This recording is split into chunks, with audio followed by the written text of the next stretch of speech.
Welcome back to God Jack Joan, the home of epic adventures, powerful heroes, and stories. We will see what if Harry Potter was the forgotten twin. Triwizard Tournament changed everything. Here is short summary. What if Harry Potter was never the famous boy who lived? Born alongside a twin, Harry is forgotten while the wizarding world celebrates his sibling. Years later, as the Triwizard Tournament begins, the overlooked Potter is hired to protect a mysterious and beautiful girl. Hidden powers, dangerous secrets, and shocking twists will change Hogwarts forever. Watch to discover the incredible story of the forgotten twin.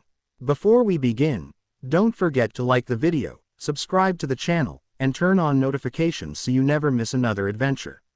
Now, grab your wand, prepare for the unexpected, and let's dive into today's story. My eldest has inherited the stubbornness of her mother, to an exact degree almost, and I am afraid any insinuations I might make to her regarding the subject will be met with an unpleasant temper. To this, the boy just shrugged, and the silence resumed. Yes, well, Sebastian continued uncomfortably, I have seen your credentials, and I must say I am impressed. But I do find myself curious how a wizard your age could bring down notorious criminals famed for their use of the dark arts. I was better. Sebastian let the boy's statement hang, hoping for more, but he was soon disappointed. The boy just stared at him, and the minister realized those 3 words were the only explanation he was going to get. I see. Sebastian halted before moving on to what he hoped would be the last part of the negotiation. You understand the predicament I am in. I have always prided myself in being a man capable of protecting his family, but with the resources the blood purists have at their disposal, I fear for my daughter's safety outside France's borders. England has blood purists of its own, came the toneless reply. I have dealt with them before. And no doubt you have seen what violence they are capable of should their bigotry be unleashed. Another nod. It is my hope, Sebastian, tread carefully, that we can come into an agreement, a contract if you will, for you to provide protection to my daughter for her trip to Hogwarts and back. Of course, you will be rewarded for your efforts with a substantial payment from my own vaults. And the public? The minister marveled at the boy's cunning. They would not shun you for your choice of a bodyguard. They are a fickle lot after all. I would gladly suffer through the recriminations of the public for the safety of my family. Then you are a better father than most, a gesture of respect, the first since the conversation had started, and Sebastian dared to hope the deal might come through. However, the boy's tone had turned clipped and businesslike. I must ask you of a certain condition before I accept the contract. The money I can give to you when you accept. His guest raised a hand to stop him. Sebastian found himself angered by the boy's impudence while at the same time respecting his courage. He was the Minister of Magic of France, with the power of an entire wizarding country at his hands, and the boy was talking to him as though he were his equal. Sebastian allowed himself to smile inwardly. Were it any other being speaking to him in such a manner, magical or non, he would have hummed arrogance. But here, the boy's demeanor radiated not superiority, but confidence. As though if nothing in the world could stop him. A worthy trait indeed. Money is not the issue. I will accept payment when my task is completed to my contractor's satisfaction. What I require from you, Minister, is a promise. Sebastian swallowed. A promise for what? For the first time, the boy smiled, a cold, cruel smirk that did not reach his eyes. A promise that I may use whatever is necessary to destroy those who would infringe on your daughter's honor. Fleur Delacour was fuming. The haired witch stomped through the manor halls, her vela aura flaring visibly. The argument with her mother had left them both mentally exhausted, and Fleur had stormed out in anger after neither would budge. The older woman had dared to suggest that she stay home for the coming school year, and Fleur had told her mother exactly what she thought of that idea. Stay at home when the Triwizard Tournament was to happen. Not a chance. Her parents did not understand. She needed this. Needed to win so that her CL mates, her friends, teachers, everyone would understand that it was not just the vela that made Fleur Delacour, but other things as well. Strength, intelligence, charisma. Fleur had those in spades, but so few looked beyond her face. She needed to prove to these people that her heritage alone did not define her. For Fleur wanted to date boys who wouldn't become bly-eyed and tongue-tied in her presence, wanted friends that wouldn't flock to her for her vela beauty alone, wanted a life that was based on her merits as an individual rather than her looks as a dressed-up doll. Fleur tramped into the guest room, her anger still flowing from her like waves. She understood the danger. Her mother had claimed she did not, but she did. Sebastian's election to the position of Minister of Magic was not a surprise to the family. The honor and morals he held that attracted Apolline to him proved to be a desirable trait in the field of politics as well. The public loved him, but the purebloods did not, and when a portion of the Delacour mansion exploded from within not 3 weeks ago, initial suspicion had been pinned on them. But there was little evidence. What did not lay in chunks had been vaporized, and so the French ministry could do nothing except issue warnings that terrorism would not be tolerated. Fleur knew that as a family member, she was a target for her father's political enemies, but that would matter little at Hogwarts.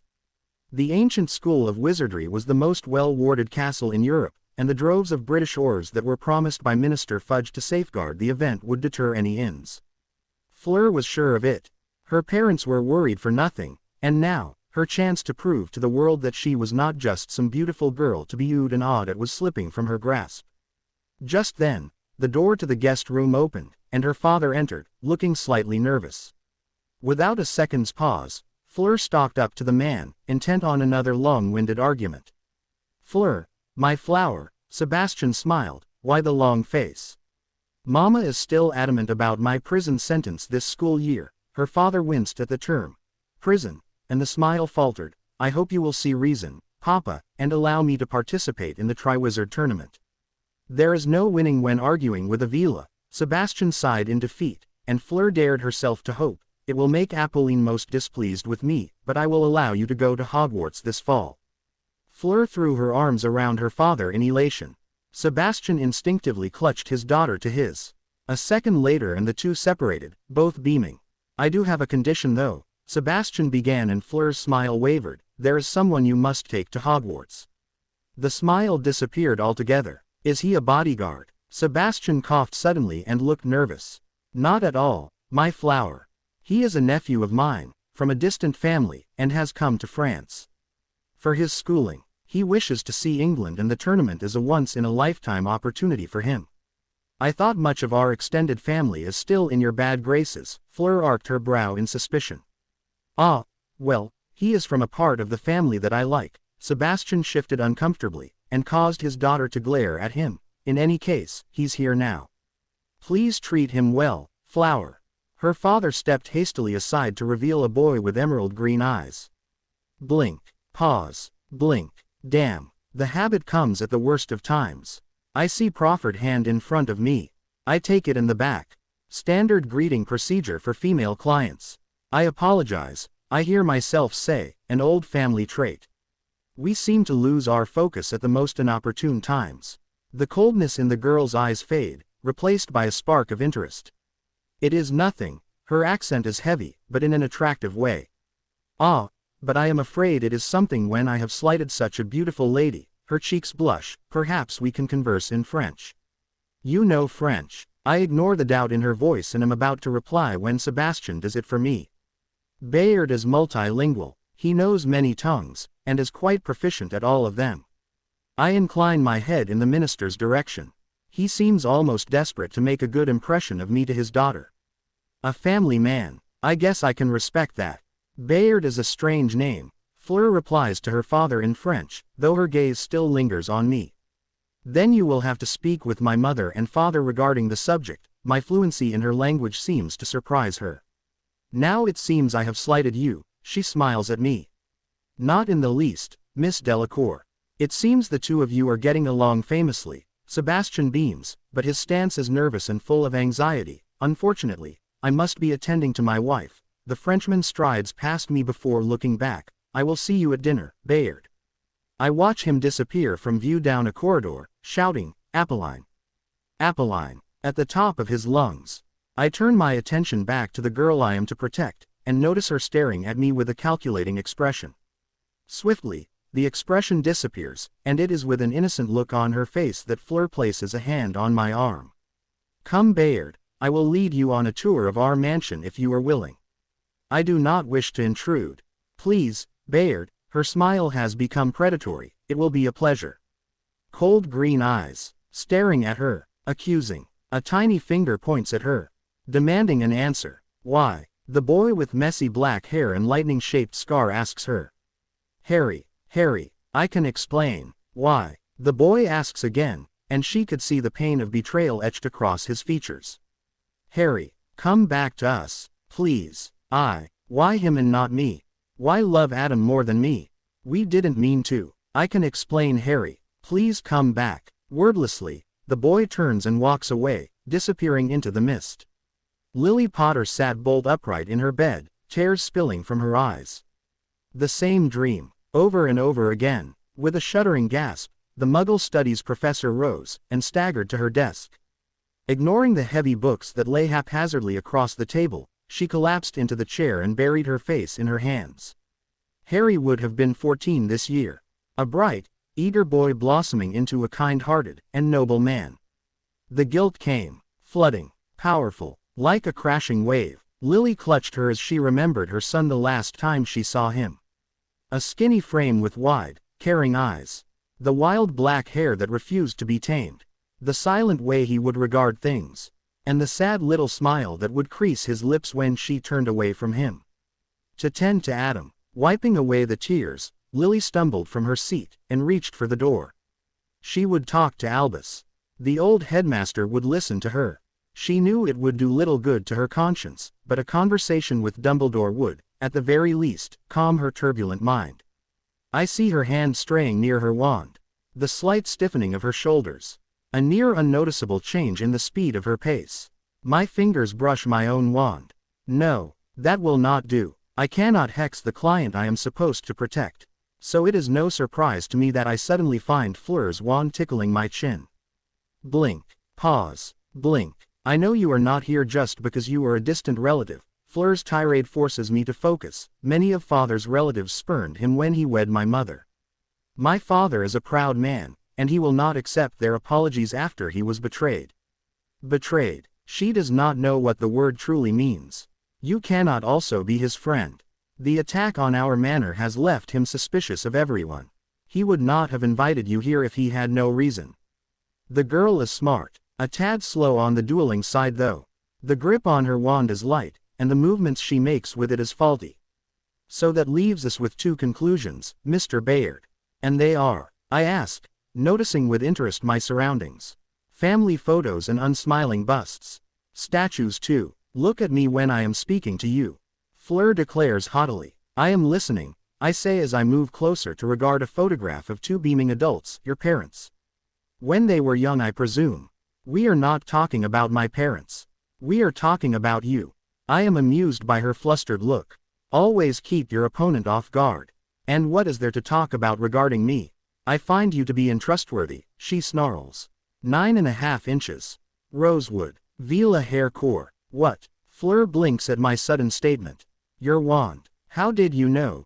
Then she sees me twirling a very familiar instrument between my fingers. A further look at her hand reveals that her wand isn't there. Her eyes narrow dangerously. I offer the wand back, butt end pointed to her. Would an untrustworthy man give you your wand back? I presume that the normal way of communication will not work with you, Mr. Bayard. Fleur glowers at me as she snatches her wand from my palm. My lips are sealed, milady. Then I will have to resort to other means. I have time to ponder that for half a second before her allure hits me at full force. Her long hair, lustrous, gleaming, her large eyes, filled with promised pleasures. The gentle swell of her S. I feel her delicate fingers brush against my cheek. It causes a shiver to pee down my spine. You will tell me, she has switched back to English now, and the accent works wonders with the allure, everything about you. Her lips look incredibly able up close. My name is Bayard, I start and Fleur nods encouragingly, and I do believe we will miss dinner if this is allowed to continue. She looks stunned. I slide away from her grasp, before turning to regard her. Coming. Albus Dumbledore sighed as he watched his Muggle Studies professor leave. The aged headmaster slumped back and pressed his fingers together. The nightmares that haunted Lily Potter was something that likely would last until the end of her days. It was something that no dreamless sleep potion could cure. Magic was a treatment for mental problems, yes, but it could do nothing about guilt. And guilt weighed heavily on the Potter family. Albus shook his head sadly. It had been him who had discovered Harry's disappearance, and that fact alone was enough to strain the relationship between the headmaster and the Potters for several years. The mere thought that a family would willingly fawn over one child while utterly ignoring the other was enough to spark a fiery anger in the old wizard. He remembered entering the Potter cottage to see Lily and James exulting in Adam's first bout of accidental magic. There was much boasting from the couple, and Albus had congratulated them. He had then asked about Harry, and his heart had grown cold at the blank stares he received in turn. Harry had always been there, always near the family, looking enviously on as Adam received the attention that half should have been his. Dumbledore had tried to warn the Potters about estranging their other son, but his warnings fell upon deaf ears. As both children grew, Albus had taken it upon himself to speak to Harry every time he visited, and found with delight that the young boy possessed both a keen mind and a sharp wit. Harry had treasured the times the aged wizard would spend with him, and Albus soon grew to love him as a grandfather would. But alas, a grandfather's love could not replace a parent's, and when Dumbledore stormed up the stairs he found Harry's room hauntingly empty. 8 years. 8 years Lily and James had treated Harry as a mere object in their lives, and 8 years of deprived love had pushed the boy away. Albus raised a steady hand and pressed it against his forehead as tears threatened to form. It was partially his fault, he knew. If he had not claimed Adam as the boy who lived, this would never have happened, and Harry would still be with his family, sharing the attention with Adam. Dumbledore sometimes wondered if Harry had been marked by Voldemort, would Adam run away? Somehow, he doubted it. Harry would not have allowed his parents to neglect his brother. The Potters had been devastated, crushed, mentally and physically. James seemed to age years as weeks sped without finding Harry. Lily shrank into herself and lost the bright and happy luster that she had held onto since her first year at Hogwarts. Adam had turned listless and moody without his brother. Dumbledore was saddened it took them that long to realize how much Harry meant in their lives. The fame of being the parents of the boy who lived had swallowed them, and it was only after their son was lost that their common sense returned. Sirius and Remus had been the first to forgive. They were the family's best friends, and godfathers to both the Potter children. The loss of Harry stung them, and Dumbledore had a suspicion they were fonder of Harry than of Adam. But the Potters were hurting, and so Sirius and Remus had come to help in any way they can. A few days later, Arthur and Molly Weasley had flowed in. Arthur floored James with a vicious punch to the nose. Molly had slapped Lily. Then Arthur had helped James up and Molly engulfed Lily in a Weasley hug. Both had expressed their revulsion at Harry's mistreatment and then their willingness to forgive. The two families talked until late in the evening and left stronger friends than ever. But those were their closest friends, and it would be years before the Potters would receive the same affection from their other acquaintances. Frank and Alice Longbottom had taken the longest to reciprocate the offers of friendship. They loved their boy and were fiercely protective of Neville. To them, neglecting a child was something akin to sacrilege, and it was only after James dragged Frank away from his office for a heart-to-heart talk that the Longbottoms began to improve their relations with the Potters. And then there were some that refused to forgive. Refused to be friends who had committed such a blasphemous crime. Minerva McGonagall had been one such person, and the staff meetings Dumbledore held were laced with tension as the deputy headmistress glared at his Muggle studies professor. Dumbledore forced the memories away from his weary mind. The school semester was but a few days away, and with the Triwizard Tournament being implemented for the first time in hundreds of years, he had much work to do. Sighing again, the aged headmaster sent a silent prayer to whatever deity was watching over Harry Potter and went back to studying the documents his heads of house had submitted. "I think she knows," Sebastian said glumly. The boy, now Bayard, gave him an inscrutable glance. "Was I really that bad?" The older man sighed. "Bad at what?" Bayard rasped, pacing around the mansion's leery. "Bad at hiding things from my family." "That would depend. Do you want me to lie or tell the truth?" The boy had stopped and was picking through a shelf full of arcane tomes. "What if I wanted you to lie? Then I would say that your attempts at deceiving your daughter for her own good went extremely well and that she really believes that I am a nephew of yours.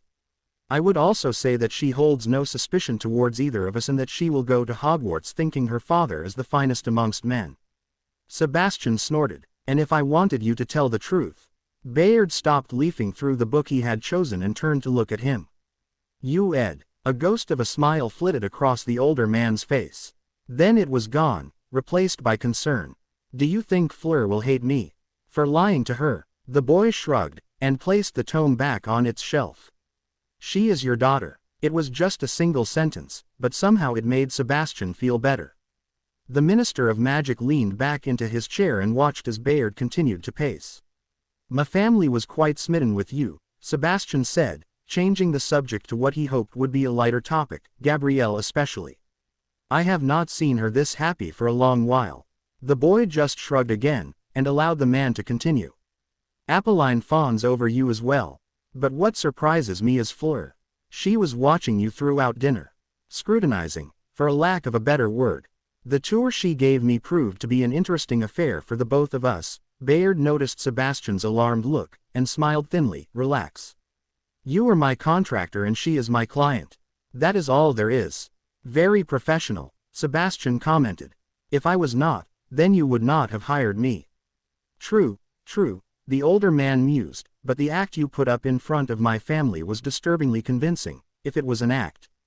It was, Bayard confirmed without emotion. It always works better if the clients I am to protect think well of me. They never know that deep down, you are an emotionless husk devoid of feeling, Sebastian suggested. The boy stared at him with those eerie green eyes, and the minister was afraid he had crossed the line. I'm sorry, began Sebastian, but Bayard shook his head slightly. The boy swept a hand through his unruly hair and Sebastian thought for a moment he saw the faint trace of a zigzagging scar. You are right, as some of my clients say when their contracts have ended, the smirk returned, colder than the winter chill. I am quite the monster. Who is your new companion? Fleur shot her friend an irritable look. A distant cousin, one I have never known before. Claire nodded knowingly and moved to match the quarter Vila's pace. I did not realize your father was in the practice of hiring teenagers as bodyguards. The brown-haired witch turned again to look at the boy in question. Though he is quite easy on the eyes, Claire waggled her eyebrows suggestively. Have you tried the allure on him? Yes, Fleur snapped, and he was immune. A dozen steps later and Fleur realized Claire was no longer in step with her. She looked back to see her friend staring at her with mouth wide open. What, don't you see? Claire gushed as she ran up. You found someone who isn't attracted only to your allure. Isn't that something you've always wanted? And he's even your bodyguard. Ooh, this is like one of those Muggle soap operas I've been watching. I'm so happy for you, Fleur. Fleur sighed and shook her head. You are impossible, Claire. He is younger than me. Just a boy, and I have not yet confirmed that he is my bodyguard. That's even better. You know it's always the silent bodyguard type that gets the girl in the end. He's going to woo you with his stoic dedication, and then there will be a fight scene where he gets all bloodied up, and you have to go to his side and help heal him, and then he looks up into your eyes and sees true love and the two of you live happily ever after. Fleur blinked. I cannot believe, Claire, that you have put all of that into a single sentence. Claire just beamed. I doubt, however, Fleur continued, that your interpretation of the future events will work for me. Again, he is just a boy. So what if he can fight off the allure? There will be others in time. Age isn't an issue in love, her friend said indignantly. So what if he's a few years younger? When the two of you grow old together, will his age matter then? Fleur pressed her lips together. I do not know him, Claire. He is just a stranger. Someone my father wanted me to meet. Leave it be. Claire sighed. All right then, Fleur, but I think you will be missing out. The boy is handsome in his own way and I think there will be girls chasing him before the month is done. If he plays with so many girls, then I will know he is not the man for me, Fleur declared, ending the discussion forcibly. The two proceeded to talk about other things as they walked the scenic route towards Beauxbaton's Academy of Magic. If it is anything the French value above all else, it is beauty, and Beauxbaton's is a testament to this simple fact. The palace lacks the dour atmosphere of the other European schools of magic with its bright and cheerful backdrop. The path I walk on is a winding road to the front gates, and I would be lying if I said the scene was not breathtaking. Fleur walks in front of me with her friend, chatting amicably away. Blink, pause, blink. A large hand encompasses my shoulder and jerks me from my reverie. The instinct to turn and draw my wand is instantaneous. I have to fight it down. Instead, I merely turn my head and gaze up. Madame Maxime, I say cordially. The headmistress of Beauxbatons looks down at me regally and steers me away from the groups of walking students. I do not protest at this. The strength in the hand that grips on my shoulder deters any thought of struggle. It is unusual, Maxime begins, for a transfer student to be accepted into Beauxbatons.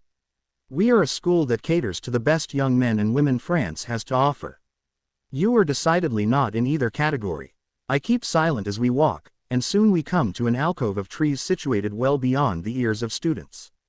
So imagine my surprise, that a few days ago, I received a letter from Sebastian, with ministry approval no less, for an order to transfer a young wizard called Bayard into my school.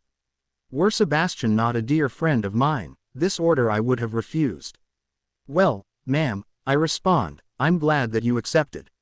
The truth, Mr. Bayard, she brushes away my thanks, and glares at me. I would like to know why Sebastian is in such a hurry to have you inducted into Beauxbatons. There are some instances where lying is a benefit to the client and the contractor. This is not one of them. The attack on the Delacour mansion, I state simply. Maxime's eyes widen at this, before narrowing almost immediately. And he hired a mere boy to protect his daughter. Appearances can be deceiving, ma'am. So they can, the headmistress says as she scrutinizes me, but I still have my doubts. Do you trust Sebastian? My sudden question catches her by surprise. I do. He is an honorable man. One of the few out there. Then you should trust his choice. The hand lifts from my shoulder. I rub the spot absent-mindedly. I trust his choice. I do not trust you. You are not the only one, I reply, thinking of Fleur. Maxime shakes her head resignedly. We will get nowhere with this. Trust issues aside, Mr. Bayard, what are your intentions coming to this school? To protect, I respond curtly. Your intentions to Miss Delacour. To serve. And your intentions should her life be in danger. To die. Madame Maxime regards me with something akin to respect in her eyes. Not many bodyguards possess the same loyalty to their clients as you, Mr. Bayard. Most go on to stab their clients in the back for the promise of more money. Then it appears that Sebastian should be trusted with his decision. The headmistress smiles. Welcome to Beauxbatons Academy of Magic, Mr. Bayard. Attention, students. Madame Maxime's voice carried loud and strong over the feasting hall, and clattering sounds were heard as hundreds of forks and knives were placed away. The Triwizard Tournament will be a chance for you students to win glory and prestige for Beauxbatons. The professors and I have agreed on a list of competitors. These young men and women have all shown dedication in their studies and exhibited fine moral character. They will be spending the school year at Hogwarts, and their schoolwork will mirror the curriculum offered by Headmaster Dumbledore. Professor Ambiu, would you please read from the list? The wizened old man that was Beauxbatons' transfiguration teacher stood from his chair and produced a piece of parchment. Ahem, hem, Ambiu's voice was like crackling paper and caused many of the gathered students to smile. The selection process was long and arduous, for there are many fine ladies and gentlemen in this school. But we are proud to have chosen the lucky 20 that is to accompany the headmistress to Hogwarts. They are. Fleur ignored the names of the others that were being uttered, hoping to hear her own. Ricard Vellanois, Fleur Delacour, Claire Rousseval. The two friends happily hugged each other.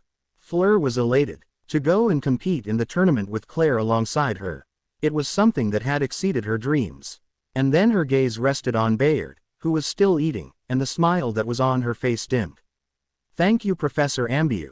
Madame Maxime was smiling as the aged wizard returned to his seat. Now, before I let you continue eating, I have another announcement to make. An outstanding student has transferred to Beauxbatons, and the staff and I have decided that he would make a great addition to our tournament team. Please welcome, Mr. Bayard. The applause was lukewarm at best.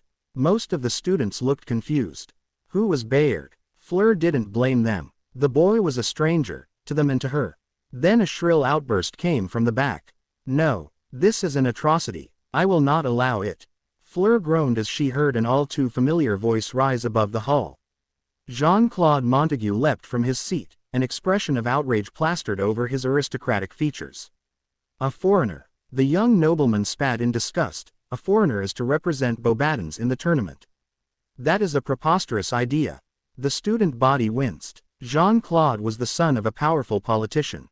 Pure-blooded. A scion to the old ways. In short, a bigot backed by power and influence. Fleur crossed her arms. Montague had attempted to woo her once. He didn't get past the second sentence before the allure left him a drooling vegetable. Weak-minded and weak-willed.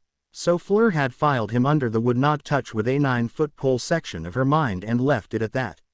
Unfortunately, the idiot had made out her refusal to be a personal insult, and had maligned her mercilessly over the years. Fleur could only thank the heavens that Montague only had a small following, or otherwise her life at Beauxbatons would be a living hell. I cannot believe I am the only one to affronted that this pissant will be one of the noble few to compete for the glory of our school. More than a few students gasped at the insult, and Fleur gritted her teeth. Amazingly enough, Bayard seemed oblivious to the event that was being played out and continued eating as though nothing was happening. No, I will not allow it. Jean-Claude continued his rant, and his corner full of lackeys nodded fervently in agreement. I will take the place of the foreigner and show the other schools the elegance that comes from being a French pureblood. You will do no such thing, Mr. Montague. Madame Maxime's voice cuts in from the head table. The students to compete in the tournament have already been chosen. Any more from you and I will suspend you from this school. Jean-Claude's face turns red at once, and his next words cause the temperature in the room to fall by several degrees. I will not allow myself to be talked down to by a half-giant harlot. Silence. Dead and utter silence. Fleur was surprised. She had not expected this level of idiocy from Montague, but apparently the bigoted fool had spent the summer reinforcing his pro-blood stance.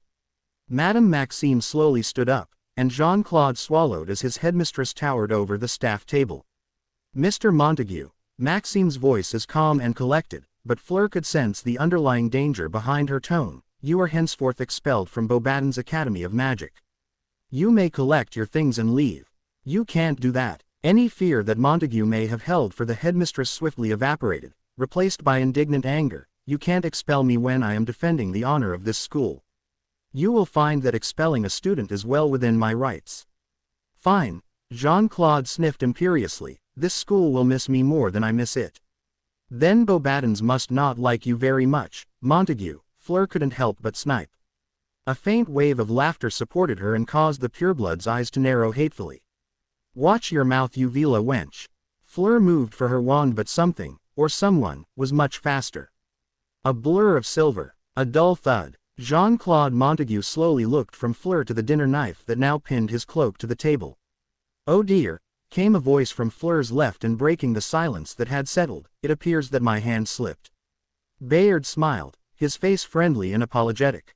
But his eyes, harder than chips of ice. Trembling, Jean-Claude wrestled with the eating utensil that was embedded in the table, but all he succeeded in doing was tearing the fabric from his sleeve. At the same time, Bayard moved from his seat and stood, the friendly expression still on his face. You will have to pardon me, the green-eyed boy said smoothly. My hands have a slight problem, you see. They tend to do unpleasant things to those without intelligence. Jean-Claude puffed up his and glared at Bayard, the knife forgotten. How dare you insult me that way? Insult. Bayard spread his arms wide and adopted a look of innocence. I am speaking only the truth. After all, Montague, you are very stupid. I am the heir of a noble house. You will show me the respect I am due as a pure-blooded wizard. I do not show respect to inbred fools who cannot keep their mouths shut. You dare, hissed Jean-Claude, sputtering with rage. I would like to leave you with a parting thought, Montague. Bayard cocked his head to one side, but I'm afraid you would have no place to put it.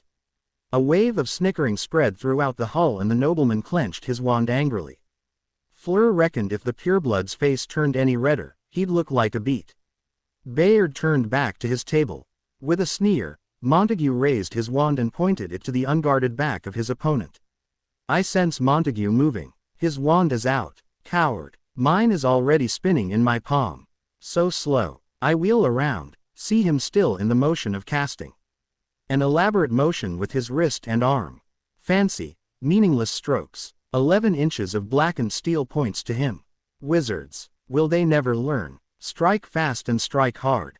Rule number 1. Leave the enemy dead before they can retaliate. His mouth opens to form the words of the incantation. I can see his lips moving, forming syllables that have yet to be said. At least he brushes his teeth. My silent reducto smashes into his and flings him back with the force of an onrushing train. My wand is back in its holster before he can land. So damn slow. Montague soars over the table full of his comrades and lands with a wet slapping sound. He slumps down to the floor, unconscious. The silence is glorious. I turn to regard the sea of shocked faces. My own twists upwards into a cruel smirk, the only smile I cannot fake, and the venom in my heart becomes words. Is there no one else? Fleur saw Montague flourishing his wand. Saw his eyes narrowed in hate. She wanted to shout a warning, anything. The words were on her tongue when Bayard moved, and she stared. The boy spun on his heel in one fluid motion, wand spinning in his palm. Time seemed to slow. Montague's incantation had not yet peed from his lips, the pureblood's face still twisted into a savage scowl. Bayard's wand hand lashed out, and an incandescent beam of light spat from the tip. Jean-Claude's body seemed to fold in on itself as the spell connected, and with a thunderclap of noise, was blasted backwards over the heads of his table. Fleur had not even the time to blink. Bayard's smile is still on his face, but the smile has turned feral. Bloodthirsty, almost. The boy's gaze could have frozen fire. Is there no one else? He rasps, and half the hall flinched at his tone. Fleur swallowed. The boy had just performed silent magic. That level of spellcasting was taught only in advanced courses at Beauxbatons. And even then, you were not expected to master it.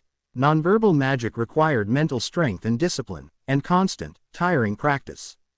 Fleur herself knew a couple, but those were charms, and as much as she didn't like to admit it, she still had trouble focusing the words into a nonverbal command. What Bayard had just done was highly impressive, and Fleur found her interest in him was piqued even more. No one had dared to challenge the boy after such a potent display of magic, and so Bayard had stalked, towards Montague's table. The nobleman's goons shrank back in fear at the boy's approach, and one actually fell from his seat as he neared. Still smiling that feral smile, Bayard yanked the knife from the table in one ruthless motion. I do believe this is mine. A sharp clattering sound signified that another of Montague's henchmen had fainted into his plate. Bayard turned fluidly, and crossed the distance between tables. Wordlessly, he slid back into his seat, and promptly began eating again. Fleur. Claire was tugging on her sleeve. The Vila witch turned from staring at the boy. What? Claire's eyes were wide as she regarded Bayard. I think I'm in love. Madame Maxime's brows are furrowed as she surveys me. How she manages to capture elegance with such a common motion is an enviable talent. Being in the presence of the headmistress twice on starting day would be a bad sign for the coming semester. No. She says. Technically, only once, ma'am, I reply, considering the first was merely an introduction to the school. She nods at this, but her gaze remains serious. I am well within my rights to expel you, Mr. Bayard. Do you understand? Attacking a student with a wand is a serious offense. Mr. Montague could even press charges if he is willing. I understand, ma'am, and fully respect your decision should you choose to do so. However, with all due respect, I do not believe you will reach said decision. Oh, Maxime raises her eyebrows. Enlighten me, Mr. Bayard, on why I will not decide to expel you. Montague drew his wand first. There is no law, even in school, that prevents a wizard from defending himself. Furthermore, if Montague is truly a pureblood, he will possess a most insufferable streak of pride. His father may ask why he was expelled, but to admit to being defeated by a transfer student so easily is something he will not do. Lastly, even if Montague decide to press the issue, his father would not allow it. A politician's son attacking another student. The press will have a field day. All that is true, the headmistress conceded. Any other reasons? Yes, ma'am. Montague is a git. Maxime tries to hide her snort of laughter by coughing, but fails. That is also true, Mr. Bayard. Then the smile disappears, replaced by sadness. It shouldn't have happened, you know. The scene with Jean-Claude. He was such a promising boy when he attended his first CL. Bright and eager to learn. Polite too. But the years he spent in his father's company. They poisoned him. Augustin Montague is a man you would not like to meet in public. His belief in the old ways borders on fanaticism. The old have a duty to teach the young, I respond, but so often they teach the wrong things. Very insightful of you. Maxime sighs heavily, and a moment of silence elapses between the two of us. For a moment, the headmistress looks tired, weak almost. Then it is gone, replaced by her regal bearing once more. And it is with her stately mask locked in place that she next speaks to me.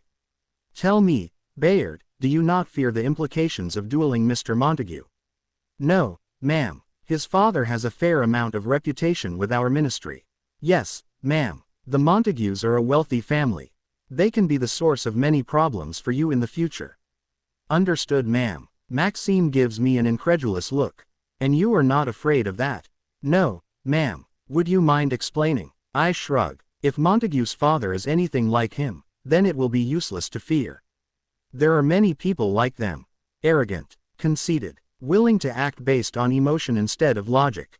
Whatever they can throw at me, be them threats or attacks, I can hurl back with equal, if not greater force.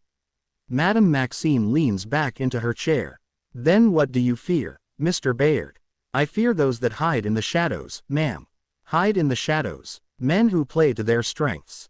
Men who lurk behind a veneer of civility, hiding the darkness in their souls. Men who are content to wait as their plot unfolds and their pawns die left and right. These are the men I fear, Madame Maxime. Men like you. I smile at that, and Maxime winces at my expression. Yes, ma'am. Unlike many magical schools, the student dormitories at Beauxbatons were communal. Decency was not enforced, but expected, and few were the occasions that said decency was breached. A great hall connected the boys' dorms with the girls', filled with tables for quiet sessions of study.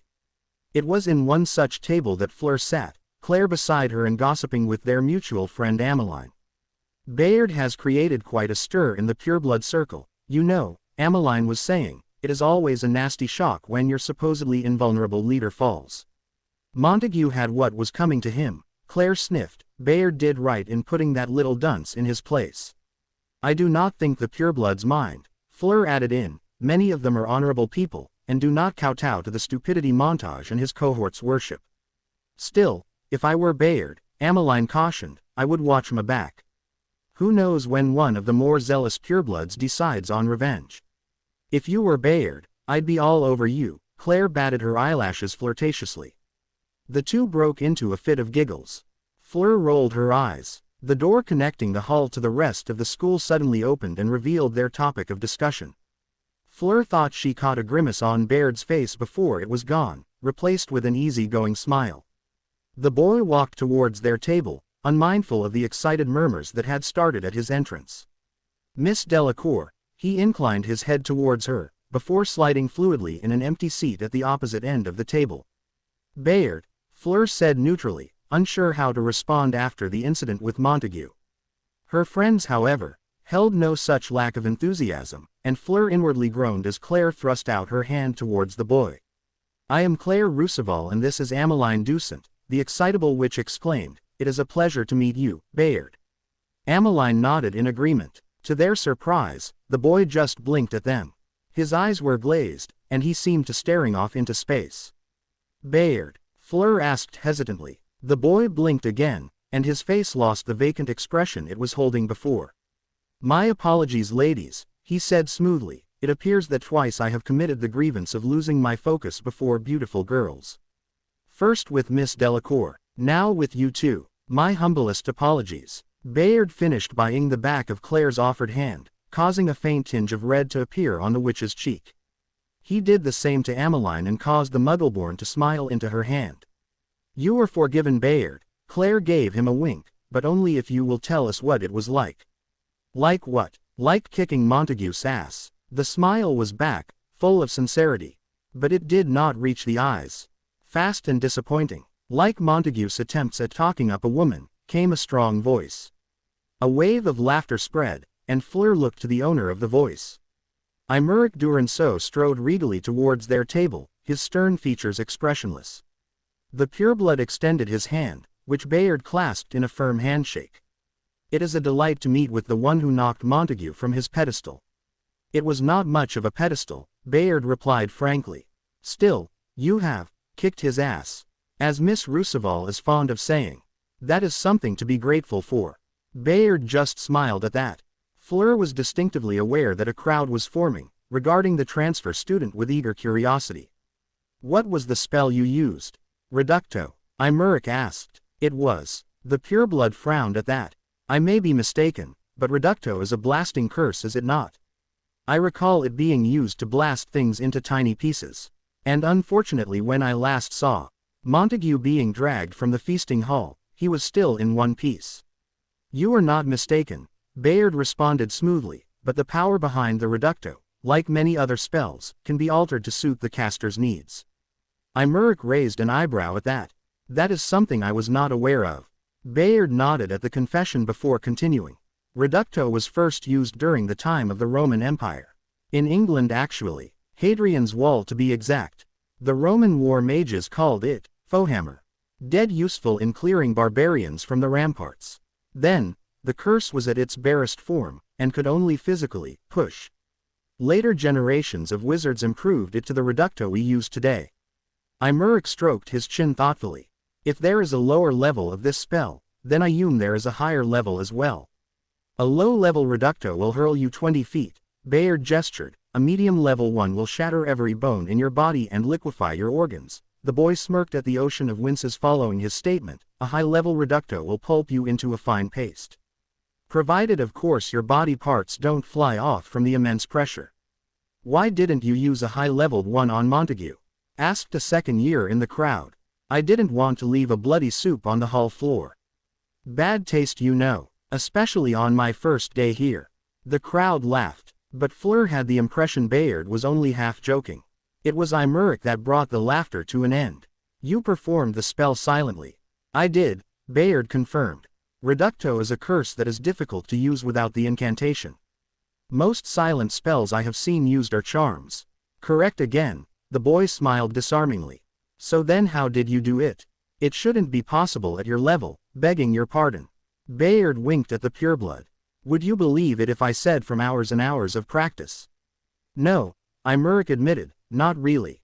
Ah, well then, from hours and hours of practice. Even Fleur had to laugh at that. Imeric smiled before continuing on. You mentioned altering the level of a spell. How does that work exactly?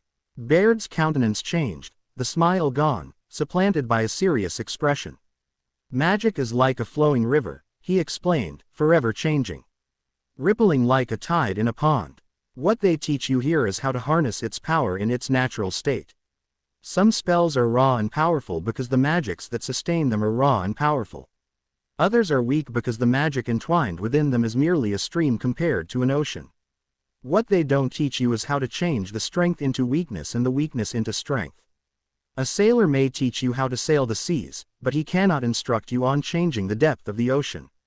And that is possible, asked a girl with glees and ided hair, changing the depth of the ocean. The smile came back, in full force. The boy took out his wand, and Fleur noticed the practiced ease at which the wand hand moved.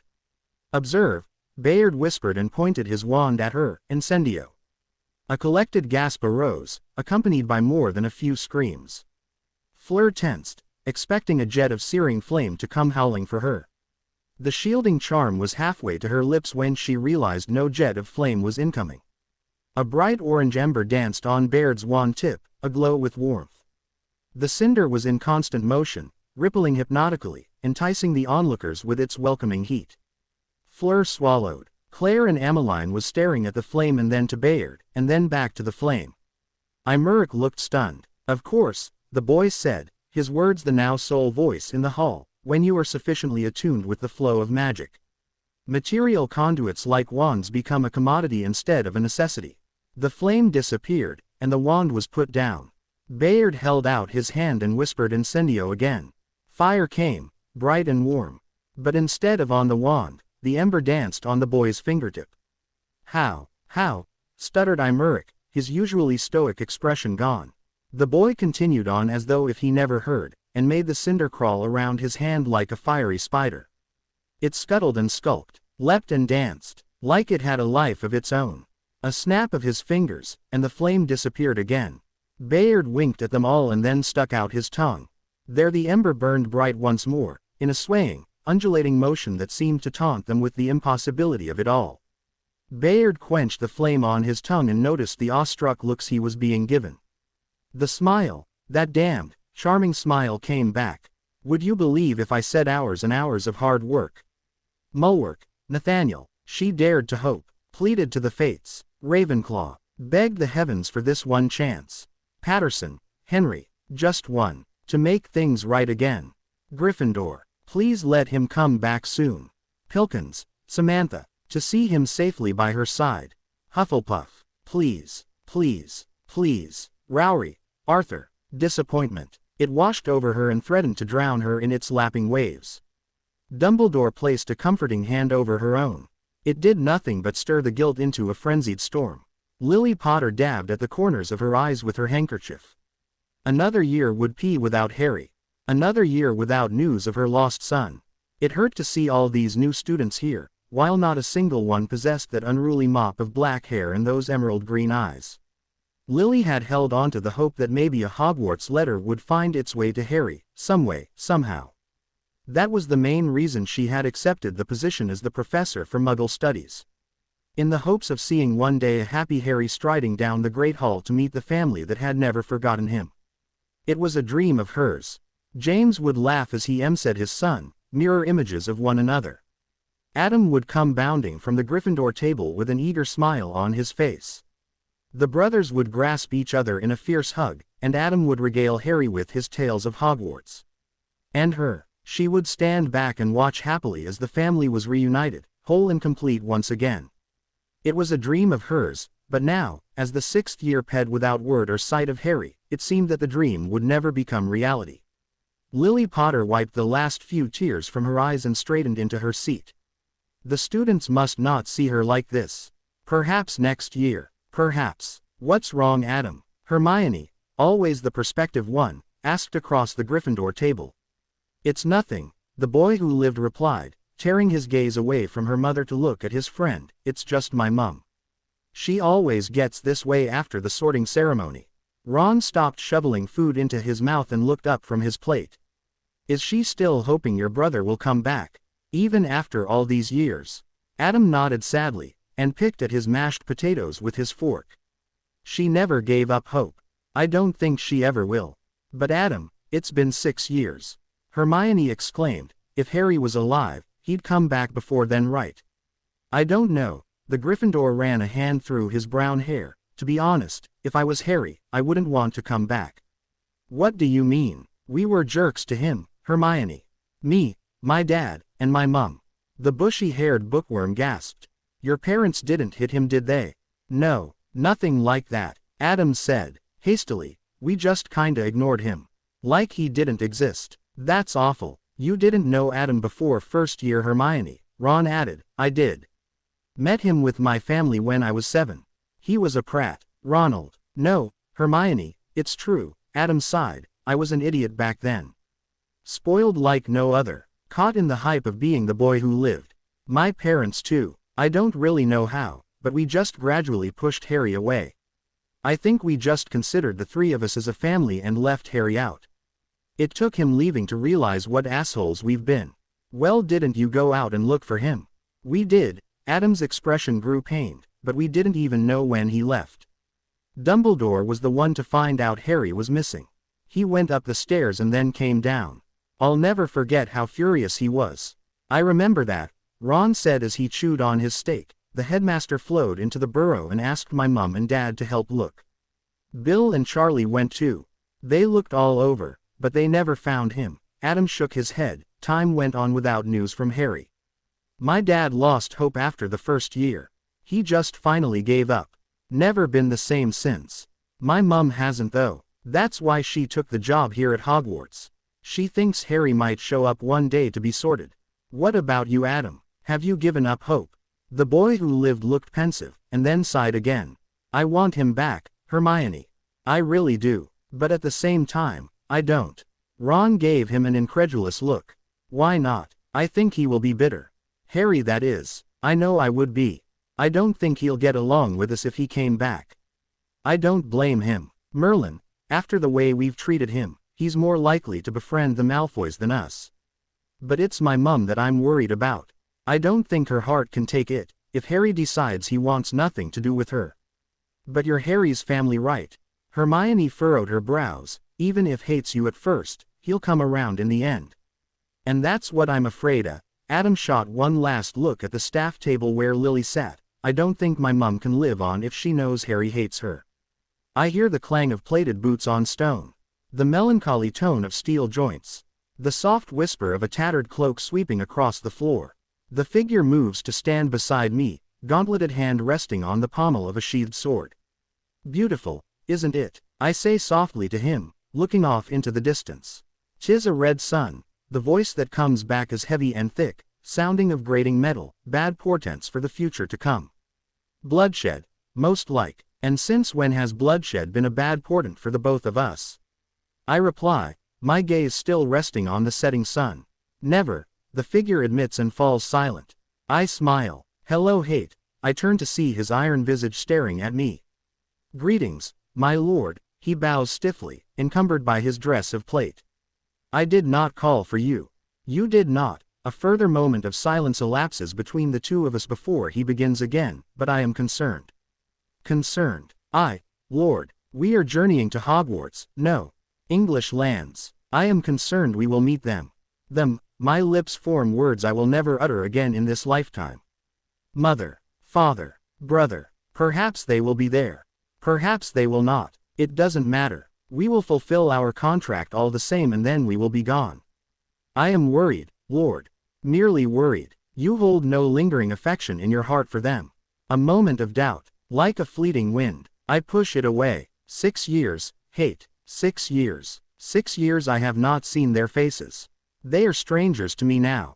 They are your family. Emerald Fire regards me from behind the steel visor. They are your blood. Then my blood must have been exceptionally weak. Silence falls between us again, heavy and despondent. Hate breaks it by cracking his knuckles. I have always wanted to meet them. I can hear him smiling through his armor even though he wears no face. This family of yours. To see for myself how they could have created a monster. Am I a monster? Hate. Joints creak as he swivels his neck to stare at me. You have to be to create me. I chuckle at that. Another sound. Distant but getting closer. Footsteps. Someone comes. Hate growls. Indeed. Whenever you need me, my lord, he reminds me. I will call for you. He nods and fades, disappearing back into the shadows. I force a pleasant smile onto my face. Fleur was surprised to see Bayard in her favorite spot. The highest tower in Bobaden's palace was used to house the students' owls as well as provided the nicest view of the immense school grounds. The quarter villa often came to this spot for the solitude it provided, to enjoy a few minutes of peace before returning to her quarters. But now the boy was here, looking at her with that damnable grin. You left the commons in an uproar, you know, she said, more to start the conversation than anything else. Oh dear, Bayard looked innocent. Should I go back and repair the damage? No, all the students are in bed by now, except the senior years. I do expect you will have much to explain tomorrow morning though. Fair enough, was the reply. Fleur moved to join the boy near the tower's railing. I did not expect you to be a connoisseur of scenery, Bayard. I'm not, the boy admitted, I just like to stand in really high places. Fleur rose an elegant eyebrow. I find that hard to believe. Bird's eye view of things. I can keep a clear track of everything and anything below me. The scenery is just an added bonus. That is a strange way of thinking. I'm not exactly normal, Bayard grinned lopsidedly. Fleur frowned, and then turned back to watching the setting sun. Do you think there really will be a danger, she said after a while, in me attending the tournament? If you were anybody else, probably not, the boy said cheerfully, but you're the Minster of Magic's daughter. Men seeking leverage with your father will target you. I don't want him to worry, Fleur whispered sadly, my father that is. But I need this. I need to show everyone that it's just not the villa that makes me Fleur Delacour. And what's wrong with being a villa? Bayard asked. Fleur scoffed. You haven't seen what happens to men when my allure is at its strongest. And the women, they think I'm trying to steal their boyfriends. The boy nodded sympathetically. If it helps any, I'll be around. Fleur glanced at Bayard in surprise. You don't act like any bodyguard I've met. Most are overprotective and treat me like a child. Wrong types of bodyguards then. There is a right type of bodyguard. Fleur challenged. Definitely. If he has a stunning smile and brilliant green eyes, then you know he's the right type of bodyguard. Fleur hid her smile behind her hand. It is refreshing to meet someone who is willing to be truthful. You do not deny my father hiring you. The boy appeared embered. Fleur was surprised to find herself thinking he looked cute. It was your father's idea, actually. This cousin act. He is afraid of your temper. I do not blame him. Though only pure Vila can change forms when angered, we still inherit their fiery temper. My mother has not told him that yet. Perhaps he fears I will start hurling fireballs at him. I do not think it is that. Bayard looked thoughtful. Your father is a man who values his family above all else. He fears not your Vila inheritance, but your love. He fears that maybe one day he will commit a mistake you will never forgive. I have never thought of that before, Fleur admitted, more than a little ashamed. Man's greatest weakness is women. That goes double when said man has a daughter. Full of little pieces of wisdom are you. I pick 'em up in my line of work. The boy winked, and the quarter Veals smiled in response. I have wronged you, Bayard. Her bodyguard seemed surprised at her words, for attempting the allure on you when we first met. You were suspicious, Bayard shrugged indifferently, and it was, interesting, for me at least. Fleur blushed, and looked away. Still, it was wrong of me to do so. And I apologize. For a response, the boy stuck out his hand. Friends. Feeling slightly childish, but also strangely elated, Fleur Delacour accepted the offered hand and shook it firmly. Friends, she confirmed. Wonderful, Bayard exclaimed. But now that we are friends, Fleur continued, you must tell me about your life. Ah, become my friend to learn about my past. That's very cunning of you, Miss Delacour. Friends learn about each other, Bayard. Or are you insinuating we are not friends? Not be friends with a beautiful girl. What am I, crazy? Fleur just glared at him, HMPH. All right, fine. It is a long story, though. Bayard seemed thoughtful, and then smiled, so I'll try to cut out all the boring parts. Parents never paid any attention to me. My brother was a celebrity. I was just the cast-off. So I upped and left. Lived off the streets. Already knew magic by then, and without adults to supervise me, I was free to experiment with my abilities. Found work. A few years later, I'm here, contracted to defend a beautiful girl. A wink came with a smile, but Fleur ignored it. There are holes in your story, the quarter Vila pointed out, many, many holes. All the holes are boring parts, I'm afraid. And no doubt important parts as well, Fleur shot back. You asked for a quick description of my life, not a biography. But your description is just unbelievable. Is it? The boy smiled winningly at her. Yes, it is. Neglectful parents I might believe, but running away and surviving for this long. You should have been no older than 8 or 9. I had help. And experimenting with magic. How could you have done that at such a young age? The help gave me some more help. And a job. You were not old enough to be employed anywhere in the wizarding world. The help that gave me some more help proved to be especially helpful in this regard. You are being deliberately infuriating, aren't you? Fleur snapped. Miss Delacour, the charming smile refused to fade. I am a bodyguard. It is my job to be infuriating. Fleur sent a jolt of her allure at him. Half in curiosity and half in anger. Bayard's features slackened, and his body relaxed. His mouth parted slightly and a glazed look appeared in his eyes. Fleur blinked, and then blinked again. She was sure that he had been immune at the manor. But now, the boy looked worse off than Montague. The quarter Vila swallowed bitter disappointment. She had hoped that this friend would last. And if she was being truthful with herself, she had hoped he would last more than any other. Perhaps the immunity had come from a potion. It didn't matter now that she knew. You will go away and never speak of this conversation again. Fleur tried not to look sad as she ordered. I will go away and say that Fleur Delacour believes I am the handsomest man alive. She started. I didn't say that. Yes you did, the boy droned in a listless tone. I told you to go away and never mention this conversation. You told me to go into the deepest part of the forest.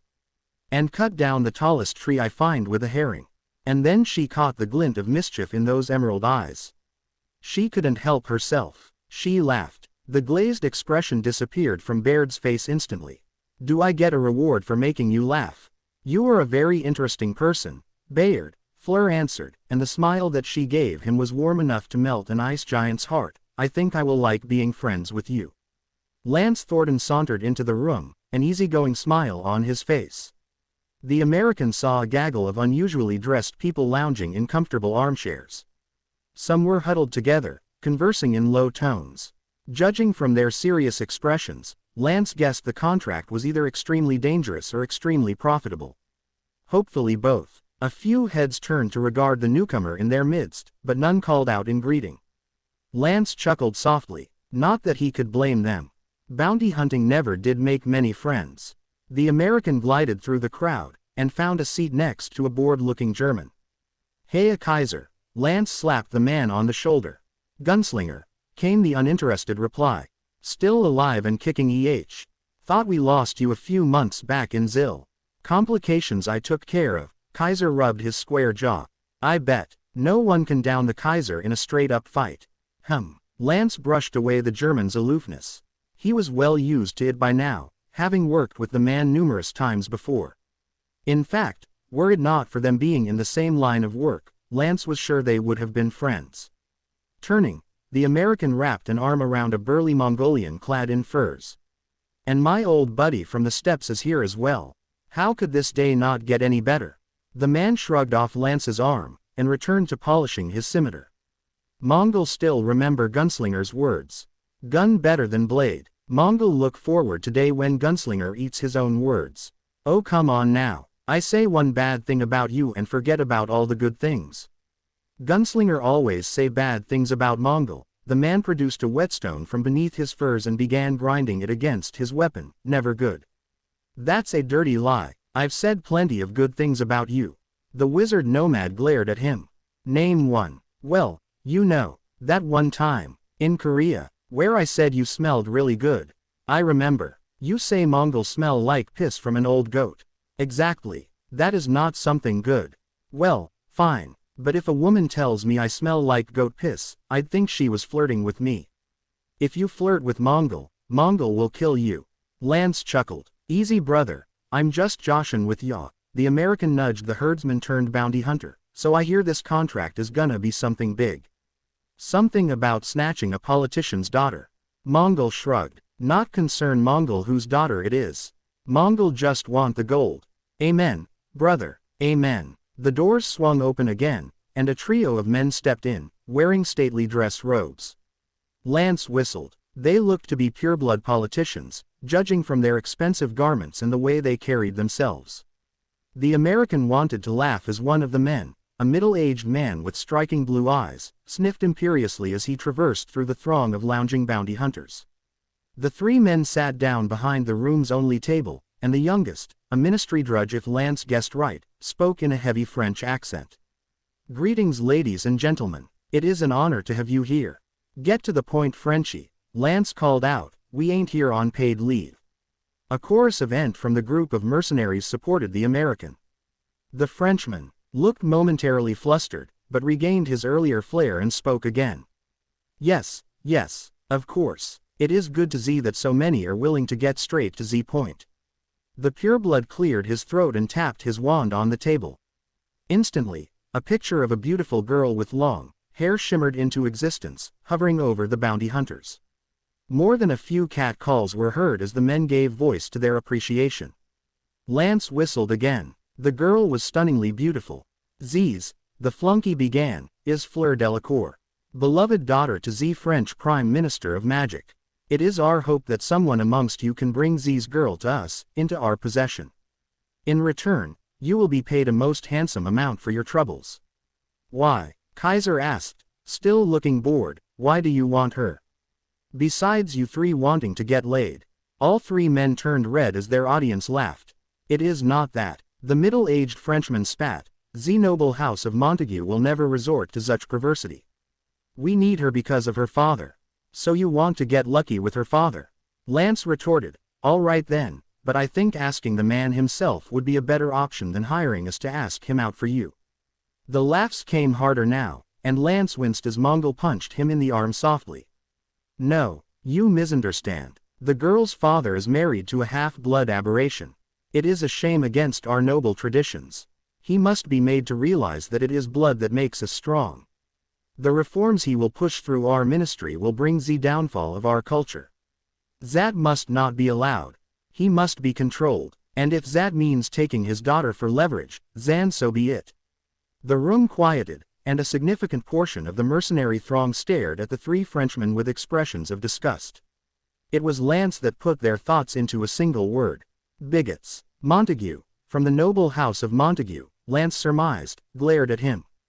Excuse me, you heard me, the American drawled. The three of you are bigots. He raised his hand to stop Montague from what was no doubt the beginning of an outraged rant. However, we're in the business of doing things no one else will do, so if it's a politician's daughter you want all trussed up, then I'll make sure she's all wrapped up with a pretty red bow for ya. The room's occupants nodded in agreement. Kaiser was next to speak. Does the girl have anyone guarding him? Yes, Montague snapped, a boy. The minister has no doubt lost his mind in hiring a boy to guard his precious daughter, but that makes it all the easier for us to capture her. Wait, Lance called out, the boy. Emerald eyes, messy hair, scar on the forehead. Montague looked affronted at the American's interruption. Yes, the pureblood sneered, that is an adequate description of him. Oh, you should have said that sooner. Lance stood up and stretched, well I'm outta here. Thanks but no thanks. Catch you all later. But you have not even heard the reward we are offering, the younger Frenchman exclaimed in surprise. I don't need to. Green eyes, messy hair, it's Templar. Now I'm a gambling man in a gambler's profession, but there ain't nothing on this good old earth you can offer me to face Templar. Templar? Montague asked, confusion etched on his pale face. Some of the bounty hunters looked just as confused, but most were voicing agreement at Lance's words. Who is that? The boy who is guarding your target, retorted Kaiser, still lounging on the armchair. Gunslinger is right. Not good business for us. Can't get the reward if we're dead. Templar. Gunslinger. The trio of Frenchmen looked even more confused. Most bounty hunters have a call name, Lance said in his talking to an idiot tone, and was delighted when the stuffy purebloods growled back at him, I'm Gunslinger. The German gentleman that just spoke is Kaiser. The big black guy back there, he jerked his thumb towards a broad-eyed African with a grim face, is Zulu. That beautiful lady smoking a cigarette, Valkyrie. There's the old Chinese man, Foxfire. You've got Mongol playing around with his scimitar. Amazon and her damn voodoo hijinks. And a whole butt-load of others. And how does these affect the contract? Lance laughed. See, Montague, we all know each other. We might not all be friends, a few snorted and the American smiled, but we damn well respect each other. And Templar, well you can be damned sure we respect him. He is just a boy, said a cultured voice.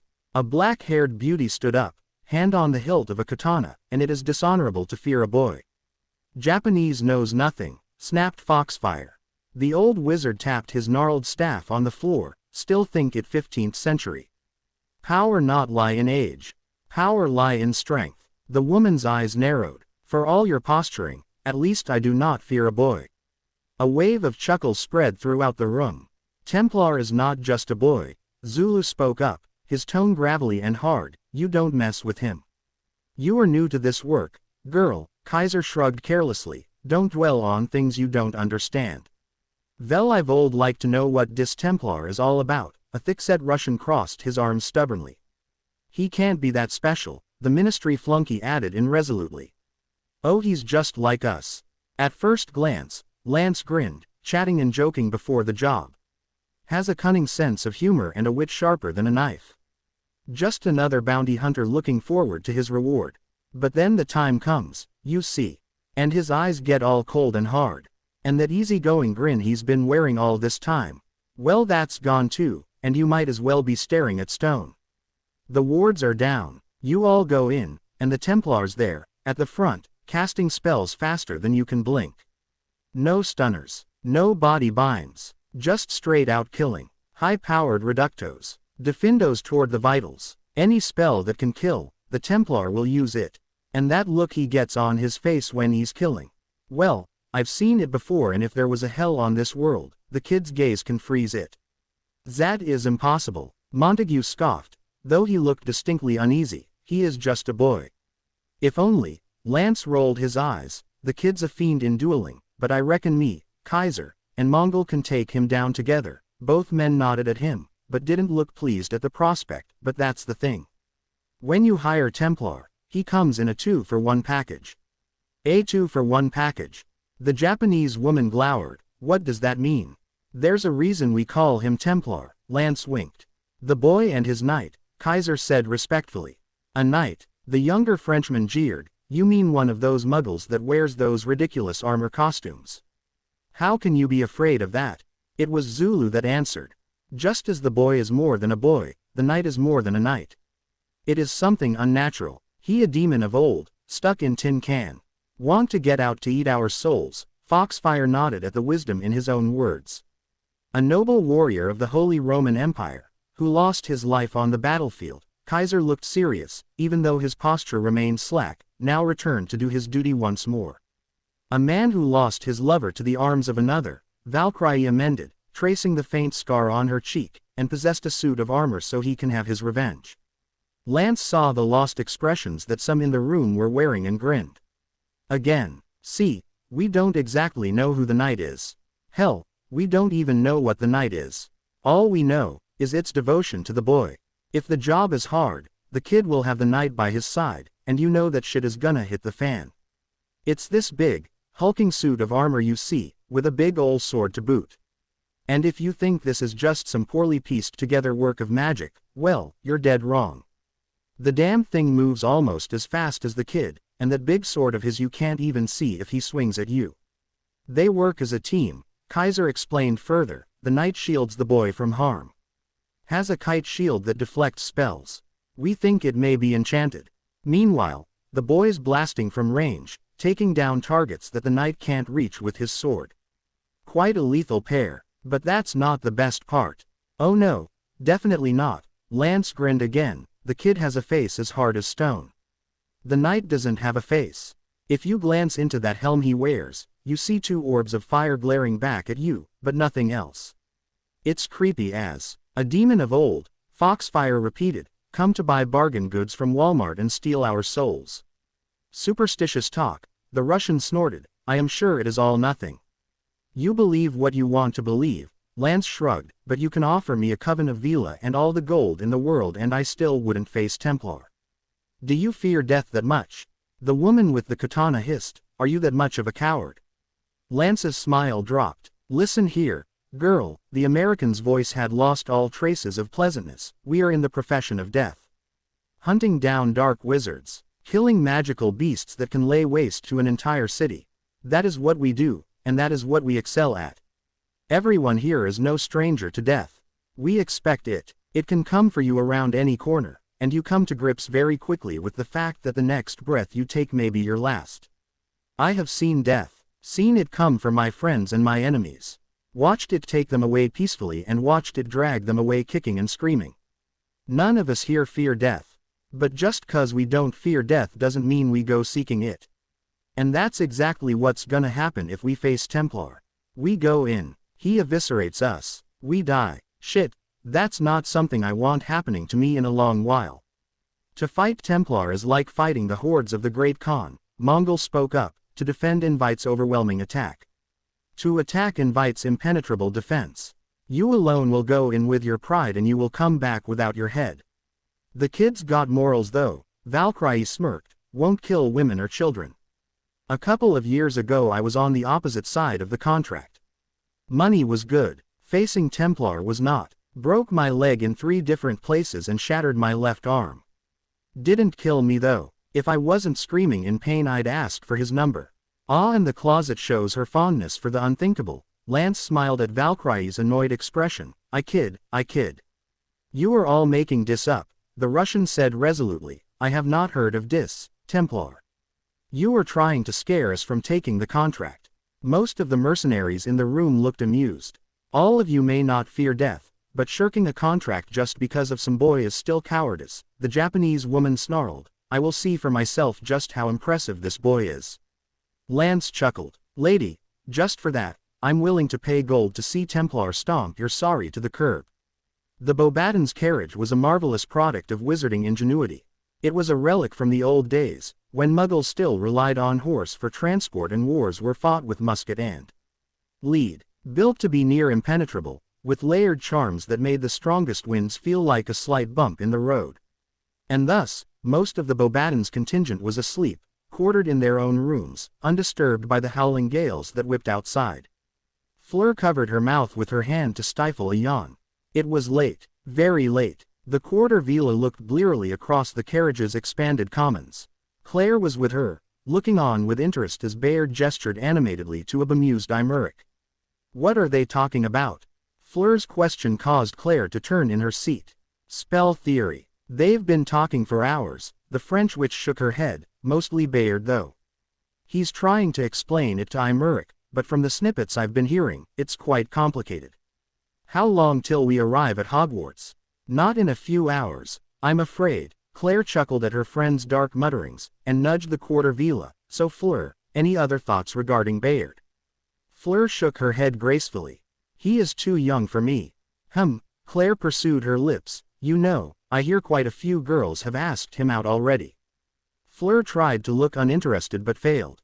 Jacqueline was talking about how he turned down her offer the other day. I have never seen a girl so exhilarated and disappointed at the same time.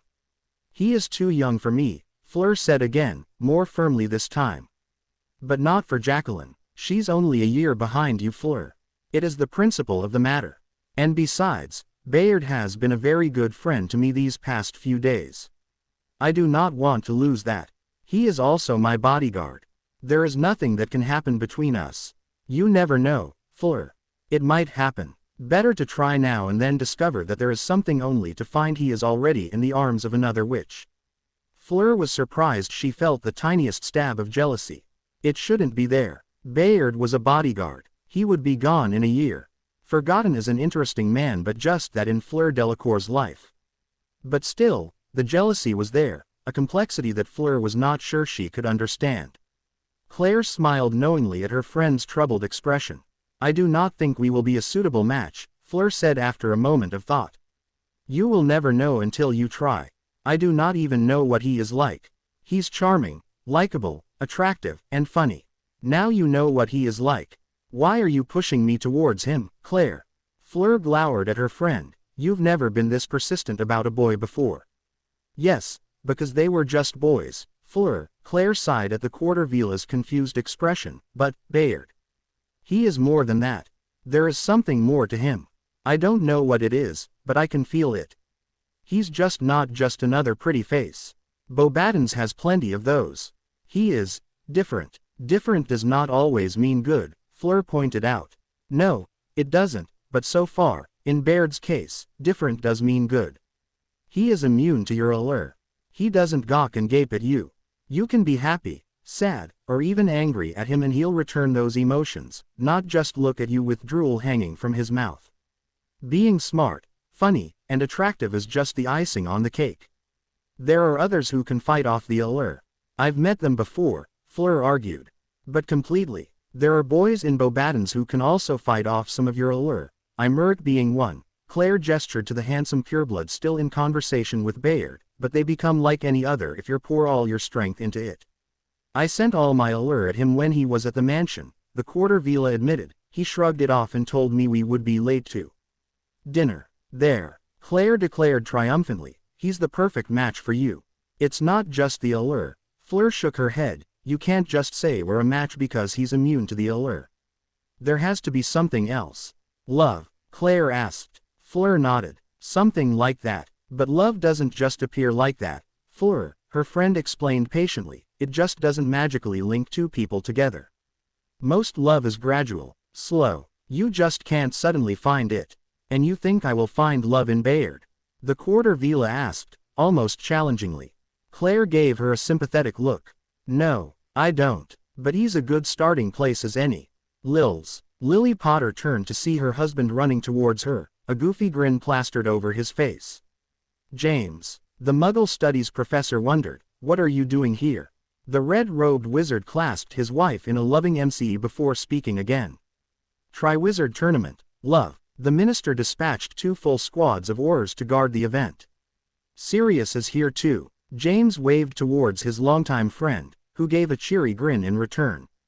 The man bounded up, sporting an equally red robe, though his was not nearly as neat and tidy looking as James's.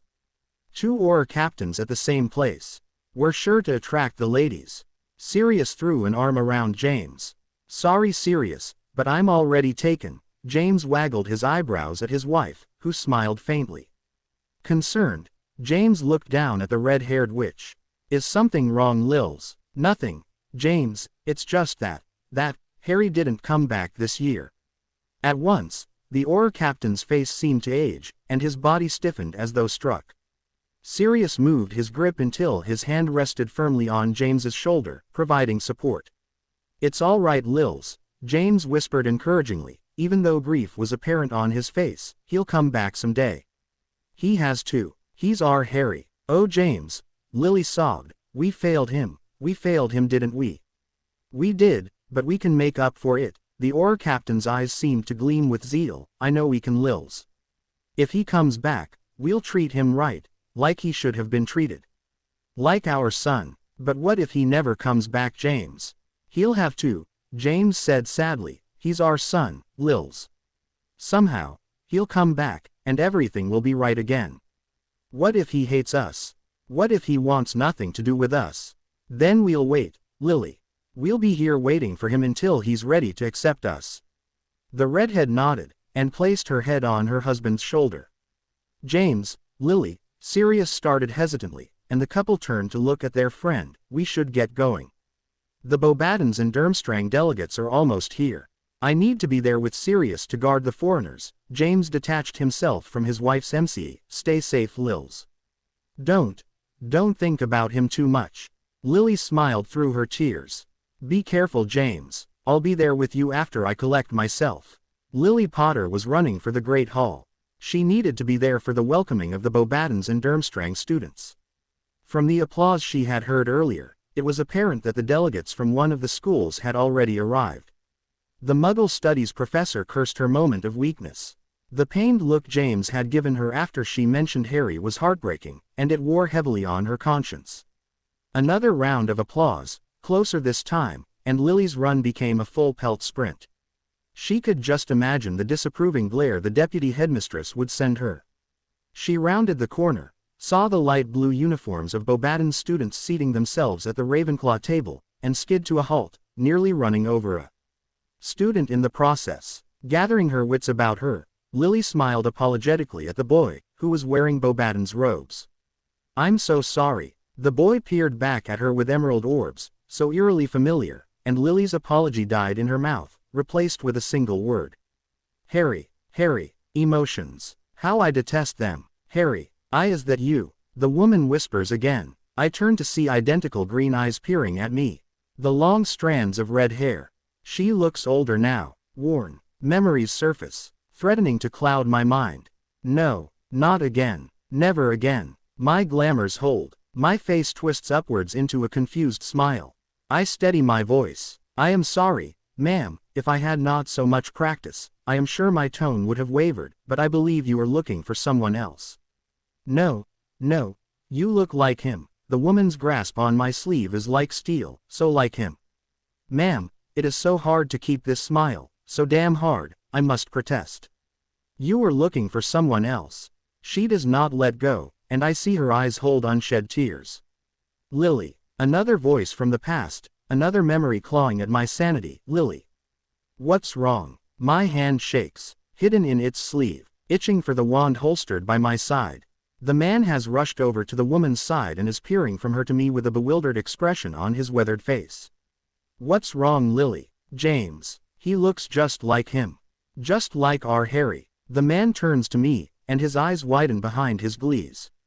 Harry, he whispers. My teeth clench. I sense hate, wanting to be called, begging to be called. I am not Harry. It is hard not to snarl, but I accomplish it anyways. My name is Bayard. A student of Beauxbaton's. Reality seems to crash on the man. He holds his wife away, who now truly is crying.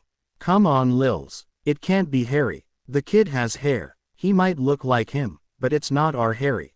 I nearly burst out laughing at this rich irony. I know it's him, James. I just know it's him. The woman is saying, but her shoulders are slumped, defeated. It's all right, Lily. It's all right. the man says softly to the woman, comforting her. He then turns to me with an remorseful look. I'm very sorry, Bayard, was it? I nod and he continues, it's just that you look like our lost son, and my wife thought he had come back. I school my expression into one of concern. You must have loved him very much. My sarcasm is like acid, but it goes unnoticed, just as I expected it would. We did, the man smiles sadly, but we realized it too late. They turn and leave. I gaze at their backs. For heaven's sake, Ron, Hermione sighed in exasperation, you stare at that girl like she was an angel straight from heaven. Huh, Wazot, was Ron's less than intelligent reply. Adam grinned, amused at his two friends' antics. The boy who lived looked around, and noticed much of the Gryffindor table. The boys at least, displayed similar attributes to Ron. Dean Thomas was staring open-mouthed at the beautiful French witch, his fork still halfway to his mouth. Seamus Finnegan's eyes were nearly popping out of his skull. Even the Weasley twins were gazing at the girl with awe. Oh, I give up. Hermione threw up her hands in defeat. Don't be too hard on Ron, Ginny said from beside his brother, the whole table's gawking. Well, Adam isn't, Hermione pointed out, causing the Gryffindor to chuckle. I don't think I'm affected. Not nearly as much as Ron anyways. Good for you, Adam. Ginny smiled, but Adam's attention was no longer on the conversation. Mum, Lily was being escorted by James, and the Auror had her in a comforting MC, while muttering into her ear. Hermione frowned, concerned. Is Professor Potter crying? Adam. Ginny poked the boy in the ribs, seeking an answer. I dunno, Adam replied lamely. She usually only gets this way when the term starts. I don't have a clue why she's depressed now, especially with Dad here. Do you think it has to do with Harry? The boy who lived shrugged helplessly, and watched as his parents settled at the staff table, Lily hiding her face in James's. A sudden storm of whispers brought Adam back to reality, and the Gryffindor turned to see a boy in a Beauxbatons uniform walking towards the Ravenclaw table. Oh, for heaven's sake, Hermione exclaimed, her gaze now on the female population of the Gryffindor table, not again. Adam took a quick look around and noticed with no small amount of trepidation that most girls were staring at the newcomer with an almost maniacal gleam in their eyes. The boy who lived snorted into his cup when he saw Lavender Brown displaying the same expression as Ron as the Beauxbatons boy strode past. First the boys, and now the girls. Hermione said in exasperation, I don't know what the big deal is. He's just a normal boy. Adam was forced to disagree. The boy in question was not the most handsome, and if Adam was being vain, he would consider himself better looking. No, it was not in the looks department that seemed to make the female population of Hogwarts suddenly develop blushes on their cheeks. It was the way the boy carried himself. Confident, powerful, dominating. The boy didn't simply walk. He stalked, like a predator, alluring and intimidating in a single form. Sweet Merlin, blurted out Katie Bell from 3 seats down, you think they're male Vila. This, of course, caused a gale of excited whispers and giggling to overtake the Gryffindor table. Hermione just rolled her eyes. Adam, look. Ginny was pulling on his sleeve and pointing a slender finger in the direction of the Slytherin table. Adam did look, and couldn't help but let out a loud guffaw. Malfoy's face had held a superior sneer ever since Victor Krum had joined the Slytherins. Now, it was white in fury as Pansy Parkinson stopped fawning over him and proceeded to gape at the newcomer. Adam grinned. He would have to shake the boy's hand just for making Malfoy look like that. What kept you? Fleur snapped in French. She was annoyed. Very much so. The entire Ravenclaw table, the boys at least, were staring at her in wide-eyed wonder. Bayard slid smoothly in the seat she saved him, and smiled back before replying back in English. Complications. Apparently I have a ping resemblance to that woman's long-lost son. The boy nodded his head in the direction of a red-haired witch seated at the staff table. Fleur just glared at him, as though blaming him for the attention she was getting. Professor Potter, a pretty witch with curly brown hair asked, she's our Muggle Studies professor. She's really good, but sometimes she gets depressed. There's a story to it, you know, an Asian girl that sat across from Fleur added, has to do with the boy who lived's twin. A fascinating story, I'm sure. Bayard waggled his eyebrows, but before this story continues, I must ask for the pleasure of knowing your names. Both witches smiled. Fleur frowned. Claire, sitting by her, hid her smile in her hand. I'm Cho Chong, the Asian witch nodded, and this is my friend, Marietta Edgecombe. Delighted, Bayard inclined his head respectfully, before giving both girls his undivided attention, and now, the story. Well, you know who attacked the Potters, right? Marietta began, and how Adam Potter rebounded the killing curse. Well, Adam had a twin, and he survived that night as well. From what I hear, after the whole thing died down, the Potters began strutting around Diagon Alley like they owned the place. Of course, it was only with the boy who lived in tow. They were never seen with their other son. Pride is a sinful thing, the boy interjected, shooting a glance back at the staff table. What happened next? Apparently they neglected Adam's twin, Cho said. In place for her friend, the twin ran away from home, and the Daily Prophet dedicated an entire month of subscriptions on how the Potters mistreated their other son. Yeah, it was a shock, spoke another girl to Cho's left, who seemed to blush as Baird's attention switched to her. I mean, my parents thought the Potters were heroes, and then they do something so terrible. A lot of other families felt the same way. And what happened to the twin? The boy asked, concern etched across his features. We don't know, Marietta shrugged, her curly locks bouncing. There was a big search all over England. The Prophet was reporting on it daily, but they never did find him. That's what they want you to believe, the same girl as before said mysteriously. There are other theories to what happened to the Potter twin. Bayard rose an inquisitive brow. And they are. The girl blushed again, a deeper shade of crimson, as the boy smiled charmingly at her before stuttering a reply. Fleur's scowl went by unnoticed. Well, my parents think that maybe he was taken by dark wizards, and trained to be the next Dark Lord. Yes, well, Marietta sniffed, we all know what your parents are like, Mandy. They're only slightly less barmy than loonies. Hey, Mari, Cho nudged her friend, who huffed in response, I'm sorry Mandy. You know how she is, turning. The Asian witch shot an apologetic look to a girl who had been staring off into space. Sorry, Luna. Mari shouldn't have said that. It's quite all right, the smiled with a dreamy look in her eyes. She's infected with Raxperts. They make her say the strangest things. See what I mean? Marietta growled. Barmy, what is the British ministry's position on the twins' disappearance? Bayard asked, and Fleur noticed with interest that the boy seemed to be pressing the conversation. Marietta's face brightened visibly at the question. The official position is that he's dead, the witch said somberly, her words carrying an authoritative air. He disappeared when he was 8, and the consensus is that no one could have survived for that long at such a young age. It's a bit sad, really.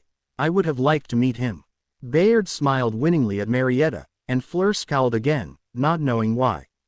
Maybe you've already met him, the boy winked. Maybe he's hidden himself from view all this time. Maybe he's disguised as just another student. Bayard leaned forward, and caused Marietta to blush at the closeness. Maybe he's me. The surrounding witches, the wizard's focus still undividedly on Fleur, sat silent for a minute, before breaking into laughter. That was a good joke, Mr. Bayard. Miss Edgecombe. Just Bayard. You have an unusual sense of humor, Bayard, Cho smiled.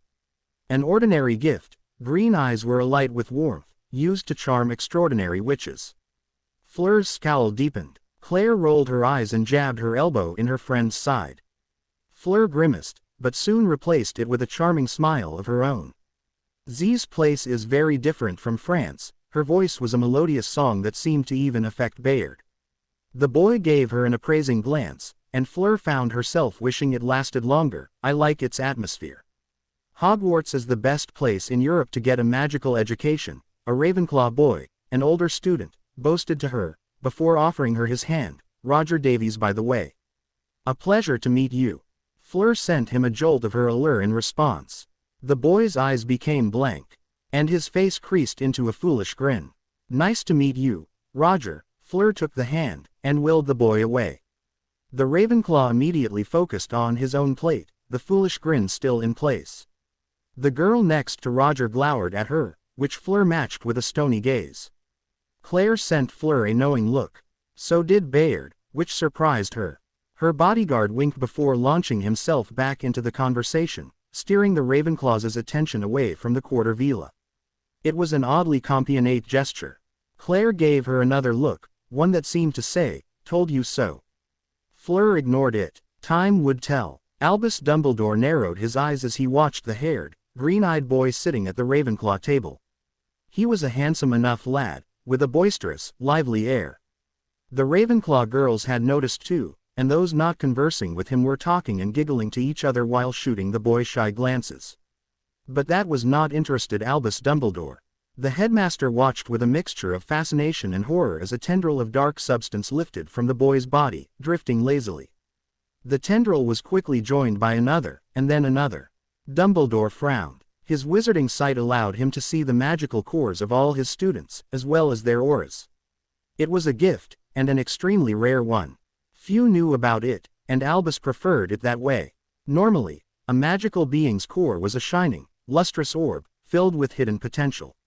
But the boy's, Dumbledore couldn't see it, not completely. The dark substance covered it like a cloak, but Albus could catch glimpses of raw, pulsating power that ached to be released. And the dark substance itself, like shadows, ghosting through the air, rippling and swaying in a protective shield around the boy. It was not dark magic. Albus was sure of it. There was no hidden residue that the killing curse or the Cruciatus curse would have left. It almost felt like an emotion. Feeling, detached from the boy and guarding him from harm.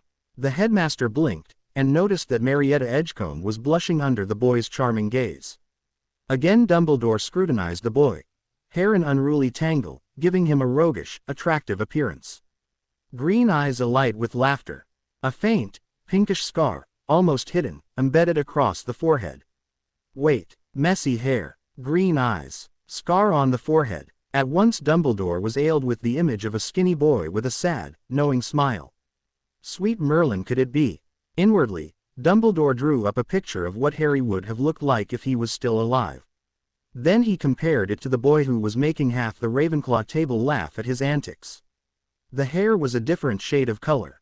This boy's cheeks were a tad too high. But those features can be changed with a well-conjured glamour charm. Everything else. Albus shot a look across the staff table, towards where Lily Potter was listlessly quartering the contents of her dinner plate and rearranging them into smaller and smaller portions. The Muggle Studies professor was staring at the boy as well, though there was no spark of recognition in her eyes. She thought the boy resembled Harry, looked like him so much, but wasn't him at the same time. It was the very definition of ironic, the headmaster thought. The urge was there, to stand bolt upright and announce to the world that Harry James Potter was alive and well. That the boy who sat laughing and joking with the Ravenclaw table had come to Hogwarts at last. Dumbledore repressed it. He knew that the glamours were there for a reason. If Harry ever decided to forgive them, then he would do it on his own time. Albus doubted such an occasion was now. The aged headmaster watched as Harry said something to the Beauxbatons which beside him, who smiled back alluringly in response, but seemed to give death glares to the surrounding Ravenclaw girls. My Harry. The headmaster's eyes twinkled. Avila, your father will be proud. It is night. The Beauxbatons' carriage has at last grown quiet. I pace outside, and wait for the lights to dim. A minute after, and nothing remains but the moonlight from a clear, dark sky. And then the shadows move, twisting, convulsing, flowing with a life of their own. They coalesce, becoming solid, joining together to become a man-sized figure. The head emerges, horns sprouting from a cross-visored helm. Emerald balls of fire peer at its surroundings, and then rest of the body comes, forming pauldrons, a plate, gauntlets, and more. Hate stares at me, and it is with amusement in his metallic voice that he next speaks. So that was your mother. I glance coldly back at him, and Hate chuckles. She has not aged well. Neither has your father. I suppose not, I reply. My brother's needs must be wearing them down. Perhaps, but I think it is something else. The black-clad knight articulates the joints in his gloves, shattering the silence with steel-ringed cracks. They look guilty. Hate turns to look at me again. I can see it in their eyes. Guilt rightfully earned. The statement comes at a low snarl, and I am surprised at the vehemence in my tone. The hate is flaring within you, the hulking figure observes. Their presence has affected you. You lie, I state simply. Do I? Hate strides slowly towards the lake, the moonlight creating a shimmering mirror of still water. Never forget that it was you who forged me from your emotions all those years ago. I can feel your anger, your hate, your sorrow, swelling deep within your soul. They are most beautiful. You lie, I say again as I follow him. The knight stares down at me, with something akin to sympathy. It is normal to feel such emotions, he rasps, after all. They are still your family. I have felt nothing for a long time, hate. I won't start feeling now. He inclines his head, bowing out of the argument. On to more pleasant things then, my lord.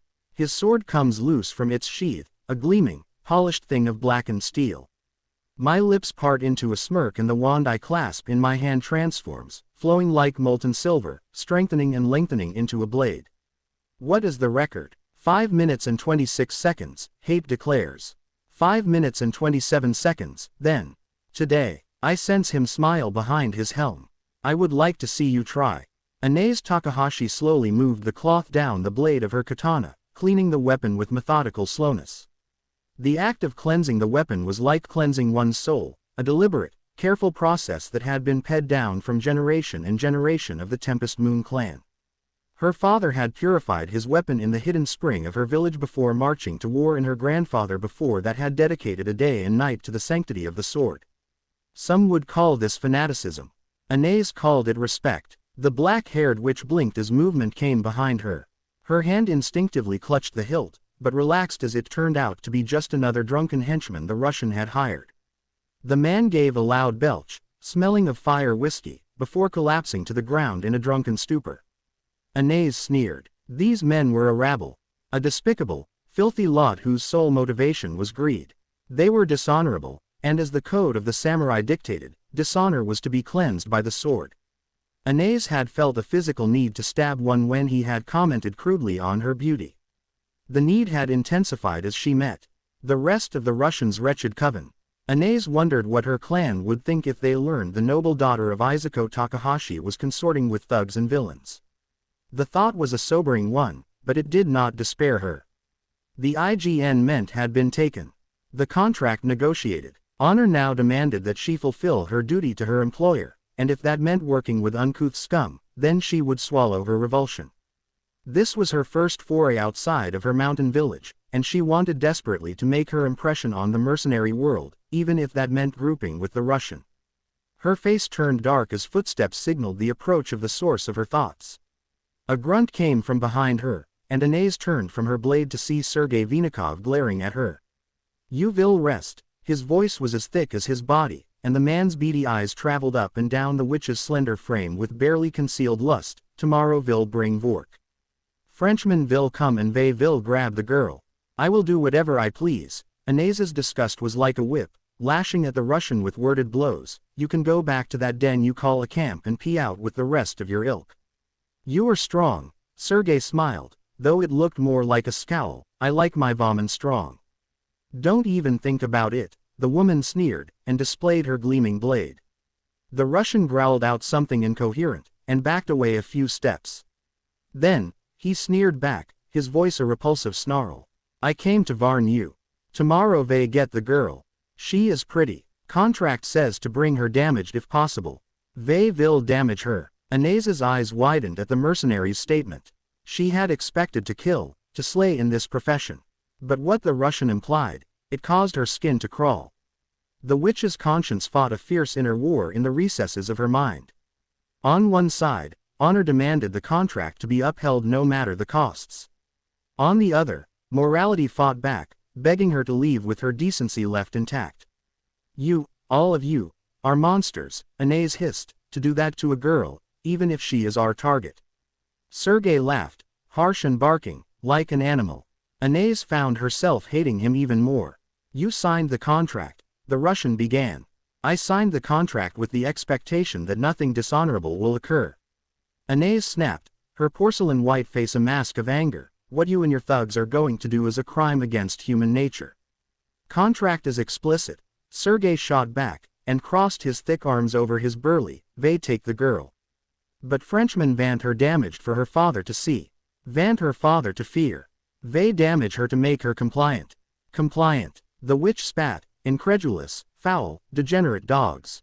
Foul, degenerate dogs you are working with, the Russian leered. You go against contract. You lose your magic. There was no such clause when I signed. Frenchman vas tricky. Sergei's grin sent a disgusted shiver down Anais's spine. He add to the contract after you signed and left.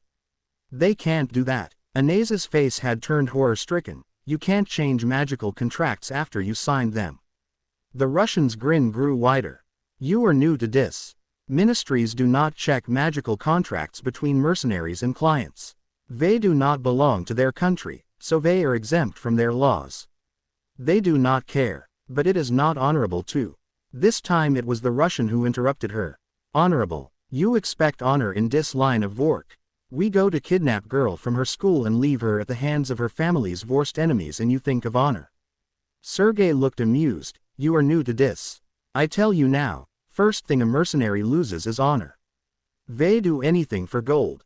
Kill, burn. The Russian shrugged noncommittally. I used to care when I was new. But that was many years ago. Now girl is just another girl. They break her for the contract, then they send her to the Frenchman. It is simple. Anais was speechless. Sergei regarded her for a few more seconds before turning on his heel. They break her here tomorrow, the bounty hunter said over his shoulder. If you do not want to hear her screams, cast a silencing charm on your ears. It will help. The witch stared at the back of the retreating Russian, her thoughts a turmoiled mess. She turned to see Hogwarts School of Witchcraft and Wizardry looming in the distance, and prayed to her ancestors what she was about to help do would not damn her soul. Fleur Delacour had been in Hogwarts for only 2 days, and already she yearned for home. It was not the climate or the atmosphere. No, a little cold would not stop the daughter of Sebastian Delacour. It wasn't the paltry selection of food either. Breakfast, lunch, and dinner consisted of the same basic ingredients. Meat, vegetables, fruit, pumpkin juice. The English seemed to have little imagination with their meals. But all that was tolerable. What was not were the stares. The quarter villa scowled as a Hogwarts 6th year walked headlong into a wall, all the while staring at her. The boy gave a goofy grin as he realized she was looking at him and Fleur hurriedly turned her attention elsewhere, lest the 6th year think she had some ulterior motive. Nearly every boy she had encountered so far in her rush to get to Cleese had turned slack-jawed in her presence. It was ridiculous. Claire strode confidently by her friend's side with a bemused Imeric tagging along slightly behind. You should not blame them, Fleur. Claire spoke up as they navigated past the fallen 6th year. They are not used to your allure. Fleur's response was a string of dark mutterings about Englishmen, pigs, and a gutter. Imeric coughed to hide his laughter. Come now, Fleur, the pureblood said after he recovered. Many boys gave you the same looks when you first attended Beauxbatons. Yes, but unlike the students at Hogwarts, they had a semblance of self-control. Fleur spat as the trio rounded a corner. Still angry over this morning? Claire asked sympathetically. This morning. Angry was not a word to describe it. As she had sat down in the great hall to eat, a haired boy leading 2 students with a resemblance to trolls had slinked over from the Slytherin table and had without invitation, sat across from her. The boy, whose name Fleur did not want to remember, had spent a good 15 minutes rambling about his family's high standings in British magical society, a topic that the quarter villa couldn't give 2 nuts about. The urge to stand up and sit somewhere else had been particularly strong, and it was only through Fleur's sense of politeness that she did not do so. At the end, the boy had swept Fleur's unwilling hand to his lips and ate it. Fleur ground her teeth at the memory. Claire noticed and couldn't help but pour salt into the injury. I do believe the best part was at the end. Imeric chuckled, and adopted the superior smirk the boy had worn throughout the conversation. I believe, Miss Delacour, we will be having quite a few meetings in the future, most likely at my family manor, the pureblood mimicked, much to Claire's delight and Fleur's fury. You should have sent him away with your allure, Claire nudged her. I tried, Fleur ground it out, and he was affected. But he stayed there and kept on talking. Imeric raised an elegant eyebrow. I do believe that we have found someone more conceited than Montague. Bayard should have knocked him flying, Claire declared. He arrived too late. Imeric nodded sadly. Where is Bayard anyways? He sat down to eat and then was gone. He left with Marietta, Fleur snarled. Imeric blinked in surprise at the venom in her tone, while Claire just smiled. And did this, Marietta, do something to insult you? The pureblood asked hesitantly. Yes, she did, Claire answered for her. She took Bayard away. What does that have to do with anything? Imric's face had turned confused. Claire was about to reply when Fleur cut her off. Nothing. Imric, don't listen to Claire's gossip. The Quarter Vila struggled with her anger. Her bodyguard had said a hurried goodbye before the Hogwarts which ensnared his arm and led him out of the Great Hall. The jealousy had returned then, stronger than before, and that bothered Fleur. Bayard was an anomaly, an inconsistency in her life that she could not figure out. He was charming, smart, and good-looking, and Fleur had no doubt in her mind he would grow up to be a fine man. But he was also a bodyguard, a boy her father hired to ensure her safety. Their relationship was and could only be strictly professional. Any compion he showed her was because he was paid to do so, and that rankled badly with the Quarter Vila. If she one day did begin to like him, or even love him, she would never be sure if the emotions he returned were real. Not as her bodyguard at least. And then there was his age. Claire had been right. Age should not matter, but Fleur could not help but think differently. Bayard was mature, more so than some men she had encountered, but he was still only 14, while she had already entered the first steps of womanhood. Women didn't like boys. It was wrong, and no matter how Fleur tried, she could only see Bayard as that. A boy, not a man. Still, she felt like she was missing something. Like a lost opportunity. And it was driving her crazy. I stare into the face of someone I hate, and the only thing I can do is smile. The boy smiles back, handsome, rugged, the picture perfect of his parents. Our parents. He wears James's face, softened by Lily's features. Years ago, I would have torn at him with my fingers. Now, I speak to him as though he were a friend. Hello. I greet, and clasp his hand with my own. You must be Adam Potter. Yeah, I am. His voice has not changed. I can still feel the innate superiority in it, though it has been lessened by age. Just wanted to say hi to the only foreign student in our year. My eyes flicker to the witch and wizard that stands with him. The witch possesses an inquisitive countenance and clutches a textbook close to her. The wizard is lanky and tall, but his features are that of a boy, with an almost obnoxious shade of red hair. Charmed, I force myself to say. You don't have an accent. The witch says excitedly, as though I am some foreign specimen to be examined. How can that be? The other Beauxbaton students have accents. I have been to many countries. A half-lie, Miss Granger. Hermione Granger. The witch nods happily. So you must be a transfer student to the academy then. Yes, another half-lie. You are most observant, Miss Granger. I have the suspicion she would have asked for more, but the lanky wizard interrupts her. You made Malfoy look like a loon yesterday. He grins. That makes you and me friends already. I'm Ron Weasley by the way. Malfoy. Yeah. Ron grimaces as though smelling something foul. That's Slytherin Ponce. Adam chuckles. The sound grates on my nerves. Ron. Adam. Hermione admonishes her friend, though it is lackluster. She turns to me. Sorry about these two. They have an almost fanatical hatred for Draco. He's a Slytherin, you know. Pureblood too, and I don't mean to sound rude. But he can be most infuriating at times.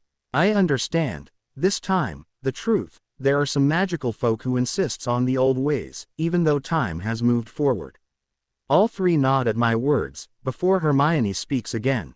I'm sure that France doesn't have nearly as much bigotry from their purebloods. There are some, I reply, but they are in positions of power and won't make their beliefs known to the public. Same here. Ron scoffed. Malfoy gets away with it because his dad's a board governor of Hogwarts. He also has half the Wizengamot in his pocket. At least the Auror department hasn't been affected. Adam looks proud. My dad and Uncle Sirius won't have anything to do with pure-blooded supremacy. Sirius. Sirius Black. Another memory. This one not so bad, but useless like all the others. Pause. Blink. Pause. Is he okay? Hermione whispers in a worried voice. He's just standing there, staring at us, Ron mutters. I shake my head and bring myself out of the reverie.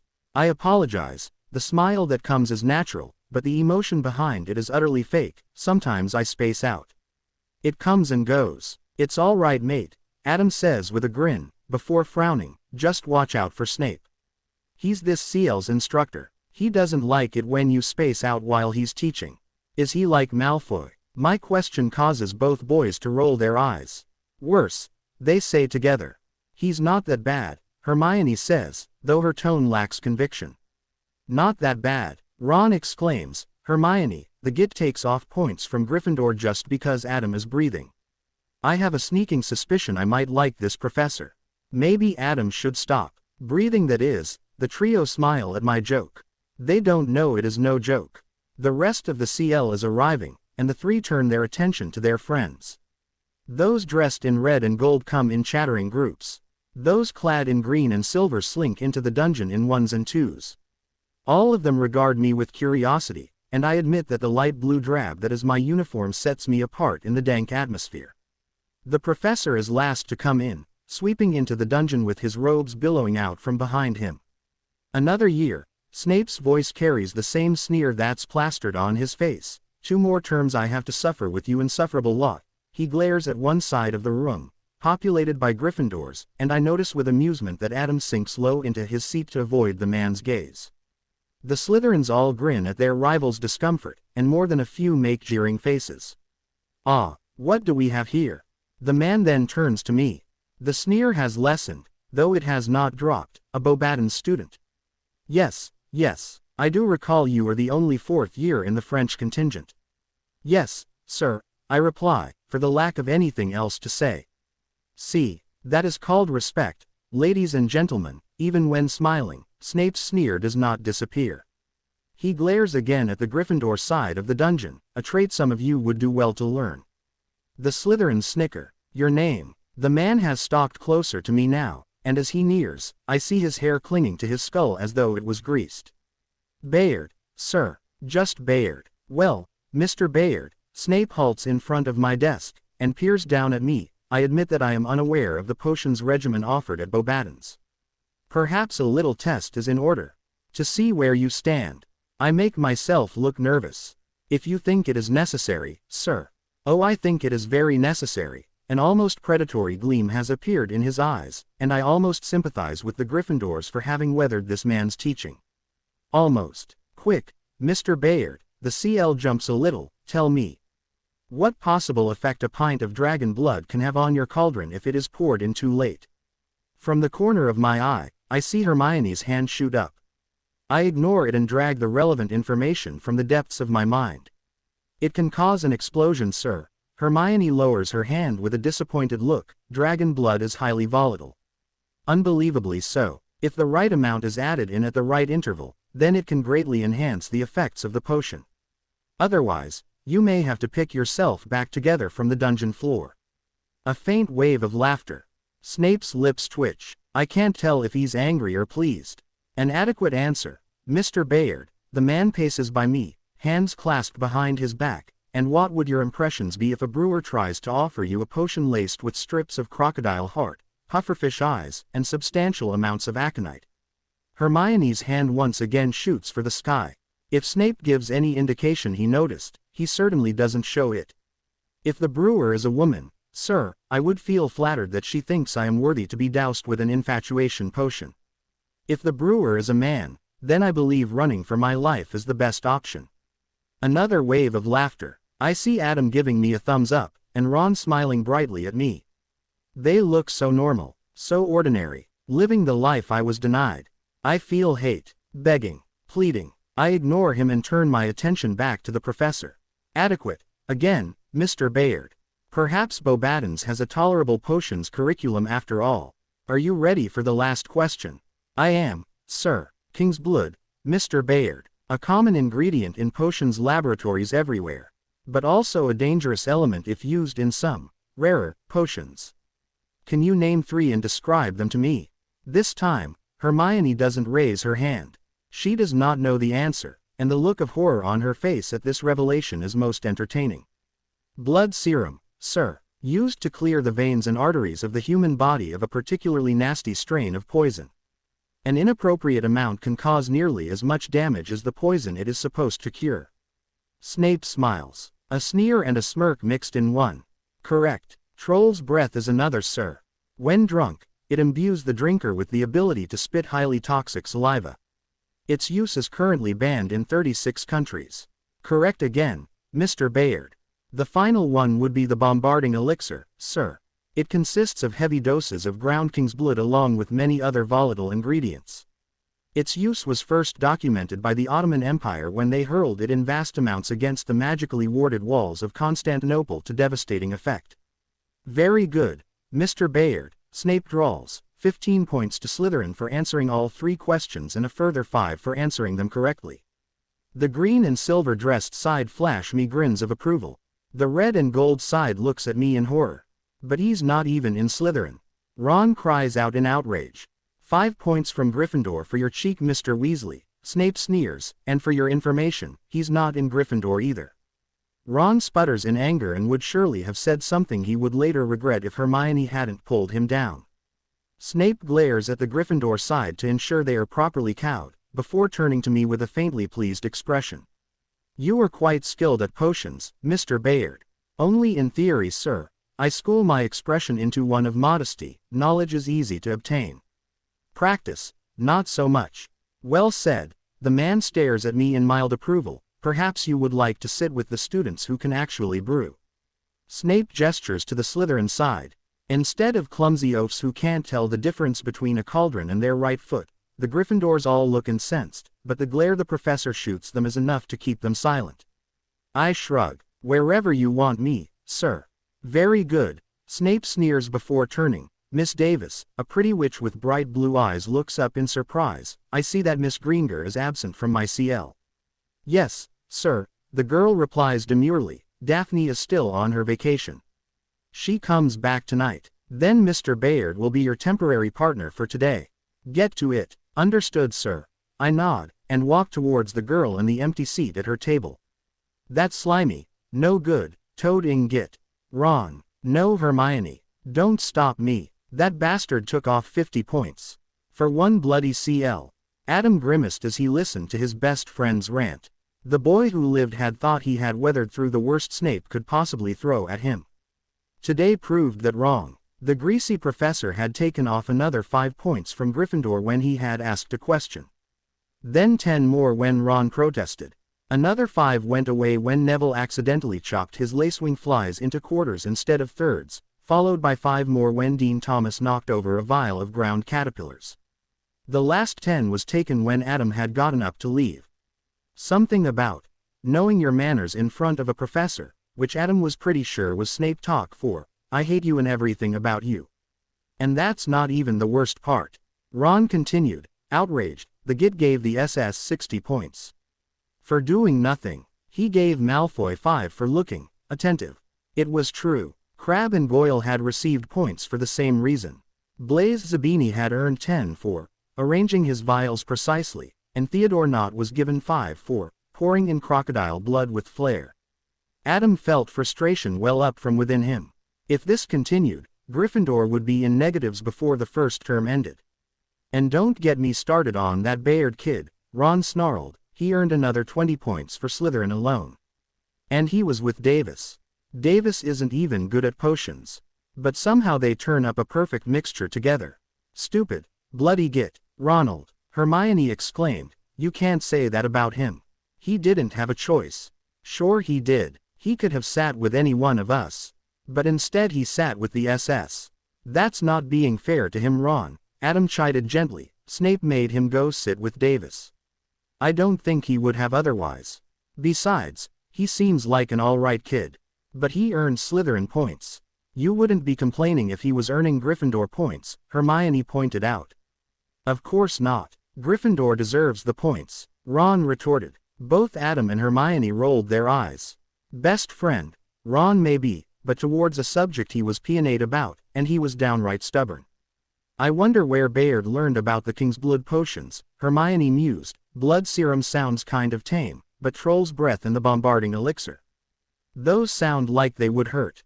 Probably got it from some dark wizards, Ron growled out, taught him how to brew the slimy stuff.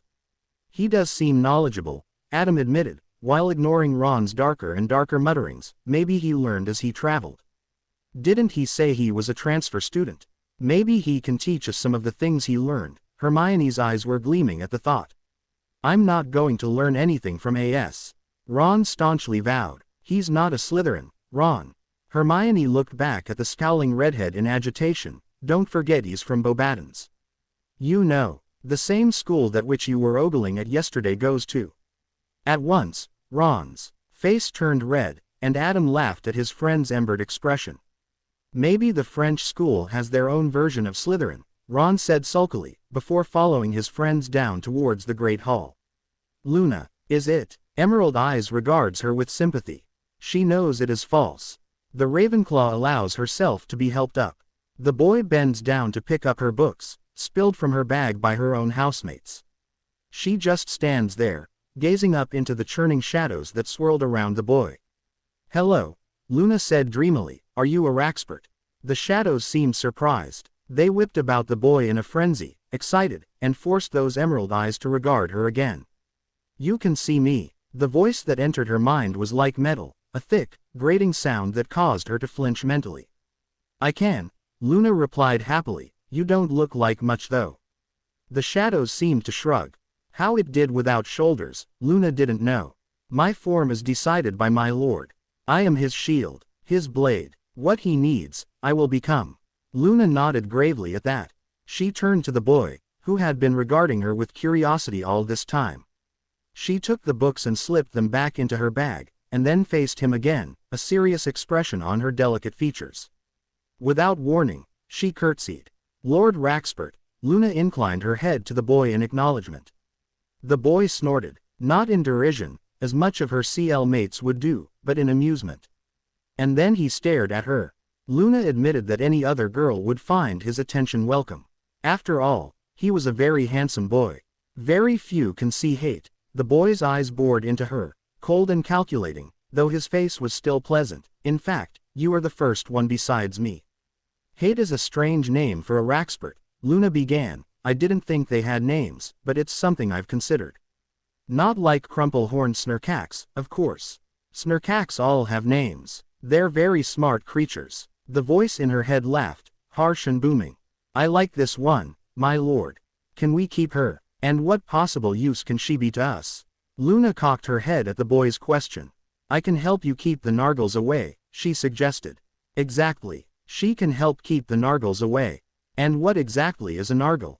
The boy asked. Luna drew back in horror. The boy didn't know. Nargles are devious little things, Luna lectured. They steal things from you when you're not looking. I had my shoes taken away from them many times. At this, the boy's eyes flashed, though Luna didn't know why, and sometimes my homework too. This year I made sure to wear extra protection against Nargles, and so far, nothing has been stolen. I'm pretty sure that they'll steal something from me later though. Nargles always do. And these Nargles, the boy peered at her, do they resemble humans? Maybe certain people you know. Housemates perhaps. Luna shrugged. I've never given it any thought, she admitted, they're just Nargles. The boy stood back, and examined her. His features were still locked in a charming mask, but his eyes held an inner fire in them, as though his mind was locked in a furious struggle over something. Then, those emerald orbs cleared, and the boy stepped towards her, decision seemingly made. Luna, the smile was utterly fake, but she detected a faint trace of emotion lingering behind. Would you like to sit with me for dinner? Morning brought much oddity to the Ravenclaw table, and much consternation to Fleur. Luna, the girl whom Bayard had insisted sit next to him for dinner and now breakfast, had made a butterbeer cork necklace for the quarter vila. It was a simple, artless trinket, and Fleur thought it looked rather crude. But she couldn't refuse. Could she? That would seem rude and heartless of her. It didn't help that both Bayard and Luna were staring at her with serious expressions. It will help keep the Nargles away, Luna said dreamily as she held up her gift for all to behold. The nearest students, all from Hogwarts, snickered and Fleur glared at them angrily. The girl was eccentric, odd even, and Fleur had a feeling she had been ostracized by her CL mates before. Thank you, she said, not knowing what else to say, and accepted the necklace with as much grace as she could muster.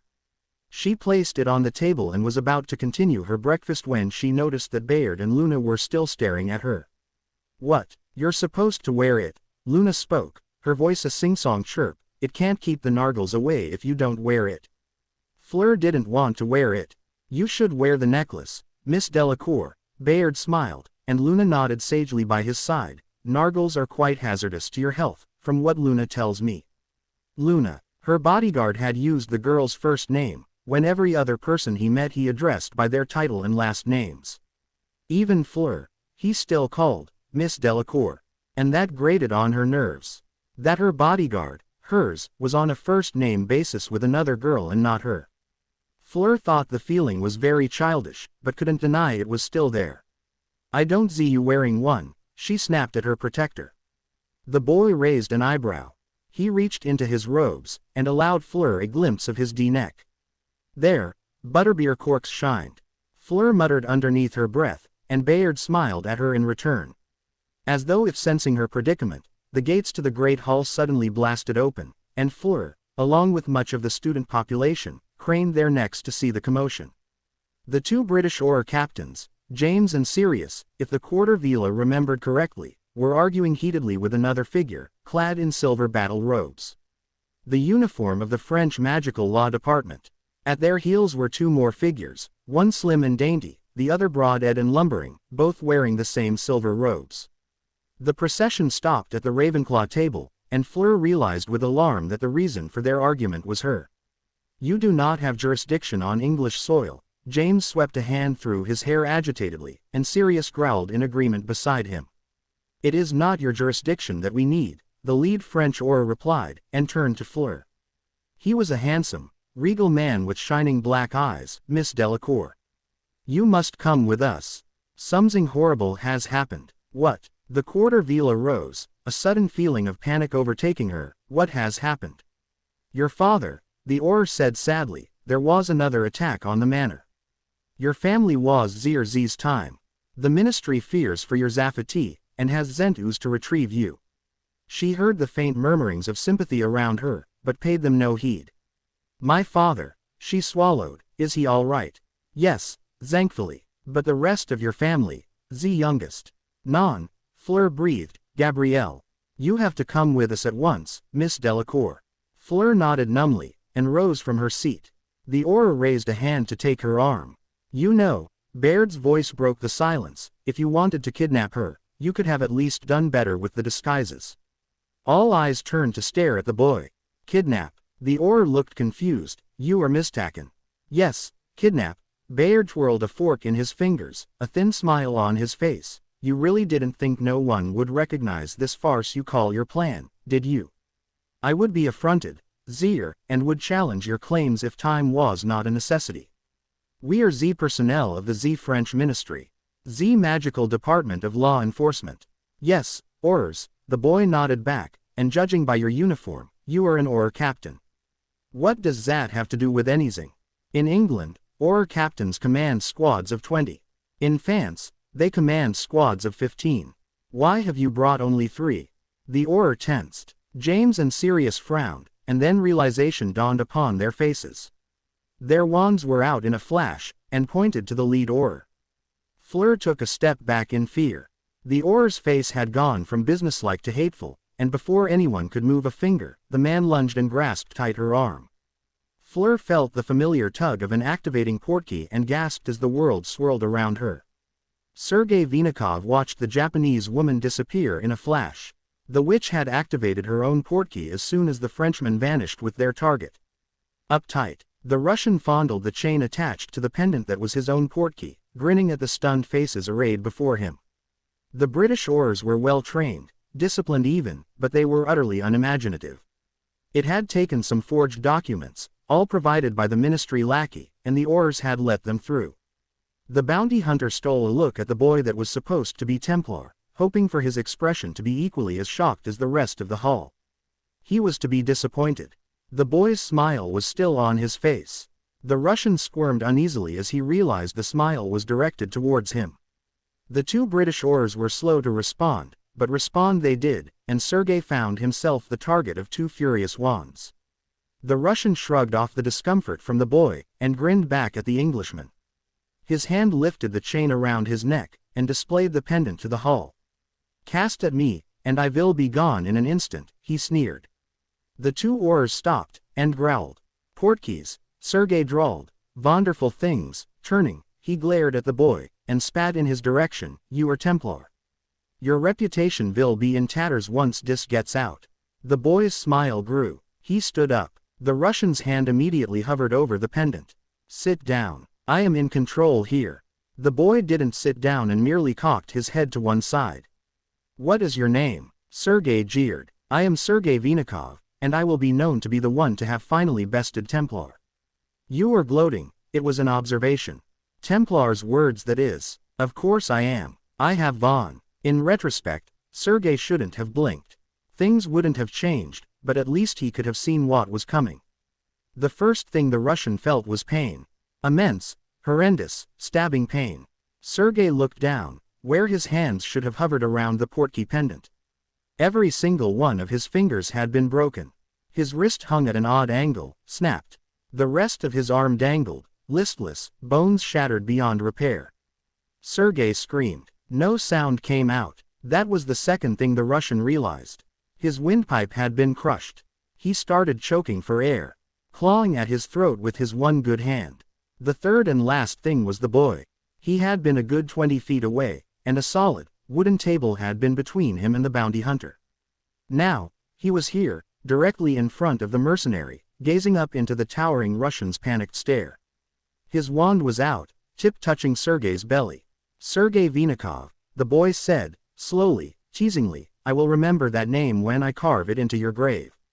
The wand lengthened, forming the unyielding edge of a sword, and Sergei Vinikov's world ended in a spray of blood. They were in a forest.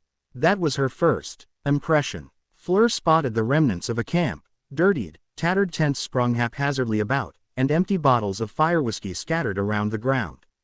Fleur stumbled into the clearing, her mind reeling. Immediately, rough hands grabbed her, lingering over her and making her skin crawl. Fleur struggled wildly, and swung her arm in a viscous slap. She was rewarded by a snarl of pain, and her accoster stepped back, rubbing his cheek. You're a tough little bint, aren't you? The man sported a wild, uncombed beard, and his eyes held a tinge of madness within. I'll make you scream for that. The quarter Vila reached for her wand, but more hands grabbed her and Fleur found herself helpless. Fear came, and Fleur was ashamed for feeling it. Once Sergei gets here, the same man she had slapped was saying, we'll start, and we'll have some fun with you. Never had me a Vila before, another man leered at her, before tracing the outline of her lips with a dirtied finger. And don't you try that allure thing on us, or Inez will make you wish you hadn't been born. Fleur shot a hopeful look towards the only woman in the group, but her hopes were dashed when the silver-dressed witch refused to meet her gaze. Gentlemen, the fake Auror's aristocratic drawl came from behind the quarter Vila, our mission has been accomplished. You will have your bounty when Z girl has been suitably broken. The fear turned into terror, and Fleur fought in her captor's grip. It was a futile struggle, and the quarter Vila felt bile rising in her throat as unclean hands moved again for her. Please, refrain from touching the girl. The voice was hard, metallic, and raspy. Everyone turned, and saw plated armor and burning, emerald eyes. Greetings, the knight grated, I am Hate. And today, I will be your executioner. The American had talked about the knight. To Inez, that meant a man wearing plate, a warrior clad in shining armor that was a paragon of chivalry in the age of swords and shields. The being that was before her, was by that very definition, not a knight. The figure stood 7 feet tall, encased in a suit of plate blacker than the darkest of nights. A tattered cloak, ripped and torn, was DD over the thing's lamellar pauldrons, seemingly moving with a life of its own. Gauntleted fingers caressed the pommel of a Miv broadsword, tip currently dug deep into the dirt. Its face was hidden by a cruel helm of black steel, with curved, forward-pointing horns that jutted from each side. And the eyes were glowing orbs of fire, glaring from the helm's visor, filled with promised pain and barely concealed malice. It was like staring into the face of death. One of the mercenaries, a hired thug from the streets, recovers his wits first, and whips his wand in a vertical cutting motion. A bright red beam careens towards the figure, a high-powered stunning spell capable of knocking its target senseless for a week. The beam connects, but the knight does not fall. Inez watched with a sickening feeling in her gut as the spell seemed to go through the being, traveling into his body and out without any tangible effect. The stupefy smashes into the ground and leaves a sizzling patch in the dirt. Now there is no need for that, the knight says amiably, as though talking to a guest in his own house. Death will come for you on its own time. There is no need to hasten your own demise. A plated hand gestures at their surroundings, and the knight speaks again. Enjoy the scenery. Look at the trees, the rocks, the sky. Enjoy these sights, for I assure you, they will be your last. It was the utter conviction in the knight's voice that sent a chill up her spine. What are you idiots waiting for? The young Frenchman from the meeting screamed out, his wand still hovering over the girl. If one is not enough, cast together. Kill Zat Zing. A volley of spells and curses flew from a dozen wand tips. Anais added her own spells into the mix. A cast Defindo severed the thick trunk of an aged tree. Bombardas covered the area in explosions. Reductos smashed and pulverized. Through all of it, the knight stood there, and weathered the volley as though it was a light breeze. They stopped casting 30 seconds later, panting with exertion. The knight was silent, and merely stared at them. Waiting, watching. If we can't hurt it, one of the bounty hunters began, looking scared, surely it can't hurt us. The knight laughed, harsh and grating. Everyone flinched. Please, it said, believe that with all your hearts. It will make the next few minutes all the more enjoyable. The whoosh of an activating portkey caused the mercenary contingent to turn their heads. The Russian appeared, his body straight and erect, back facing them. Sergei. The Frenchman snarled, what is the meaning of Z's? The Russian gave no reply, and like the knight, just stood there, his face hidden from view. What is going on? What happened to Z boy? Oh, I assure you, the voice that replied was distinctively not Sergei's. He's quite safe and sound. The man fell, mouth open, like a marionette with its strings cut, and in his place, the boy with unruly hair stood, sword dripping with the Russian's blood. Fleur screamed into her captor's hand. The Frenchman cried out and dragged the girl back. The mercenaries quickly stepped forward to shield their employer. Wands were raised. The boy took no notice of the robed men and directed his attention to Fleur. Are you all right, Miss Delacour? The girl shook her head vigorously, though hope shined bright in her eyes. The Frenchman growled, and clutched her tighter. If you try anything, his wand pressed against Fleur's neck, I will not hesitate to harm her. The boy, Templar, smiled. It was a cold, haunted smirk. Without emotion, it made him look almost inhuman. He dished his wand and incanted. Accio Fleur Delacour. The Frenchman sneered and tightened his hold. If you think that's such a weak Z-Pel. And then he stopped talking, for Fleur Delacour was suddenly no longer there. Miss Delacour, Templar spoke mildly to the shaken girl in his arms, do be careful next time. The girl was about to say something when the boy deposited a shining medallion in her palm. The Russian's portkey, Anais realized. And then the girl is gone, teleported back to Hogwarts School of Witchcraft and Wizardry. Portkeys, the boy smiles as he regards the stunned mercenaries, wonderful things. The sword melts, flows like water, and forms into a wand. It twirls, spinning fluidly in Templar's palm, moving as though it was just a mere extension to the boy's arm, daring them to shoot the first spell. None dared. Anais couldn't explain it, but she felt scared. Petrified. The boy seemed to emit an aura of dread as he stood there, just smiling, and even the veteran cutthroats in their little band flinched under his gaze. This is an interesting place the lot of you have picked. Templar's words were friendly, though his eyes remained hard as stone. Anais noticed his wand still spinning in his hand, well warded. Unnoticeable, even by wizards. One would think you were going to do something unforgivable here. All the men in the contingent cringed. They were. The knight's grating voice was heard from the back, and Anais turned to see it pacing back and forth like a caged animal. They were going to her. It was something so small, so slight, that Anais almost missed it. The boy's smile, it turned almost feral, and his eyes, they shone with a lethal gleam that made the witch take a step back in fear. Well, that does change things. Templar's tone was thoughtful. You see, I was merely going to kill you. But now that I know what the lot of you wanted to do to my client, I am going to have to do something else. Why, you'll let us go? One of the more naive members of their band asked hopefully. Oh, I'm still going to kill you. The boy's smile was like a shark's. I'm just going to have to kill you much more painfully. Fleur felt the world spinning to a stop around her. She opened her eyes to see the great hall of Hogwarts and felt blessed relief spreading throughout her body. Before she could so much as move, a brown-haired cannonball careened into her. Oh, Fleur! Claire was babbling in French, tears spilling down her cheeks. "Are you all right? Are you hurt? I was so worried." "You're not hurt, are you? I was late coming from the carriage and couldn't help you. I wasn't there for you, Fleur." "Oh, I'm so sorry." The quarter Vila teetered unsteadily and held her friend close.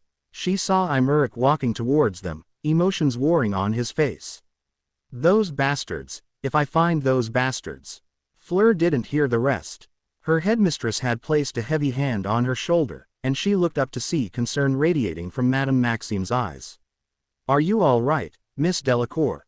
She saw the rest of the hall staring at her with wide, frightened eyes, saw the squads of British oars that now had been called into the school, saw the Hogwarts professors regarding her with stern, worried gazes. And then it hit her who just had saved her, and her numbness went away, replaced by fire. "Bayard!" Fleur gasped out, and grasped tight Maxime's robes. "Bayard's still out there. The first wizard to die is a skinny, mustached man with a fat, bulbous nose.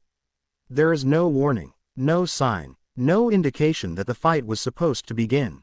The knight thunders into the group from behind, and separates the man into two screaming halves.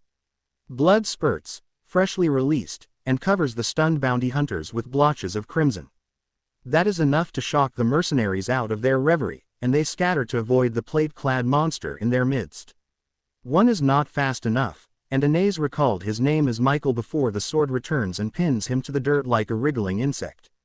Anais launched a silent diffindo and a powered-up bombarda towards the knight, judging it to be the most lethal combatant of the pair. Just like before, both spells seemed to go through the shadow-wreathed being, the diffindo carving a deep gouge into the ground and the bombarda detonating in a copse of trees even further. The woman snarled, and wheeled to deal with the boy, just in time to see another man go down, a smoking crater in his. The boy casted, moving fluidly, never stopping, seemingly unmindful of the bright beams of magic that spat and hissed around him. There was never the shimmering glow of a conjured protega. Templar's defense was movement, a blur of random motions that made him almost impossible to target. Not that the mercenaries were in lack of trying. Their constant barrage of spells was rearranging the forest floor, but none connected with the boy. Templar ducked a borderline dark curse, and slashed his wand towards the ground. A pulsating burst of magic slammed into the earth, and in response, the dirt and loam convulsed as though if alive. Two wizards, one of whom had sent the curse, were suddenly accosted by dozens of earthen hands, fingers of hardened soil and stone reaching and grasping. One wizard managed to stumble back into safety. The other was not so lucky, and wailed as the inhuman digits clutched tight to his limbs. They dragged him into the ground, forcing him waist-deep into the churned dirt, before a twisted thing rose from the earth. Swiftly, it formed into a hand, many times larger and heavier than the ones before. Anais watched, stunned, as the hand clutched tight its clay fingers to form a gigantic fist. And then it came down, like a hammer, and pulverized the trapped wizard into a bloody paste. The wizard who had freed himself screamed out something incoherent, and began blasting the earthen fist with his wand. He never saw the armored figure until the sword exploded from his. Gurgling blood, the man turned his head to see emerald bale fires staring at him before a steel fist seized him from the ground and lifted him high. The sword freed itself, then it came back, once, twice, 3 times, stabbing into the twitching body with blinding speed. The knight laughed, an eerie, unnatural sound, and flung the dead man away like a ragdoll. Anais shot 3 curses at the armored figure in rapid succession, watching helplessly as they ped through the thing's body as though it was thin air. The knight paid her no heed, and scythed down another mercenary in a spray of blood. A protega shimmered into place by her left and the witch wheeled on her feet to see a scrawny man dueling with Templar. The wizard blasted at the boy with high-powered reductos and hastily aimed bombardas. His opponent danced through the explosions, swerved to avoid a beam at level, and jerked his wand towards the protective barrier. The protego shattered like GL, and as its conjurer staggered back from the magical backlash, a thin beam from the boy's wand transfixed the bounty hunter like a hurled spear. The man's skin dissolved. It cackled like burning paper, shriveled, and then seeped away, revealing human anatomy at its barest, bloodiest form. Anais wanted to retch. The man collapsed in a screaming heap, clutching at his raw flesh that seemed to throb and pulse. His death would not be quick. The boy turned, ducking under the sickly green of a killing curse, and incinerated the caster with a jet of bright orange fire. Anais again targeted the boy, launching spells, hexes, even the occasional disarming spell to somehow halt the young killer. None of them even grazed him. He was too quick for her spells to hit and his movements too erratic for her to anticipate. And he wasn't even sweating. Templar sidestepped a bludgeoning curse, sent 2 severing charms back to back in the span it took for a human to blink, and detached both arms from his target. The bounty hunter screamed, and staggered back, twin arcs of crimson spilling from his shoulders. The boy's reducto smashed into his a second later, and a flopping, battered body rolled to a stop at Anais's feet. It was then that Anais knew she was going to die. The knight had hinted on it, even proclaimed it. She had thought he was bluffing. But now, the American's words rang true. The witch turned on her heel to see men falling back in disarray, casting blindly, futilely. Some were even running away. They couldn't apparate here, not with the wards in place. They didn't get far. A wave from the boy's wand turned the very forest alive, and Anais averted her eyes from the scene of men being ripped to bloody pieces by thorned nches. The witch sighed resignedly. She looked up to see the sky. It was, as the knight said, very beautiful. I place my hands on the bounty hunter's cheeks, softly, almost comfortingly. He is an average man, with average looks. With beard stubble underneath his chin. Nut-colored hair. His eyes dart in their sockets, desperate to escape. I wonder if he has a wife to support. Or perhaps children to feed. Monster. He slurs through blood-flecked lips, monster. Thank you, I say to him, and my hands jerk. The ugly crack of snapping bone follows, and the body slumps, limp and lifeless, for the compliment. I push the corpse away, and am greeted with the sight of the last 3. One is the Frenchman, the fake Auror, and his wand is pointed towards me in a shaking hand. Another is a woman, with porcelain beauty and lustrous black hair. The last one is a bounty hunter. British, maybe. The man is white with fear. Across from me, hate yanks his blade free from a Ized body. 3 more to kill, his voice is like iron, unyielding, strong, 3 more to send to Hades. That jolts one of the 3 into action. Expelliarmus. The mercenary screams out. I watch, bemused, as Hate's sword is ripped from his grasp. The blade hurtles towards a nearby tree, and buries half its length into the aged bark. Hate's response is to chuckle. And then he moves, crossing the stretch of ground between him and the bounty hunter in great, distance-eating strides. The man has time to take a single step back. Then Hate is before him, and the knight's ironclad hands come together in a resounding clap. The mercenary's head bursts open, explodes outwards like a ripe fruit, and decorates the surrounding area with blood and in matter. The woman is sharp enough to launch herself away. The Frenchman is not nearly as fast, and screams as Hate's blood-stained gauntlets hauls him high into the air. I walk towards him, past a groaning wizard holding half his face together. My wand hand snaps in his direction, and the groans cease forever. The Frenchman struggles in Hate's grip, but it is a lost fight. I halt in front of him. He tries to put on a vague face. I can at least give him credit for that. Why you won't get anything out of me? The man cries out. The fear in his eyes is excruciatingly beautiful. I won't tell you a zing. That is good, I smile back. I don't want to know. I point my wand to his forehead. His facade breaks like brittle iron. Don't kill me, please. Z's wasn't my plan. It was Montague's. I'm only a low official. I just wanted a promotion. Don't kill me, I beg you. I wouldn't have hurt her. On Merlin's oath I swear.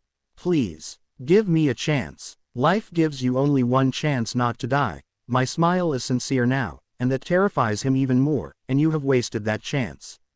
I glance up, ignoring the man's blubbering, to meet the stare of emerald fire. Hate, a command. Gladly, the knight says back. Plate-clad arms lift the Frenchman higher. The man manages one more scream.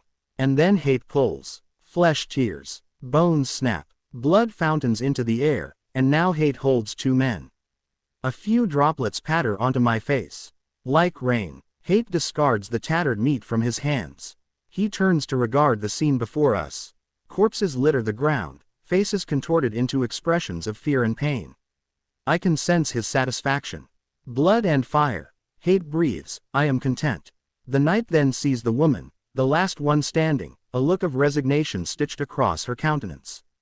But one remains. We don't kill women, I remind him, or children. A pity, hate drawls, and cracks his knuckles. I turn to the witch, taking note of her appearance. Black hair, bundled in an efficient ponytail. Her face is pale, paler than most, but her blood-red lips contrasts with her skin most alluringly. She is beautiful, and were I any other man, I would have cared. The wand in her grip is steady, and I admire her courage in the face of death. You are free to leave, I say to her, noting with approval her combat stance has not dropped. We do not kill women. I can't. Her response surprises me. I cannot. You, I pause, wondering, cannot. No, I cannot. The wand is dropped, and the witch sheds her damaged robes. Armor glistens from underneath, a curved plate supported by layers of lacquered leather.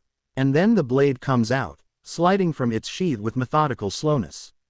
Hate smiles beside me. A swordsman. I ignore him. Samurai. No, she replies, but close enough. My brow rises. We do not want to fight you. I attempt again. The woman laughs darkly. It is a surprisingly pleasing sound.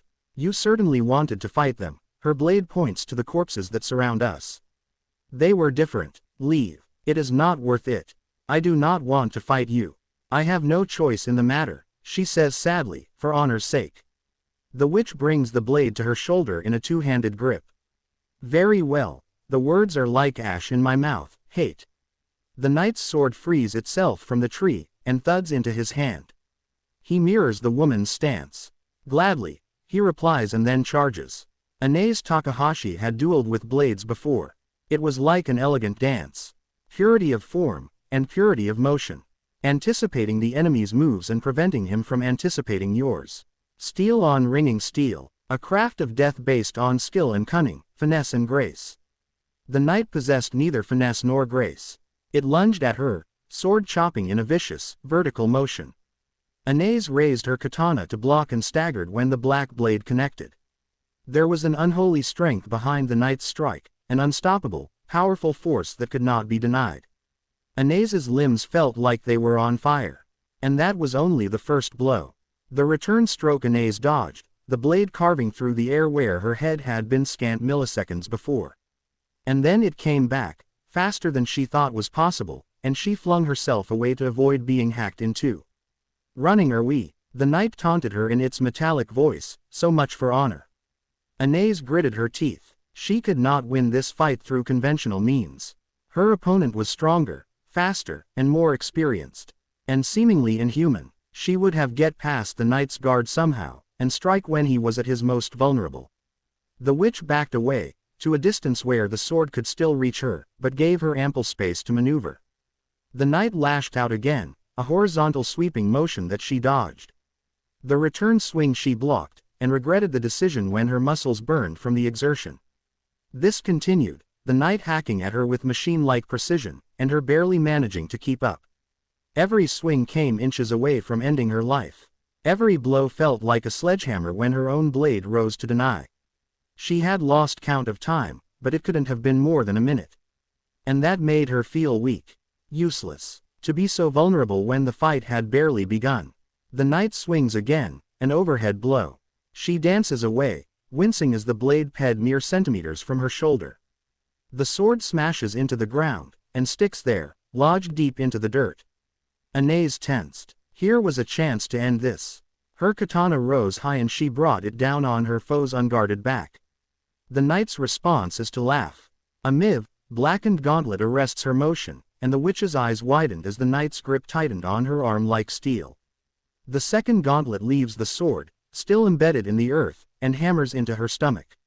Her plate, forged by the finest blacksmith in her village, layered by protective wards and charms to be nearly impervious, dense. Anaze felt the air leave from her body in an almighty rush, felt her feet losing purchase on the ground. Her vision darkened, blurred. She had the impression of being lifted bodily into the air, and she blinked away the haziness to see the knight's ironclad visage. It was, frankly, a terrifying sight. Burning, hellish orbs stared at her from the cruelly wrought helm, and the blackness hidden beneath seemed to smile at her pain. Still so eager to die. The knight hissed into her face. Anais glared back, at this monster, this demon, and spat in its visor. The knight laughed again, and flung her away, physically hurled her through the air as if she weighed nothing. She landed hard, right at the feet of the boy. The witch thanked her ancestors her hold on her katana had remained strong. Growling, she rose to one knee, ignoring the pain that flared everywhere, and stabbed her blade into the knight's master. She expected blood, and there was blood, her own. Anais stared down in shock at the blade that emerged from her right shoulder, dripping with crimson ichor. Her katana was hovering over the boy's robe, the tip tantalizingly close to piercing his skin. And then pain overwhelmed her, forcing her to the ground.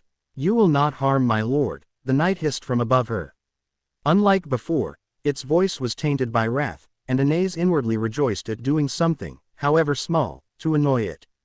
As though if sensing her thoughts, the knight twisted his sword, and she screamed as the pain increased tenfold. "You are losing your touch, hate." Templar spoke mildly, seemingly unfazed at how close he had come to death. "She almost killed me." "Apologies, my lord." To Anais's surprise, the knight's tone had changed. It sounded almost remorseful, a mere slip of the hand. "I assure you, it will not happen again." The boy gave no notice he had heard his companion's apology. Instead, he leaned down, squatted on his haunches and gave her a curious look. If he was just a boy, then the expression would have been innocent. Cute even. On Templar's face, it resembled a cold leer. "Why are you trying so hard?" the boy asked, and Anais nearly choked on laughter at the insane question. "I gave you your life. You should have just walked away." The knight's sword drew her to the ground, pinning her like some trapped animal. She could only look up, and even that caused her pain. "The contract," she spat, not surprised that blood came with the spittle. "The magical contract. You signed a magical contract." Templar blinked at her. "As a mercenary." "Yes," the witch ground out. "Now stop questioning me and kill me." The boy ignored her request, and stared at her. "No contract between a client and a mercenary is bound by magic," Templar said slowly, as though if pondering something. "Otherwise, there would be very few of us left. The only magic that goes into it is the ink. And that is only when the client is particularly affluent." That stunned her, shocked her. The pain that had been like 1,000 knives before now became a dull throb as her mind worked hard to understand this revelation. But the Frenchman would have written down the contract on regular parchment. "No magic." "Did you swear a magical binding oath to them?" "No, but then you would have suffered no penalties for abandoning the contract." The pain from the knight's sword became a pinprick compared to the pain of betrayal. "The Russian," Anais gritted her teeth, "the Russian said I would lose my magic if I did not help." Then the Russian was lying. Templar shrugged nonchalantly. "I am not surprised. He was experienced and you were not. He took advantage of you." "What?" Anais struggled briefly, but the blade through her shoulder prevented her from doing much besides glare. "What do you mean?" "You are new to this work." "Yes." The boy continued on when she nodded. "Something you have to understand about the mercenary business, lady. Never trust anyone you are working with. No doubt the Russian understood you would leave. If the contract's more disgusting details came to light. So he lied to keep your talents." "But I didn't trust him." Anais protested. "You did enough to believe that you were bound by a magical contract," the boy replied, his expression inscrutable, "and enough to stand by and watch as a young woman was to be in front of you." Anais turned her head away, shame-faced.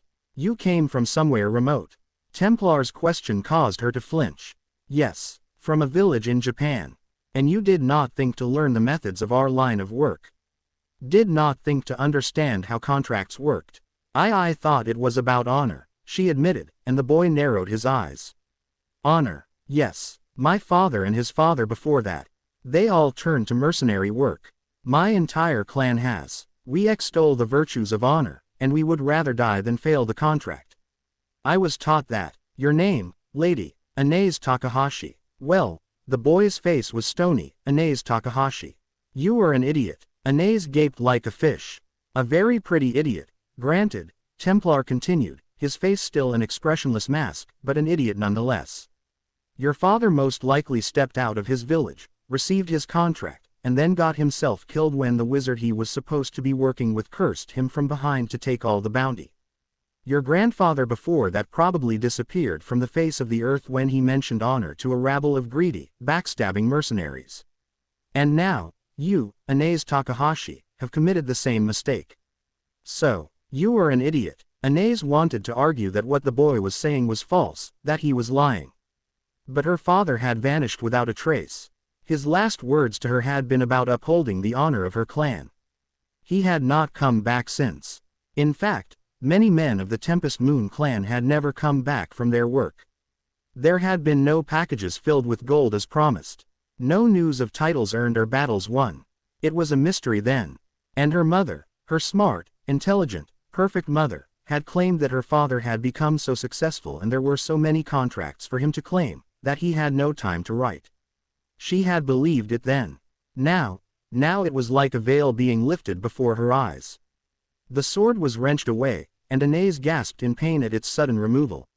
I still say we kill her, the knight snarled. She almost took your life, my lord. We do not kill women and children, the boy repeated, stern, and besides, she would not have come close if you weren't so eager. You won't kill me, asked Anase, and pushed herself up with her good arm. The pain was still there, but it was forgotten. Had to be forgotten for what came next. Why? I won't. My honor, the boy stressed, and Anase winced, forbids it. That was all she needed. Her forehead touched the soil. Her body, battered and wounded, prostrated itself before the boy. Teach me. What? Templar seemed genuinely surprised. The expression didn't match well with his face. Teach me. Teach you what? Everything. About this profession. About honor. I beg of you. She hesitated, and then uttered the words she thought she would never have to say in her lifetime, my lord. The knight laughed. In humor this time. Something funny. Hate. Dark humor, my lord. Black comedy. You would not understand. Emerald eyes turned from the knight to her, and Anase felt as though they were gazing into her very soul. An eternity at least that's what it seemed like to her, with every moment being scrutinized by the boy's uncompromising gaze. She could be useful, my lord, the knight spoke, startling her. She had not expected it of all things to come to her aid, an extra pair of eyes on the girl would be helpful. You were pushing for her death earlier. Hate, Templar replied, what changed your mind? She is skilled somewhat with the blade, as well as wand work. What else needs to be said? I do not need a partner for this job. No, not a partner, but a servant. Perhaps, one who is unfalteringly loyal to us and no one else. What you are suggesting, Hate, infringes upon my honor. The boy had developed a distasteful look. The knight shrugged. Then make her a soldier. A warrior dedicated to our cause and our cause alone. Force her to bleed our enemies. Templar seemed to ponder this. His eyes flashed, decision seemingly made, and Anase wondered what the fates had in store for her. And then he spoke. Severus Snape, contrary to popular belief, did not hate children. He certainly disliked them, some more than others, especially the Potter T and his Weasley sidekick, but to say he hated them would be a grave subversion of the facts. The young heir of Malfoy also rankled on his nerves, sometimes even more so than the boy who lived, but that too was a secret. No, Severus Snape did not hate children. Just detested them. But there were a select few that the potions professor grudgingly approved of, if not for their intelligence, then for their cunning. Daphne Greenger was one, highly intelligent with a wit to match. Tracy Davis was another, not as intelligent as Greenger, but cunning in her own sly way. Blaise Zabini was another student worthy of Snape's approval, silent and brooding, but utterly lethal like his mother. These were examples of what ideal Slytherins should be. Ambitious, shrewd, patient, and after today, Snape had a sneaking suspicion he would add another student to his list of hidden favorites. Bayard, just Bayard, no last name to pin him to a family. No long-winded history of a magical family with gold in their coffers. Just a normal, charming boy. Snape almost laughed out loud. He had known the day the boy stepped into his seal room that he would be different. The child hid it well, better than any Slytherin, but Snape had discerned it almost immediately. The boy was a killer. His involvement with the Death Eaters had long ago taught him to distinguish these things from the rest. He could tell from the way the boy moved, how he talked, how his eyes shone with a lethality that lurked just beyond the surface. There was a killer stalking the halls of Hogwarts, and none knew it save Severus Snape. It was an alarming thought, and were it Sprout or Flitwick that was privy to such information, then the boy would have been come under close scrutiny, perhaps even expelled. But Snape was no bumbling fool of a Hufflepuff or excitable wizard of a Ravenclaw. He understood that the act of killing was sometimes unavoidable, and in rare cases, justified. Killers weren't all maniacs, though a significant portion was. And as for Bayard, the boy was certainly no lunatic. There was a professionalism in him, hidden so well that those who hadn't seen death, hadn't killed, would never be able to find. Death Eaters killed for the sake of their own pleasure. The boy killed for the sake of killing. Professional. Snape fought down the urge to laugh out loud again. Yes, he certainly liked Bayard, if not for his abilities, then for his discipline. That, and the boy was currently making life a living hell for both Black and Potter. The potions professor smirked as he glanced around the room. They were in the headmaster's office, with all the heads of house in attendance. There was McGonagall, looking stern as usual. Sprout was wringing her hands nervously as she watched the proceedings. Flitwick was wearing a thoughtful look. And Dumbledore, the old man, was staring at Bayard with an intensity that made Snape recoil. Only once had he seen such a look from the aged wizard, and that was when he had come to the headmaster with Voldemort's plan to attack the Potters. Snape shivered. That was a memory he did not want to recall. Yet, at the same time, he found himself curious. The boy had been quick. Almost too quick for the DI to see. Certainly too quick for his fellow students to see. His wand had transformed into a sword, and at the same time, he had grabbed the wizard's portkey. And then he was gone, whisked away along with the man. There had not even been time for the blood to spray. But Snape had seen it, and the potions professor was sure Dumbledore had as well. Which begged the question why. Why Dumbledore allowed Bayard to remain at Hogwarts. The old man was lenient on many things, but killing was not one of them. It was a curious puzzle, and Snape doubted he would solve it by himself. The potions master continued his survey of the room. There was the French witch that had been kidnapped, her face tightly controlled, but thick with emotion. Her headmistress, a giant of a woman with regal features, stood behind her, a large hand over the girl's shoulder. Karakov was here too, though it was probably for nothing good. Igor was a slimy, conniving bastard, and Snape was sure that whatever was repeated here today would soon be in the ears of Durmstrang's potential champions. Of course, these were all the backdrop to the play being performed in front of him, and what a play it was. Bayard stood in the middle of the room, face friendly, eyes alert. James and Sirius paced around him, interrogating the boy to best of their abilities. Which wasn't much. Every question they shot at him was returned with an answer that seemed to be useful, but was in the end, utterly uninformative. Both Auror captains had been at it for 20 minutes, and so far they had gotten the boy to admit his name, age, and his favorite color. Snape snickered. That had derailed the conversation for quite a while. All we want to know, James rubbed his forehead tiredly, is what happened to the others. Miss Delacour tells us there was quite a few. And as I keep telling you, I incapacitated them. The boy replied, and Snape crowed inwardly at Potter's exasperated sigh, all of them. If you incapacitated them, then where are their bodies? Sirius growled from the boy's left, watching him like a guard dog. They should be bound in ropes, or stunned. I incapacitated them in a more permanent manner, Bayard smiled. Snape shuddered. No man, be he child or adult, should ever be able to smile like that. So you admit you killed them? Sirius wheeled on the boy, a triumphant expression on his face. Before Bayard could reply, the French witch leapt to his defense, outrage visible on every line of her body. How dare you slander Bayard like Z's? If it hadn't been for him, Zen, I wouldn't be here. Joe's men said they were going to break me. Snape's features twisted in disgust. Had been one of the Death Eater's favorite pastimes. And he hated them all the more for it. The other professors wore equal masks of revulsion, and both Potter and Black stopped pacing to turn to the girl. Miss Delacour, James began, I know he saved you, but you have to understand that he may be potentially dangerous. At this, the boy's eyes flashed, and his posture changed ever so slightly. Snape sneered. None had noticed, save him. Dangerous. Non. The girl was enraged, and slipped habitually into French as she cursed at the Aurors. Il aime sauver la vie, et je ne l'accepterai pas pour lui d'être calomnié de telle manière. Tell them Madame Maxime, I can't stand for these. The giant headmistress nodded at her student's words. I cannot believe that your orders will mock and deride these. Boy for saving his charge, Maxime glowered at the two men in question, and Snape chuckled at their expressions. This would be definitely something to save for his pensieve. In France, Bayard would have been honored and praised for his valor. I see that England has no such outlook. That's not true, ma'am. Sirius was speaking now, but the air of Black looked uncomfortable. We appreciate Mr. Bayard's efforts, and thank him for it, but we need to ask him these questions. Is that so? Jen, why has your questioning been more like an interrogation? Maxime turned her glare to the headmaster. I do not understand, Dumbledore, why you allow these to continue.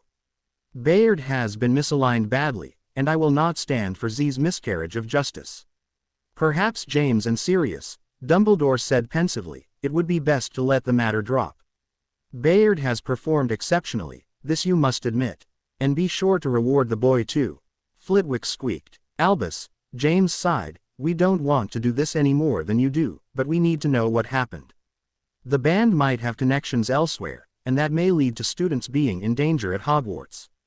A danger that I assure you has been completely neutralized. Bayard glanced up at the two red-robed men. Perhaps if the Aurors ignis to our protection were not remiss in their duties, then this danger would never have materialized. Both men stiffened at the implied insult. Snape's lips twitched. We take our jobs very seriously, Potter lectured solemnly, and the Aurors guarding the tournament are our best. Then pray tell me, how did those three get in? The boy wore an innocent expression, but every word from his mouth was barbed. Two of them couldn't even speak French. Did you even check their credentials? We did. Black's face was pained, and everything looked fine. Looked fine. And it never occurred to you that the documents were forged. That delegating a single Auror under your command to check in with the Ministry's International Division or even the French Embassy for an explanation would have revealed the farce for what it was. Both Sirius and James looked embered. Snape's lips were threatening to form into a full-fledged smile. Now, Dumbledore broke in before the two Aurors could be further humiliated. Sirius and James performed admirably under trying circumstances. I do not doubt for a moment that we are well protected by them. Which is why Miss Delacour was kidnapped from under their very noses, Bayard drawled, well protected indeed. 100 points to Slytherin, Snape mentally crowed. Nevertheless, Dumbledore said mildly, I have the utmost confidence in our Aurors. Just as I have the utmost confidence in you, Mr. Bayard. The boy nodded, and dropped the subject. The potions professor was disappointed. He had hoped for more humiliation for his childhood enemies. I believe, James, the old wizard turned to Potter, eyes twinkling, that our group discussion has come to an end. Snape snorted. Only in Albus Dumbledore's mind could an interrogation remotely match with group discussion. Yes, of course, Albus. James nodded and turned to leave. Sirius grasped his sleeve tightly and stopped him. Before we go, Black said smoothly, perhaps Mr. Bayard would allow us to take a look at his wand. To perform the prior incantato. It is standard ministry procedure after all. Snape rolled his eyes. Aurors weren't allowed to perform wand checks without direct approval from their higher-ups in the ministry. Black's audacity hadn't lessened with age, it seemed. The man was lying, and against well-known regulation at that. McGonagall's nostrils flared, and Snape stepped back from his fellow head of house. The deputy headmistress was a stickler to the rules, and having one violated so badly in front of her was sure to incur her wrath.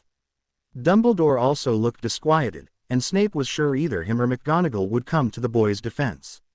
Of course, Bayard said, and the potions professor stared at him in shock. Stupid boy, you could have gotten away with everything, but now they'll discover every spell you've used. Snape grimaced inwardly as Black snatched the boy's offered wand as though it was gold.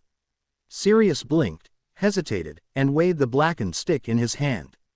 This is steel. Snape felt his trepidation disappear, replaced by curiosity. Steel was never used for wands. It was an inert object. A horrible medium. Magic couldn't flow through it. At least, that's what his trips to Ollivanders taught him. Your powers of deduction astounds me, the boy replied dryly. Sirius ignored the jibe, and waved his own wand, incanting the words. Prior incantato. Nothing came out. Prior incantado. The heir of black tried again. Nothing. Snape's brows rose. He had expected a collection of curses and spells to materialize. If not of the dark variety, then certainly everyday charms that no wizard or witch could do without. How very, very curious. Sirius handed the wand back to its owner, a mixture of shame and anger warring on his face. Perhaps you will believe me now, Bayard stated simply, and pocketed his wand in a smooth, fluid motion. Black glowered at the boy, and then wheeled on his feet, and stormed out of the office. James glanced apologetically around the room and turned to the boy. I'm sorry about all of this, Potter said awkwardly, but it was necessary. I'm sure you understand. Of course, the boy smiled. James nodded, and took one last look around the room before following Black through the door. Well, Dumbledore clapped his hands together, that certainly was a wonderful meeting. But alas, all good things must come to an end. Professors, if you would return to your students. I'm sure they would be delighted to know that Cleese will be cancelled for today. McGonagall nodded stiffly, and left the room, followed by Flitwick and Spout. Snape stared at the boy for a bit longer, then moved for the door, robes billowing behind him. If it is possible, Madame Maxime, I would like to speak with Bayard in private. The headmistress of Beauxbatons slowly turned to regard him. Dumbledore matched the regal gaze with his own. She had a great deal of respect for him, but not an ounce of trust. Albus didn't blame her, not after what happened today. If you are willing, Maxime turned to the boy. Emerald eyes stared into his own, and Dumbledore fought the urge to look away. I will be along shortly, the boy said back. Maxime nodded, and guided the Fleur towards the door. The young witch appeared distinctively unhappy, and stole wistful looks back at her savior. She obviously wanted him for company. Dumbledore's magical sight flared, and the headmaster watched as a shadowy tendril ghosted from the boy and wrapped itself around the girl. It stayed there, settled over her shoulders like an incorporeal cloak, drifting after her as she disappeared through the doorway. Then, the door slammed shut, and silence prevailed in his office. Harry. The boy's expression remained neutral, unreadable. It was like staring into a marble statue. Then, the face changed, the cheekbones lowered, the scar turned deep, the hair turned black from gold, and suddenly Albus Dumbledore was staring into the eyes of Harry Potter. It was always a challenge, the boy said, gazing politely back at the headmaster, to hide my appearance. Everything else can change, but my eyes, and the scar, they refuse to be hidden. Albus pushed himself up from his seat, and made a step towards Harry, his arms spread to emcee the long-lost child. Harry took a step back, and maintained the distance. Albus's heart sank. It would be best, headmaster, the youngest Potter said smoothly, if you refrained from doing that. Harry, Dumbledore's voice quivered, you have no idea how sorry I am, how very sorry I am. The boy shrugged. It was not your fault, headmaster. The smile was on his face, but those emerald eyes were like ice. I do not blame you. Dumbledore did look away this time. I have wronged you, my boy, the aged wizard began slowly, if only I had not proclaimed Adam to be the one that struck down Voldemort. Harry's eyes flashed. That I would be by their side. The boy finished, and Dumbledore winced at his refusal to use Lily or James's names, that I would be safe and happy. That I would be with a loving, caring family. Yes. The headmaster responded sadly. Spare me your condolences, headmaster. Albus jerked his gaze back to the boy, surprised at how cruel he sounded. There is nothing now. Nothing for them, and nothing against them. They have changed, Harry, Dumbledore said, brushing a stray tear from his eyes, changed for the better. They aren't the same people you remember. And it only took me leaving for them to figure it out. Albus looked away again, ashamed that he had not seen the divide within the family earlier. What wonderful people. They love you, Harry, the headmaster tried, then stopped, knowing how foolish he sounded. Love, me. The boy's voice had grown as cold as his eyes. Tell me, headmaster. How they would have loved me. Albus remained silent. There is nothing left, Harry stated, almost whispered, there can be nothing left. They are your family. Dumbledore's tone was tired, defeated. They are. What is your point? And you don't feel anything for them. Anything at all. Headmaster, The boy said the first word in such a cold tone that Albus was sure the temperature in the room had dropped by a few degrees. Tell me. Enlighten me. Am I supposed to feel something for them? The Lily and James Potter you know are dead and gone. Harry, Dumbledore tried again. Can you at least try? If not for yourself then for their sakes. As soon as the words left his mouth Dumbledore knew they were the wrong words. Harry's face remained blank and emotionless. But his eyes narrowed ever so slightly. For their sake. The room grew quiet at once. So quiet that one could hear a pin drop. The portraits on the wall, who had all been staring at the conversation in morbid fascination, shrank back into their frames in fear. For their sake, Albus repeated, wincing as he noticed that the surface of his desk seemed to be almost frozen to the touch. Harry slowly stood up. The old wizard watched him do so with pain in his heart. The boy smiled again. It did not match his eyes. It has been an honor to meet with the headmaster of Hogwarts School of Witchcraft and Wizardry. The voice that entered Dumbledore's ears was deadpan and utterly lifeless. Harry, is there anything else, headmaster? The boy was unfalteringly polite. I would like to join my fellow students at the carriage. Albus looked glumly at Harry, and then nodded. The boy's hair changed back into its original gold color, and his features melted to form the face of Bayard. Promise me, Harry, the headmaster began softly, that if you have any troubles, with anything, that you will come to me. Dumbledore swallowed the lump in his throat. I owe you that much at the very least. I will take that into consideration, headmaster. Harry's tone remained polite, but Albus knew that he wouldn't, and this would be the last time he met Harry Potter face to face. One final look from those emerald green eyes, one last smile chillier than the coldest of winter nights, and the boy was gone, stalking through the opened door. Dumbledore watched him go, and sighed. Good luck, Harry, he whispered, and may fortune always smile upon you. Inez grimaced as she stared up into the infirmary ceiling. The place had a clinical smell to it, a wafting, surgical scent that the witch was not fond of. Not that she could do anything but complain. The woman in charge of this place, a Madame Pomfrey, reminded Inez of a mother bear in nurse's clothing, and had immediately restrained her in an empty bed with warnings of not to move. A few hours later, Inez had felt better. The pain was still there, but the wound to her shoulder was closing rapidly, and whatever blood she had lost in her fight with the knight had been replenished by a foul-tasting, but effective draught. The nurse had checked on her again, and then left, bustling out of the room muttering about replenishing her stock of potions. That left her alone, resting atop a bed, covered in a flawless white sheet. At least that's what it would seem to any bystander. The witch knew she was not alone. Her eyes were riveted to the darkest corner in the infirmary. She couldn't sense it, let alone see it, but the presence was there. A dark, lethal aura that reminded her of blood and slaughter. You are unnatural, she said to the shadows in the corner, hoping it would respond. And you haven't figured this out already. The shadows replied, and Inez shifted uncomfortably as emerald irises materialized to stare at her. The eyes were followed swiftly by arms, legs, and finally, the blackish vapor coalesced into the sneering, hateful helm. Inez blinked, and the knight sat across from her, gauntlets resting on the pommel of his sword. Greetings, Lotus. I don't like that name, she snapped. Oh, and why is that? It is utterly unimaginative. You are in the business of killing for profit. Simple names are good. I still don't like it, Inez muttered. It was better than the one I had suggested for you. And what name was that? Idiot. The witch growled, and moved for her wand on the table. The pain punished her, caused her to bite her tongue, and hexing the knight into oblivion became the last thing on her mind. Don't strain yourself, girl. The knight's voice never ceased to be grating, never lost its metallic timbre. It will take a week for you to recover, and my lord will not be pleased with any delays.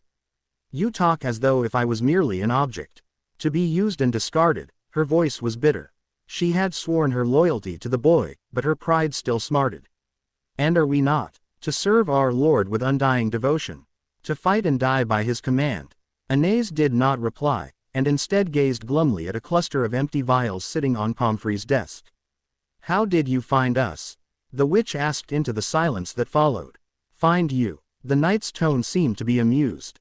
Yes, we warded the place, layered it with enchantments so you could only get in through portkey. Apparition wouldn't work, so how did you find us? The knight crossed its plated arms, and leaned back. Some things, it said, growled, are better if kept secret. If my lord deems you worthy of the truth, he will tell you in his own time. Anais furrowed her brows. Is it that bad? Bad, certainly not, but you will not understand. And it will lead you to asking more questions. Questions I cannot answer. Anais closed her eyes as she contemplated the knight's response. It was a cryptic answer, and the witch found herself intrigued. When you appeared into the clearing, I knew we were in trouble, she admitted, her eyes opening again to see the infirmary ceiling. You radiated something terrifying. The knight laughed. Anais winced at the grating tone. Death clings to you when you have killed over and over again. You are something unnatural, Anais said again, and swiveled her head to stare into the being's glowing green eyes. You aren't human. Definitely not, was the reply. Then just what are you? The knight chuckled. Emotion, feeling, hate. Anais frowned. I don't understand. I expect you not to. By the defined laws of magic of you wand wizards, I am an impossibility. Even by Muggle standards, with their dull-witted attempts at structuring the world, I should not exist. But here I am, called into existence by the emotion of an 8-year-old boy. Clad in plate made from shadows and wielding a weapon forged in darkness, the knight lifted his broadsword, and Anais watched in horrid fascination as garlands of black energy hummed and pulsed around the blade. I am, as you mortals call it, chaos.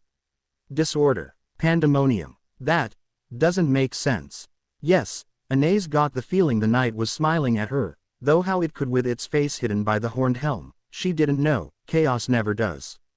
But that is the most adequate description of me. You're influencing him, aren't you? The witch breathed, a sudden terror in her stomach, making him do those things. Controlling him from the inside. Influence. Yes. Control. No, not even close. My lord's mind is ironclad. Stronger than the plate that shields my body. I could not get in even if I tried. Anais paused and digested this information, trying hard not to show the black-clad figure just how unnerved she was. So then where did he get his strange code of honor from? I would not expect you to influence him with chivalry of all things. The knight's gauntlet twitched, plated digits crawling over the pommel of his blade like armored spiders. Most children are malleable, you know, the shadow being stared at her. Like soft clay you can mold them, shape them into your heart's desire. But some have a certain something, a certain quality to them that cannot be changed, no matter how much they try to hide it. My lord possesses one such quality, and it will stay with him until the end of his days, for better or for worse. And that quality is honor. No, Anais waited for an answer, but only silence greeted her. Are you going to tell me? She asked after a few moments. No. The knight smiled back. You're being annoying on purpose, aren't you? The witch growled out, exasperated. Emerald fire danced with amusement behind the sneering helm. What do you know of knights, Anais Takahashi? She found him by the lakeside, perched on an outcrop of rock, watching the setting sun. He rose as she approached, the charming smile and warm eyes affixed to his face. Miss Delacour, Bayard nodded to her. Fleur swallowed the lump in her throat, and moved to stand beside him. Thank you. She hesitated, not knowing what else to say. Your thanks is appreciated, but unnecessary. The boy inclined his head towards her. I am merely doing what the contract bids me to do. Still, it was vague of you to come for me. I was terrified. I was terrified no one would come. Baird's expression changed in an instant, and concern radiated from his face. Miss Delacour, he said softly, I would venture into the very depths of hell for you. Fleur felt her heart beat faster. It was a lie, she knew, for when the year ended and the contract expired, her bodyguard would be gone and with him whatever promises he made to her. Still, the boy's statement calmed her, made her feel better, and the quarter villa wondered why. A moment of silence reigned between the two, a comfortable stillness that Fleur did not want to break. How did you know they weren't Aurors? She asked after a while. I didn't, Bayard replied cheerfully, his earlier solemnity gone. You didn't, Fleur repeated incredulously. Nope, but I remember you saying that Auror captains commanded squads, and the fake Auror. The quarter villa shuddered at the memory of the man clutching her with his wand pressed tight against her neck, brought only 2 others with him. They do, the boy chuckled, and turned from her to stare at the lake, but they could have left the rest of the squad at the castle gates. I believe that is the standard procedure of most wizarding ministries when tasked with retrieving important personnel. Fleur was stunned. Bayard noticed her expression and smiled thinly. I'm not omnipotent, Miss Delacour. I didn't know if they were real ores or not. What would have happened if they were real? She breathed. Ores, that is. I supposed I would have embered myself in front of hundreds of students and made a very nasty impression on the employees of the French ministry. How can you say that? Fleur was amazed at the boy's daring. How can you face the rest of the school after? Aren't you afraid they will make fun of you? Your safety is paramount, Miss Delacour. If that means I should weather the students' ridicule for the rest of the year, then so be it. Fleur felt it again, that faint hammering in her heart. She tried to ignore it. So, you just guessed. Yup. The boy grinned at her. We were lucky though. The man was not experienced at bluffing. He was afraid he'd been compromised and made a mess of the situation. And what would have happened if he was experienced at bluffing? Fleur asked, 1,000 different scenarios playing in her head, all of them ending badly for her. Bayard laid a gentle hand on her arm, and the quarter villa instinctively drew closer to him. If you are afraid of what would have happened to you, he spoke quietly, emerald irises peering into her own, don't be. I would have come anyways. I am not omnipotent, but I am the best there is. From any other man, Fleur would have thought he was boasting. But from Bayard, it seemed like the truth, a promise almost, and she let herself be comforted. There will be rumors, she stated, blinking at him, you know that right. Rumors. The boy seemed unconcerned. Yes, some of the students will think the worst of you, for what you did in the Great Hall. I doubt it. Bayard cocked his head to one side, a gesture that Fleur found strangely endearing. I was fast. Unless said students have unnaturally sharp eyes, they would have saw nothing but me being whisked away by the portkey. But that will make the rumors even worse, the quarter villa said softly. I have experienced them before. The mind will make up things in lieu of the facts when there are none. She paused and stared sadly at the boy. Sometimes, I think imagination is a terrible thing for humans to have. The boy shrugged, and brushed a hand through his hair. The rumors are just that. Rumors. If they cannot hurt you, then there is little I have to fear.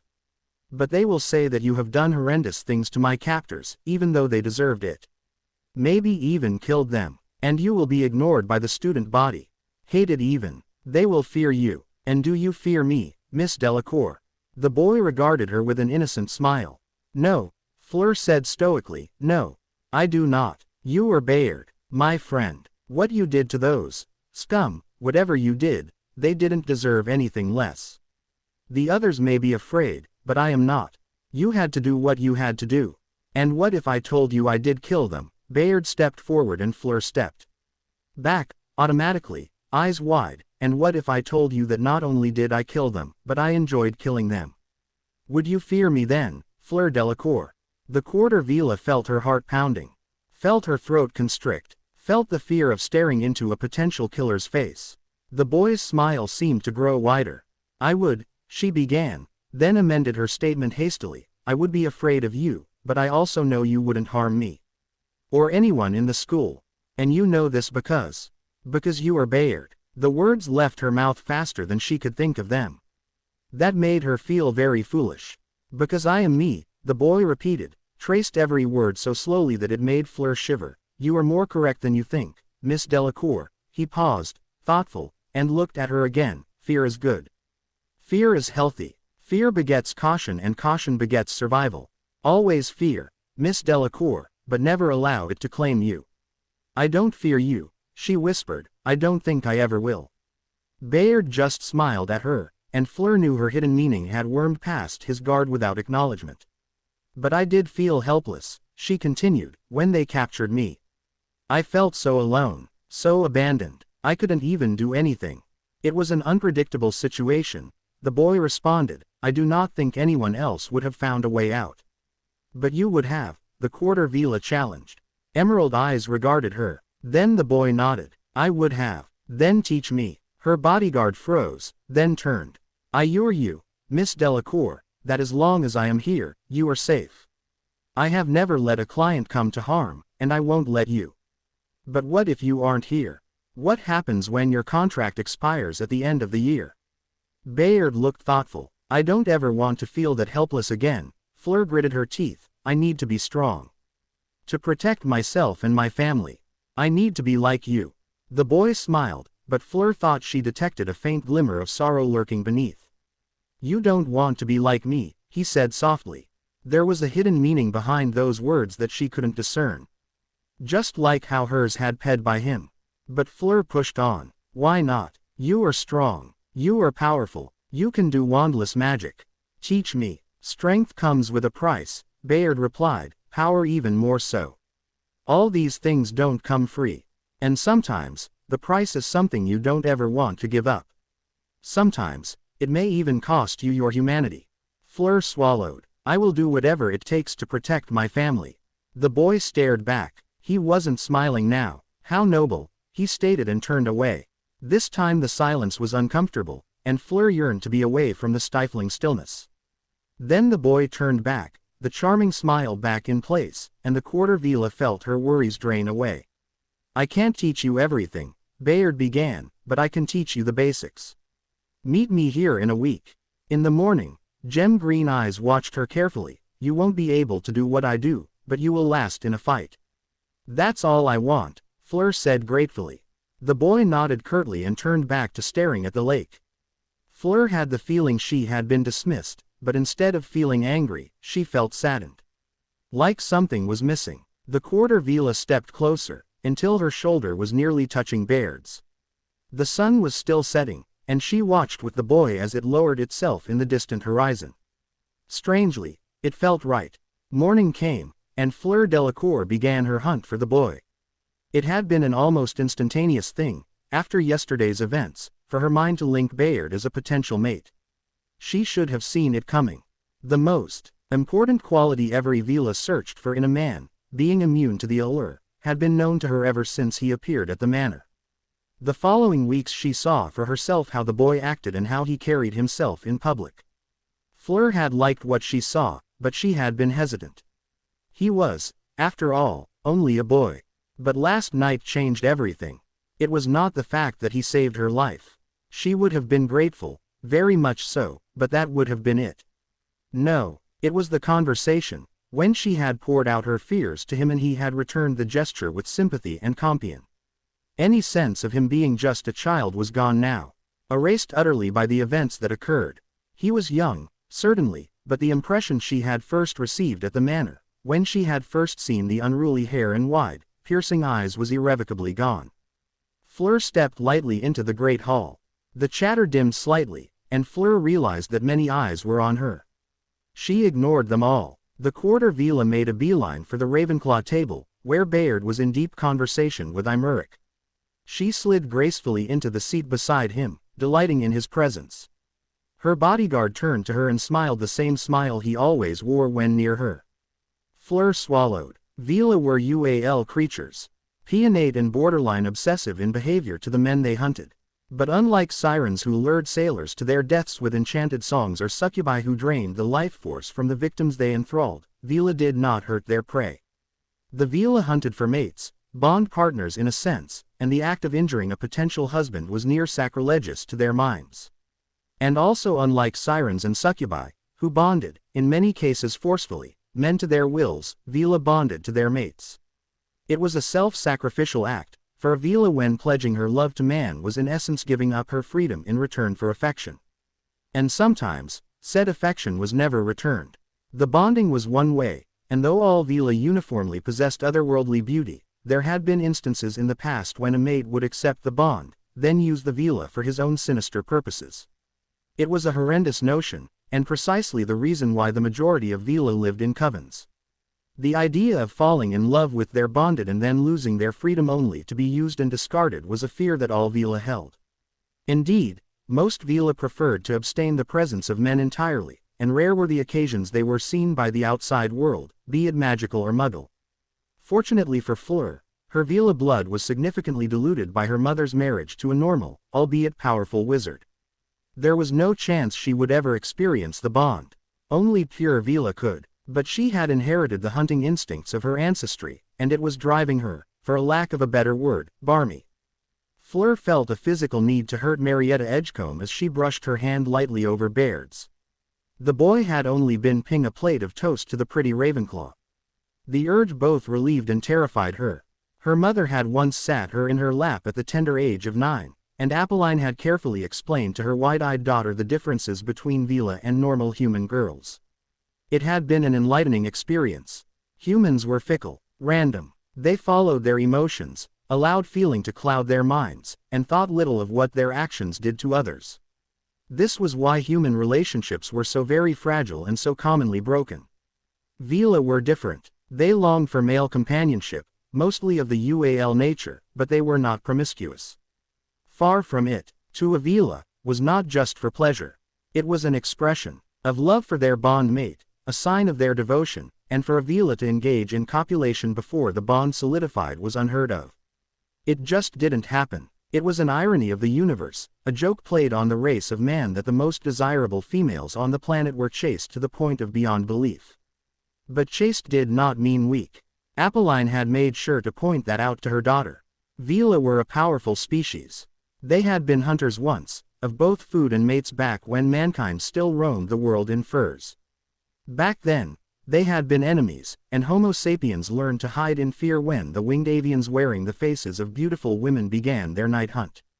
It was only when man became civilized, that the Vila's instincts became less harmful in nature. But the predatory traits that their ancestors possessed never faded. Fleur glanced away in frustration as Marietta continued to flirt, if rather unsuccessfully at that, with Bayard. This was supposed to happen. It was the first phase of the hunt. Scoping out the prey and its surroundings. Lions did it when they hunted the numerous herbivores of the African Serengeti. Wolves did it when they prowled around potential game. Even bears, hulking, lumbering beasts that they were, scoped out their prey first before going in for the kill. For a Vila, it was nearly the same. But whereas predators sought out the weakness in their prey, Vila sought out the weakness in other predators. Or in other words, girls. To be more specific, human girls. And there certainly were a great many human girls surrounding Bayard. Fleur grimaced inwardly as she noticed just how much of Hogwarts' female population was staring at her bodyguard. A part of her found the change in her mind disconcerting. A day ago and she would have barely frowned. Now, she was counting heads and wondering what it would take to persuade the girls away from what was rightfully hers. But then again, this was to be expected.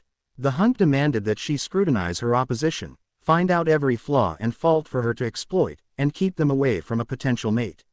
Fleur growled low in her throat. That red-haired female sitting at the Hufflepuff table was literally undressing Bayard with her eyes. And the girl with pigtails beside her was even worse. Fleur was glad then she merely possessed a quarter of her ancestry. A pure Vila would have changed into her avian form and started hurling fireballs by now. The quarter Vila turned to her protector. The boy smiled at her. Fleur tried to smile back. She failed miserably. Her cheeks started to heat up. Her mind began to wander. Her face began to slacken into a dreamy expression. Fleur hastily tore her gaze away. She was Fleur Delacour, eldest daughter of the French Minister of Magic. Potential champion of Beauxbatons. Not some love-sick, lust-filled maiden. Miss Delacour. Bayard leaned in closer, worried about her strange behavior. Are you all right? I am fine, she replied quickly, and her bodyguard nodded slowly. It is nothing. But it was something. It was not love, not yet at least, but it was something. Something alluring and intoxicating that made her want to bask in the boy's attention. Hello Fleur, a soft, polite voice said from beside her. The quarter Vila started and turned slowly to see dreamy blue eyes staring at her. Hello Luna, she said back in a painful tone. Of all the girls that surrounded her bodyguard, Luna Lovegood was perhaps the most random. She was an eccentric girl who spoke of things the quarter Vila had never heard of before. Fleur had known her for only a day, but she had already discerned that the girl was not quite right in the head. The girl had been calling Bayard, Lord Raxpert, for heaven's sake. But whereas yesterday's Fleur would have thought her odd and left it at that, this morning's Fleur was evaluating her worth and the threat she presented to her relationship with the boy. It seemed that her predatory instincts refused to allow her even a moment's rest. You are not hurt. Fleur was surprised at the girl's concern, and slightly touched. I am fine, the quarter Vila said graciously, Bayard rescued me in the nick of time. That's good, Luna nodded sagely. Lord Raxpert told me that the Nargles that stole you were most unsatisfactory to his taste. He said he wanted a fight, but the Nargles weren't really up to the challenge. I don't know why though.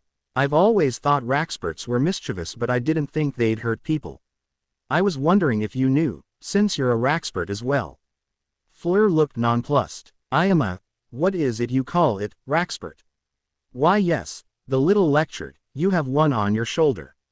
The quarter Vila craned her neck and discovered nothing but the unblemished blue of her uniform. I do not see anything. That's a shame, Luna said sadly, it seems to be quite taken with you. Without another word, the girl went back to staring at the ceiling with a lost look in her eyes. Fleur stared at the Ravenclaw in a mixture of curiosity and disbelief. She had a distinct feeling she was missing something important, like a lost variable in an equation or a vanished syllable in a spell incantation. The quarter Vila shook her head and allowed her mind to repress the feeling. Surely, whatever it was, it couldn't have come from a girl like Luna. Rumors. How she hated rumors. It was not the words themselves that she loathed. Definitely not. Those were useful, but the message they conveyed. Those were like a double-edged swords. They could cut you if you weren't careful. Daphne Greenger's eyes were narrowed in thought as she sat at the Slytherin table. Yesterday had been interesting to say the least, and she had been working her in desperately ever since. The Vila had disappeared when the French Auror had grabbed her arm. Kidnappers with hidden portkeys. That much had been clear. It was a logical conclusion, and if anything, Daphne was proud of her cold and calculated logic. But then the boy, Bayard, had done an illogical thing. He had suddenly appeared in front of the last Auror, just as the man was about to activate his portkey. Both man and boy disappeared, wrenched away to whatever destination the portkey was attuned to. Daphne had scoffed. The boy was dead, she had been certain of that. Stupid, foolish acts like that got you killed. The boy was being a hero. Daphne disliked heroes, not because they were vain or courageous. No, nothing like that. She disliked heroes because they were so damned illogical. And in real life, they always died in the end. Daphne had mentally derided the boy's fate. Logic and intelligence kept you alive, not stupidity and guts. But then the boy had done the impossible. He had saved the girl. The Vila had been almost comatose when she appeared, and Daphne had feared the worst for her. Minutes sped by. The Great Hall was in uproar. The Aurors that were tasked with guarding the school had been called back in. The students were panicking. The teachers were shouting over the din to be heard. And then the doors slammed open and every head had swiveled to see two figures standing at the entryway. The boy had done more than the impossible. He had saved two girls. Baird's smile had been insufferable as he supported a black-haired beauty across his shoulder. The woman was wounded and bleeding, but not in a bad way. Madame Pomfrey had bustled over like a mother hen and conjured a stretcher for the witch. The boy had helped levitate the woman onto the stretcher and watched as the nurse walked briskly away towards the infirmary, with the injured witch in tow. When both women disappeared from view, the boy had turned back to the occupants of the Great Hall, as though if noticing them for the first time. He had smiled a charming smile, and then proceeded to walk back towards the Ravenclaw table, past the Vila who was looking like she had just found the most recent copy of Playwitch, past the giant woman that was the Beauxbatons headmistress who was looking both proud and relieved, past the seats full of students who looked like they had just witnessed the second coming of Merlin. The boy had sat back down in his seat, smiled at everyone around him, and then promptly began to eat. Daphne had counted to 3. Chaos erupted. The students began clamoring, demanding to know what happened. The teachers had been forced to shoot sparks into the air, and when that didn't work, create loud bangs with their wands. The Aurors had been forced to help, and when calm was restored, a pair had escorted the boy away towards the headmaster's room. Through all of it, Daphne had glared at the boy, working her mind on how he had done the impossible. He was untouched. There were no injuries on his body, and no indication he had been in a fight. But there had been at least a dozen kidnappers, if the rumors were to be believed. Daphne mentally made a face of distaste. On the outside, her features remained impassive, a smooth, aristocratic mask that was the reason for her moniker as the Ice Queen of Slytherin. Again she was reminded of why she hated rumors. They were utterly illogical, and in most cases, devoid of intelligence. As if to prove her point, Millicent Bulstrode opened her mouth. "I hear he summoned a vast army of Inferi to battle for her safety." "Don't be silly, Millie." Pansy Parkinson sniffed haughtily from her side of the table. "Only the greatest of dark wizards could do that." Lilith had a much better theory. "Isn't that right, Lilith?" A girl with a hard, angular face nodded. "It's much more likely he turned into a ferocious but noble animagus form before rescuing the Bobaton's witch." Daphne Greenger fought the urge to roll her eyes. Sometimes, she wondered if this truly was the House of Slytherin. Salazar prized information above all else, and in the great magical wars that brought the four founders together, his spies had been instrumental in paving the road to victory for wizard kind. But rumors weren't information, and Daphne wondered what the great Slytherin would say if he found out the house he started now consisted of gossips and rumor mongers. Daphne shrugged off the thought. As much as Slytherins gossiped, at least they weren't like the Badgers.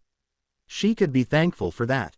She had come down from the dorms for breakfast and overheard two Hufflepuffs suggesting the theory that Bayard was actually the boy who lived's long-lost brother, who had come back to help Potter in his time of need. A preposterous notion. Daphne turned her attention back to the Ravenclaw table, or more specifically, the villa. The girl was gorgeous, in an innocent, almost angelic way. Daphne could see why someone would risk their life to save her. She was the picture perfect of the fairy tale princess, rescued by her Prince Charming from the jaws of some terrible monster. But the Slytherin did not mind that, was not jealous of the witch's unnatural beauty, unlike so many others. The world was not perfect. This she knew. It did not conform around the plot of a daydreaming author, did not revolve around the princess and her future beloved.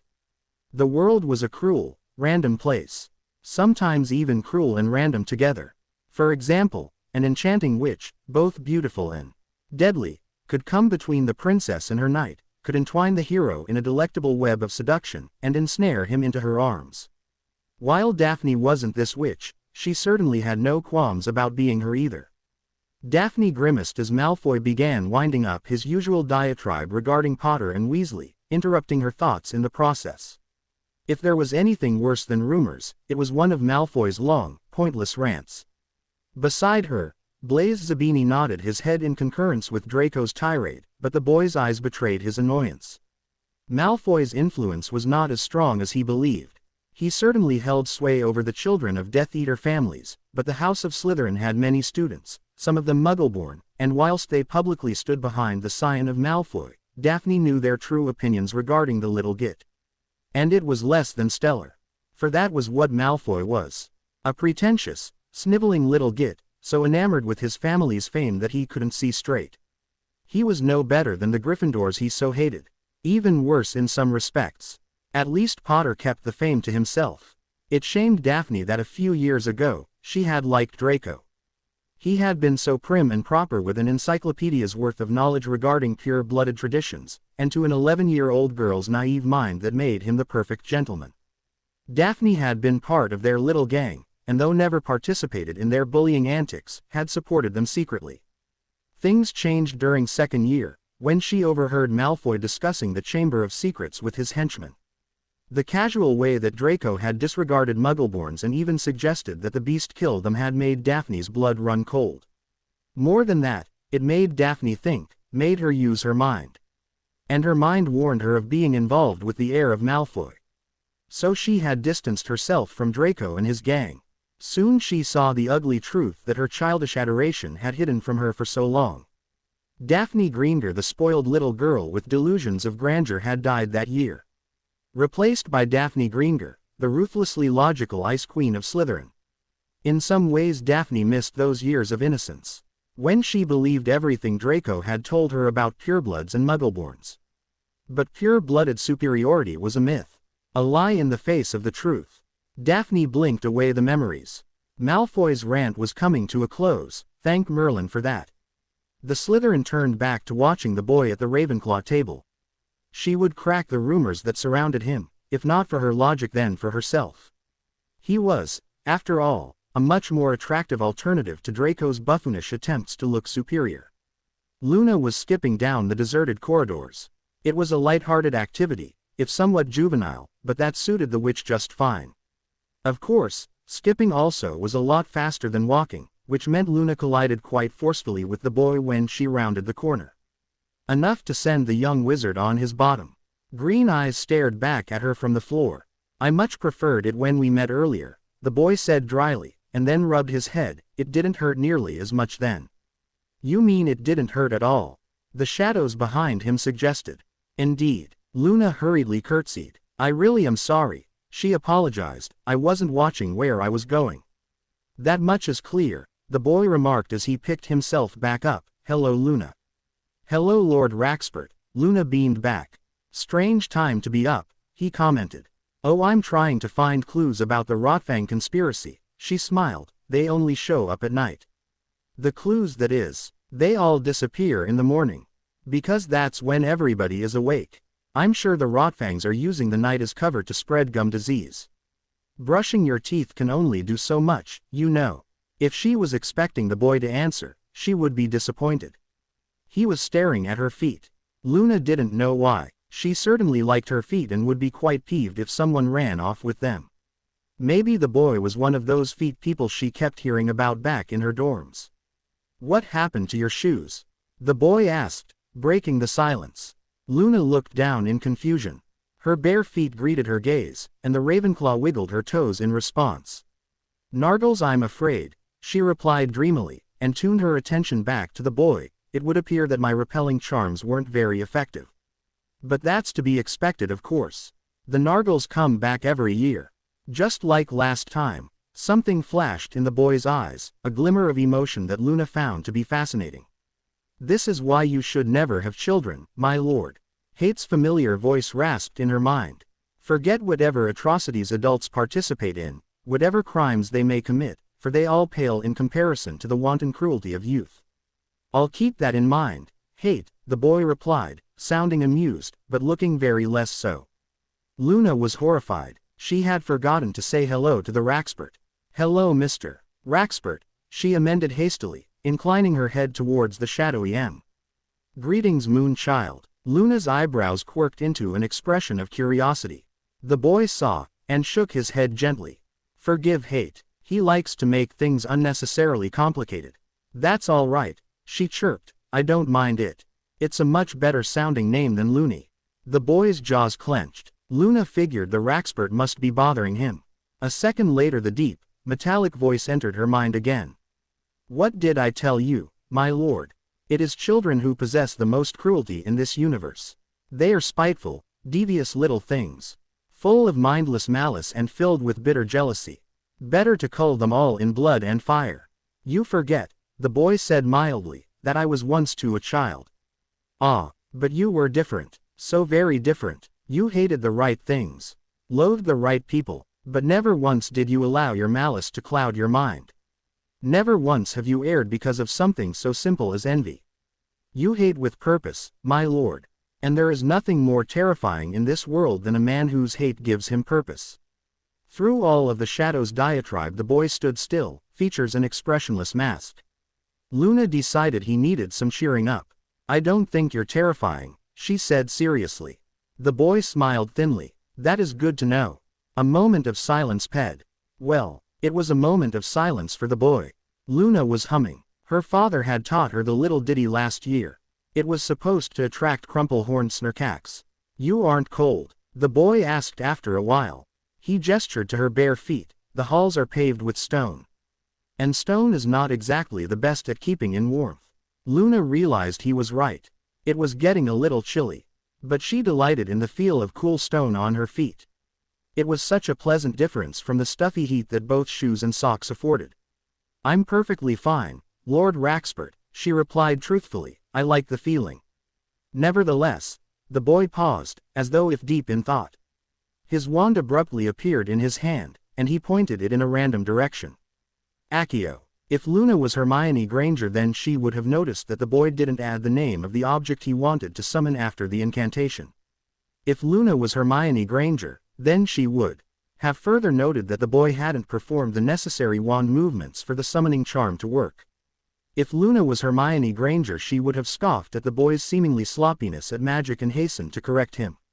Finally, If Luna was Hermione Granger, she would have cried out loud in surprise when a pair of shoes sped down the hall and zoomed towards the boy. Luna wasn't Hermione Granger though, and merely continued humming as the sneakers slowed to a stop.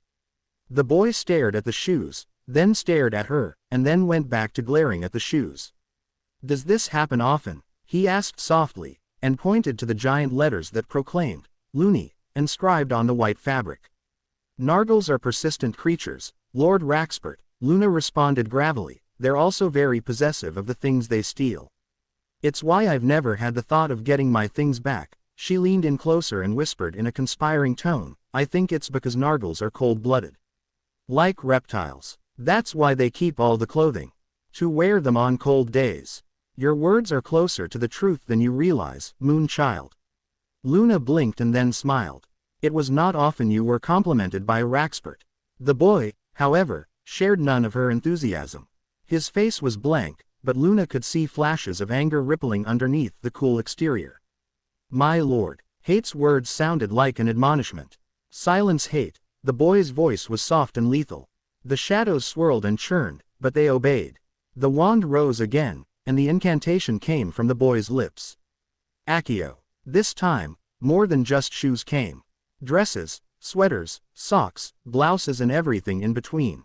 All of them had been damaged in some way. A sky blue blouse had been stained brown with mud. A pair of socks sported jagged holes. A bright, sun-colored dress looked like it had been splotched by different shades of paint. The dress halted jerkily before Luna and she hesitantly reached out and touched it. It had been the last thing her mother had given her. It was, used to be, her favorite dress. The Ravenclaw smiled dazzlingly and held up the piece for the boy to see. "Thank you, Lord Raxpert," she said happily. "I've been looking for this forever. I didn't think I'd ever see it again. Not since the Nargles stole it from me during my first year. But that's okay. I forgive them. They made my dress even prettier. I like the different colors they came up with." The boy said nothing. Emerald eyes stared daggers through her. Piercing, searching. Then the boy spoke. "Hate." "Understood, my lord." Luna watched, captivated, as a single, shadowy tendril rose from the dark M that surrounded the boy. It was no more than a sliver, the width of her pinky, but much, much longer. It slithered forward, wrapped around her leg like as, and coiled upwards until it surrounded her entire body. Luna giggled. It tickled. The Ravenclaw swiveled her head to see the tendril's head settle on her shoulder. It was almost cute, in a dark, eerie way. "If you find yourself troubled," the boy continued to stare at her, "I will know. Hate will know, and that will be enough." Luna nodded, then patted the thing on her shoulder. "It's not A-colored Harumfer, is it?" "A-colored what?" The boy's death stare had not faded, but he sounded bemused. "A-colored Harumfer. They're nasty little things. They dig under your skin and turns it yellow. Soon, you'll be yellow all over, and you'll start thinking you're a giant. The day I turn into a giant piece of fruit is the day Merlin rises from his grave and starts dancing in his underpants." Luna was pleasantly surprised. Not only did the shadows behind the boy say the words, but the tendril wrapped around her seemed to be speaking as well. The Ravenclaw pondered the implications. It came to her at once, and she smiled at the boy. "Thank you, Lord Raxpert," she curtsied, "for bequeathing to me this title." "Title?" The boy looked confused. "What title?" "I am now Lady Raxpert," Luna replied proudly. "Lady Raxpert?" The boy stared at her like she had grown two heads. "Why yes, you had a Raxpert, and the Raxpert called you Lord, so you are Lord Raxpert. But now, you gave me a part of your Raxpert, so that makes me Lady Raxpert." The boy's face hid his laughter, but his eyes gave them away. They were dancing with amusement. "Even you must admit, my lord, that is impeccable logic." Both Hate and the thing drawled into her ear. Luna nodded and held out her hand. The boy looked at it and raised a single brow. "I am now Lady Raxpert," the Ravenclaw half explained, half scolded. "You have to my hand since you are Lord Raxpert." The boy chuckled and then bowed regally. He swept her hand in his own and then allowed his lips to brush her knuckles. Luna felt a strange tingle spread throughout her body. She rather liked the feeling. I watched the strange skip away, clutching a single dress from the mivortment that littered the ground. A wave of my hand gathers the clothing into a pile. Another wave deposits them into a conjured trunk that I banish back into my room in the Bobadden's carriage. Perhaps the girl will want them later. Feeling compionate are we? Hate's voice is a low, rasping drawl. What? You feel for them, do you not? The words surprise me. My face masks it rather well. Clarify the question. Hate, I turn to my companion, you are not making any sense. The night materializes, its body trailing black smoke. You hold affection for them. For the one who can see me and the one who we are to protect. You like them. Lies. Hate laughs. A discordant sound that I have long learned to ignore. The affection is there, my lord. It lingers in your heart. Coiled in a thin strand. Barely a glimmer. But it is there, waiting for its time to strike. Lies, I say again, you know nothing of how I feel. I am you, the night growls softly, I am your hate made manifest. Your loathing forged through shadow and blood. Your revulsion crafted in the fires of war. I am you, my lord, and believe me when I say that I can feel what you feel, love what you love, and hate what you hate. And what I am telling you now is that you feel for those too. You have no proof, is what I say back. There is plenty of proof, my lord, but you delude yourself in thinking otherwise. Is there now? Enlighten me then. The night turns to me, its eyes glowing like green lanterns. The Vila, you comforted her in her time of need. Made her feel better. That is most unlike you.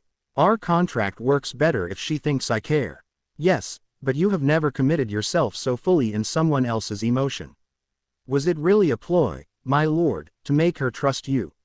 Or was it something else? Something more human? I stay silent this time. The night continues on mercilessly. And now the moon child. How simple it would have been to merely ignore her. Or even give her just a single word of comfort. But instead, you summoned every article of clothing she has lost and even more disbelievingly, allow her a portion of the shadow.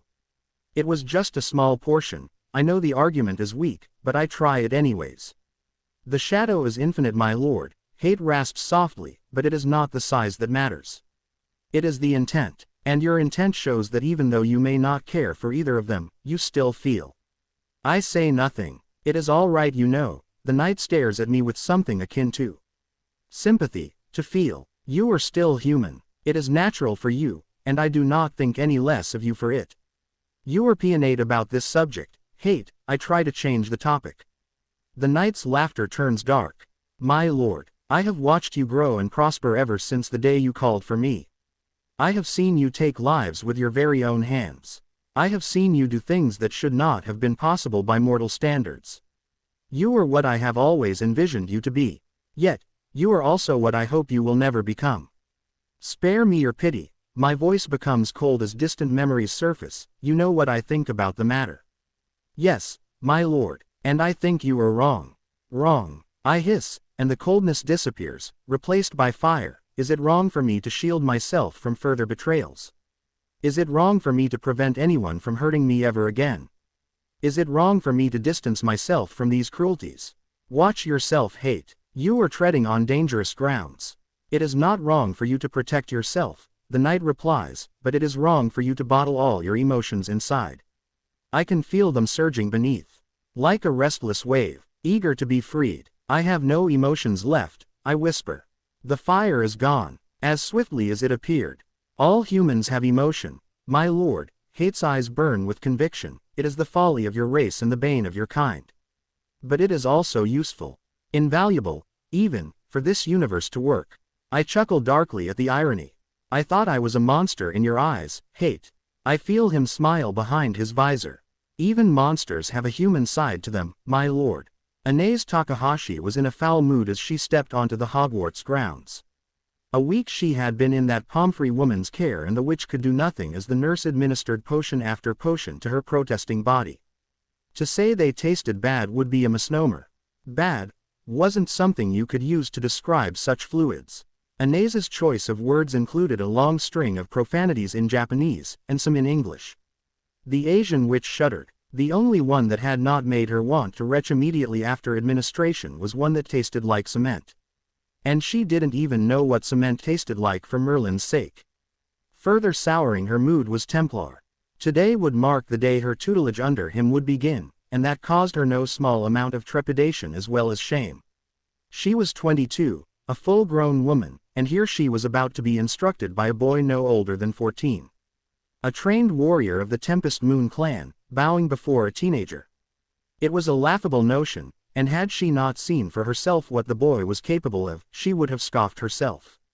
Her pride was sorely wounded, but then again was it not pride, blind, arrogant pride that had led her here in the first place? Nevertheless, it galled her, vexed her to no end that her future lay in the hands of a boy. Inez strode past the Beauxbatons carriage, where Templar had told her to meet. She stopped, and stared. All thoughts of doubt flew from her mind as her eyes drank in the scene. The knight and the boy were dueling. Two blades flashed in the morning light, silver blurs dancing in a lethal symphony. Hate's double-edged broadsword swept in great disemboweling strokes that left the air whistling in its destructive wake. Templar's blade, a thinner, smaller version of the knight's, wove in intricate patterns that were almost too fast to see. The two weapons clashed against one another to the tune of ringing steel, smote each other in powerful, yet graceful blows, and seemed to create lasting ripples in the dawn mist. Inez swallowed. She had dueled with blades before, back in her village. Against fellow students and under her teacher's instruction. She had been the best. Her form was flawless, her bladework even more so. Inez had thought she had seen everything when it came to swordplay. She was wrong. The knight swung hard and his blade cleaved down to split the boy in two. Inez would have rolled away or in the worst-case scenario, lifted her sword to block. Templar did neither. The boy sidestepped, moved ever so slightly to the left so that the sword ped bare millimeters from his face. His own blade came up, and met the knight's miv weapon. But it was not a block or a parry. Templar moved his blade at an angle, so when both swords collided, his slid. The faint screech of metal skidding over metal entered her ears, and Inez watched, stunned as the boy used his own momentum to propel his sword along the keen edge of the knight's weapon. It was a beautifully thought-out maneuver. Hate was going to have to either lose the grip on his blade or his fingers. The knight laughed and tossed his sword into the air, breaking the connection. It flipped end over end before descending, and Hate caught it in his left hand before sweeping it back towards the boy. Templar's motion had carried him past the knight, and the miv-black sword fell towards his unguarded back. The boy stooped, as though if picking something up from the ground, and his blade appeared suddenly over his shoulder, angled a perfect 45 degrees. Again the hiss of steel grating against steel was heard, and Hate's broadsword slid upwards, harmlessly past Templar's head, and into the air. Inez felt overwhelmed. What she was witnessing here was no simple duel. It was no mock match where the winner was the one that scored the most points. There was no resting between bouts, no breaks in between flurries of strikes. This was non-stop combat, continuous, uninterrupted battle, no hesitation, no pause. War in its most primal sense, where man matched his strength against a monster's. Every hissing stroke from Hate's immense weapon was aimed to kill. Every blistering riposte from the boy was deemed to slay. This was swordsmanship as it was meant to be, and Inez felt utterly overcome by it. It took a while, but Inez realized that the two weren't using any forms or stances she knew of. The Europeans were not as rigid as their Oriental counterparts when it came to the art of the blade, but there were steps even they learned before delving into combat. Hate and Templar were different. Their movements were completely random. Sometimes the boy would launch into elegant maneuvers that bordered close to dancing before abruptly changing to hacking motions. The knight would occasionally flick its blade in vast, sweeping arcs before shortening its grip to become a ruthless, clubbing machine. The two changed at a thought, smashed into one another with their swords before changing into light fencing and then fell back to cruel, merciless strokes once more. If anything, Inez was skilled at observation when she put her mind to it, and it was not long after that she discovered that whilst the two used no named forms, they certainly had their own styles. Hate's was sheer, brutish force. The knight put its entire strength behind each blow, raw, unholy strength feeding its furious strokes. Inez's limbs shuddered slightly as they remembered being the recipient of its attacks. And then there was the boy. If Hate could be likened to a powerhouse of strength, then Templar was pure economy of motion. Every strike he made was surgical, every blow he returned clinical. He moved in sure, confident strides, turned the barest of distances so that the knight's descending strokes ped a hairbreadths away from his body, positioned his blade at perfect angles so that Hate's weapon slid against his own and away. It all made Anais feel inferior. It was bound to happen. For one of the two to be injured. Anais was surprised it was the knight. Hate overextended. Its miv broadsword clove down, and the boy sidestepped neatly. The blade smashed into the earth, and sank into the dirt. Templar's smile, which had remained on his face throughout the duel, turned terrifying. The boy planted a foot on the trapped blade, used it as leverage, and sprang for the knight. His grip on his own sword became double-handed, and he brought it high for an overhead strike. The knight realized its predicament, laughed, and before the blade could come crashing down upon its crown, raised his free arm to block. There, blackness coalesced, becoming solid, tangible, forming into the rigid surface of an enormous kite shield. Templar's sword bounced off with a metallic clang. The boy did not seem to notice. He was still in the middle of his leap. Fast as a cat, swifter than a striking serpent, Templar reached out and grasped one of the horns that adorned the knight's skull. Momentum was on his side, and Anais watched, amazed, as the boy swung himself past Hate's immense shoulders. The hand that was used swiftly attached itself back to the sword hilt, and the boy launched a heavy blow towards the knight. Hate had managed to twist its body halfway, sword still buried into the earth, before the boy's blade swept through its neck. Templar landed lightly, with a grace that had come from years of practice, and spun around, sword out and ready to defend. He needn't have bothered. The knight's head lolled back, rolled from its shoulders, and fell with a meaty thud on the ground. Its body teetered unsteadily, swayed in an almost drunken manner. A shadowy mist seemed to dissipate from the neck, and Anais stifled a gasp. The boy had just killed his companion. Her theory was shattered when a steely voice came from the ground. "Very good, my lord." Hate's ironclad visage spoke to the boy from its position on the floor. "You have not managed such a lethal strike for a long while." Anais watched in shock as the knight's headless body bent down and collected the horned helm, all former traces of wavering now gone. She could see the cruel, sneering faceplate and the hellish fire that was the thing's eyes. They hadn't dimmed a bit. "First blood to me," the boy said rather unnecessarily. That was significantly more than first blood, thought Anais faintly.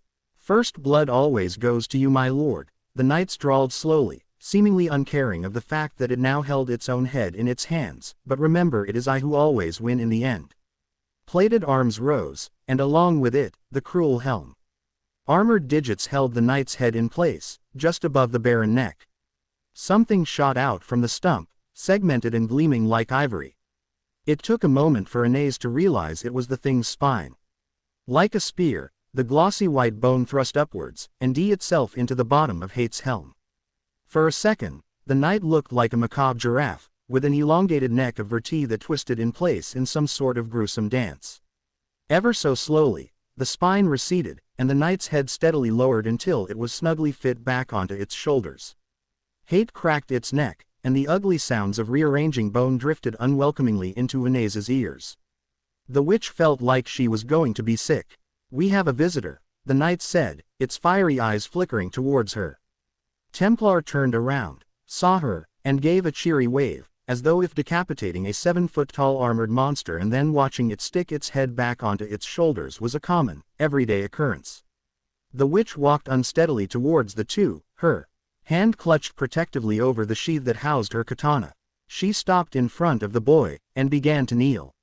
"Now there's no need for that," Templar said amicably, a bright smile painted on his features. "You swore no oath of fealty to me. There is no need to kneel. You are my master." She returned slowly, hesitantly. "It is a sign of respect for me to do so." The boy shrugged and looked mildly embered. "Well, get up then. Can't learn from me in that position." Anais stood up, apprehension visible on her countenance. "I will be your spellwork instructor." The boy tapped a finger against his, "a dueling teacher if you will. Though there really won't be any new spells for me to teach you. It's more of the practical thing, if you know what I mean."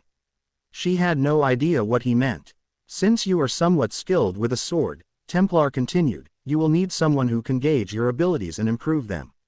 Hate will do that for you." Anais had a sudden feeling of imminent doom descending on her shoulders. The knight seemed to notice this, which wasn't hard, considering the look of horror on her face. "It will be a pleasure," it leered at her. "You will be expected, of course." The boy smiled, to last against the both of us, when hate is done with you. Last, against the two of you. Anais came close to choking on the words, after what I've just seen. The boy raised a single eyebrow. You were referring to what happened to Hate. The witch nodded. The knight chuckled from behind her. Ah, well, do not be worried, Templar said good-naturedly. I am sure that with plenty of glue and a touch of spit, your head will attach itself back just as well as Hate's. Anais knew it was a joke. It had to be a joke. But the way the boy said it, and the way the knight was pawing at its sword hilt, she had a sinking feeling what the boy said was more than just a simple joke. The apprehension grew inside of her, but all the boy and the knight were doing was just standing there. She swallowed before opening her mouth. So what happens now? Templar looked at her. The spellwork. Then why aren't we starting? Hate laughed before vanishing, sword and all. The boy smiled. Because we are waiting for one more. Fleur had told herself it wasn't a date. Had ingrained it in her head that all Bayard was going to do was show her how to defend herself. There wasn't going to be a slow, leisurely walk around the school grounds, discussing defense theory. There wasn't going to be a picnic where both she and the boy sat on the field and went over the practical uses of spells while gazing deep in each other's eyes. It was strictly professional, what was going to happen today, and Fleur had made sure to drill that into her mind. Which is of course why she had spent 30 minutes in front of the mirror getting ready. The quarter Vila huffed to herself as she walked into the carriage's commons. It was a magically enlarged place, with sets of comfy sofas for lounging and round, lavishly adorned tables for studying. It had no fireplace. Unlike the British, whose idea of warmth involved a gigantic chimney that was fed daily by house elves, the French were above such crude implements. The Beauxbatons carriage was heated by a complicated set of warming charms that measured the temperature outside and compensated the difference via hot wind. Constant, warm breezes were blown throughout the carriage, not enough for the students to notice while in their rooms, but certainly enough to keep the temperature always at a certain degree. Fleur wondered briefly if the Durmstrang ship that was anchored in the Hogwarts lake possessed the same warming charms. Fleur took a look around. The commons was thankfully empty. If the quarter Vila was lying to herself, she would have said she had gone to bed earlier than usual last night, and set an alarm to wake herself this morning.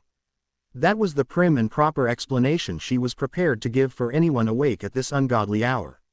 The truth of the matter was that she had tossed and turned on her bed the entire night, all the time willing the minutes to pee faster. She had been anticipating this for all week, and though it was only lessons on defense, she was looking forward to spending time with Bayard, alone. The past couple of days had played hell on her mind. The rumors had been more beneficial to the boy than harmful, and the rounds around the school had painted Bayard as a shining knight of virtue that had rescued a maiden in distress. Which of course, he was. But he was her knight, and no one else's. Her Vila instincts had been raging as girls from all different houses came over to fawn over his very. And that was only in the mornings, at the Ravenclaw table. Fleur shuddered to think of the amount of attention he was getting in the hallways and CL rooms. The only good that came out of this was that the rumors had also painted him as somewhat intimidating, and since Bayard constantly sat next to or was close to her, no other boys had been forthcoming to try to woo her. Fleur pulled back a strand of loose hair. She had foregone for today the usual light blue uniform all Beauxbatons students wore. Combat robes, used for dueling, were clad over her lithe frame. They were tighter than normal clothes, and that suited her just fine as it allowed Bayard a glimpse of the attractive figure underneath. She exited the carriage, and made sure to shut the embellished door as silently as possible. It would not do for her morning tryst to be discovered so close to succeeding, after all. The morning air was refreshing as it was cold, and the quarter Vila shivered slightly. Good as dueling robes were for showing the figure, they failed quite hard at containing warmth. The GR clung to her shoes as she meandered slowly towards her bodyguard's chosen spot. She was early, and she took the time to enjoy the feeling of fresh wind blowing into her face. Besides, it would not do to rush to meet the boy. Her father had come from an ancient, pure-blooded family, and though Sebastian abhorred the views adopted by the supremacists, he still had made sure his daughters understood the tradition that came from being in his household. Manners and etiquette was something Sebastian held to the highest regard, and something he expected from both his eldest and youngest. Fleur was the daughter of a lord of a noble house, and thus, she was expected to act the part. It would not do to simply leap and bound towards her, the boy calling his name all the way. She had to act solemnly, lady-like. Her thoughts regarding customs were driven to the back of her mind when she finally caught sight of Bayard. Like her, the boy wasn't wearing his uniform. But unlike her, his choice of attire was not wizardly. He had gone muggle, for the lack of a better term. Black pants and a black shirt hid his body from view, but Fleur did get a good look at his bare arms. They were lean and hard, devoid of the faintest traces of fat. But unlike bodybuilders, whose muscles bulged outwards and were rather unseemly in the Quarter Vila's opinion, her bodyguard's musculature was more akin to a dancer's or a swimmer's. Strong, but not overly so. Taut, but not too tight. Fleur thought she could see scar tissue across both arms. But that did not take away from the boy's image. Indeed, it added to it. Bayard possessed the body of a warrior, of a soldier, and that made him all the more alluring. The smile that had crept onto her face suddenly faltered. The boy was talking to someone. More importantly, that someone was female. A black-haired witch, with porcelain features and dark-colored eyes. The smile disappeared completely, replaced by an expression of utmost fury. Fleur stomped towards her bodyguard, her Vila aura flaring with barely contained ire. "Why is she here?" Fleur spat in English as she approached, to make sure the woman understood. "I have agreed to teach Lotus some tricks of the trade," Bayard replied evenly, and Fleur had to give him credit for not flinching. Vila were beautiful when content. They were terrifying when angry, and in return for my instruction she will help guard you. "Guard me?" Fleur cried out, incredulous. She was part of the group that kidnapped me. "Fleur," the Quarter Vila growled low in her throat as the Oriental witch spoke, "Miss Delacour, I understand your reservations on me being here." Lotus looked highly uncomfortable, and Fleur exulted in her discomfort, "but believe me when I say that I had no idea what those men were going to do to you when I signed the contract. If I knew, then I wouldn't have signed, let alone participate in the job. And you expect me to believe that?" Fleur snarled, her eyes alight with anger. "You were there with Jem. You were there when G were going to," she swallowed, "when G were going to break me. Miss Delacour, you didn't even do anything to help. I had no choice in the matter." Lotus cried out, half in frustration and half in regret. "I was under the impression I had to complete the contract or else my magic would be lost. The others tricked me. They told me that the agreement I signed was bound by a magical oath. I was afraid to lose my magic. Jen, you should have lost your magic rather than help with such a deplorable act." Fleur glared at the witch, daring her to refute her words. To the Quarter Vila's surprise, the woman looked down, and said nothing. "If it helps any," Bayard remarked dryly, and Fleur turned to look at him, "I made sure to reinforce the fact that she was being very stupid on our way back to Hogwarts." The Quarter Vila ignored the comment. Instead she turned her feelings of anger and betrayal on the boy.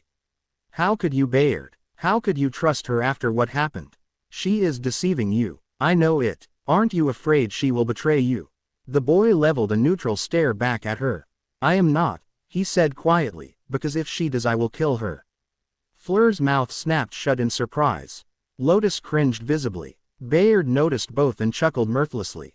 "If you think that I am blindly entrusting her with your safety, Miss Delacour, then you are woefully mistaken." The boy smiled thinly. "My honor may prevent me from killing women or children, but that does not apply to those who betray me. Lotus knows better than to cross me." Bayard glanced at the woman in question before continuing. "This game we are playing is a dangerous one, with you being the prize. Your father was well aware of it. Hence the reason he hired me. However, while I may be skilled, I am still only one person. There will be times I am not near you that our enemies will choose to strike. Lotus can be an extra pair of eyes as well as an added line of defense to deny those who would wish you ill." "But you said that you were the best of the best," Fleur pointed out, desperate to drive the woman away. "You don't need her help." "I am the best of the best," Bayard confirmed, "but Lotus has added insurance. An advantage that we would be fools not to take. I don't trust her." The Quarter Vila crossed her arms. "I won't trust her." "Trust is not necessary for the two of you to work together," the boy smoothly returned. "I can make a magical oath," Lotus offered quietly, "to make sure I won't ever harm Miss Delacour." Fleur was tempted to take the offer. She never got the chance. Bayard shot Lotus a glare so cold that it made the woman stumble back in surprise. "You are too quick to give up your independence," the boy said simply, "even if it is for honor's sake." The witch winced and looked away. Fleur had the feeling that she was being left out of something important. She wanted to ask, but the same feeling returned and told her neither of the two would give her the answers she wanted. "Do you trust me, Miss Delacour?" Bayard asked suddenly. "Of course I do," she snapped, a little miffed that the boy could think otherwise. "Then why won't you trust me now when I say Lotus means you no harm?" "But she did mean me harm. She was with the men who kidnapped me. If she truly wished to hurt you, Miss Delacour, then I would not have brought her back to the school with me." Fleur fumed. Bayard was not budging on the issue. "If you insist on her being here," the quarter villa grounded out, "I will not fight your decision." "But I still disagree with it." "Excellent." The smile on her bodyguard's face seemed to brighten exponentially, and Fleur felt a hot flush creeping along her neck. "We can begin immediately then." Bayard stared at the two expectantly. "Come on," the boy gestured, "show me what you've got." Fleur looked hesitantly at her wand. It was Lotus that asked the question for the both of them. "How do you want us to start?" "How you would usually begin a duel," Bayard replied. "Think if you were in a fight. What would be the first step you would take?" Fleur immediately casted a Protega, and felt her heart swell with pride as a dome of protective magics shimmered into existence before her. Her interest was never in dueling, but as the child of a patrician family, the art of sparring with magic was imprinted on her anyway. The Delacours had a wealthy history of producing fine duelists, and Sebastian had made sure that his daughters were well taught if not well motivated. Fleur's teacher had been a crusty old wizard whose temperament had forever bordered between nasty and downright hostile.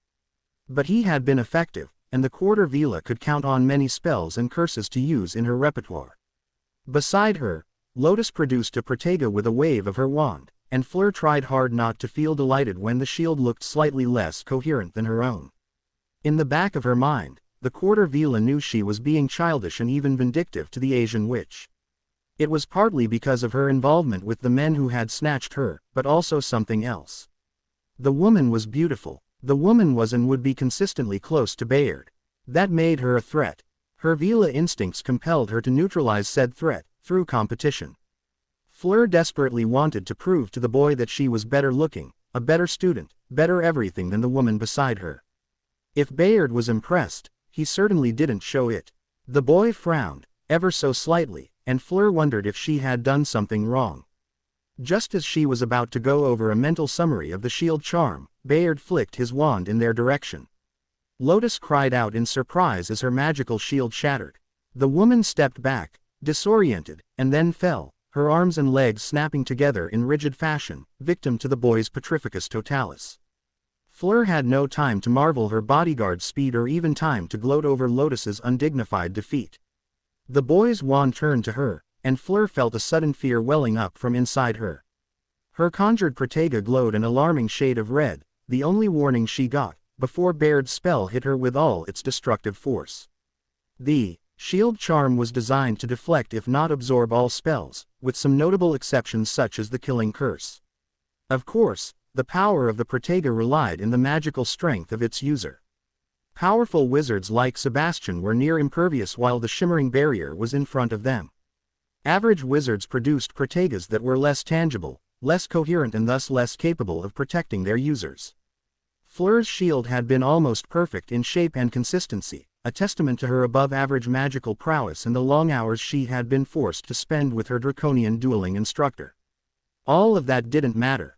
The boy's spell, curse, whatever it was, blasted against her shield with all the finesse of a charging bull in a china shop. Fleur felt for the briefest of seconds, the morbid sensation of being crushed by a miv, squeezing force before her Protega collapsed in an almighty rush of magical energies. The gleaming barrier exploded, outwards and away, turned into 1,000 unsalvageable pieces, and then dissipated into the morning air. The magical backlash was immense, and the quarter villa felt a searing pain stabbing into her mind. Petrificus Totalis, Bayard said, and Fleur quickly joined Lotus on the wet gr, stiff as a board. Congratulations, both of you. The boy walked towards the two petrified women. If this had been real combat, real fighting, the two of you would be dead, and I would have emerged unscathed. Bayard stopped when he was between their bodies, and the quarter Vila had to crane her neck to see him. The smile was still on his face, as it always was, but the voice grown stern. Lesson number 1, he drawled, never defend in the opening stages of a fight. The boy flicked his wand over the two, and Fleur felt an immediate relief in her limbs. She hesitantly stood up, a question on her lips. Once more, it was Lotus that asked it for the both of them. Why? Bayard chuckled. You are trying to win, aren't you? As soon as you go on the defensive, you give your opponent an advantage. Transfigured walls, any form of shield charm. Those are the tools of inexperience. Only men wanting to die defend first, for to do so allows the enemy to dictate the fight on their terms. Never defend. Attack, attack, attack, attack. Drive your opponent back through weight of spells. Hurl everything you have against him. Force him to act defensively, and you have won already. The boy pointed to his head. It is the mindset, if anything. When you are attacking, you will feel confident, strong, invincible, even. Those feelings will lead to victory.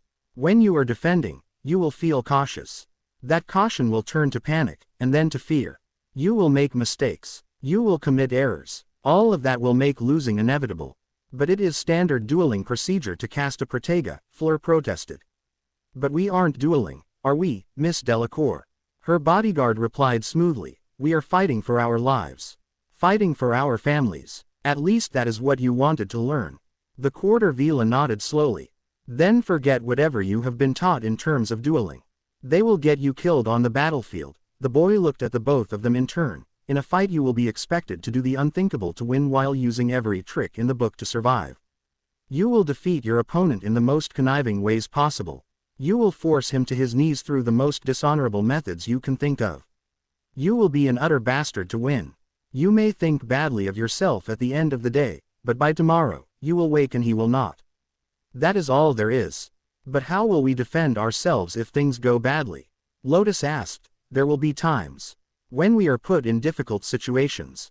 The best defense against spellwork is to not get hit at all. The boy smiled. Movement is key.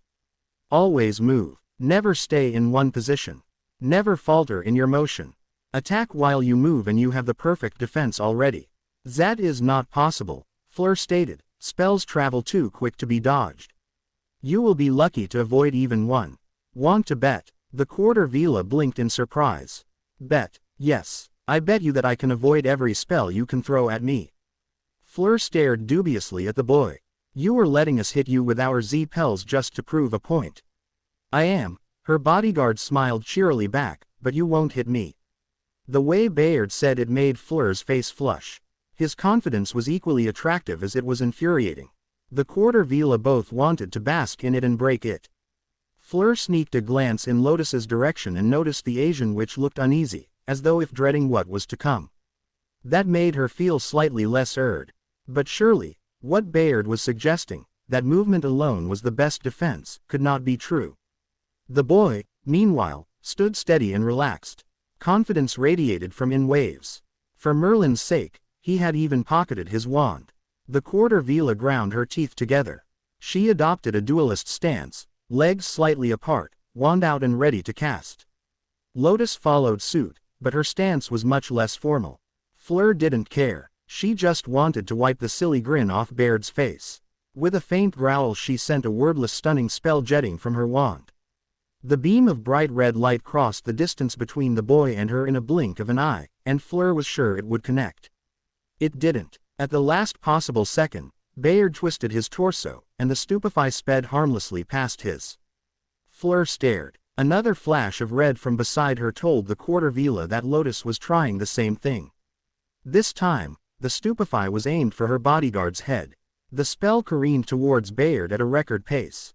The boy merely cocked his head to one side, and the beam that was sent towards his face merely gazed past his cheek. Shakily, Fleur tried a Petrificus Totalis. Bayard sidestepped, and whilst in mid-step, swiveled to avoid Lotus's cast Defindo. Still smiling that damnable smile, the boy began to walk towards them. Fleur cast every spell in her considerable arsenal, some more than twice. Bayard dodged them all. It was beyond irritating. She had never felt this frustrated in her life. In all her mock duels her opponents had casted back, conjured things that she could hit, and behaved as wizards ought to behave. Bayard was random, completely and utterly unpredictable. She just couldn't hit him. Fleur shot a look at her temporary partner. Lotus had long ago given up, and instead had drawn her blade for the inevitable clash at close quarters. The quarter Vila swallowed. She had been trained in dueling with wands.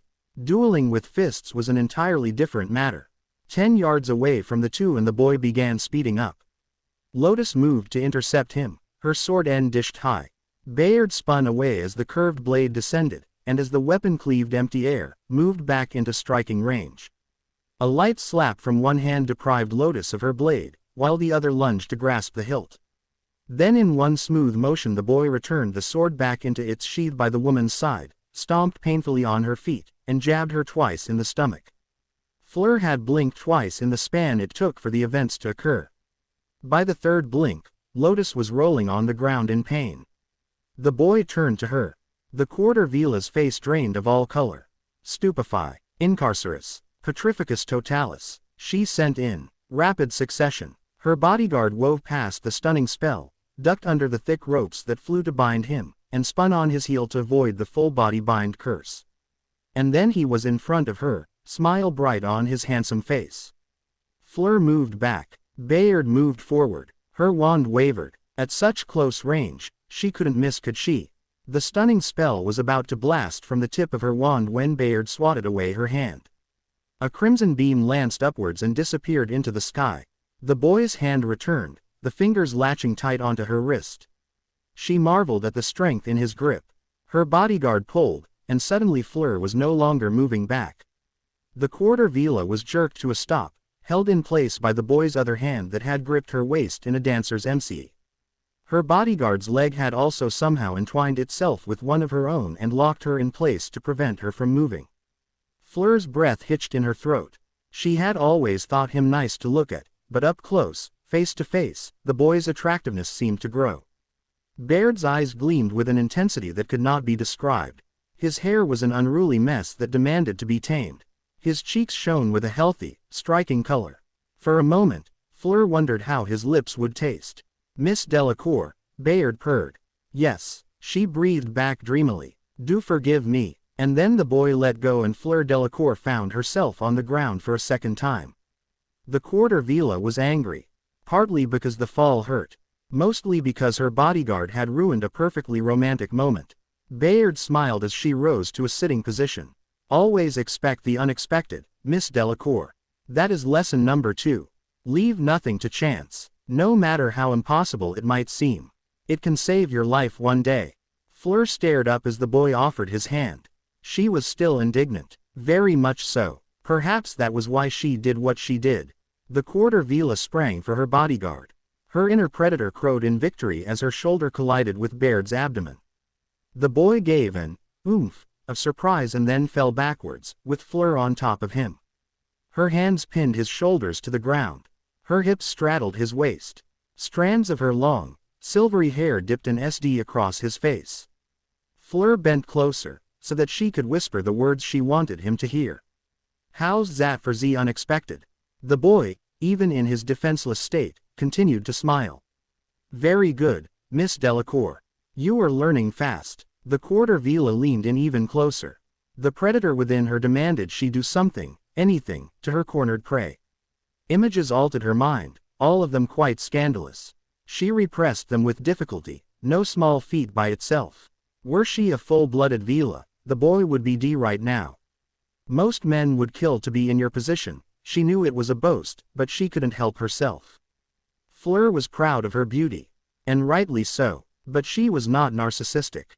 Definitely not. Vain and conceited were never words to describe Vila, as beautiful as they were. The boy chuckled. Miss Delacour, he said softly, I am not most men. Nevertheless, his hands SD down and wrapped around her waist. Fleur shivered in delight. His fingers seemed to dance along her sides, and the sensuous motions caused a small sigh of contentment to escape her lips.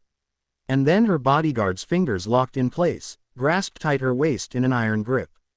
Fleur looked down in alarm. The boy winked back. Baird's muscles flexed, and his arms whipped up, taking Fleur along with them. The quarter Vila felt the sudden sensation of weightlessness as she was flung into the air. She landed hard, and gasped as the wind left her lungs. The boy's Petrificus Totalis made sure she stayed there. Lesson number 3. Bayard smiled as he loomed above her. Never believe your foe has been bested unless he's dead. He just might have enough strength left to defy you. Luna had had a very good week. No Nargles had bothered her at all during the past 7 days. But Luna knew better than to let her guard down. Nargles were very devious creatures, after all. You never knew when they would come back. The Ravenclaw skipped down to breakfast. The Raxpert on her shoulder bounced with the motion. Luna paused. It had been a welcome addition into her life, the Raxpert. The little thing did not require any feeding, though Luna tried anyways. It did not make sound, as other pets were wont to do, though Luna imagined it telling her stories about its Raxpert adventures. Luna did not like to admit it, but sometimes her time at Hogwarts was quite lonely. The Raxpert amended her loneliness somewhat, and the Ravenclaw was glad for that. It also helped tremendously that her new pet could not be seen by most. Luna was sure the Nargles would come back and try to steal the Raxpert from her if they knew it existed. And then there was the boy. He really was a nice boy. He didn't call her loony or make fun of her remarks. He seemed oddly understanding, and also slightly protective. Luna nodded to herself. Of course, that was because she was Lady Raxpert.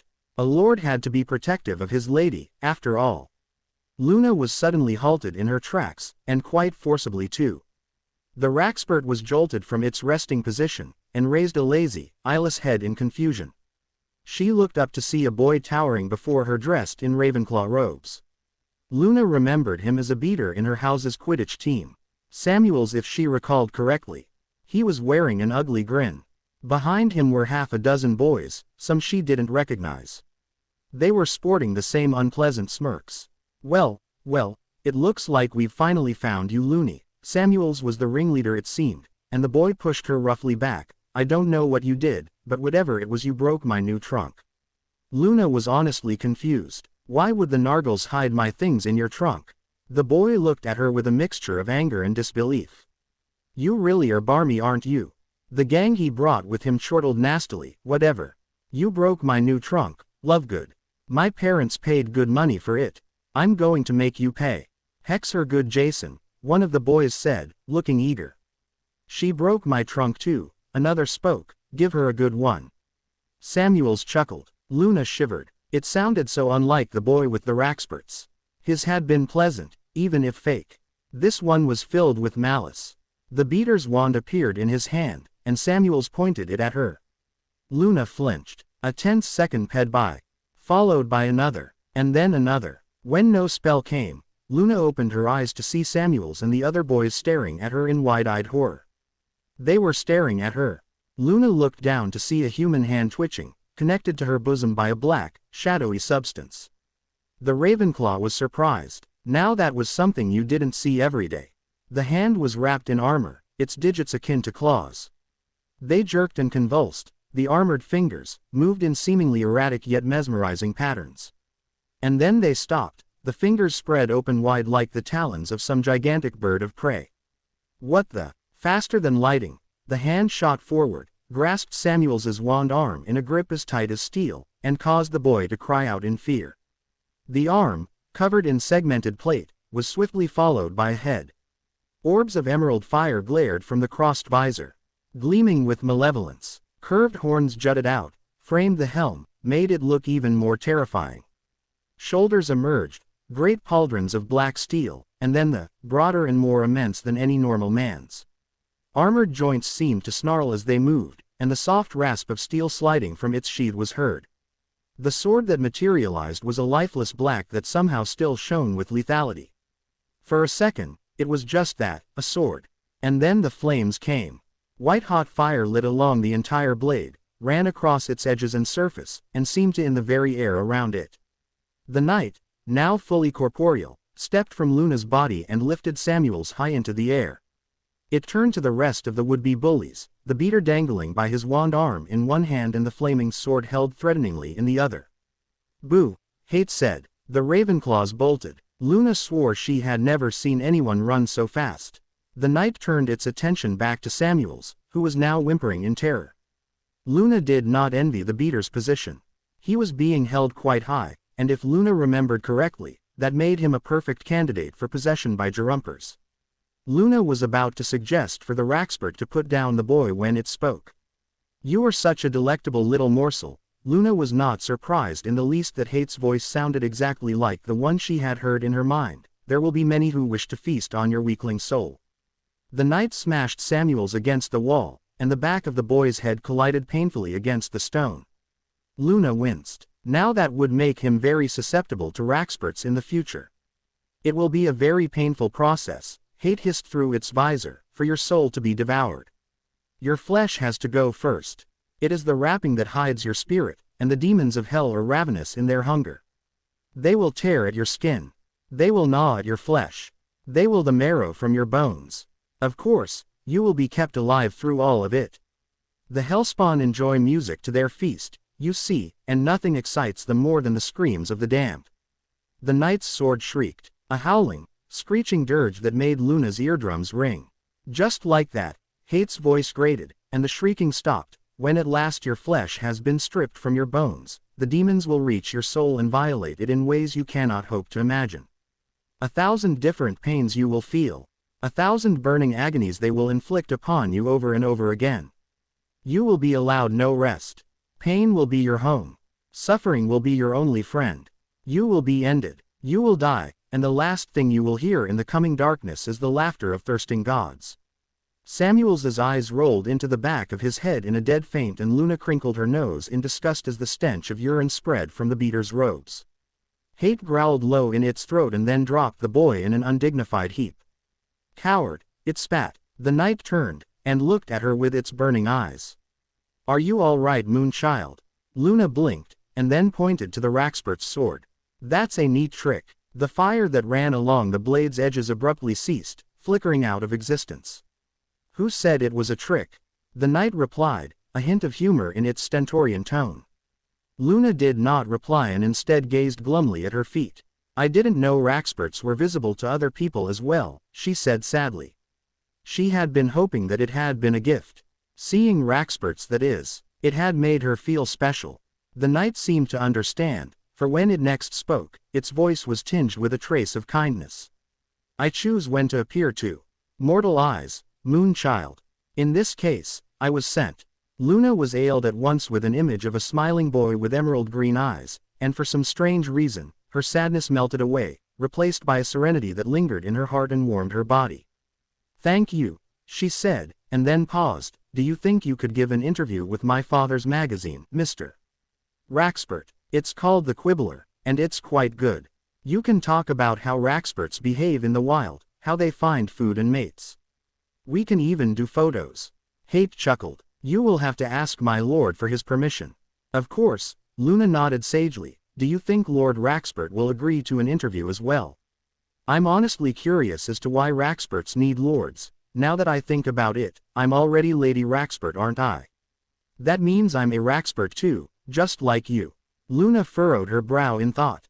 "You can't give an interview to yourself, can you? You would be the first one to try." Luna had the impression the knight was smiling underneath its helm. The Ravenclaw blinked again, and then remembered that the Raxpert of last week had been a black, shapeless M. But somehow it had turned into a human. That led to an interesting variety of possibilities. "I have a very serious question, Mr. Raxpert," Luna began solemnly. "A very serious question, you say?" The Raxpert turned human sounded amused. "Pray tell me. Just how serious is this question?" "Very serious," the Ravenclaw responded sternly. "It can change the world." "That's serious. Very well. Ask away, Moonchild." Luna nodded. "Can you turn into a crumplehorn snarkack?" The Goblet of Fire was such a simple-looking thing to be the decider of the Triwizard Tournament. At least, that's what it seemed like to Fleur Delacour. The word, goblet, meant a chalice to the Quarter Vila's mind, an exquisite, expensive thing of invaluable worth that held equally invaluable fluids. Such as the elixir of life, for example. The Goblet of Fire, in comparison, was a cup. A giant, heavy cup half the size of a grown man, but a cup nevertheless. Its body looked like it had been cut from a block of wood, and its insides hollowed out by the craftsman to hold whatever contents was deemed necessary at the time. Engravings had been made into wooden surface, arcane syllables that Fleur held no hope of ever understanding. Still, the engravings served to make the goblet appear more mysterious, more cryptic to the eye, something that the Quarter Vila was grateful for. Fleur stepped back and watched as the paper containing her name was consumed in a flash of purple fire. Inwardly, the Quarter Vila felt a bit guilty at having placed her name in the goblet so late into the year. All of her Beauxbatons friends had already done so. Imeric had placed his the day the goblet was unveiled. Claire had followed a day later. She had placed hers the day before the selection of the champions was to begin. The time she spent with the boy, now that he was training her, and added to her clees, had pushed any thoughts of the Triwizard Tournament to the back of her mind. It was an ironic thing for the Quarter Vila to have forgotten, and Fleur was a tad afraid that her friends would think less of her for it. Fleur turned to walk away, and was met by a brown-haired witch sporting an impish grin. Finally decided to toss your name into the cup, Claire said haughtily in French, but Fleur could see the amusement twinkling in her friend's eyes. You must have gotten fat and lazy from eating all this English food. Her fears vanished in a flash. The Quarter Vila put on the best aristocratic face she could muster, and sniffed just as haughtily. You should know, Claire. I've seen you stuffing food down your throat every breakfast, lunch, and dinner. Claire snorted, tried to look affronted, failed, and broke into giggles. Behind her, Bayard and Imeric strode a short distance away, both talking heatedly while a little girl followed them. Fleur frowned slightly. She really didn't know what to think of Luna Lovegood. On one hand, the girl was rather batty. The things she said would either cause the entire table to stare at her or laugh into their plates. On the other, she was a rather likable person. The Quarter Vila didn't like to admit it, but Luna had a certain quality in her person that endeared her to others. Perhaps that was the reason why Bayard was so amicable to her. Another reason in the girl's favor, one that made Fleur frown in distaste, was quite simply that Luna didn't have many friends. In fact, the Quarter Vila was sure Bayard had been her only one their first few weeks of stay at Hogwarts. Of course, over time, the rest of the Beauxbatons contingent had accepted her as one of their own, and Luna became a common presence among the blue-uniformed students. Fleur's frown grew. The way the English school was structured, with its 4 houses and points system, made finding friends outside your house a near impossibility. There were acquaintances that you met in Cleese, but your real friends, the ones you could trust, were your house. This system had failed Luna at the start. The Ravenclaws were a studious, serious lot, focused on academics. The random and unpredictable nature that Luna brought with her grated against the house's principles, and Fleur guessed it was not long before her admittance to Hogwarts that the girl found herself a target for bullies. Fleur had been a target herself during her first year at Beauxbatons.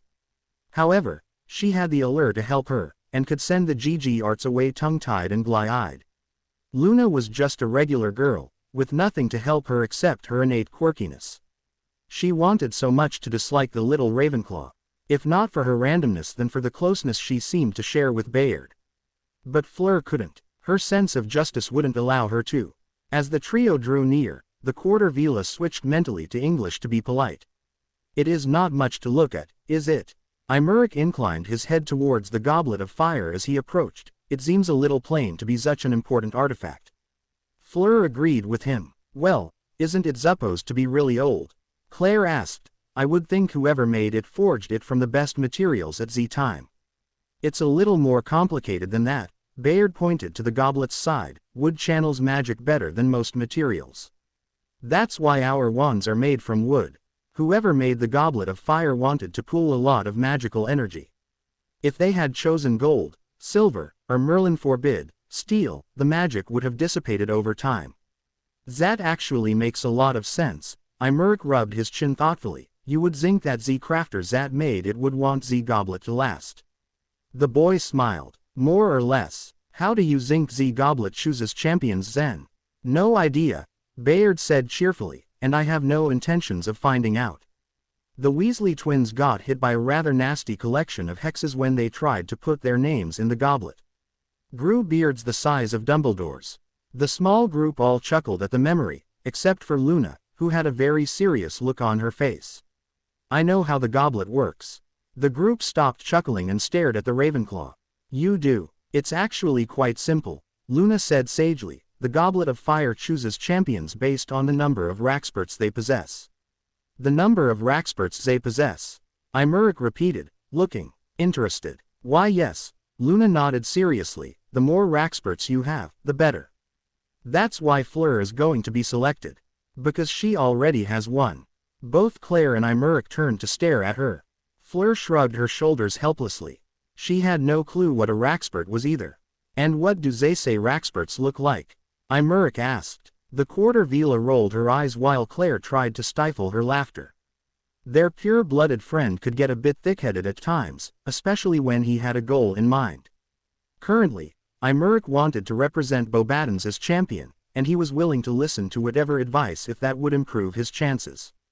It all depends, Luna said mysteriously. Mine is rather small, and so is Fleur's, but Lord Raxpert has a really big one. A really big one, confirmed Bayard, smiling. Fleur gave him a surprised look. She had expected her bodyguard to deny the Ravenclaw's Urshan, not go along with it. Yup, Luna chirped, it's a shame really. If Professor Dumbledore hadn't created the age limit, Lord Raxpert would have been the champion of all three schools. That's how big his Raxpert is. But since there is an age limit, neither Lord Raxpert nor I can compete. I hope the tasks are more mundane this time around. If they have Crumplehorn Snurkax as a challenge this year, I will be most disappointed. And how should I go about obtaining these Raxperts?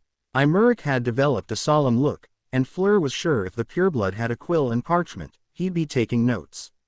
You can have Lord Raxpert's Raxpert slam your head against a wall, Luna suggested. Imeric seemed rather disquieted at the idea. I do not think that will work. That's a pity, Luna said sadly. Perhaps you can ask Lord Raxpert's Raxpert to use his big fiery sword on you. If he stabs you, maybe some of the Raxperts will transfer over. Fleur sighed. Claire giggled. Bayard just looked amused. No, wait, Luna's brows crossed in concentration. Never mind. Lord Raxpert's Raxpert just told me he only stabs his big fiery sword into people who deserve it. I'm sorry, Imeric. It looks like you won't be getting stabbed by big fiery swords in the immediate future. That is good. The pureblood managed back. Before the conversation could go on further, a nervous, yet vague voice came from behind them. Sorry to bother you all. The Beauxbatons students turned to see a fourth year in Gryffindor robes looking slightly nauseous. By his side were two others, a bushy-haired girl carrying a large book and a lanky, red-headed boy whose cheeks had turned an unhealthy shade of crimson. Fleur glowered back. She recognized the redhead. The boy constantly sent her looks from the Gryffindor table. It annoyed her. The redhead noticed the displeased expression on her face and hastily looked away. Hey, my name's Adam, the boy who had spoken continued, and can I talk to Bayard? Alone. 3 pairs of eyes descended on the boy in question. Luna looked at the ceiling and hummed. Her bodyguard shrugged nonchalantly. I don't see why not. The Gryffindor's face immediately became relieved. Thanks. Adam flashed a grateful grin. It won't take long. I promise. Hermione and Ron had left as soon as the Beauxbatons students had.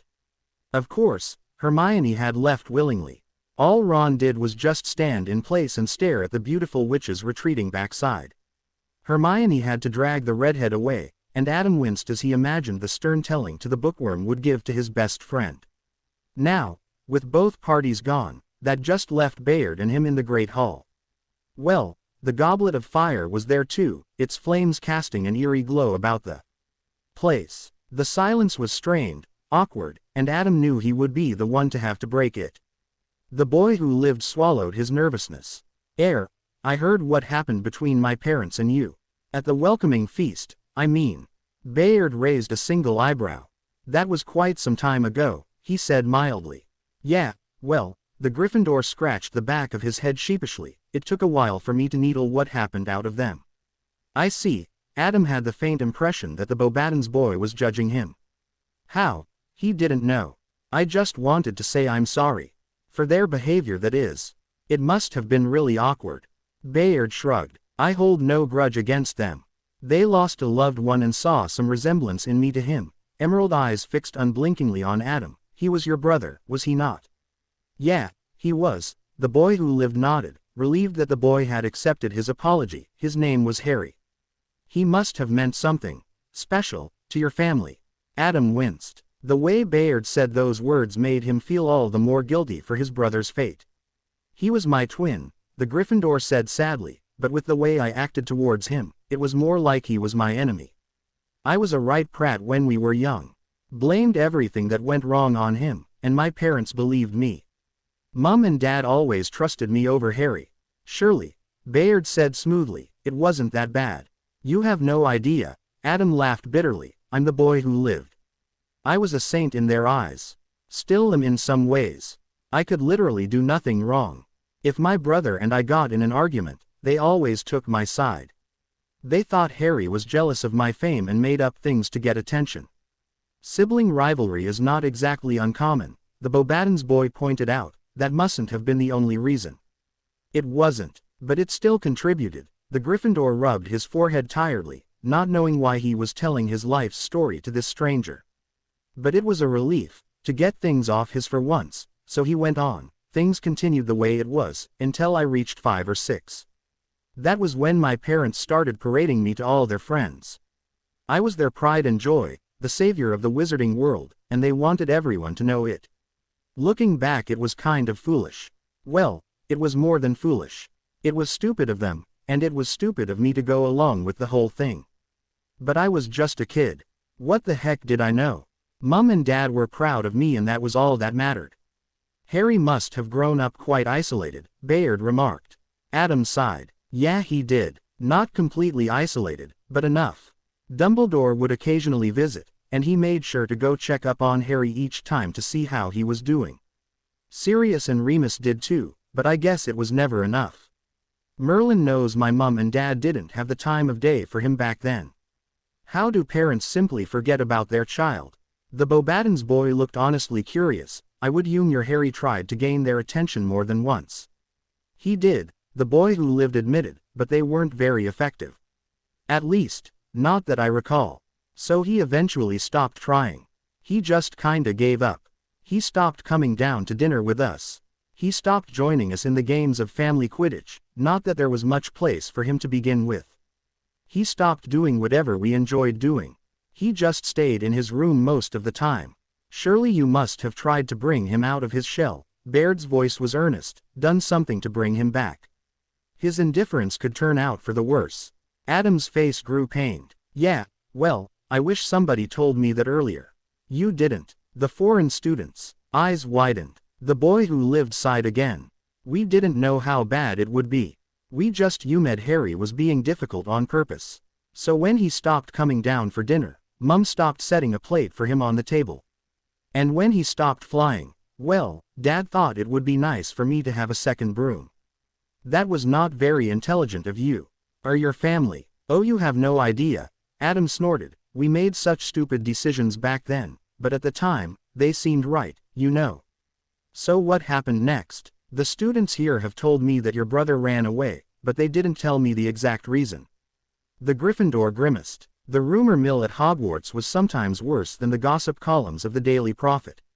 He had been the target of both himself, and they had not been pretty experiences. Well, I think it was a combination of reasons. The indifference, my fame, us being stupid. I think in the end Harry just couldn't take it and left. Merlin knows I would have. And now you are feeling regret. Baird's eyes were piercing, and Adam shifted uncomfortably under his gaze. A little too late, don't you think? The boy who lived felt a flash of anger, but as soon as it appeared, it left. He felt tired, defeated, and empty. Regret isn't a word I'd use to describe what I felt, what all of us felt when Harry left. Oh, what word would you use then? Adam swept a hand through his hair, a mannerism he had copied from his father when nervous or agitated. It's something I just can't describe with words, you know. Dumbledore was there to see us that day. I remember it well. I had just performed my first bout of magic. Accidentally levitated my mum's prized china and dropped them on the floor. She was angry at me at first, but then she started tearing up.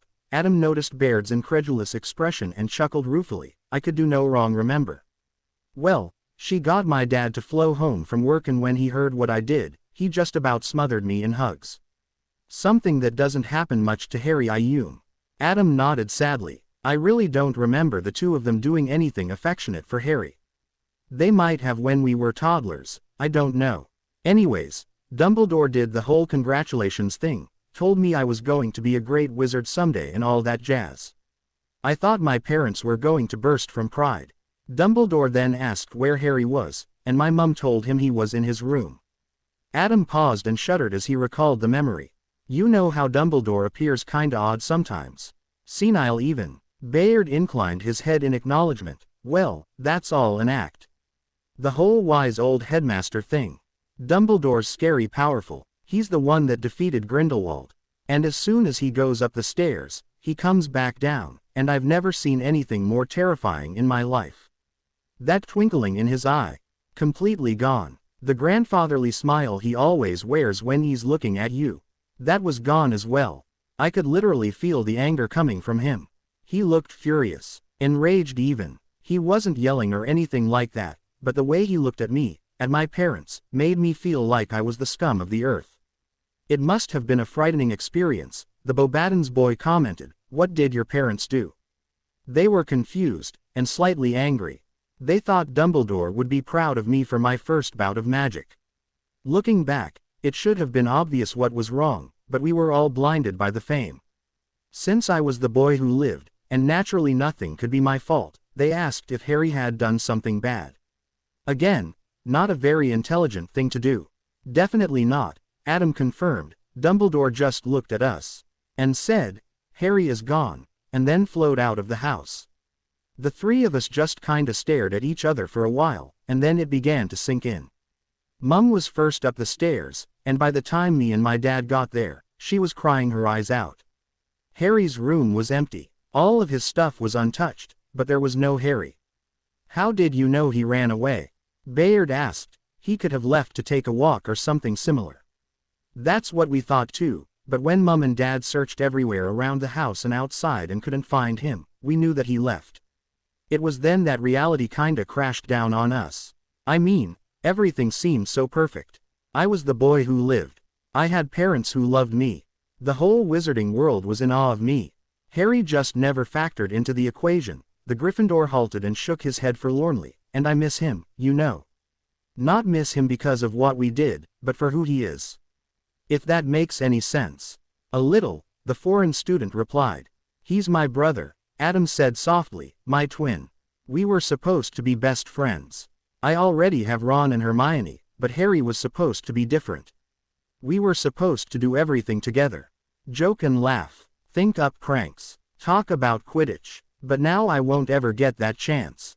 Remember how I said it's not regret we feel. It's just too simple a word to describe what all of us are feeling. It's like a part of me is missing. Empty. I feel incomplete without him. You were brothers. Bayard sounded sympathetic. Blood is thicker than water, after all. Yeah, you're right. Adam flashed the boy a small grin. Thanks for understanding. A lot of others aren't as understanding. The Gryffindor frowned as memories began to resurface. When news first got out that Harry ran away, the press just about ate us alive. We went from being the perfect family everyone admired to the household all of the wizarding world despised. Our house was flooded with howlers after the first day the Daily Prophet printed the story. A lot of my parents' friends, the ones they met in the higher circles, abandoned them overnight. A lot of their old ones did too. I know Dumbledore was really disappointed in us. McGonagall refused to have anything to do with us until Hogwarts. Even Sirius and Remus stayed away for a while. And you don't think that's rightful punishment? For what you did to Harry? Adam squirmed as he thought about the question. Honestly, I think we deserved more. Bayard seemed surprised at the confession, and Adam hastened to explain. I mean, we may have lost a lot of our friends and other things, but whenever I start to think it's unfair, I remember Harry. Heck, I don't even know if he's still alive out there. And even if he is, I doubt it's anything better than our lives. Losing some prestige seems so superficial, you know, when you're worrying about your next meal. I'm sure, wherever he is, he's fine. Yeah, I guess, your parents must have been quite saddened by Harry's loss. Adam's frown grew deeper. That's putting it lightly. They were absolutely miserable, even after the media vultures left. My mum just kinda folded in on herself. She wouldn't say much to anyone for the longest time. My dad just aged. He lost his sense of humor, his love of flying. He just woke up every morning to go to work and then came back after his shift ended. It was surreal to watch them wither away. I thought I was going to lose them to the despair, but thankfully, when my Hogwarts letter arrived, they pulled themselves through. The frown disappeared, replaced by a small, but relieved smile. They were really happy for me. And not just because I was the boy who lived. The letter seemed to snap them out of their misery, at least for a while.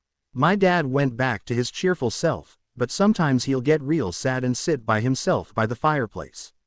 My mum's usually bright and happy, but whenever she thinks of Harry she'll just start tearing up again. Adam sighed. My dad's strong, so I don't worry about him. My mum is too, but I think Harry leaving affected her more than any of us. You know, she took up the Muggle studies position here just for that reason. She thinks that maybe someday Harry will show up at Hogwarts to be taught. I know it sounds illogical and all, but she won't see sense. And that worries us. I can envision her still teaching at this school even after I graduate, and continuing year after year until she's an old woman. Maintaining that false hope that Harry will somehow come back. Perhaps it is that hope that gives her strength. Bayard suggested, even if it is fake. Yeah, but me and my dad are still worried about her, you know. What might happen if that hope suddenly disappears? I don't think she could live through the pain. I'm sure she could. The Bobadden's boy smiled. She appeared to me as a very resilient person. Thanks. Adam nodded gratefully, and then adopted a sheepish grin. Sorry about all of this. Me telling you this whole thing. I'm sure you had better things to do. On the contrary, it was a very enlightening experience. It is good to hear another side of the story. Yeah, that's what Hermione always tells me. I've got to look at things from another perspective. The two stood in affable silence for a while before Adam broke it again. Well, I need to head back to the dorms. I don't want to be caught by Filch after curfew. I swear the man has an ugly streak the width of a Quidditch pitch.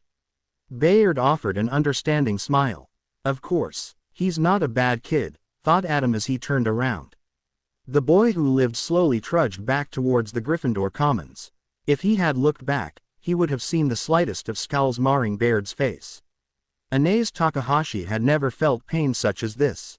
Her entire body was covered in cuts, not deep enough to be harmful, but certainly enough to bleed. The instructors back in her village had believed pain was just as proficient a teacher as words, and in her sparring sessions with them, she had received an occasional bruise from the wooden swords they used. Hence, she had come to the training session with the knight, by the lake, expecting pain. Bruises, welts, perhaps even a cracked rib or two. Hate had in their first bout, disarmed her and then drew a thin, elongated gash down the side of her neck. The wound still bled. Anais had hoped, that the injury was an accident. That hope was quashed when in their next bout the knight carved a line across her cheek. That had occurred 15 minutes ago, and already the witch was tiring from the cumulated effects of the wounds the knight had produced on her body. Hate had been surgical with her, unlike it had with the boy, and had made her pay for every mistake she made in blood. Once, her footwork had been clumsy. The knight sketched a bloody line across her calf. Another time her grip on her katana had been loose. The knight slashed a 4-inch long cut down her arm. This time her stance had wavered, and Hate had reciprocated by carving a furrow down her back. That had been all she could take, and so Anais fell back and landed against the ground in a sitting position with a loud thud. Get up, the knight spoke, not a speck of compion in its iron voice. I am not through with you yet. I am bleeding, she protested, and showed the blood that stained her hands. You have bled before. You will live. The witch gawked at her taskmaster. She had expected Hate to be cruel and heartless in his instruction. But this was a level beyond that. You can't be serious. I'll be a corpse at this rate. Your exaggerations do you no favors, Lotus. None of your wounds are fatal. That much was true. The myriad of cuts and gashes that leaked blood from her body were all superficial wounds. They broke skin and cut flesh, but left important arteries and organs alone. Nothing a quick episky couldn't fix. Still, they hurt. They hurt a lot. And hate refused to allow her to mend them. Added to the exhaustion she felt during the brief, yet intense sparring sessions, it made her feel completely drained. She doubted she'd have the strength left to walk back to the castle. "Get up," the knight said again, "cease from this weakling behavior." Anais swallowed the curse that had been forming on her lips with difficulty. Instead, she settled for just glaring at the knight. "Come at me," Hate ordered. "No." Anais was surprised at her own refusal. The knight was her teacher, and she had been taught to always respect teachers.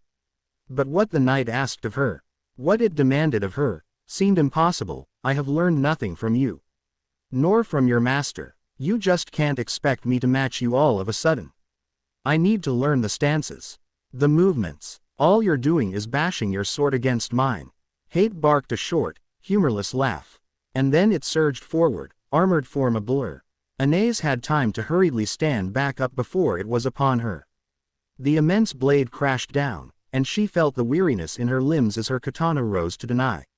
The witch grunted at the impact, and the weariness increased tenfold as the knight matched its unholy strength against hers. The two blades locked. Her knees abruptly gave away. "You are weak," the knight snarled menacingly into her face, and the sword that it held pressed unswervingly towards her shoulder. Anais fought with all her strength, but it was a futile struggle.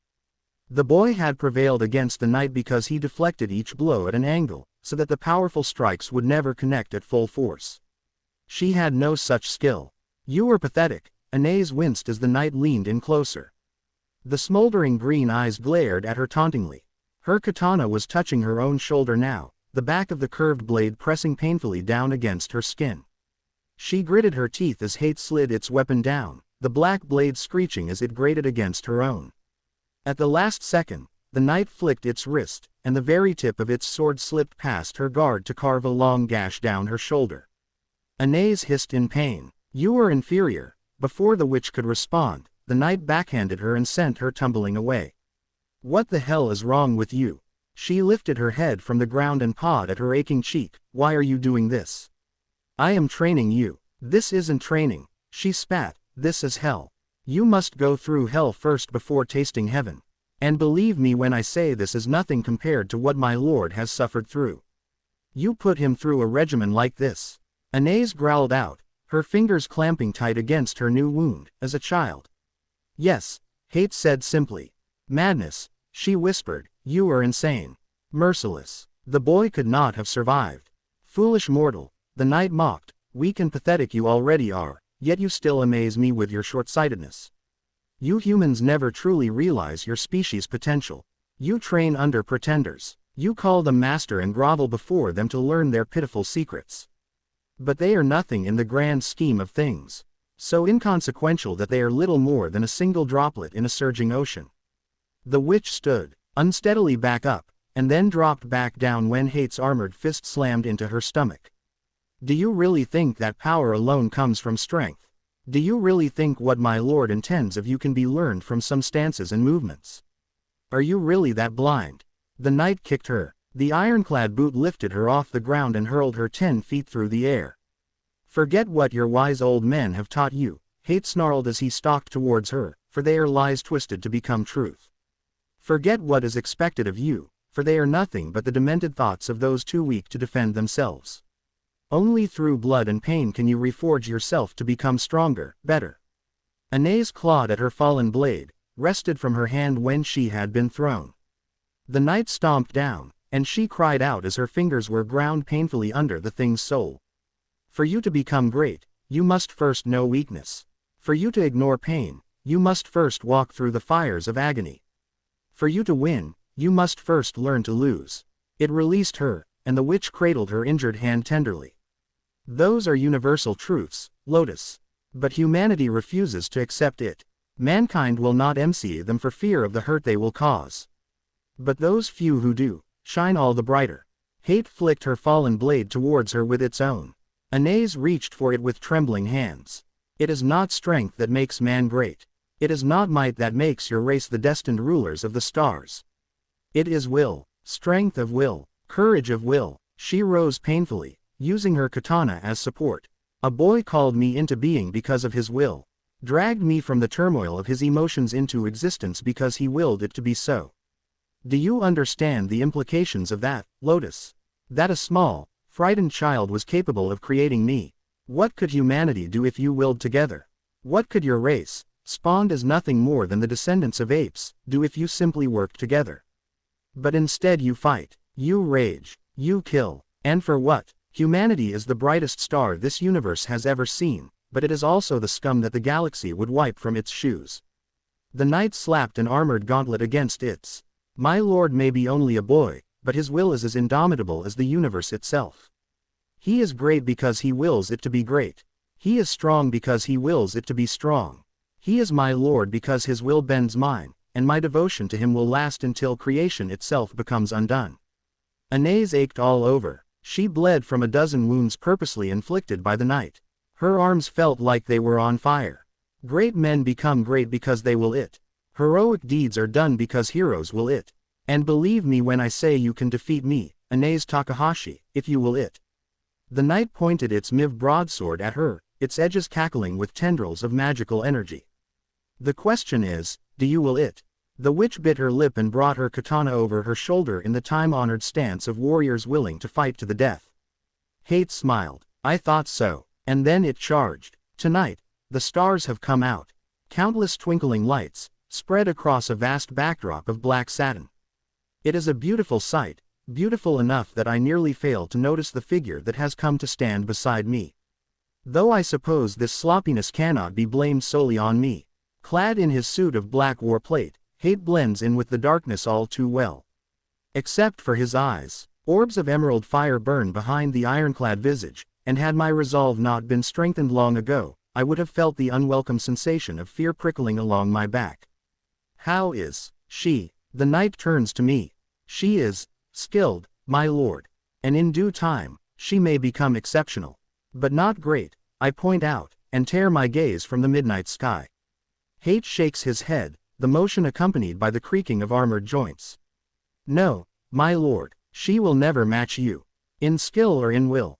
Disappointment flashes. As quickly as it appears it is gone, replaced by acceptance. Were you expecting something else? The knight asks solemnly. No, I shake my head slightly, but I had thought she would be better than most. She will be, Hate replies, voice a soft metallic drawl, her resolve is strong. Her courage even more so. I will allow her no respite, my lord, and we will see if the samurai lives up to the tales of her forefathers. And yours, my lord. The knight is still staring at me, even though I face away. How is she?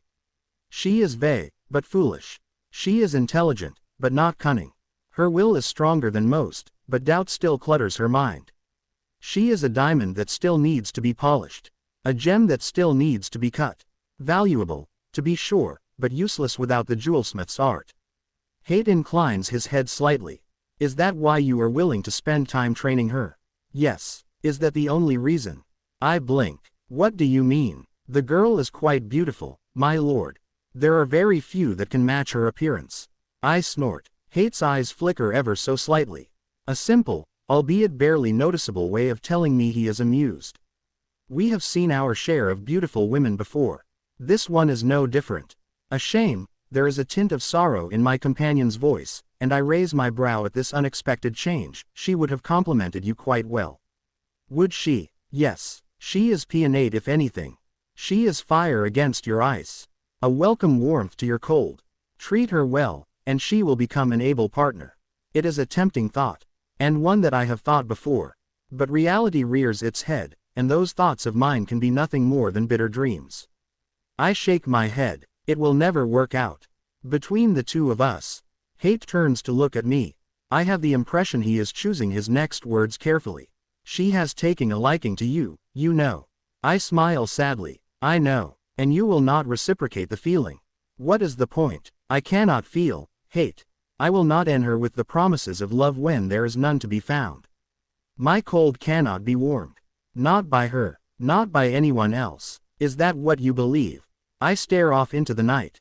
It is a crime for it to be this beautiful. We walk this path alone, Hate. It is our curse to bear. Only if you choose it to be so, my lord. I glance at my companion. We will talk no more of this subject. It is a command, and one he cannot disobey. As you wish, the knight says simply. Silence reigns, and I am once more at peace. Daphne Greenger had received a letter. Folded in an expensive envelope the color of old paper with the blood-red seal of the House of Greenger stamped across its vanilla surface. The Ice Queen of Slytherin scratched idly at the seal, and flakes of the hardened wax drifted slowly to the ground. I'm sorry, Daphne. The letter had read, penned by her father's tidy hand. Just 3 words, but to her, it was like a sentence of death. The Slytherin clutched the parchment to her. She had known this could happen, but still, to be faced with it so soon, was almost too much to bear. She had always regretted making friends with Draco and his ilk in her first year. The way she had clung to him and fought for his attention with Pansy. The way she had tried her best to impress the boy and succeeded. Daphne wondered idly if that Hufflepuff girl would ever forgive her. Just thinking about it made her want to retch. Second year had brought sense to her, but in some aspects it was already too late.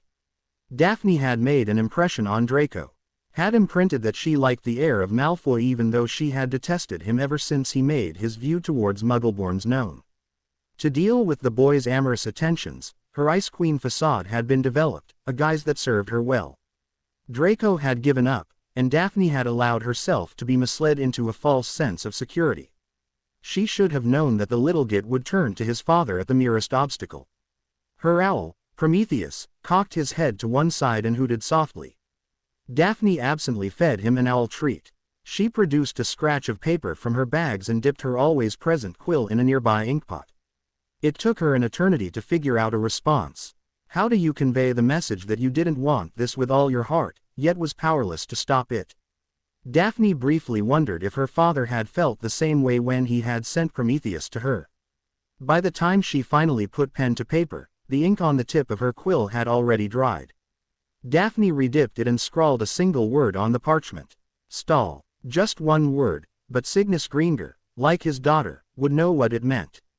Prometheus gave her an inquisitive gaze as she folded the parchment neatly. It was as though if the owl could sense his owner's distress.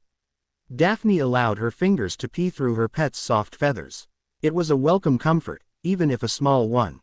The girl gave the owl one final pat and then allowed him to take the parchment in his beak. Prometheus shot her one last concerned look before taking wing. Daphne watched him disappear into the night sky. She turned and began to make the long journey from the Ollery to the Slytherin dungeons. It was a long walk, through many a deserted corridor and hall, but it gave her time to think. A marriage contract. It was a loathsome thought.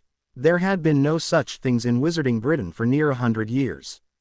But it had never been banned. Purebloods were a conservative lot, and any efforts to change laws of the past, no matter how outdated they were seen as an attack against tradition. Daphne was not surprised. For all its superior bluster at being the birthplace of Merlin and the Hogwarts 4, England was perhaps the most backwards thinking of all magical communities. The laws that many other wizarding nations had repealed as undignified or cruel Britain had kept, not for use, but for the sake of tradition. Daphne scowled at the irony. Her father had been one of the Wizengamot that had voted against the ban of marriage contracts. No doubt he was regretting that decision now. A winding corridor later and Daphne stood before the entrance to the Slytherin dorms. The hour was late, but she took no chances. As she entered the dungeon, Daphne's mask formed. Her lips curved downwards in a carefully constructed sneer, her eyes became distant, and her chin tilted up to give the impression of haughty elegance. It was a face that looked permanently disgusted by the vermin that surrounded it, a countenance that made boys and men think twice about coming close. And it had worked. Until now. Draco had been intimidated away. His little gaggle of friends as well. But this mask could not defend her against a contract backed by magic, especially one wielded by so influential a man as Lucius Malfoy. The Slytherin Commons was deserted save for 2 figures hunched over a desk. Tracy Davis and Blaise Zabini. The first was a slim brunette with a pretty face and long, flowing hair. The other was a black boy with a regal, princely appearance that did not quite match the lethality that shone from his eyes. Daphne paused. Tracy was her best friend, had been her constant companion from their childhood, and the only one she could trust in the Slytherin dungeons. Blaise had no such history with her, but had won Daphne's friendship nonetheless with his stalwart loyalty and cunning. The two looked up as she approached. It was a testament to how well they knew her that both Slytherins were instantly aware of something was wrong, despite the indifferent mask that covered her true face. "Daphne," Tracy's soft voice spoke up, "is something the matter?" Blaise looked on neutrally, but his body radiated concern. "Yes." The Ice Queen sat down heavily on the chair that had been saved for her. "What is?" Tracy gasped as her eyes found the letter that was clutched in an iron grip in her hand. Daphne merely nodded, and that was enough. Tracy already knew. She had been the first one Daphne turned to when the prospect of an arranged marriage was brought up by her father. Blaise knew as well, but the Ice Queen hadn't told him. The boy had figured it out on his own, though some details still eluded him. "Oh Daphne," Tracy's eyes were brimming with unshed tears, "I'm so sorry."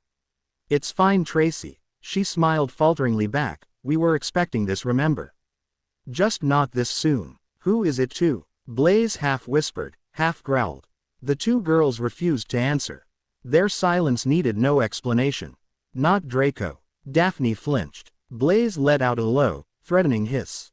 "We could kill him. Hide the body. Nobody will ever know." Both girls laughed weakly. The boy looked completely serious. "Merlin," Tracy exclaimed, "you're not joking."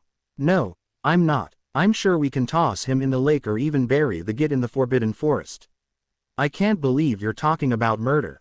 You could get arrested with so many Aurors for the tournament around.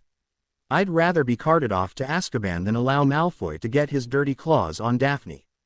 The Ice Queen felt a faint warmth flow into her heart, despite the situation. Her friends, however few they were, remained loyal to her. "Forget you going to Azkaban," Tracy growled. "It should be Malfoy and his father being sent to that place for this piece of trash they've written up." Blaise laughed darkly. "Bloody unlikely. It's legal, believe it or not. Just barely used. The Malfoys must have gotten some serious dirt on your parents to get them to agree to a contract like that." Daphne grimaced. The Greengars had never been a particularly affluent family. They could afford luxuries many wizarding families could not, but their wealth paled in comparison to the fortune the Malfoys or the Parkinsons had accumulated over the years. But Cygnus Greengar had worked hard in the magical world, and when aided by Althea Greengar's sharp wit and business acumen, had made a name for themselves in the pureblood circles. However, that in itself was a problem. As a sort of nouveau riche, their every action was scrutinized by the older families, and the faintest of misdeeds could be used to tarnish the Greengar name. Even a small, minor infraction against pureblood tradition could cause Cygnus to lose customers, something their small, but profitable business could not afford. "I think it has something to do with my ancestors. Something way back down our line. Something only Malfoy's father could have dug up." "Bastard," Blaise spat. "Git," Tracy agreed. The Ice Queen smiled thinly at her friends. The doors to the dungeon opened with a clang. The three swiveled in their chairs to see their head of house stalk in, his robes billowing out from behind him. The man scanned the empty commons sourly before noticing them. "Greengar, Davis, Zabini," Snape snapped, "what are the three of you doing up so late?" Tracy, the more talkative of their group, spoke up in defense. "It's Daphne, sir. She's MMPH." The Ice Queen kept her hand firmly clamped over her friend's mouth. Snape was someone whom she respected but did not trust, and she would rather die than let her secret get out, or even worse, taken advantage of. The potions master narrowed his eyes in suspicion. "What is it, Miss Greengar? You know better than to hide things from me." "It's nothing, Professor," she said curtly, and when Tracy made to argue, she poked her hard in the ribs. "We were just discussing the latest potions IGN meant." From the disbelieving stare Snape was giving her, Daphne knew the man did not buy her excuse. "I am well aware of your better-than-average performance in my CL, Miss Greengar," their head of house remarked dryly, "but I do not delude myself in thinking the subject I teach warrants discussion at 12 o'clock at night." Snape smirked. "Try again." Truthfully this time, Daphne refused and instead looked down. "Very well." Snape glowered when the three kept their silence. "I will not push the issue. But know this, while I may not care for you as McGonagall does to her pet lions or Sprout to her spineless badgers, it is still my duty to keep the lot of you safe. If it is truly something that you cannot handle, you may come to me and I will see to the best of my abilities that things are taken care of." The man gave them one final look before swiveling on his heel and stalking towards his quarters. Daphne, Blaise hissed, Snape might be your only chance. Daphne, please, Tracy pleaded. The Ice Queen of Slytherin swallowed. Professor. Snape halted in his tracks, and slowly turned to regard her. Miss Greenger, what do you know of arranged marriages? The potion master's face twisted into one of incredulity. Whatever the man had expected of her, this certainly wasn't it. Arranged marriages fell out of fashion nearly a century ago. Snape glared at the trio. Some older families may still introduce potential partners to each other, but the final say is left for the couple to decide. There has been talk of banning it in the Wizengamot altogether, but Fudge and the more conservative purebloods have shot down any attempts for the last few years. Their head of house frowned. Why would you ask this question? Then the man's eyes widened. Unless. Yes, Daphne said simply. To who? Snape snapped. She gave him a hostile look. Your godson. Their head of house turned chalk white. In 3 swift strides he was before their table, hands clutched tight into fists. Show me, he growled. Daphne presented the letter with its envelope attached. They were snatched from her hand instantly. Snape's eyes were narrow slits as he regarded the contents. Then, they widened. Just 3 words, but the meaning was clear. The potions professor handed the letter back to her, his earlier aloofness gone. My condolences, Miss Greenger, he said quietly. Daphne looked up. Snape's eyes had softened, even if his face had not. Thank you, Professor, she whispered back.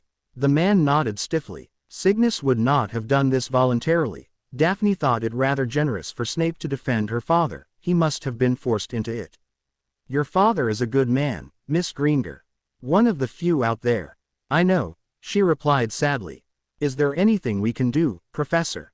Tracy asked desperately. Blaise remained silent, but watched their head of house fervently. I'm afraid not. Snape looked pained, honestly pained, and Daphne was grateful for that at the very least. This has Lucius written all over it. And knowing Lucius, he would have left no loopholes. This is the 20th century, Blaise gritted his teeth. We're supposed to be modern. Arranged marriages aren't supposed to exist anymore. For Merlin's sake, even the Muggles have stopped doing it. It's not even an arranged marriage. Tracy cried out, it's a contract for a second wife. Daphne's being bartered like she's chattel. Snape grimaced. I had hoped my godson would never follow Lucius's path. I had hoped Narcissa would ingrain some semblance of morals into that boy. I had hoped Hogwarts would cause Draco to see things aren't so black and white as his father often implies.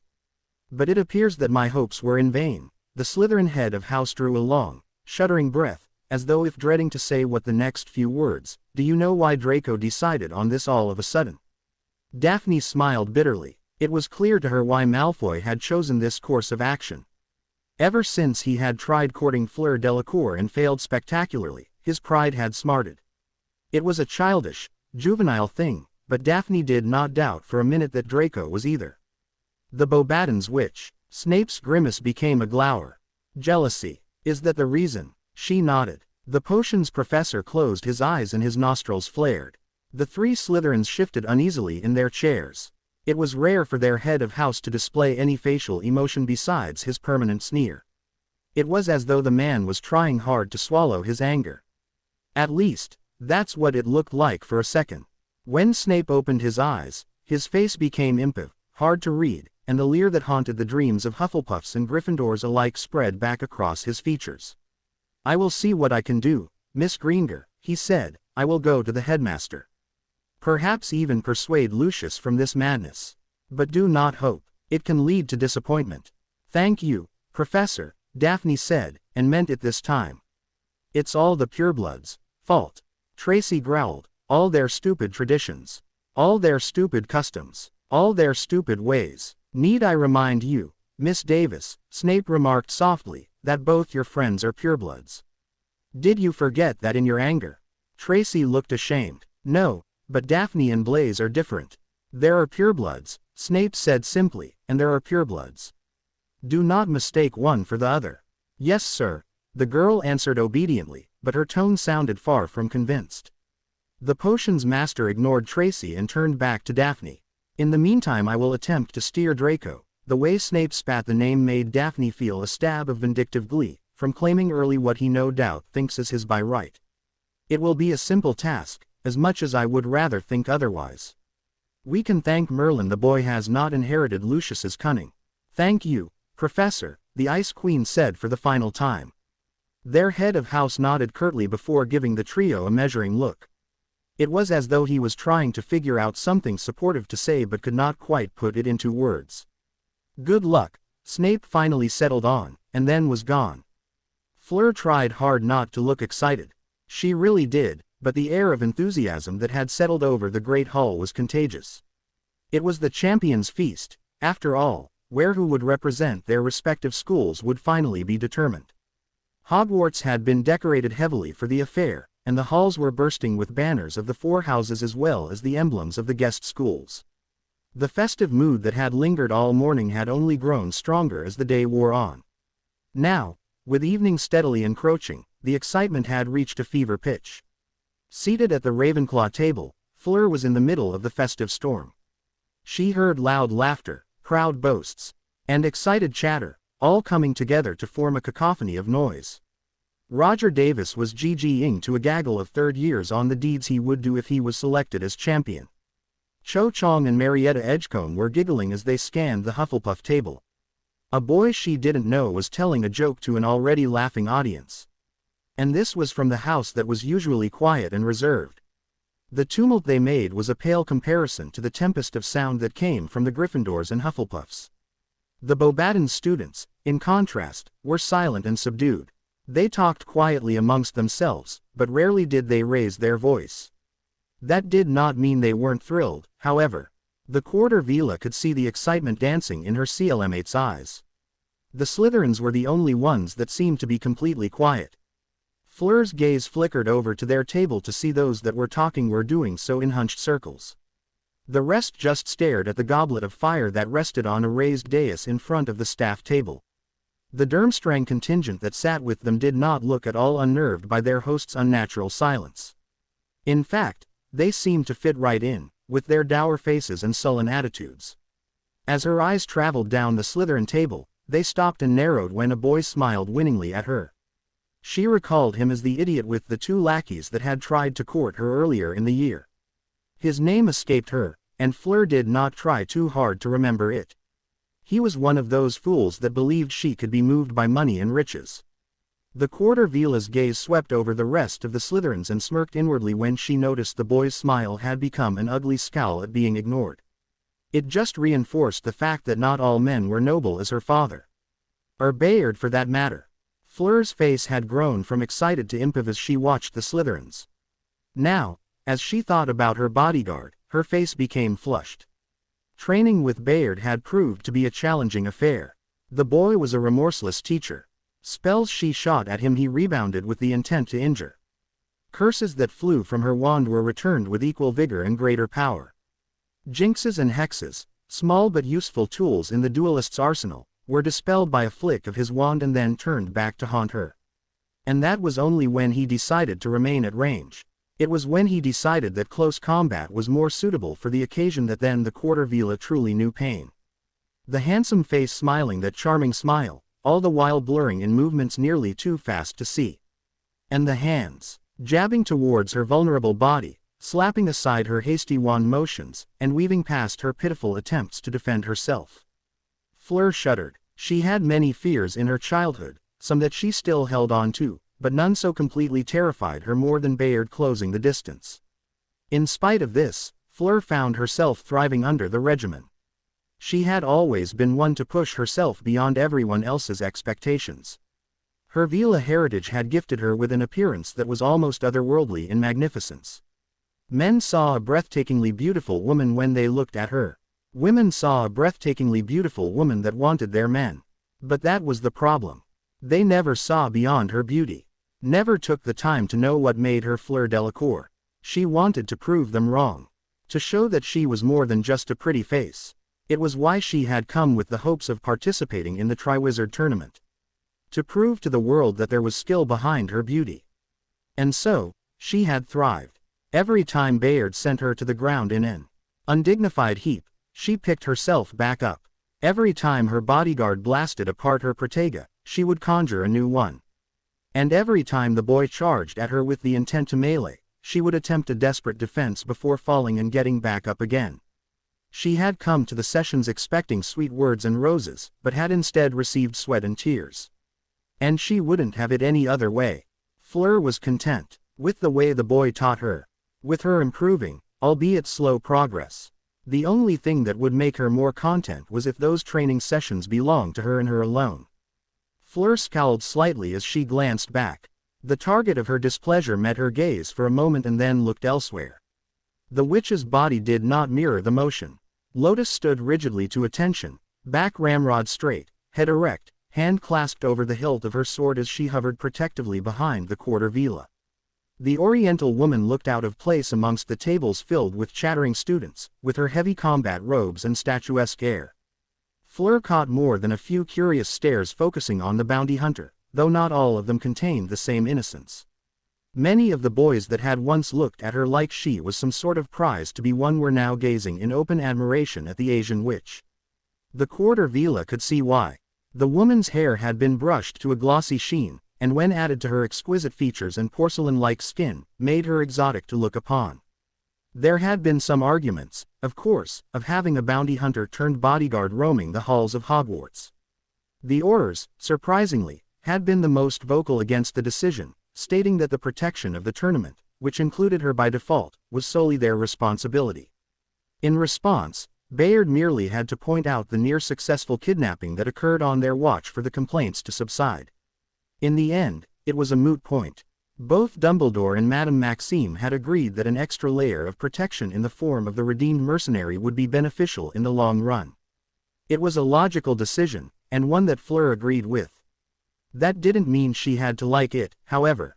The woman persistently shadowed her, went wherever she went, and had gone so far as to take up residence in a spare room in the Beauxbatons chariot that the quarter villa's headmistress had thoughtfully provided. It was annoying to the extreme, and the only reason Fleur had managed to keep her temper from fraying was Lotus herself.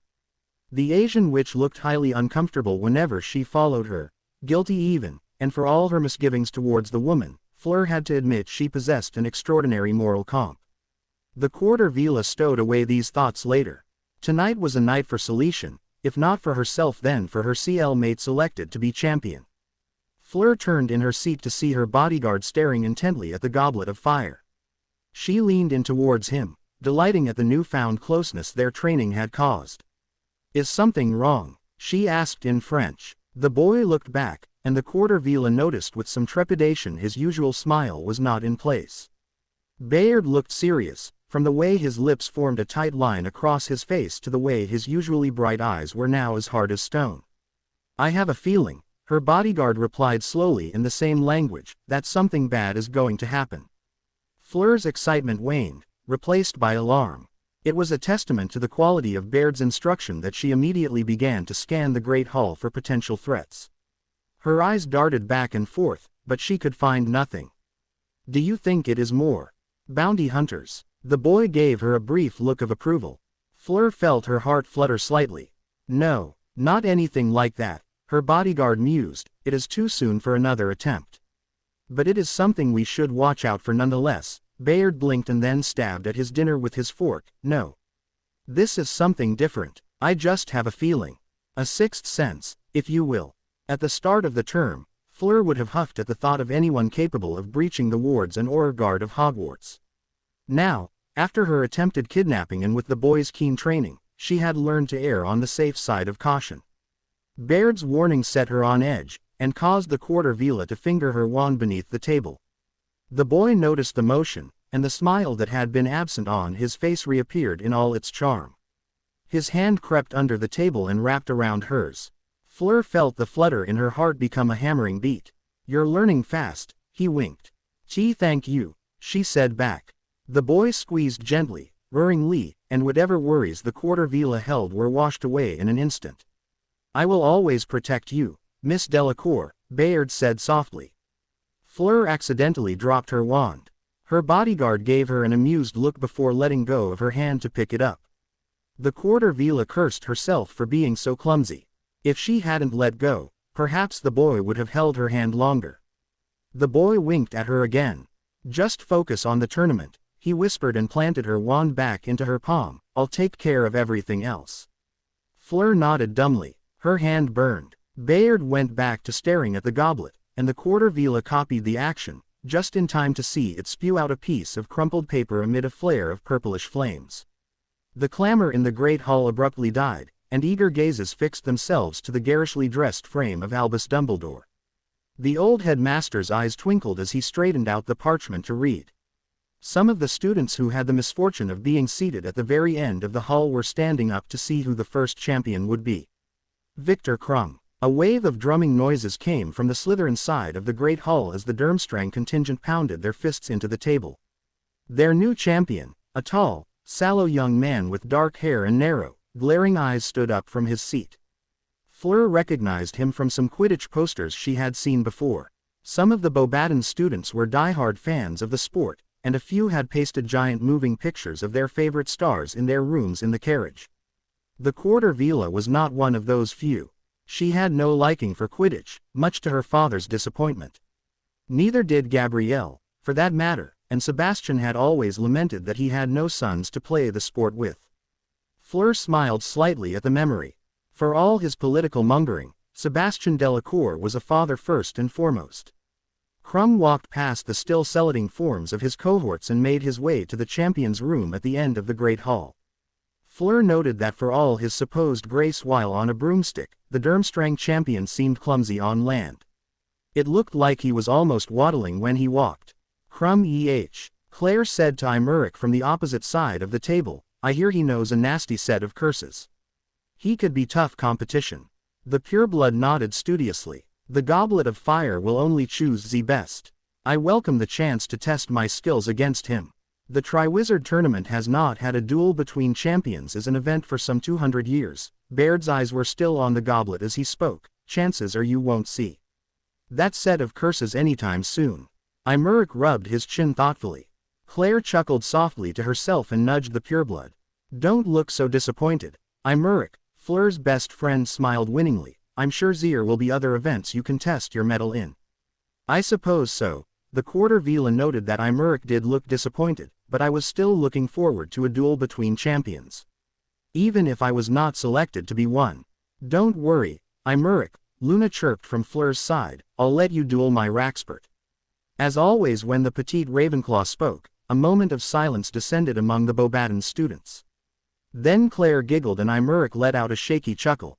Despite herself, Fleur's lips quirked upwards in a small smile. Even when the air was thick with tension and excitement, Luna could still produce laughs. "Hush," a boy in Beauxbaton's uniform reprimanded mildly, "The Goblet is going to choose the next champion." Fleur immediately snapped her head towards the front of the hall, where Dumbledore was waiting patiently for the next slip of paper. He didn't have to wait long. A loud bang and the Goblet of Fire lit up again in magical flames. The old wizard reached out towards the dangling parchment and pulled it out of the air. Fleur squinted her eyes. Was it hers? The headmaster smiled benignly at the silence.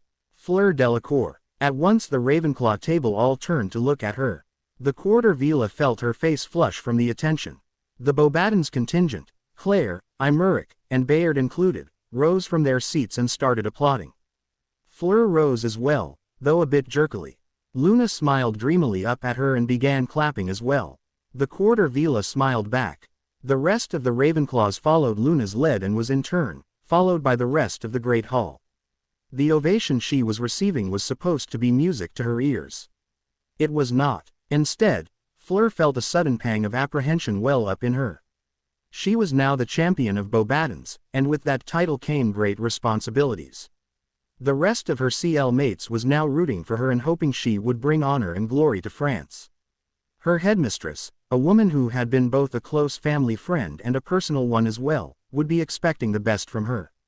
Claire, Imeric, even Bayard, would be watching her, cheering for her as the tournament wore on. What if she failed? A knot of fear formed in the quarter vila's stomach. What if she failed them? There was supposed to be 3 tasks to the tournament. What if she messed up on one? Or even worse, on all 3? Would they still be her friends? Would they treat her the same way as before? It was a nauseating thought, and Fleur soon found her mind clouded by doubt. For a moment, the Quarter Vila regretted being named champion. A warm presence touched her hand, and she instinctively drew closer to it, seeking its comfort. The Quarter Vila turned to see her bodyguard smiling at her, his fingers once again wrapped around her own. "Do not fear, Miss Delacour," he leaned in close to whisper, "do not falter. Your friends are with you." Fleur looked back to the Beauxbatons students. Claire was tearing up as she clapped, a happy grin on her face. Imeric looked slightly wistful, but his features were alight in a proud smile as well. The rest of the Beauxbatons contingent looked equally proud, and the Quarter Vila realized suddenly that they were proud of her. Proud of her skills, and proud of her courage. Proud at her being recognized as their champion. They had placed their confidence in her, knowing that she was the best of them, and were not ashamed to admit it. Fleur felt her own confidence grow. She glanced shyly at her bodyguard. The boy's smile was genuine this time. There was no dazzling show of teeth or a charm-filled grin. He was honestly happy for her. "I'm with you," he said simply, and let his hand fall. Fleur caught it. "Thank you," she said and squeezed back. Dumbledore smiled as the Beauxbatons witch rose from her seat with as much elegance as she could muster. Outwardly she appeared calm and collected, but the aged headmaster could see the excitement burning in her eyes. Dumbledore's smile grew as she seemed to linger by Harry before moving towards the champion's room. Perhaps this young lady would be the one that brought the boy out of his shell. Further down the table, the old wizard caught Lily staring at the disguised Harry longingly. It had been weeks since the incident at the welcoming ceremony, but the woman still occasionally stole glances at the boy. Albus knew mentally she was comparing him to how Harry would have looked were he his age. The aged wizard felt a stab of guilt that he had not told his Muggle Studies professor the truth that lay in plain sight. But it was what Harry wanted, and Dumbledore would not fail him again.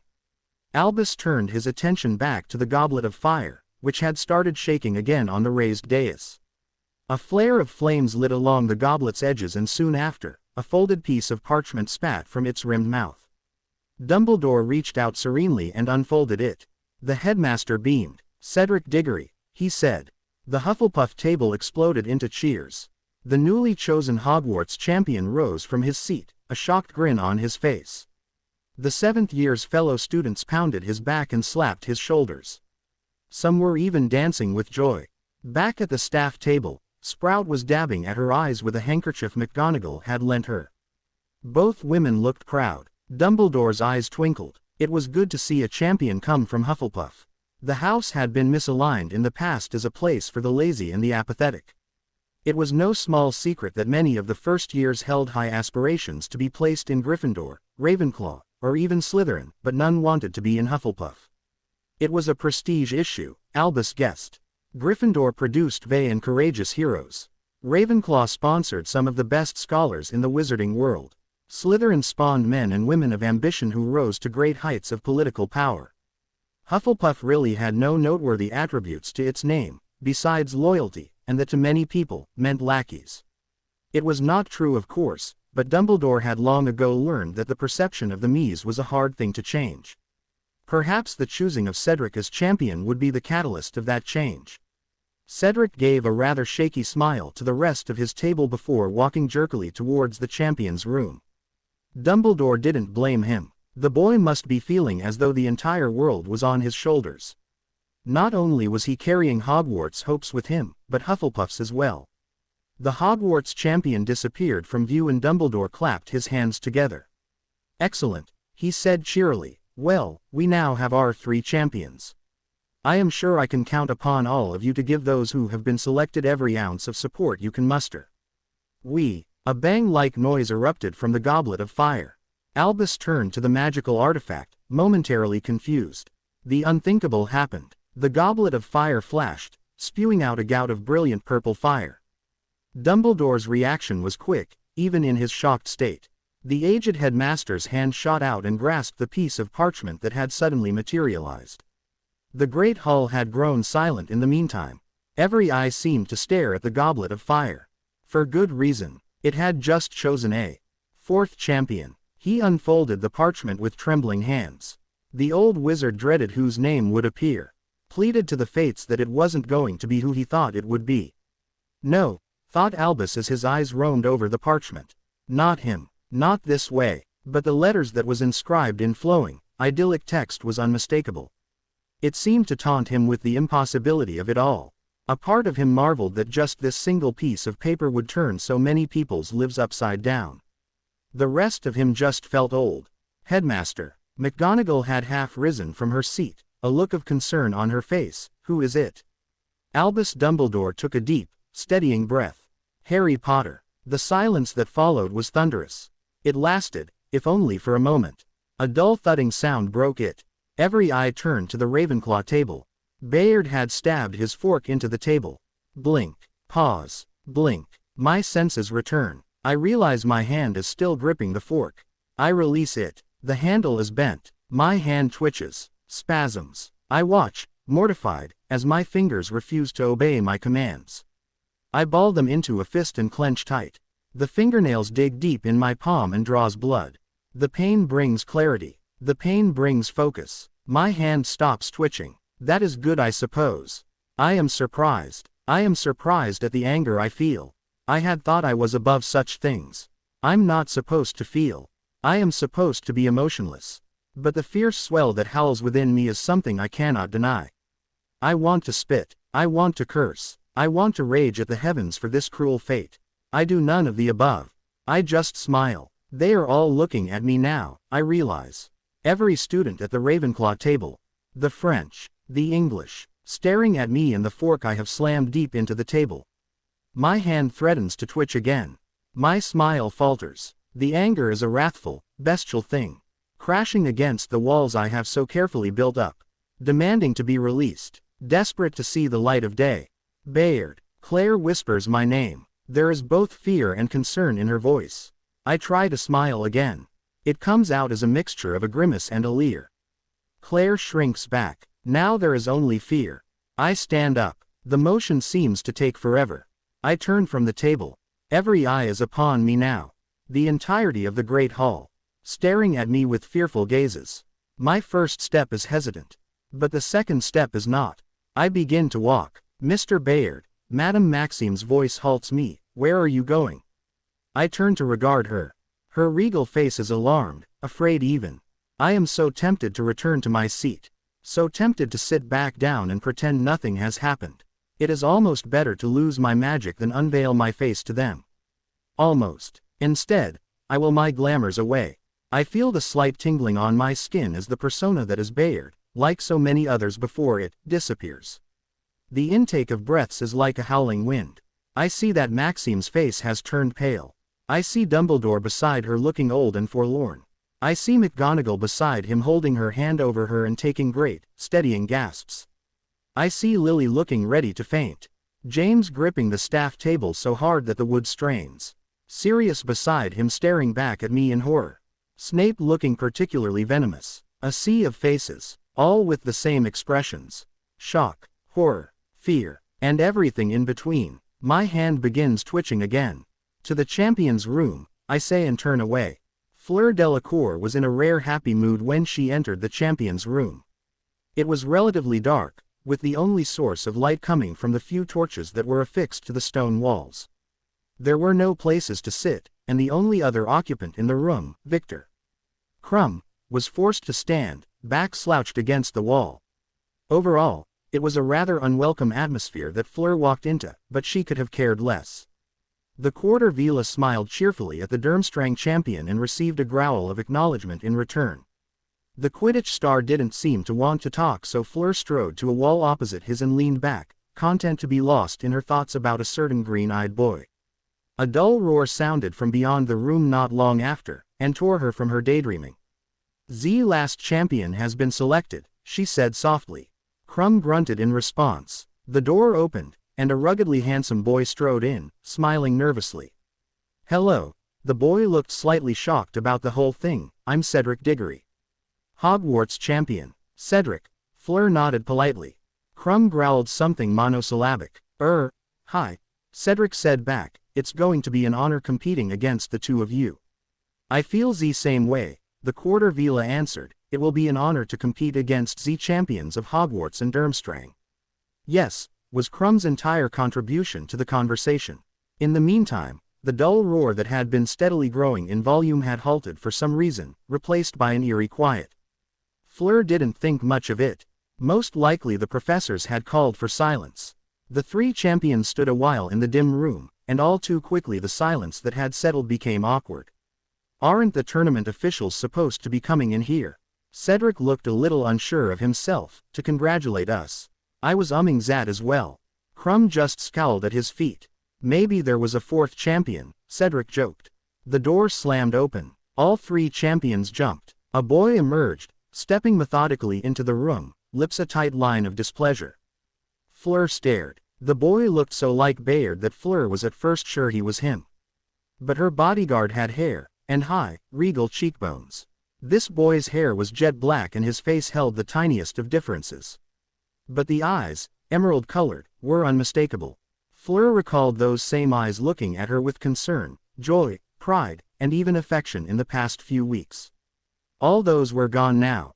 Fury, barely contained wrath, stared back at her, promising pain, agony, death, and perhaps all three. "Is something the matter?" Cedric spoke up, eyeing the newcomer curiously. "Did they want us to come OU?"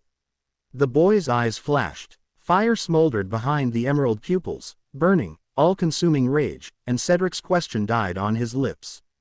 "Bayard," Fleur breathed. The piercing glare turned back to her, and the quarter vila swallowed nervously. Then the boy inclined his head, ever so slightly. What?" She gasped at her bodyguard. How did these happen?"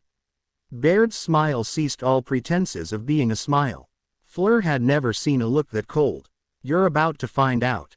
The door to the champion's room opened with a bang, and a woman, wild-eyed and desperate, surged in. Fleur recognized the red hair immediately. Lily Potter, Hogwarts Muggle Studies professor.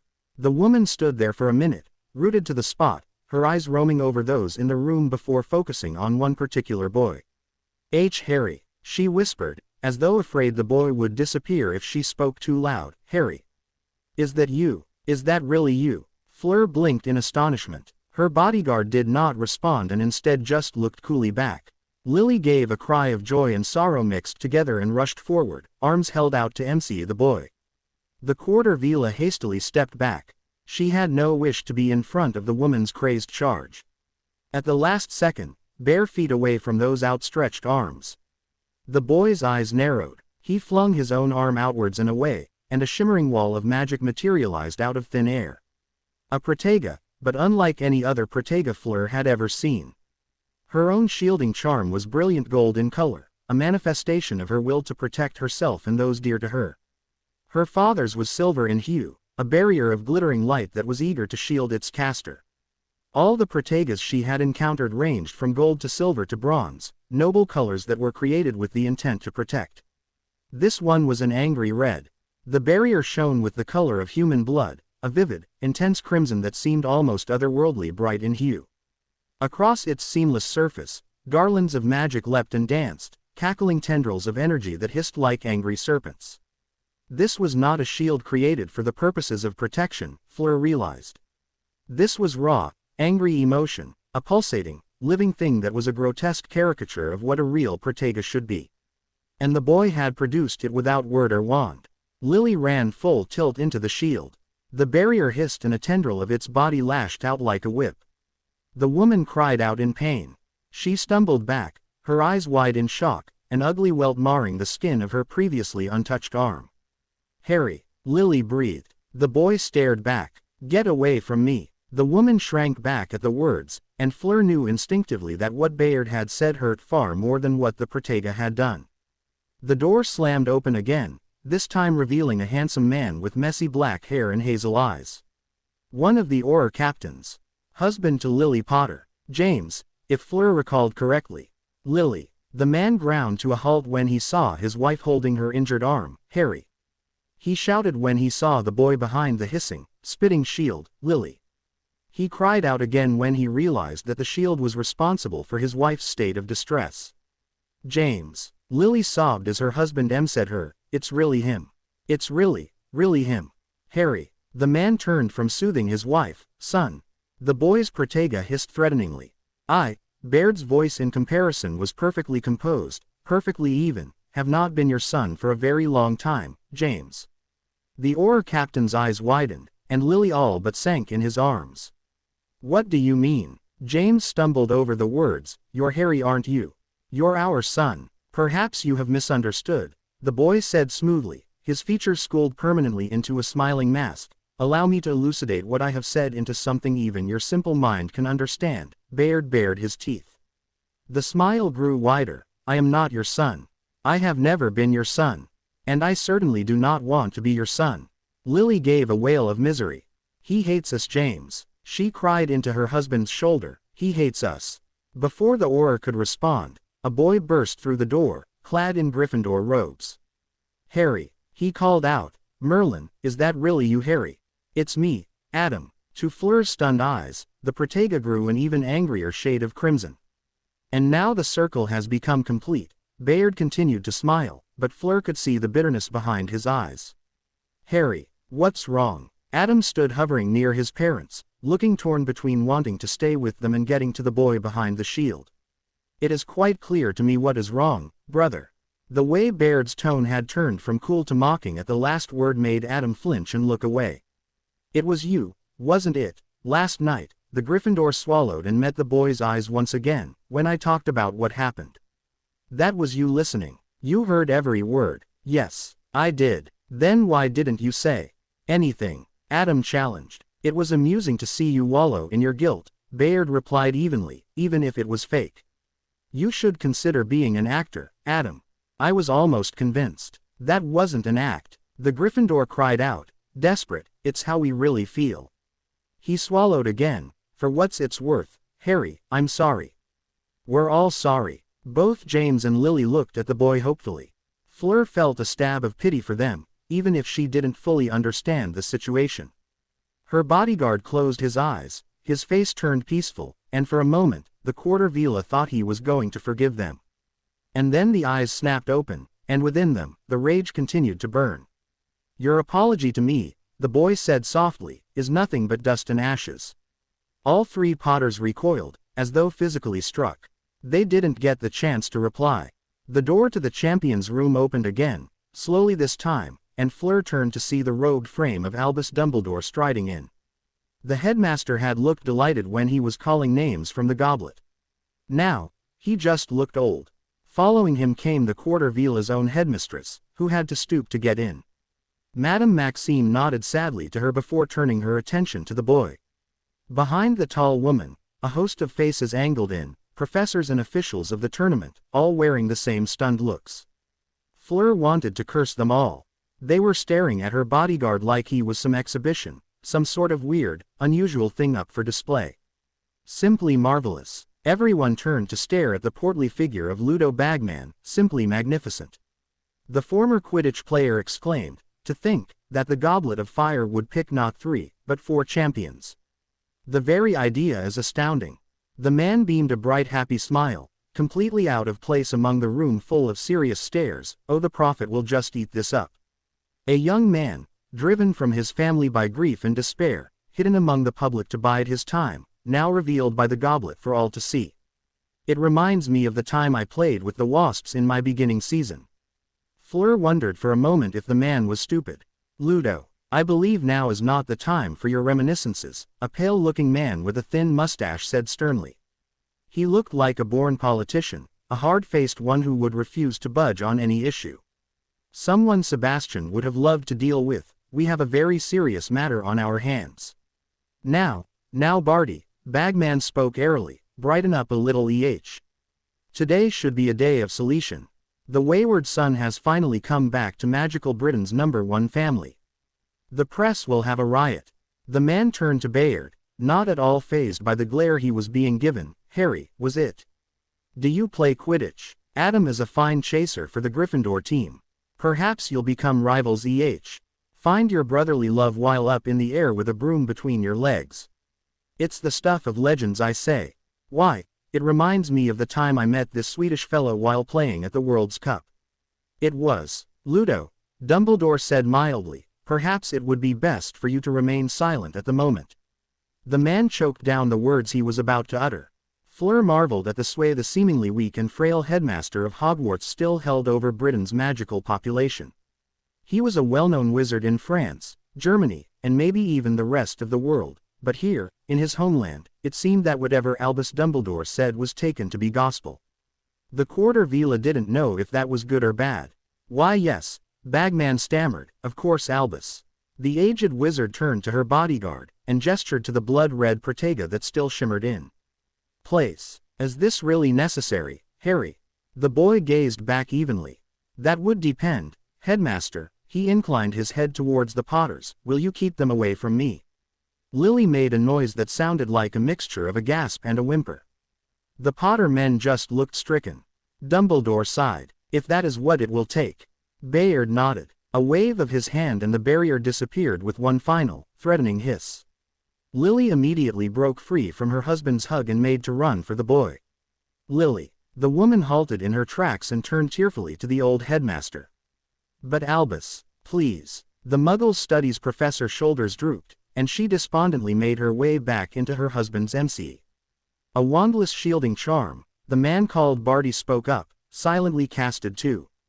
That's an impressive work of magic, boy. Fleur inwardly scoffed. Wait until you see him in a duel. Thank you, her bodyguard replied politely, and turned back to staring at Dumbledore. Harry, the old headmaster began, I'm truly sorry that this has happened. Did you put my name into the cup, Dumbledore? Fleur gasped. The boy's audacity shocked her. He was 14 years old, barely a teen, and he had the gall to speak so crudely, so bluntly to a renowned and powerful wizard as Albus Dumbledore. Judging from the expressions of those around her, the Quarter Vila could see they were equally as shocked. How dare you? A man with a hooked nose and greasy black hair was the first to break the silence. Snape. Fleur frowned. She didn't like how the potions professor taught, and the way he would browbeat those students not naturally talented at the subject irked her to no end. The headmaster has no need to answer anything you ask. Severus, Dumbledore said in the same tone he had used with Lily. Headmaster, just because he is a Potter spawn doesn't mean you have to bend backwards to accommodate. Severus, please. Snape growled out something inaudible, but remained silent. The Quarter Vila noted that both James and Adam were glaring at the professor with something very close to hatred. It seemed that there was bad blood between them. Dumbledore turned back to the boy, his eyes sincere. I did not put your name into the cup, Harry. Both wizards, young and old, locked gazes for a moment. I believe you, her bodyguard said after a while, and broke the connection. Thank you, Harry, the aged headmaster nodded gravely. Well, a new voice broke in, aren't you going to ask him how he got into the tournament? Karkaroff's face looked like a wolf that had just found a lost lamb. The boy must have wormed in somehow. He's a Potter, Snape spat, no doubt he just wanted the fame and glory. Had Fleur been a full Vila, she was sure she would have turned into an avian and started hurling fireballs at the two men. And even if she had not, then it looked like James and Adam would have done something in her place. The Gryffindor's face had grown red with anger, while his father was now in turn being restrained by Lily as he tried to get at Snape. There is no need for that, Igor, Dumbledore said serenely, because I do not believe Harry put his name into the cup. What? Karkaroff snapped his head in the headmaster's direction. You cannot be serious, Dumbledore. How else would this boy be named as a champion? He must have cheated the goblet somehow. Igor, this was supposed to be a tournament of goodwill among our schools. But what happens as soon as the goblet is lit? Beauxbatons receives 2 champions. Where is the sense of goodwill in that, Dumbledore? When one school gets more champions than the other? Headmaster Karkaroff, Madame Maxime's regal voice interrupted. Bayard is under the age limit that Dumbledore has set up. Z's, you must admit, he could not have entered Z tournament by himself. It does not matter how his name was pulled from the cup, Karkaroff replied glibly. The fact remains that somehow Beauxbatons has gotten 2 champions. It is not exactly reasonable for one school to have the same number of champions as the other 2 combined. Something must be done in the spirit of fairness. At this, Maxime fell silent and regarded Bayard with a pensive look. What do you suggest, Igor? Dumbledore asked. Relight the goblet. The Durmstrang headmaster had developed a superior, smug air, and Fleur found herself disliking the man immensely. That is the best way. If Beauxbatons can have 2 champions, then Durmstrang and Hogwarts deserves 2 as well. Impossible. Barty frowned slightly as he spoke. The Goblet of Fire cannot be relit until the next tournament begins. Indeed, Dumbledore added in, as Mr. Crouch has said, as long as this tournament is in progress, the goblet will remain unlit until another one is begun. Then light it forcibly. Karkaroff scoffed. I don't care how you do it. As long as it's done so the schools can have the same number of champions. I've always thought you were a cowardly fool, Karkaroff, a man with a patchwork of scars across his face said nastily. Alistair Moody, Fleur realized. Defense of the dark arts teacher. The scarred former Auror directed his stare at the Durmstrang headmaster, but his magical eye remained riveted on the impive form of Bayard. What, with you joining the Death Eaters? But you still sometimes manage to surprise me with your idiocy. Moody grinned as Karkaroff flinched under his gaze. The Goblet of Fire cannot be lighted. If you want to force it to light, you're welcome to try. You'll just kill your own champion in the process. What? Karkaroff sputtered. The Goblet of Fire is backed by ancient magic, Moody growled. Once it produces your name, you have to compete. If you somehow find a way to force it to light, it will assume another tournament has begun. So what? The Durmstrang teacher sneered back. Let another tournament begin then. If another tournament begins, then the goblet will deem the contracts of the original champions to be violated, since they haven't competed in any tasks. Moody spat and Karkaroff's mouth snapped shut.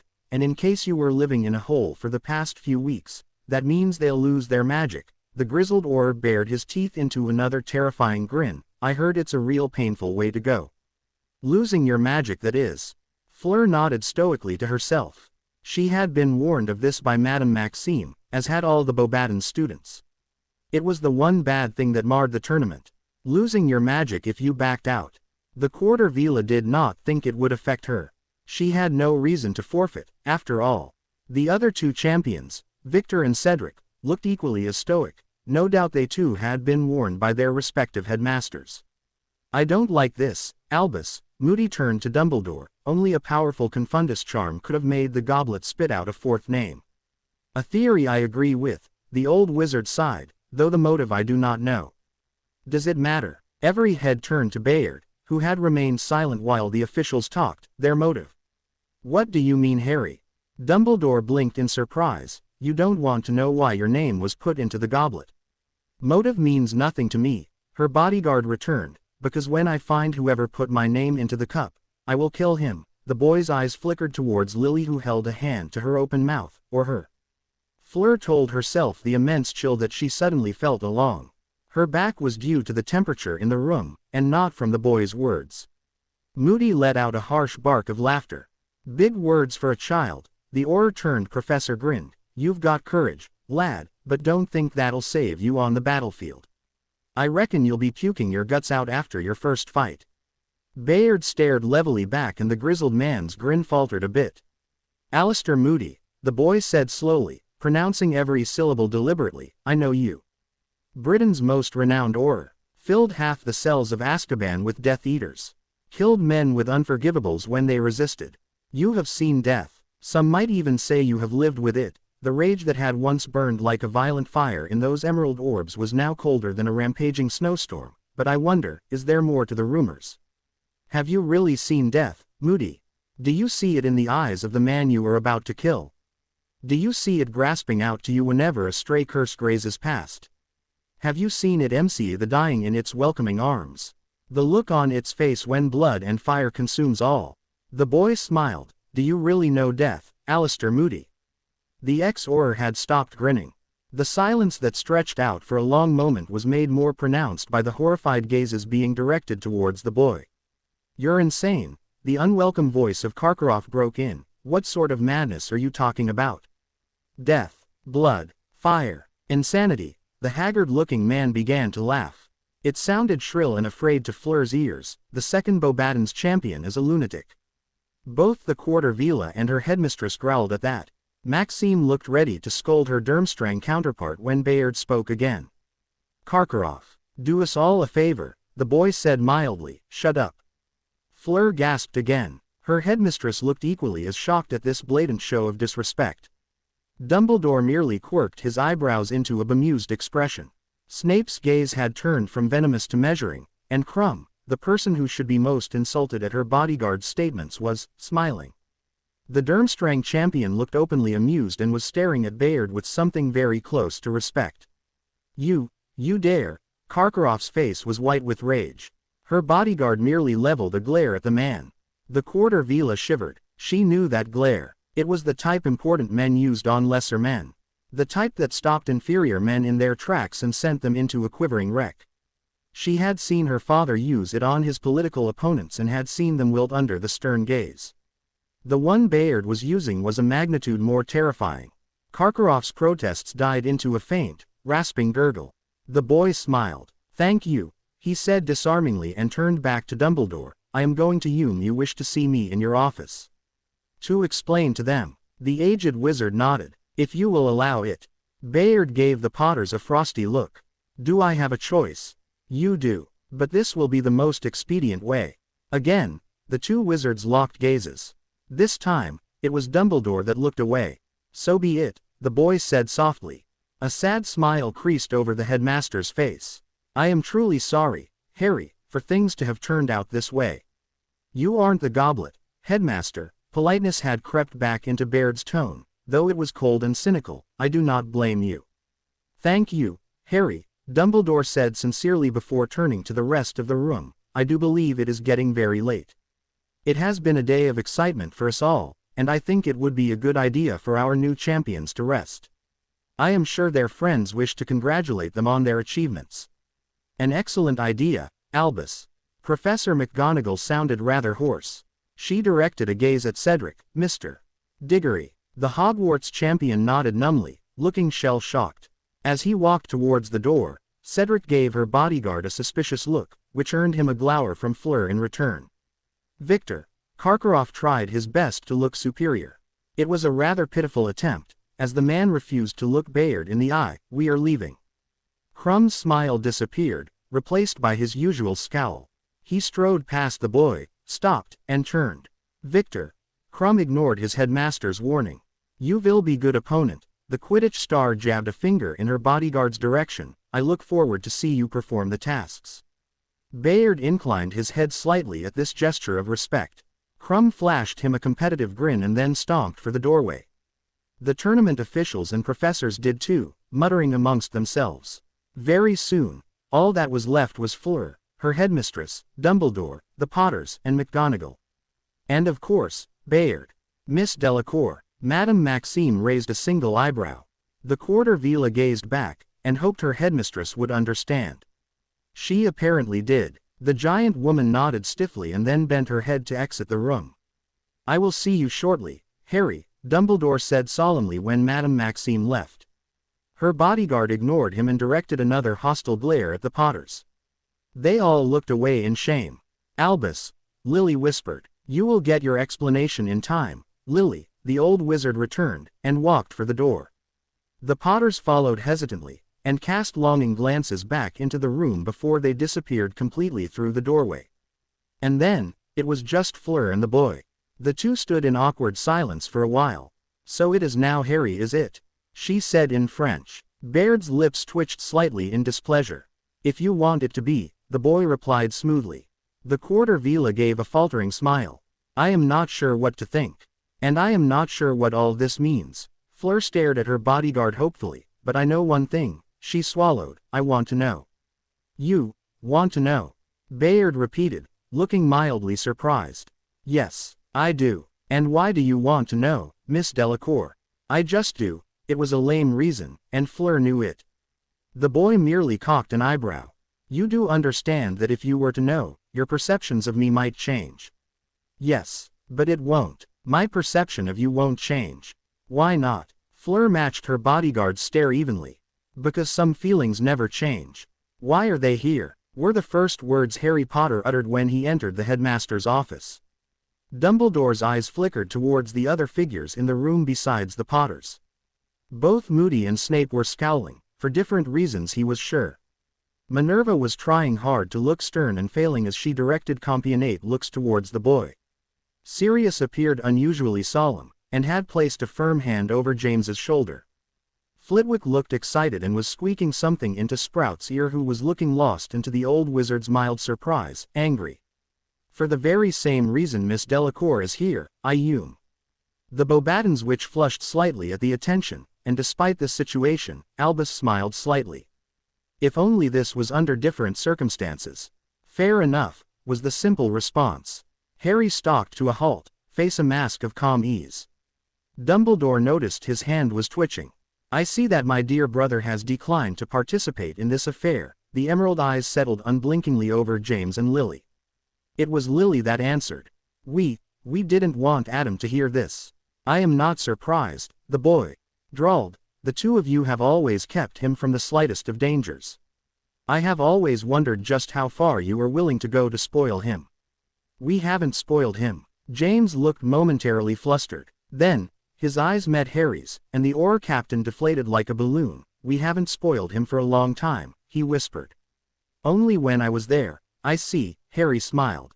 All the adult in the room except Moody shifted uncomfortably. Have you been well, Harry? The boy looked amused. Is that a serious question?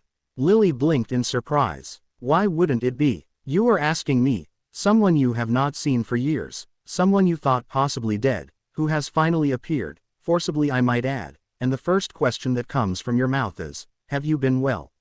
Lily stared down in emberment. Harry grinned ferally. Very well. I will answer your question. I have been well, Lily. The grin disappeared. No thanks to you. Lily stifled a sob. Harry, James began hesitantly, you shouldn't speak to her that way. She's your mother. I have no mother. The boy returned without a shred of doubt. I have no father. I have no brother. James's face contorted into a grimace of anguish. Sirius's grip on his shoulder became painfully tight.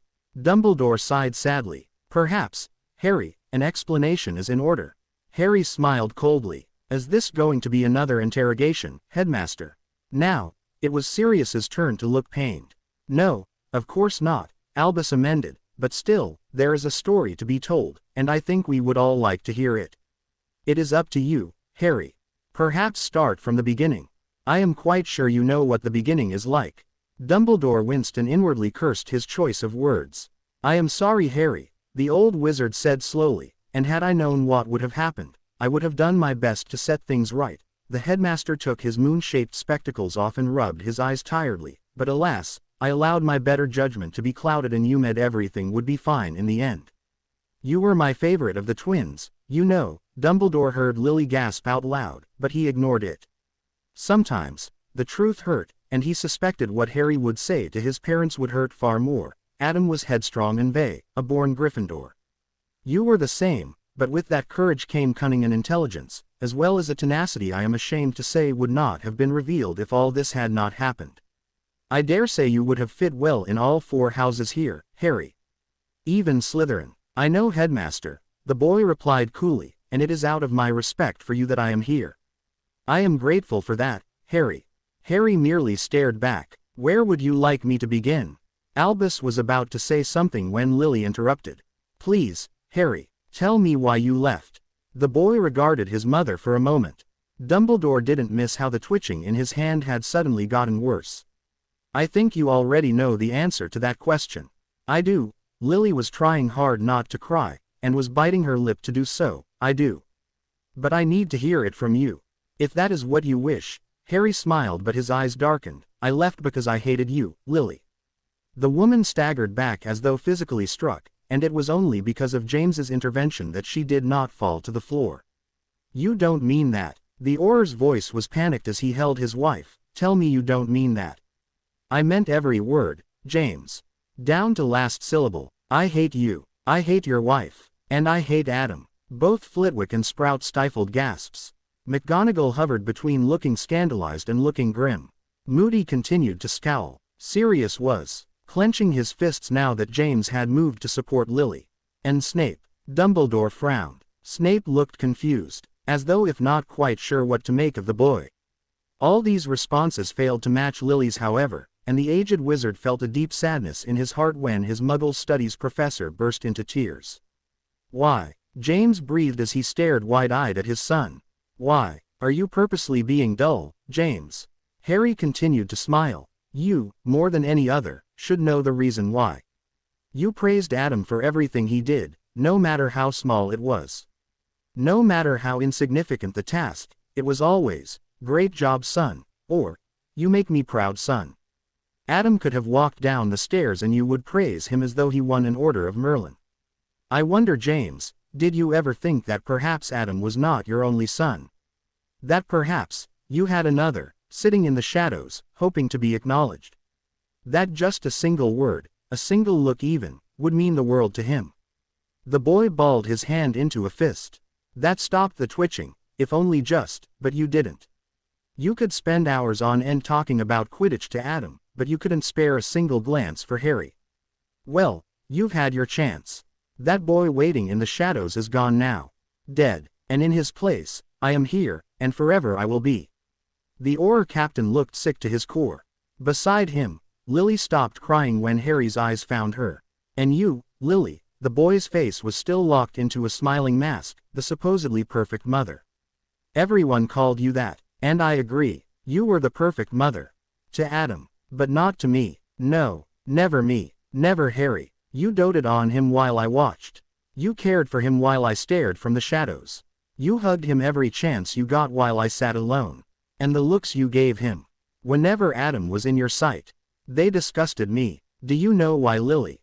The woman shook her head numbly, because I knew that you would never look at me the same way. They sickened me because no matter what I did, I would never be equal to Adam in your eyes. If you had taken a single moment to look away, perhaps you would have discovered a lonely boy looking back at you, waiting for just a single sign of acknowledgement. And perhaps things would have been different. But I doubt it, I really do. Now, it no longer matters. The boy who longed for your attention is gone. Instead of him, I am here, and I can tell you without a doubt he won't ever be coming back. Lily whimpered. Harry, she whispered beseechingly and stretched out a trembling hand towards the boy.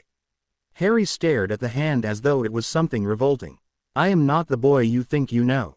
Lily's arm fell limply to her side. She looked almost catatonic. Please, Harry, don't hurt them anymore.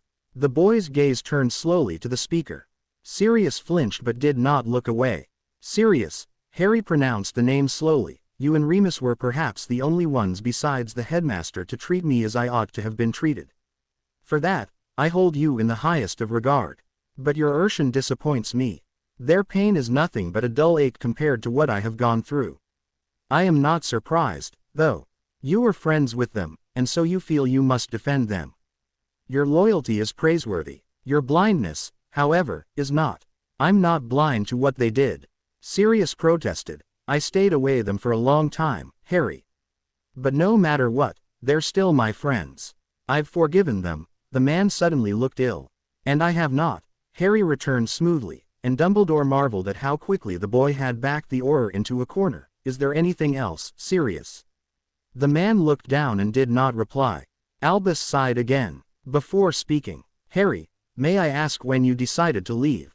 The emerald eyes swiveled from Sirius to stare at him instead. I didn't decide to leave. There was no planning beforehand. It was an instantaneous thing. Dumbledore's eyebrows quirked upwards. The boy noticed this and his smile grew. I didn't plan on leaving, Headmaster. I still held on to the hope that one day the situation would change and I would become something more than just a boy watching from the shadows. It was a forlorn hope, but I was just a child then. I didn't know any better. I remember that day well. Adam was the center of attention again, and these two, Harry gestured to the two Potters, were more aggravating in their shows of affection than usual. So I did what I always do when I couldn't stand watching anymore. I went for a walk. Nothing too far, just a stroll. After all, the boy's tone turned mocking. I didn't want them to worry. As I walked, my mind began to wander. Little thoughts at first, but those grew into something more. I began to wonder, would my family even notice me being gone? Would they be worried when I didn't show up on time for dinner? Would they come looking for me when night came and I was still missing? I think a part of me already knew the answer. But I was still hoping. I still thought that maybe one day they would look at me the same way they did Adam. And so, I waited. And waited. And waited. The boy looked at his captivated audience. He smiled ruthlessly. They didn't come. McGonagall gasped. Sirius made a faint growling noise in his throat. Dumbledore felt his cheeks grow red in anger. I stood outside for an entire day. There was just a single door separating me from them. The distance was so close. All I had to do was open that door and there would be the comfort of a warm home and hot food. But I couldn't bring myself to do it. What use is warmth when the heart grows cold? What use is food when it tastes like ash in my mouth? What use is a family when they didn't know I existed? Those comforts were a lie. And as I stood outside of their house for those long hours, I began to realize that. And yet, Harry's voice became disgusted, and yet, I still couldn't do it. I still couldn't leave because I had a heart. My mind saw the truth. My heart refused to do the same. So I waited for a bit longer, and then a bit longer, and after that, still longer. Why haven't they come for me? Did they not notice I was gone? Perhaps they had an accident. Something so horrendous that needed their full attention. That had to be it. That could be the only explanation. So I took a chance. I peered into a window. And what I saw would make even my foolish heart see the plain truth. The boy closed his eyes and his face, as cold as it was, grew wistful. It looked like he was reliving a memory. The three of you were sitting there, at the table. Dinner had just been served. James was laughing at something Adam had just said. Adam was shoveling food into his mouth. And Lily was smiling, watching the two of you. It was beautiful, utterly, utterly beautiful. The perfect family. The joy on your faces. The happiness in your eyes. I could see it all. And I was not part of it. The wistful expression faded, and in its place a small glower hovered on the handsome face. It struck me then, that I could never be part of this beautiful family. That no matter how hard I tried, I would always be in the shadows, watching enviously on as the three of you lived the life that should also have been mine. The happiness in your eyes would never be directed towards me. The joy on your faces would never be because of me. Adam was the true joy in your lives, and I was nothing. Harry's eyes opened, and Dumbledore recoiled at the rage they contained. I truly think a part of me died that day. As I watched the three of you sitting at the table, I felt that part of me writhe in agony.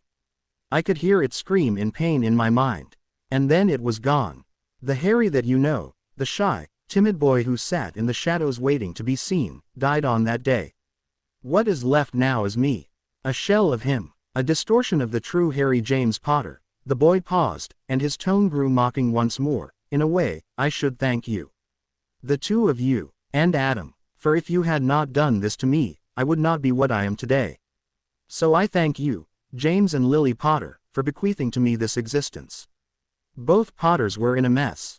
Their shoulders were slumped. Their heads hung low. They wore looks of utter dejection, looks of people who had lost all hope. Dumbledore felt guilty that a small part of him delighted in their misery. What happened next, Harry? The old wizard asked. I left. The boy saw the disbelieving stares he was being given and smiled back in return. Yes. I left that house with nothing but the clothes on my back. How did you survive? Sirius breathed. I almost didn't, Harry replied and said nothing more.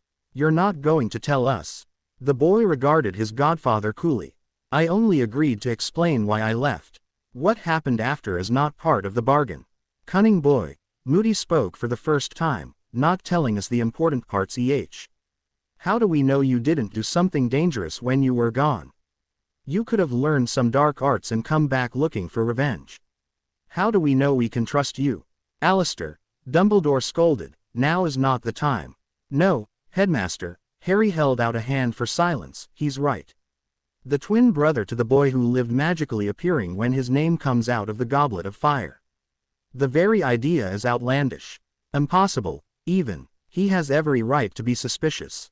How can you trust me? After all, I just said I hated them. The boy gestured to the Potters. The answer to your question, Moody, is that you can't. You can't trust me. The only thing you can count on is my word, and I think we all know what you think of that. That's right, lad, Moody barked. Your words are meaningless.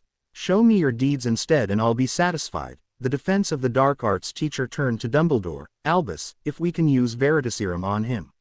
No. Everyone turned to James, who was directing an angry glare towards Moody. You can't use that on my son.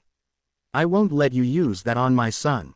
Alistair, Dumbledore said again, I do not believe such a harsh course of action is necessary. The boy could very well be a murderer, Albus. We can't take that chance. A murderer? Harry sounded amused. Is that what you think of me? I am curious. If I am a murderer, what does that make you, Alistair Moody? A murderer as well. I am no murderer. Moody spat. Of course not, the boy returned smoothly. My mistake. You only kill people who try to defend themselves.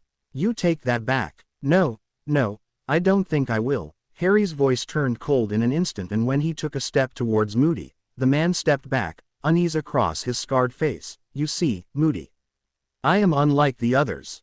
I am different from them. Murderers give in to their hate. Killers allow their hate to rule them. I am neither. My hate is a weapon. It is the sword in my hand and the strength in my arm. My contempt is my armor. It is the shield I carry and the plate that I wear. Whereas others might bow to their emotions, I will never bend. I am in control here, and I will never falter in my purpose. The boy grinned, and besides, if I really wanted revenge, you wouldn't be able to stop me. Harry turned slowly to Dumbledore as the rest of the room stood in stunned silence. Are we done here, Headmaster? Albus sighed. Yes, I dare say we are, Harry. Then I believe this affair has been concluded. The boy spun on his heel and headed for the door. Lily gave a small gasp and tore free from James's arms. Wait, Harry, we love you. The boy stopped dead in his tracks. His shoulders tensed slightly. His hand began twitching again. 6 years ago, and I would have done anything to hear those words. Now, Harry turned towards them, his face an emotionless mask. Now I feel nothing. And then he strode through the door. Fleur walked quietly alongside her bodyguard as they navigated through the twists and turns that were Hogwarts corridors. The silence between them was strained and heavy, and the quarter villa was desperately racking her in for a way to break the suffocating stillness. Bayard did it for her. If you are not at the training session tomorrow, I will understand. Fleur was so stunned by her bodyguard's words that she momentarily ground to a halt.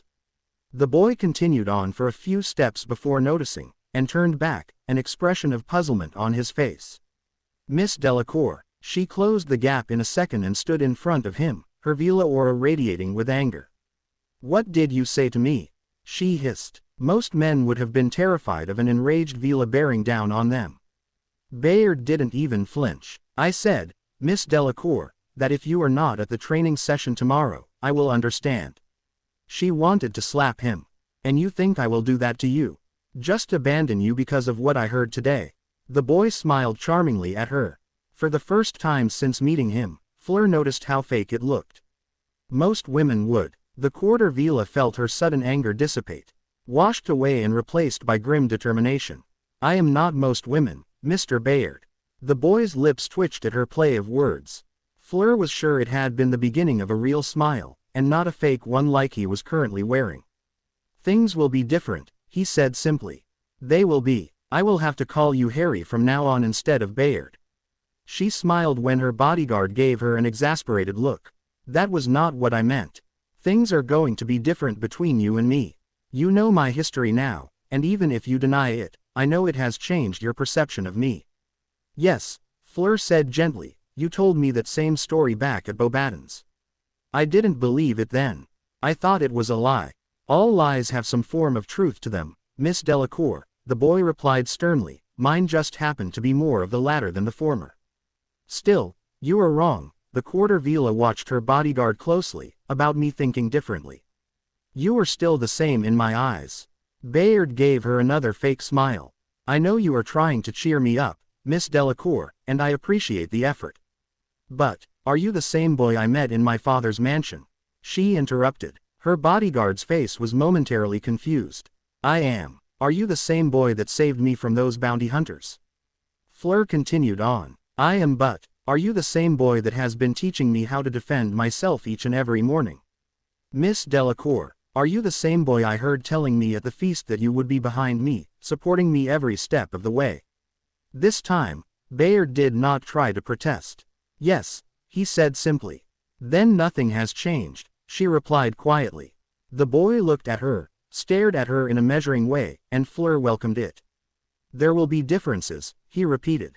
Not in the way I think of you. And what do you think of me? Her bodyguard challenged. Do you really want to know? Yes. Fleur placed a hand firmly on both his cheeks. Bayard blinked in surprise. He was about to say something when Fleur dragged him in close, and ed him long and hard. There was no tongue involved, but neither was it chaste. If Fleur had a word to describe it, it would be pianate. She could taste him, savor him, and in return he could feel the heavy arousal that was her allure. Their lips pressed against one another for what seemed like an eternity. And then she broke it, panting slightly, face a brilliant shade of crimson. Her bodyguard looked stunned, truly, honestly stunned, and the quarter-villa caught a glimpse of the boy that lay hidden behind the mask. Fleur smiled softly. That is what I think of you, Harry James Potter. Severus Snape had gone from liking the boy to hating him and then liking him all over again. He could not bear to see Lily in pain, but James and Sirius was another matter entirely. The way the two men were looking like now, their heads hung low, their postures defeated, was something the potion's master would savor for a very long time.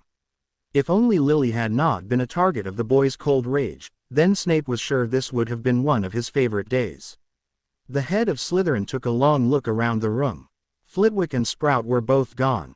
They were trustworthy, but they were not of the Order, and what Albus wanted them to hear was for Order members only. What I am wondering, Albus, Minerva was saying, is how Harry's name came up in the first place. There was an age restriction placed on the goblet. Not even the Weasley twins could get in, and they tried everything. Snape scowled. He had no love for any Weasley, and the ones McGonagall had mentioned were especially aggravating. It is not a question of how, Minerva, Dumbledore said slowly, but a question of why. Albus, what is important is not how Harry was chosen, but why. Maybe the boy wanted some glory for himself, Moody growled from the corner, wanted to outshine his brother for once. That's what I would wager. Snape sneered. That was obviously not the case. He too had first mistaken the boy for a glory-seeking fool like his brother, but events had proven that belief false. Harry had been clearly angry at being selected, even if his face hid it well. I do not think that is something Harry would ever do, Alistair, Dumbledore replied somberly. Who knows? The grizzled ex-Auror shrugged. 6 years could change a person. Lily gave a small whimper. Snape glared hatefully at Moody. Damn that man for twisting the barb in Lily's fresh wound. No, Alistair, the old wizard said, if Harry had wanted to reveal himself to spite his family, he would have done so at the beginning of the year. The goblet has forced him to compete, and in doing so, forced him to expose himself. I had hoped that Harry would come to terms with his past on his own and meet his family under more extenuating circumstances. Wait, Albus, Lily whispered, you knew. Dumbledore leaned back into his chair and sighed. I knew since the day of the welcoming feast. Snape was surprised and a tad angry. Albus Dumbledore was not one to keep things like this away from the ears of his followers. Judging from McGonagall's stunned expression, the headmaster hadn't told her either. Why didn't you tell us?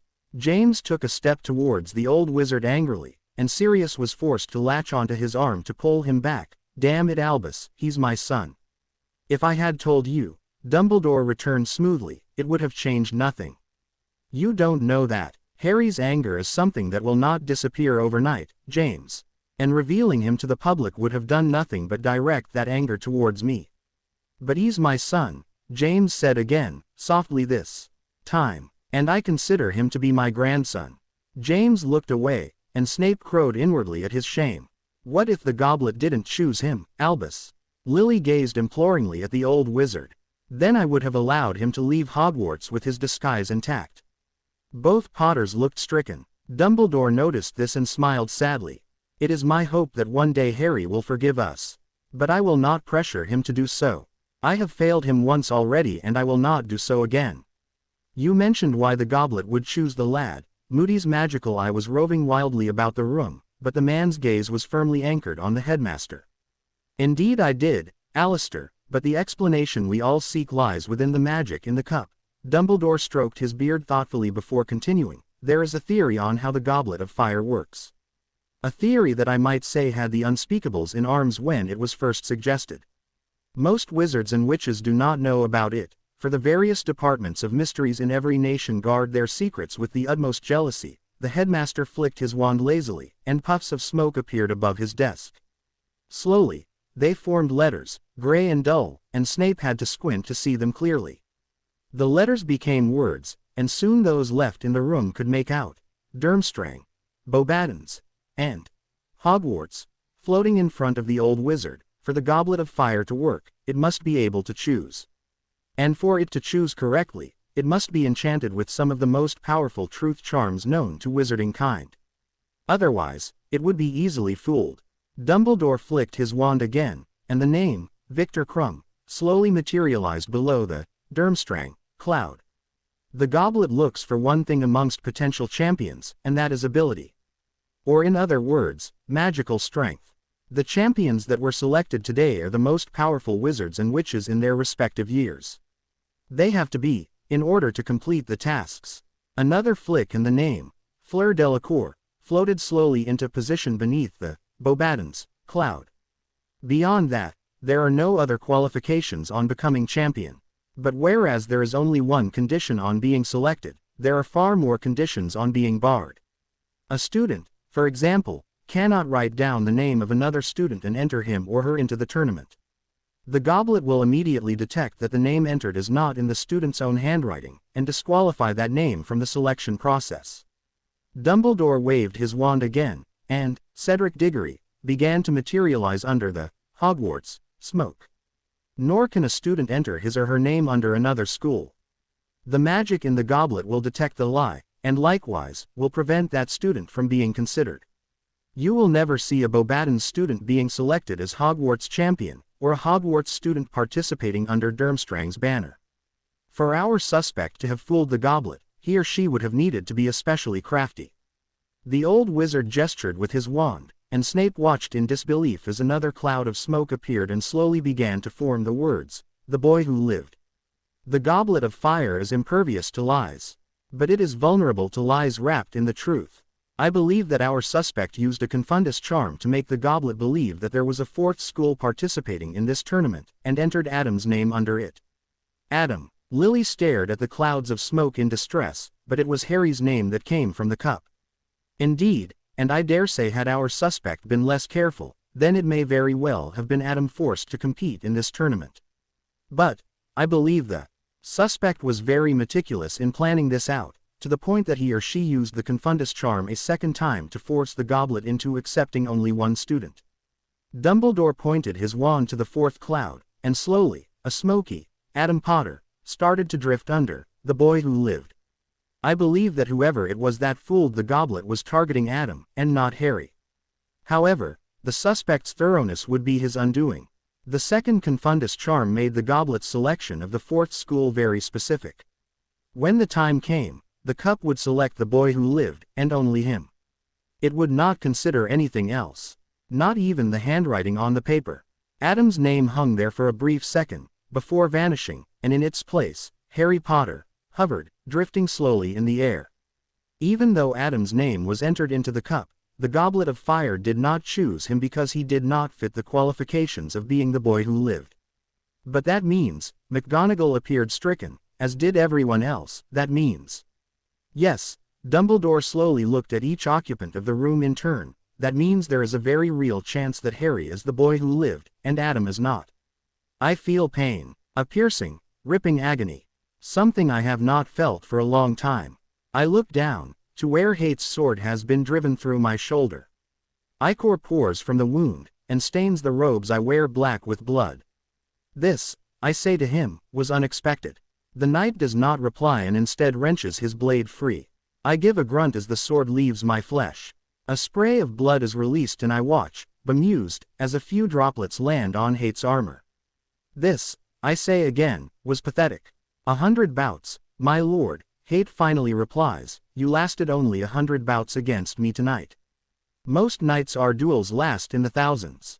What's more, I managed to injure you. The knight's tone sounds clipped, as if the very thought is heinous to him. I have not managed such a thing for a very long time. Indeed, I press a hand against the wound. The pain I can ignore. The blood that surges around my fingers, I cannot. I close my eyes and will the wound to go away. I feel a slight jolt as the magic begins its healing work.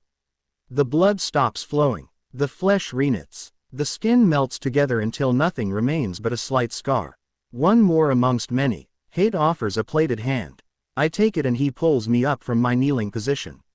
What ails you, my lord?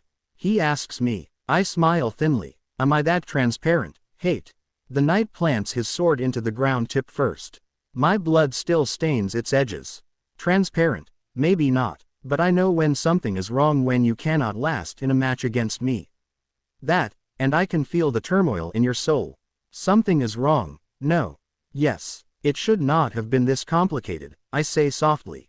My fingers trace over the freshly healed wound absently. All this was supposed to be easy. Come to Hogwarts. Protect the girl. Watch her compete in the tournament.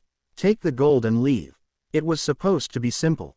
Life is rarely simple, my lord, the knight says back, otherwise there would be very few left willing to live it. Well, I doubt there are many out there willing to live my life. Hate peers down at me. Do not be so sure, my lord. There are many fools in this world. I'm sure more than one would delight in having your strength. If only they were so willing to MC the suffering that comes with the strength. I chuckle at his words. We've worked hard, Hate, to become what we are today. The knight nods solemnly. What ails you, my lord?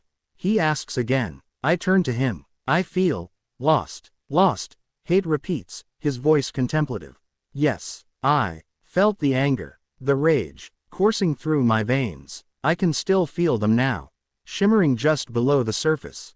You were right all along. And what about that makes you feel lost? Monsters don't feel. Hate, I whisper, we don't have emotions. We're not supposed to have emotions. I should not ever feel angry. I should not ever feel rage. These things are alien to me, and yet I feel them anyways. I am lost. If I am not a monster, then what am I? You are human, my lord. No, I snap. I shed my humanity long ago to become what I am today. What I can do, what I have done, they cannot be replicated by humans. That does not mean there is no shred of humanity left within you. The joints in Hate's armor creak as he moves to stand beside me. You have done great things, my lord. Impossible things. Some may even call them monstrous things. But in the end, these deeds do not define you. Your character, my lord, is what you make of it, and though you think yourself inhuman, the truth is far more complicated. The knight swivels his head until his gaze matches mine. Great men have done great deeds in the past, but they are still men. I shake my head. That is not all. What else then, my lord? I remember silvery hair, deep blue eyes, the soft touch of dainty fingers, a face breathtakingly beautiful looming ever closer. She ed me, and now, whenever I think of her, I feel a tingling in my nerves. Whenever I think of her, I wish to continue thinking of her, no matter what. I do not understand. Hate. I do not know what this is, and I do not know why I am behaving this way. You are feeling another emotion, my lord. And what emotion is that? The knight stares at me. Affection. Affection. I breathe. I am unsure that is what I feel. You are not unsure. You are afraid. Afraid. I repeat, and my features twist into one of amusement. I think not. I can feel it, my lord, lurking beneath your masks. I laugh. It sounds forced, false. I have walked upon a field of corpses. I have piled high the skulls of my foes. I have stared into the unblinking eyes of death itself. My hands are stained red with blood. My wand has ended the lives of men and beasts alike. My sword has cleaved flesh from bone and parted heads from shoulders. Nightmares do not torment me, for I do not flinch at their touch. Dreams of the dead and damned are nothing but pale wisps of smoke in my mind. I have seen things both terrible and great, witnessed the glories of mankind and its fallacies all the same. Nothing phases me, nothing surprises me. This world may end tomorrow, and yet my face, my true face, would remain the same, etched into lifeless stone. And now you are telling me I am afraid. Have you lost your mind, Hate? I clench my hand into a fist. I fear no evil. The fingers clutch tightly together. Unyielding, strong. I fear no death. I relax them, and the digits splay out until I can see my palm again. I fear nothing, for there is nothing left on this world for me to fear. The knight chuckles lightly. Soft as it is, the noise is still akin to metal. And that is the irony of it, my lord. That one, such as you, who has been a nerd of all things terrible, would be afraid of something so small and innocuous. I am not afraid. You can deceive everyone else on this earth, but you cannot deceive me. Burning eyes the same color as mine regards me impavely. Your masks may fool these children, but they are nothing but frail facades to me. You are afraid, my lord. Not of bloodshed or slaughter. Not of beasts or monsters. You are afraid of feeling back. You are afraid that in due time, the girl will grow tired of you and cast you aside, just like your parents did. You are afraid that your affection will never be returned by her. You are afraid she will belittle you, make fun of you, and tread on your feelings. You fear committing, my lord, not because of the responsibility but of what might happen should you fail. I stay silent. I can sense hate smiling sadly at me. There is no shame in fear, my lord. There is only shame if you allow fear to defeat you. But I cannot feel hate. It is not that you cannot, my lord, but you will not. You have always misled yourself into thinking you cannot, when you clearly can. Who knows? Perhaps one day the affection can even grow into love. I chuckle bitterly. And do you believe I am capable of that? Of love? The knight rests an armored gauntlet against the pommel of his sword. No, but you can always try. Morning did not bring the training Fleur had expected. Instead of hours of spellwork and duels, her instructor had requested from her something much simpler. Let us take a walk, the boy had said. And so they did. The view the dawning sun offered on the lake was breathtaking, and the quarter villa could see why the boy often spent his spare time lingering by its edges. The morning light made the tranquil waves shimmer and shine, made the peaceful waters seem like a pool of flowing silver, and had Fleur not had other things on her mind she would have stayed to enjoy the marvelous sight. But instead, her conscience remained on her bodyguard, whose life seemed to be a direct opposite of the lake's tranquil surface. Harry Potter. Not Bayard anymore, but Harry. The names were different, but the person was the same. She was sure of it. The boy in question turned to her, smiling Bayard's smile but wearing Harry's features. It did nothing but enhance his looks. Bayard had been charmingly handsome, but Fleur had always thought he had been too charming, too charismatic. There had always been something fake about Bayard, though she had never been able to tell what it was. She suspected it was because he was too perfect. Girls flocked to him for that very reason, desperate for his attention. Fleur was grounded in reality, and knew that perfection was something that only dreams could achieve. Now, Harry, bitter, resentful, filled with hatred, here was the dark mirror of Bayard, different in every way, but also real. Real. When the boy had smiled at her last night, telling her that he would be behind her every step of the way, it had not been Bayard that was smiling, but Harry. Two very different people, and yet the same. It was ironic, in a way, that Bayard was someone she would always be attracted to, but never love, yet Harry was someone that would repel her at first but could grow to love. Bayard. Harry regarded her silently for a while, musing. Last night. He paused, and fell silent. Fleur did not blame him. Her impulsive side had acted before her and could rein it in, and she had ed him as a result. It had been an embering moment for her, especially when the boy made no more attempts at conversation for the remainder of the night. To say that the walk to the carriage had been awkward was putting it lightly. Still, she did not regret what she did, and had fate given her another chance, she would have done exactly the same thing, albeit a bit more pianately. Last night was interesting. Fleur smiled slightly, but it was also a moment of weakness. For the both of us.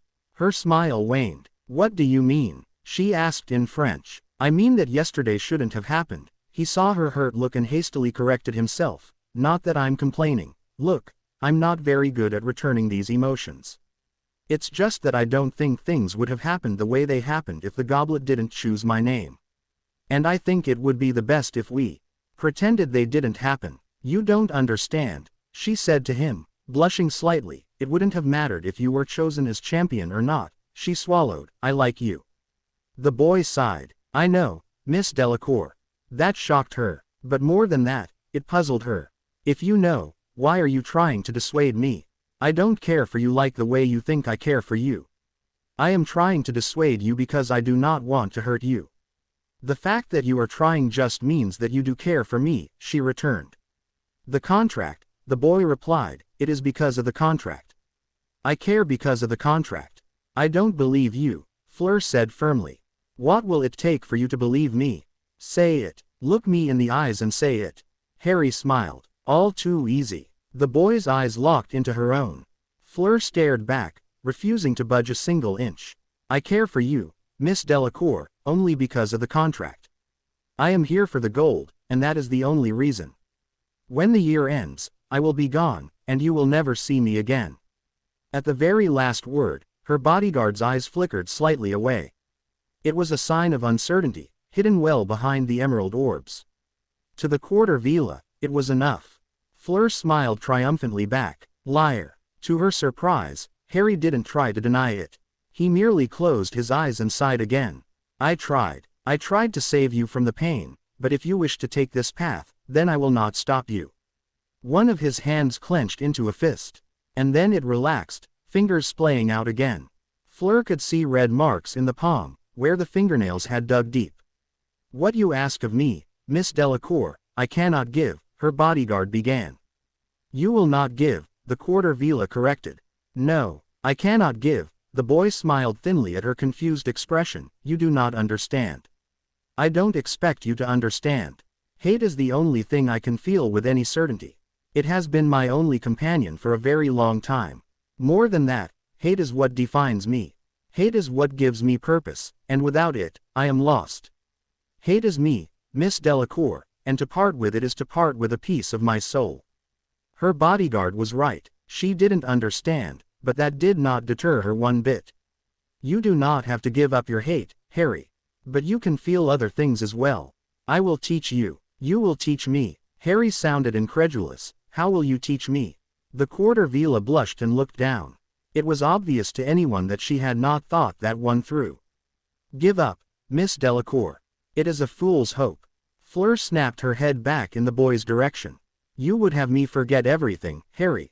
She growled angrily. Forget that you saved me back in that forest. Ignore you for the rest of the year. If that is what it takes, her bodyguard said casually. No, I won't do that.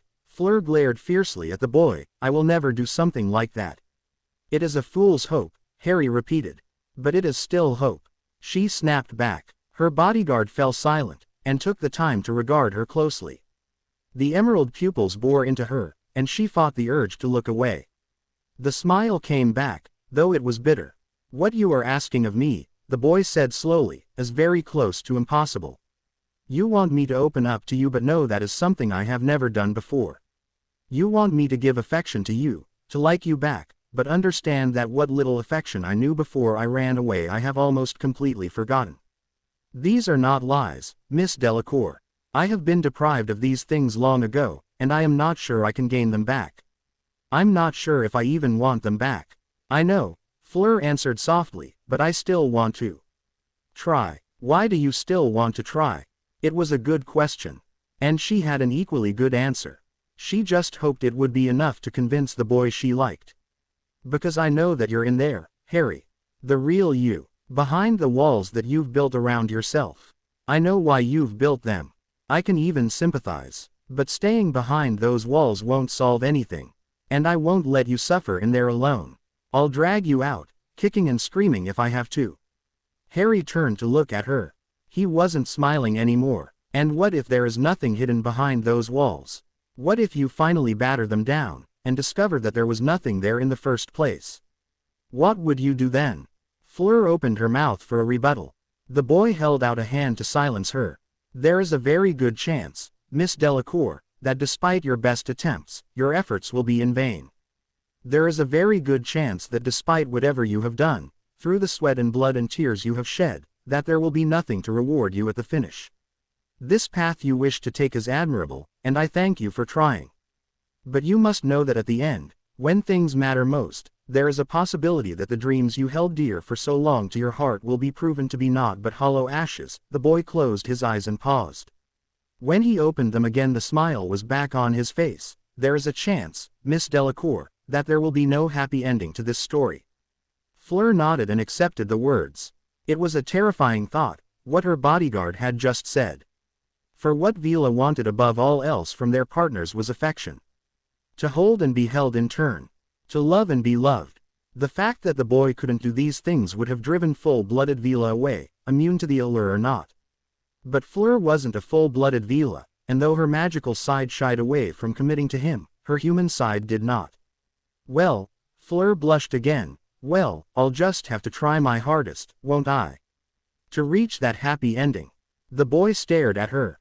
Then the corners of his smile twitched slightly. You are perhaps the most stubborn client I have ever had to deal with, he said, a trace of amusement lingering across his face. I don't know if that's good or bad. I think, she replied, it is a good thing for the both of us. The amusement faded. He looked serious once more. You do know that I will treat everyone else as I have done before. I will speak to them and interact with them as though I was still Bayard.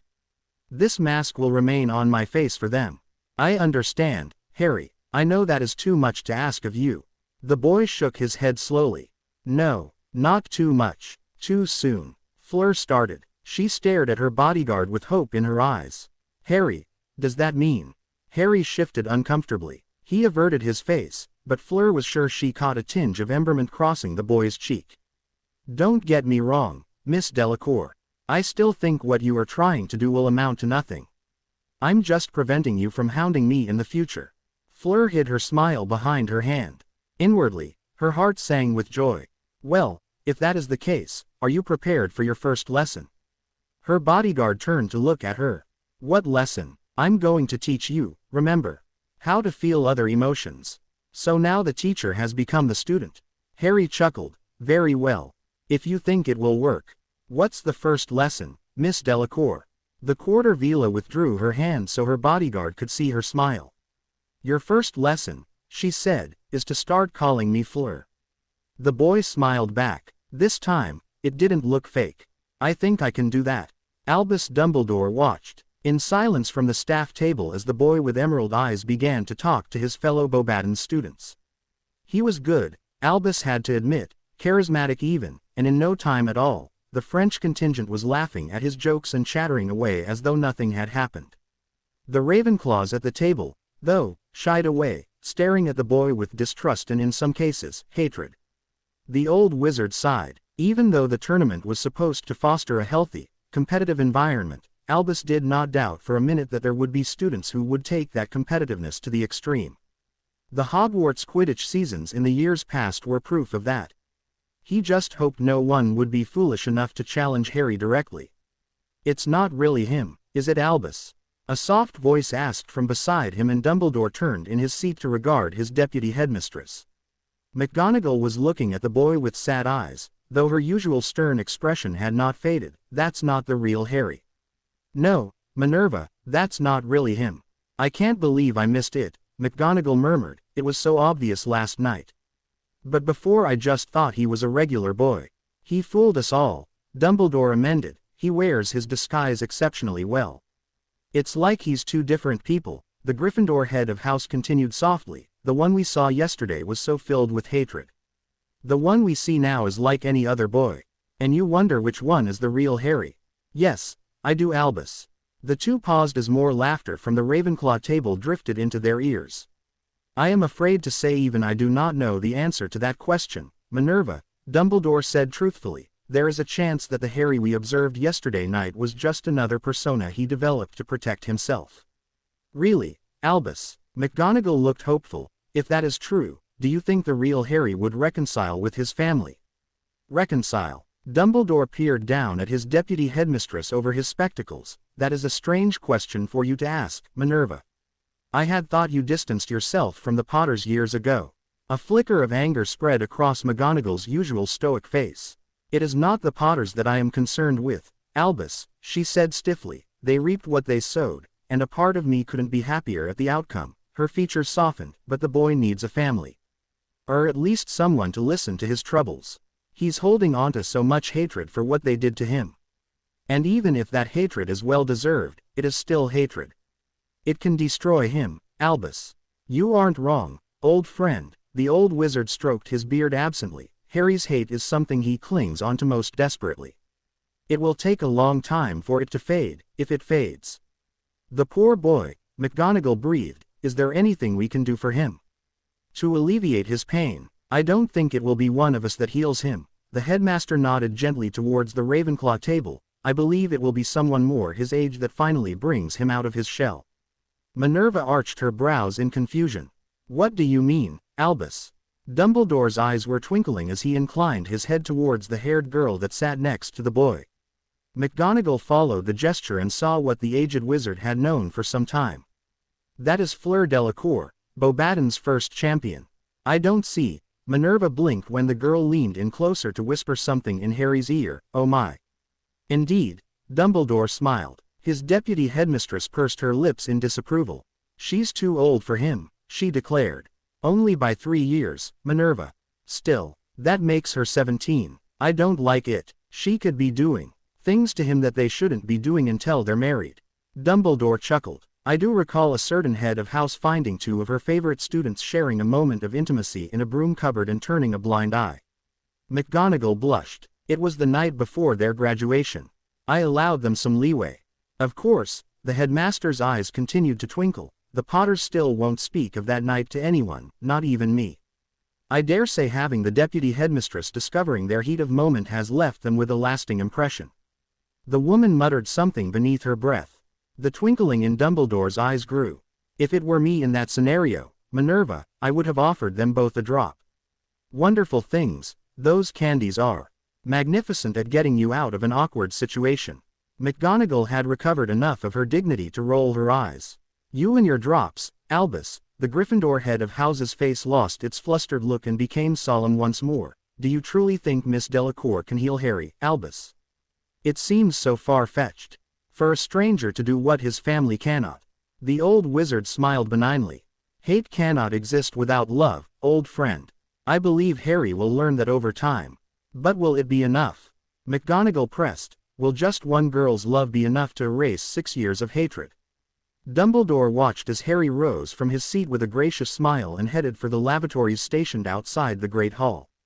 He frowned when 3 boys from the Slytherin table rose as well and tailed after the older Potter. Only time will tell, Minerva. Only time will tell. 3 of them block my path. 3 boys dressed in Slytherin robes. One is the obvious ringleader. I can tell from his posture. The way he wears his pride around him like a cloak. The way he stands there, head held high and features schooled into an expression of aloof scorn. Behind him are 2 other boys, though they look more akin to trolls with their bullish necks and thick, gangly arms. Lackeys, no doubt. I think they are trying to threaten me. I cannot tell because they are doing a piss-poor job of it. So you're the 4th champion, the leader sneers. You're not much to look at. I should hope not. My reply is automatic. Men don't usually find other men attractive. Unless of course you're one of those men. In which case my response to you is I don't swing that way. The boy's face turns a brilliant shade of crimson. Watch what you say to me. I'm Draco Malfoy. I cock my head slightly. The picture perfect of polite puzzlement. Never heard of him. The boy's face turns even redder. The Malfoys are an ancient and noble family. He begins no doubt what is going to be a long and boring lecture. I don't care. Draco sputters in mid-sentence. You don't care. The boy's expression is almost comical. You should care. We're the most powerful family in magical Britain. Draco's eyes narrows, but then again you're a Potter. His face turns haughty. It's a shame really. The Potters were a pure-blooded family of the highest esteem. Until your father married a mudblood. He expects me to be angry. I am not. Yes, I say back, my father married a woman born to non-magical parents. What is your point? Draco stares at me as though I've grown 2 heads. Your father married a mudblood. The boy deliberately emphasizes the last word. He stares again when I smile. You make a very dull conservationist, Malfoy, with your knack of stating the obvious. Behind him, the 2 trolls crack their knuckles threateningly. I nearly break out laughing. This is what they think will intimidate me. Adolescent youths who have yet to see the spill of blood. Teenage wretches that have still yet to wean themselves off their mother's teat. I would not have believed it were it not the fact that these 2 look dead serious. One of them is even trying to stand taller, believing height alone will be enough to cow me. Watch your tone with me. Draco has adopted an arrogant expression, as though if the 2 fools behind him are actually capable of saving him, I am your superior. My blood is purer than yours. If that is what you think, I say, voice still polite, even though on the inside I am laughing at the poor comedy these three are offering me. Now if you will excuse me, I have better things to do. I attempt to move past them. The Slytherins mirror my movement, and once more I find them obstructing my path. I'm not done with you, Draco growls in what he no doubt thinks is a menacing tone. I smile. You have made a mistake, Draco. You, in your ignorance, have decided that it is a good idea to block my way. You, in your stupidity, are trying to prevent me from reaching my objective. That was a mistake, Draco, and the only reason why I have not hurt you is because you are still very near to being a child. I will allow you 2 more mistakes before I am forced to do things I will not regret. Shut up. The boy snarls, you're just a lowly half-blood. I don't know what that Vila sees in you. I am much better. I'm richer, better looking, more desirable. You're just a no-good, dirty cheater. I'll make her see the truth. I'll take her away from you. I am about to reply when I feel an unexpected change in my heart. It is so sudden that at first I do not know what it is. This causes me to pause, to think. And when I do realize what it is, my smile changes into a scowl. Jealousy. I am actually feeling jealous. I am actually afraid of this whelp taking her away from me. The emotion is faint, almost non-existent, but I cannot deny it is there. The thought of her being stolen away has turned from being a foregone conclusion into something I do not want. Suddenly things aren't so funny anymore. Draco takes my scowl to be a scowl of someone who has had the truth dragged from him. He sneers victoriously. You cheated your way into the tournament. It's obvious to everyone here. And once she finds out, she'll ditch you and come to me. I have the wealth. My father is the Triwizard in Britain. I have the looks too. She'll come running to me. Fleur, I say truthfully, is not that type of woman. And you would know. The boy growls out, I bet she just opened her legs to you just for practice. My jealousy fades. The smile comes back. You have made your second mistake, Draco. You may insult me in whatever way you want. You may even throw swear words on my family and my ancestors. But to insult the one I am to protect, that I will not abide. One more mistake, Draco. I will allow you one more mistake. My words seem to anger him even more. You have no right to speak to me like that. You're lower than me. You are an insect. You are less than an insect. You are nothing. The boy rants, I don't know why she wants a nothing like you, but I'll make her see that you are nothing. I'll make everyone see you're nothing. Goyle. He snaps with a leer, let's make Potter less presentable to the public. One of the trolls lumbers for me, his idiotic expression brightening at the prospect of inflicting pain. At 3 steps away he launches a heavy-handed blow towards my face. It would have broken my nose if it landed, as well as caused a mild concussion. If it landed, I catch the fist in my palm. The burly boy's eyes widen in surprise. This, I say, was your third mistake, Draco. And then I squeeze. The ugly sound of bones cracking follows. Goyle bellows in pain. I ignore him and squeeze harder. I feel a jolt as my magic travels in my blood, surging into my hand like a rolling wave. Raw, pulsating power is what leaks from my fingertips, and I can hear it sing in my head as it is unleashed. The boy's bellows turn into a high-pitched squeal. No longer am I breaking his bones. I am pulverizing them into dust, grinding them into a fine powder. Goyle. The second troll roars out and surges forward to take a swing at me. I release the boy. Goyle is still squealing, clutching at the mangled mess that was once a human hand. He will have to have the school nurse regrow each and every bone. I hear the process is most painful. A pity. I was hoping to maim him permanently. Crab's fist rushes for my face. I tilt my head slightly, so the blow barely grazes past.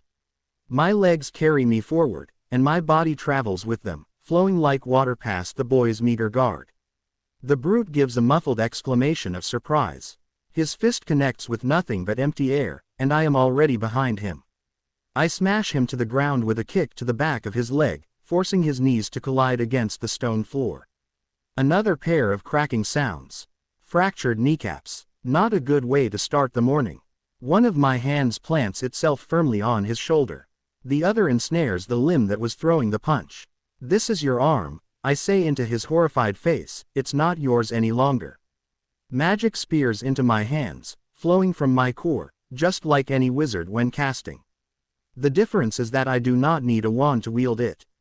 I pull, and the magic enhances my body, spreading through each and every muscle in my body.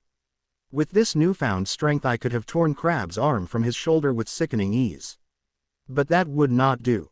Too much blood, too much to explain to terrified teachers and students alike. So instead I merely detach the arm from its socket. The popping sound that follows cannot compare to the ugly cracks that destroyed Goyle's hand, but even I must admit the casual way Crabbe's limb slumps from his shoulder is strangely disturbing. The boy looks down at his ruined arm, dangling listlessly like dead rubber, and begins wailing. Madame Pomfrey will have to be especially careful with this one. Connecting an arm bone back into its socket is a meticulous and painful affair, even with the aid of magic. Not to mention his shattered knees. Both boys are screaming now, high-pitched and shrill. It almost sounds like they're whistling. Goyle has sunk to his knees as well, tears of pain running down his cheeks as he cradles his mangled hand. I splay my fingers and grab a tuft of his hair. I do the same to Crabbe. I smash their heads together. They go limp in my hands. I drop them. They aren't screaming anymore. I turn to Malfoy and notice his wand is pointing to me. His hand trembles and the face he wears is synonymous with abject terror. He is in the middle of his incantation. Good. That gives me plenty of time. I move forward. My strides are blisteringly quick. A lifetime of battling Hate's blade has taught me the meaning of speed. My hand catches Malfoy's jaw before he can utter the last syllable and slams up. His mouth closes with such speed that I can hear his teeth clatter together. Whatever curse he was aiming at me fizzles at the tip of his wand and dies. The boy's eyes bulge outwards. Agony dances in his eyes. He must have bitten his tongue when I forcibly shut him up. I am proven correct when a thin trickle of blood leaks from the corner of his lips. Inwardly, I frown. This is the weakness of wizards and their way of wand casting. One has to say the spell for it to work. Deprive them of the means to speak, and they are no more effective than a muggle with a stick. This I have done before, sometimes by a quick silencio, sometimes by breaking their jaw. Whatever the method, the results are always the same. The only wizards that are dangerous are those that can cast silently and wandlessly. My smile grows, just as I meant for it to grow. There is a reason to this smile, just as there is a reason to every emotion I show on my face. In this case, my reason is to terrify, and judging from Draco's squeamish face, it is working. There are 32 teeth in the human skull, I say slowly, deliberately. They say a powered-down reducto can send all 32 of those teeth directly into your in. Sounds painful. No, they also say that if your tongue didn't disintegrate in the blast, you even taste your own conscience before dying. I wouldn't know if this is true. I haven't tried it. I grin, but I would like to. Draco tries to scream. Whether in pain or fear I know not. The hand that clenches his jaws shut is like steel, and all he can manage is a muffled whimper. I will say this once, Draco Malfoy, and you will listen well. He fights my grip, but his attempts are futile and pathetic. You are scum. You are trash. You are the rubbish that men pick from their shoes. You are nothing. I watch his eyes light up with impotent rage. I have seen men like you before. All the same. Proud, arrogant, conceited. Men who would willingly bring misery to others to get what they want. These men are the ones I do not regret ending. In fact, I look forward to ending them. My fingers tighten, constricting his jaw. The anger in his eyes vanish, replaced by fear in a heartbeat. Coward. If this were a battlefield, I whisper to him, your blood would already be dripping from my hand. I release him, and he stumbles back, pawing at his sore mouth. His eyes widen when he sees crimson staining his fingers. You bastard, Potter. He spits a wad of bloody phlegm to the floor, when my father hears of this. Your father isn't here to protect you, I say simply, and even if he were, I doubt that he will last long against me. Ha, you can't last against my father. Malfoy wipes the blood from the corner of his mouth with the back of his hand. You're just a dirty half-blood. A dirty half-blood that just put your 2 bodyguards out of commission. A dirty half-blood that held your worthless life in his hands. A dirty half-blood that still wishes to count how many teeth are in your inn after the reducto is cast. Malfoy pales. You can't threaten me. I can tell the professors. I can tell my head of house. Yes, I smile. You go do that, Draco. Run along with your tail tucked behind your legs like the dog you are. Tell them how you insulted not one, but two tournament champions. Tell them how you ordered your flunky to, what was it you said? Make me less presentable. Yes, that's it. Tell them that it was one of your pet trolls that threw the first punch. Go ahead and tell all of that to them, Draco, and see if your father's reputation is enough to cool the outrage that will follow. Malfoy pales even further. I have a feeling then, you won't be the Ree family in magical Britain anymore. You bastard. He dishes his wand to shoot a spell at me. Nothing happens. The boy frowns and looks down. He is clutching nothing but empty air. He panics, and his eyes roam all over the hall before finally noticing something black and brown spins in my hand. It takes a second for Draco to realize what it is. My wand. He cries out in indignation. I ignore him and focus on the piece of wood that moves with a life of its own in my palm. 10 inches. Hawthorn wood. Unicorn hair. Made for the noble and the good of heart. I turn my attention back to him. It is a shame that such an honorable wand ended up in the hands of someone as foul as you. The wand stops, spinning, and I clench it tightly, feeling the magic that lingers in its core. The song it sings is melancholy, the tone a weeping, mournful lament that only I can hear. I allow it to sing its sorrow for a moment longer before tossing the wand back to the boy. Regretful, Draco catches it clumsily. You once had potential, Malfoy. Did you know that? You could have been something more. Something better. Your wand understood that, and it chose you for that very reason. Now, it is a shame to have you for its master. What in Merlin's name are you talking about? The boy growls at me, confusion warring with anger on his face. Something you will never understand, Draco. I smile again. Now I would use that wand to levitate your underlings to the hospital wing. If you try anything else, I won't be inclined to be so merciful. I brush past him. He shrinks back as our shoulders touch. Oh, and next time, Draco, I say over my shoulder, bring an army. At least they will be a challenge to me. Adam Potter nervously swept a hand through his messy hair as he waited. Most times, the action would have relaxed him. Now, it served only to agitate him more. Both Lily and James had been a mess once they returned from Dumbledore's office. Adam had seen them this miserable only once before, and that had been when they discovered Harry had disappeared. Now, the process was repeating all over again. Back then, he had only been 8 years old, and there was nothing he could do but watch as his parents descended into the dark pit of despair. But now, with Harry here, there was a chance that could be avoided. All he had to do was get his brother to accept them back. And then everything would be right again. Many would call his way of thinking delusion. Adam preferred to call it hope.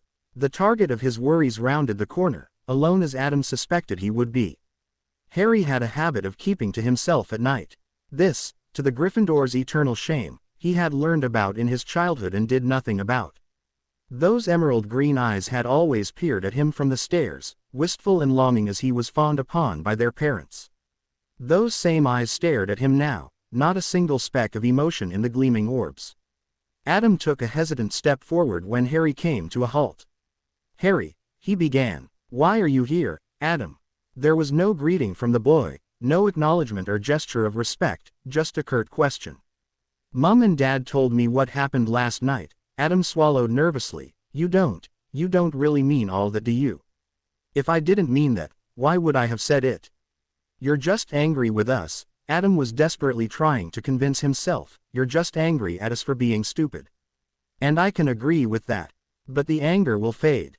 It has to. And then everything will be all right again. Right, Harry, is that what you really think? Adam felt himself freeze from those cold words. Sweet Merlin, Harry, you really mean what you said? Yes, came the simple response. But what about Mum and Dad? The Gryffindor stared beseechingly at the boy's face. What about Sirius and Remus? What about Dumbledore? What about them? Why you don't care? No. Adam licked his suddenly dry lips. What about me? The boy stared back, still smiling. What about you? I'm your brother, Harry. So you are. You don't feel anything. For me, for our parents. Harry blinked. Is this the reason why you are here, Adam? The Gryffindor shook his head desperately. Harry, you have to listen to me. What you're doing isn't good for you. You have to come back to us. We'll help you heal. I don't need you to help me heal. Yes you do, damn it. I'm your brother and— No, the boy interrupted, you are not my brother. What do you mean? Perhaps I did not make myself clear last night. Harry smiled one of his dazzling smiles. Let me make myself very clear. The boy stepped forward fluidly, the movement so sudden that Adam barely had the time to register he had moved at all. His arm snapped out, a whip-like blur, and the Gryffindor abruptly found tight fingers latching onto his collar. Harry's carefree smile, the one he always wore as Bayard, was gone, and in its place was the most hateful countenance Adam had ever seen.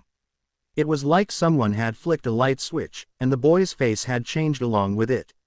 Harry pulled, and Adam felt himself being hauled bodily close until they were face to face. I hate you, Adam. The smile had turned into a vindictive grin. Yes, I hate our parents for their stupidity and their willful neglect. But you are different. I hold a special hatred in my heart for you, dear brother.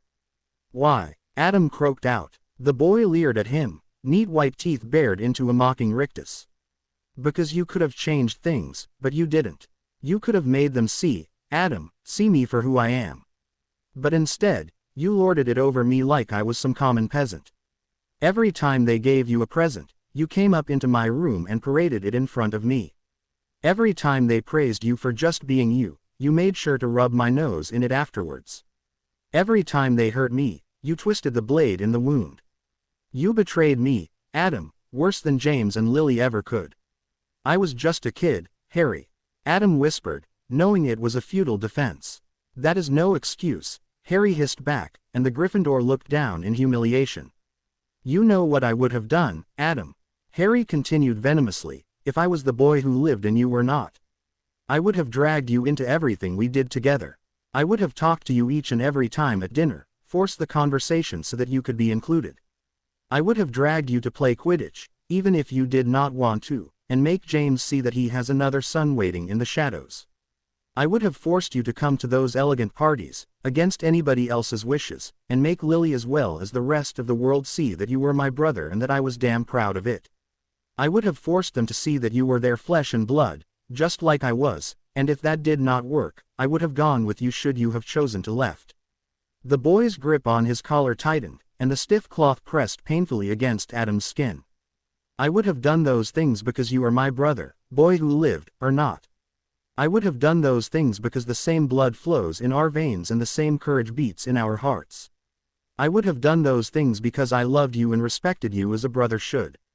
And if the world was to end tomorrow, I would have stood by you, and we would face the end together, without doubt, without fear. Harry released him and pushed him away. For a moment the Gryffindor was sure he saw a glimmer of sorrow in the boy's eyes. Because that is what brothers are for.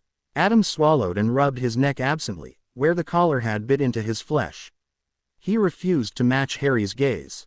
Shame prevented him from doing that. But you did none of those things for me, Adam. Not a single one. And so, you are not my brother. At that, Adam did look up. The hateful mask had disappeared from his brother's face. Harry looked fine now, almost cheerful as he gazed back. I was just a kid, the Gryffindor repeated, trying to draw strength from the words. Harry smiled. Adam was shocked how genuine it looked.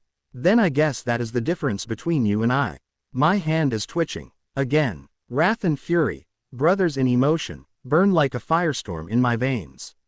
He dares. He dares. My teeth grind together. My face twists into a feral snarl of hatred. The contempt I feel for him is like a physical ache that travels down my bones. In a sense, he has succeeded. The cold facade I have wielded against my parents is useless against my brother. The irony is not lost on me. Adam has done what Lily and James could not. He has broken my mask through words alone. I place a hand on a nearby wall and lean on it. The anger is so powerful that I actually have to use it for support. I struggle with my facial muscles. Cool logic wars with embittered hatred for control of my face. I am glad it is logic that wins in the end. The snarl disappears, concealed by the imp of mask, and I am Bayard once more, even if the disguise is worn. I straighten. I remove my hand from the touch of stone. It is good that no one has seen me in my moment of choler. Well, well, well. It appears that the charming knight has a dark, brooding side to him. Who would have thought? Not. I turn slowly towards the voice, inwardly cursing my lack of control all the time. Staring back at me are eyes the color of my own, framed on a lovely face of alabaster skin, and wreathed in long hair. An image of aristocratic beauty, poised and elegant in every way, clad in Slytherin green. It takes me a second to put a name to the face. Daphne Greenger. 4th year. The so-called Ice Queen of her house.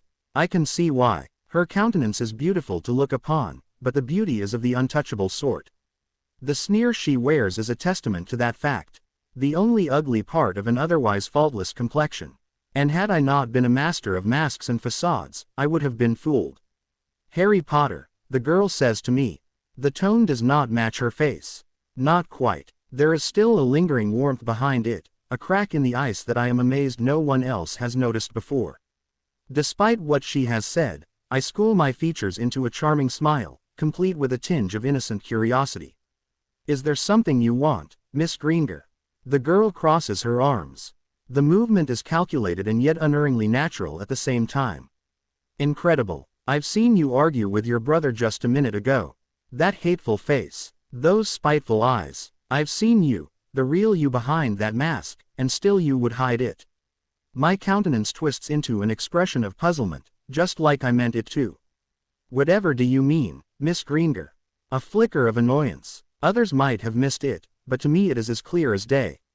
That mask you wear, always cheerful, always happy. Smiling that handsome smile each and every day. Half the female population here at Hogwarts have some sort of crush on you, you know. I wonder what they will think when they learn the boy they are crushing on is just a veneer of the real thing. The smile she speaks of grows wider on my face. And what of you, Miss Greenger? I say back, your sneer is designed to ward off unwanted attention, and in that it is quite successful. But there are cracks, oh so many cracks. I wonder what the boys in this school will think when they learn that the Ice Queen's ice is lukewarm at best. Daphne's face remains the same, with the scornful smirk still locked in place. Her eyes, however, are now alarmed. Another mistake, another crack in the mask. I see that this will get us nowhere. This constant sniping. I incline my head slightly at her words. How about a truce? She offers. A truce. Yes. The girl nods. I will show you what is under my mask, and you will show me what is under yours. I ponder this for a moment.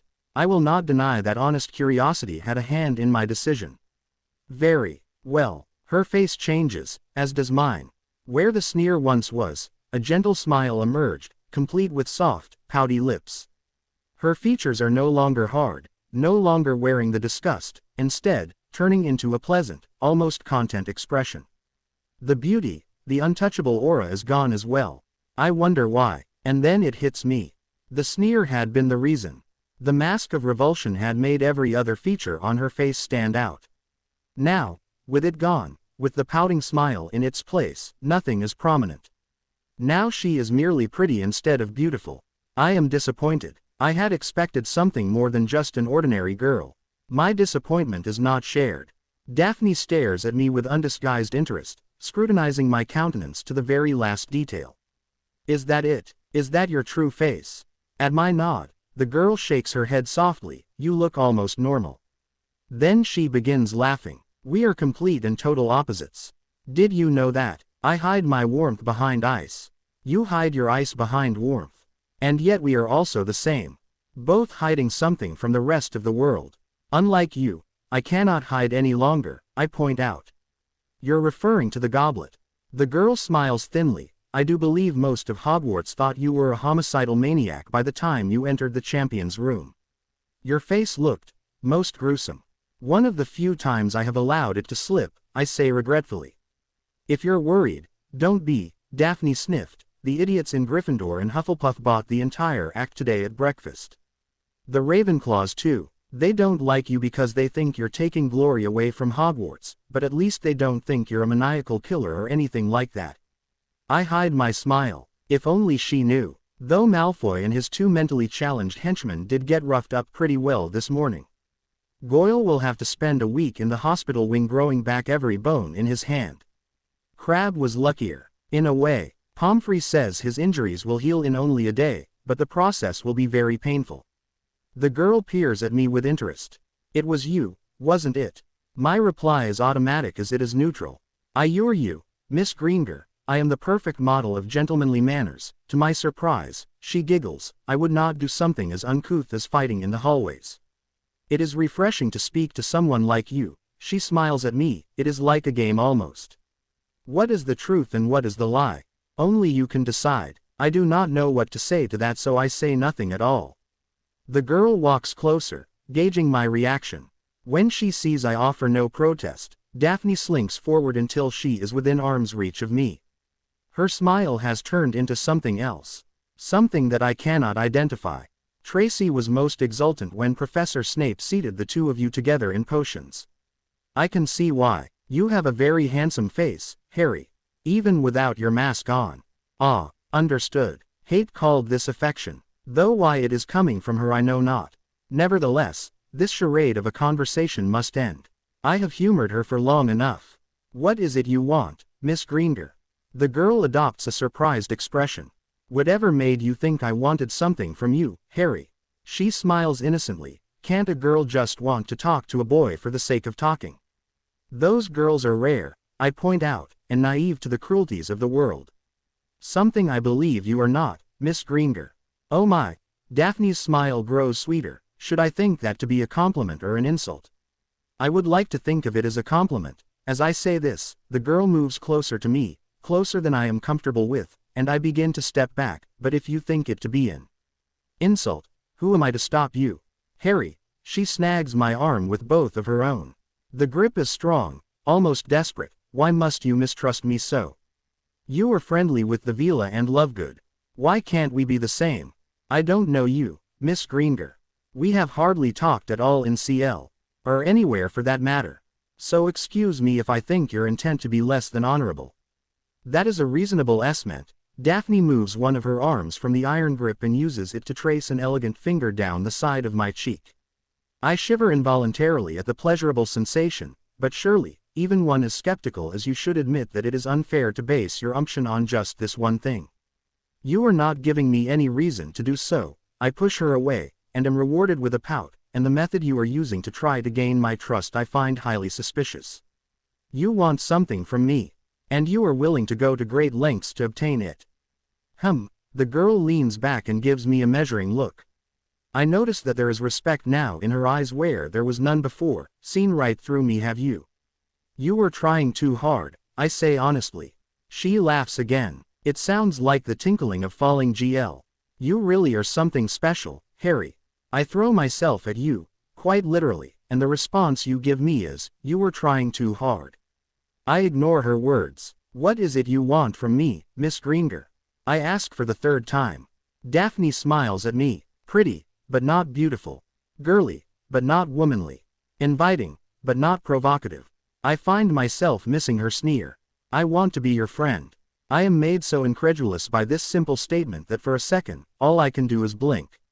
You want to be my friend, I repeat slowly. Yes, I do. I want to be your friend, Harry. The way she emphasizes my name would have caused lesser men to glower back in lust. I do not, and the gaze I level towards her can be described as impiv at best. This, I say, is a strange way of making friends. To most people, maybe, she returns, but it is the Slytherin way. Ah, now I see. Offer something in return, I state. Take something back, she finishes, and the respect in her eyes grows. What will you offer me? My alliance, the girl whispers, and should you need it, my eyes and ears. And what do you ask in return?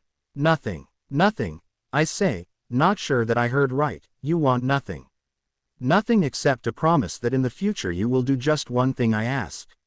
I pause and digest her request. Your demand is very broad in scope, Miss Greenger, I say after a while. I will not ask you to hurt anyone, if that is what you are thinking. She smirks at me, no matter how good you are at it. Rumors, I you're you. She tosses back her hair, allowing me to see the slender figure of her neck. Pale, flawless skin. A part of me realizes she is doing this on purpose. The other part couldn't care less. What will it be? She asks. Friends, I say to myself, uncertain about the idea. Friends, Daphne confirms. There is an old Muggle saying. Curiosity killed the cat. There is a less-known rejoinder to this saying. Satisfaction brought him back. I offer my hand to her. She takes it and I can feel the warmth in her palm. Then let us be friends, Miss Greenger, I say. You are improving, the knight said to her. And then it hammered the hilt of its sword into her stomach and sent her sprawling. Doubled over from the sudden departure of breath from her body, Anais managed to wheeze out a pained gasp before the blade returned, this time point first. The Oriental witch was forced to roll to the side to avoid being to the ground.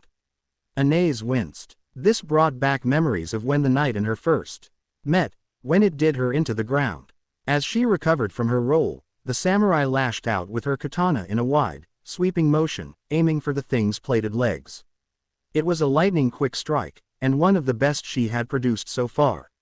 Against a human foe, the curved blade would have carved through both limbs in a burst of ichor, and left her opponent squirming on the floor, clutching two bloody stumps.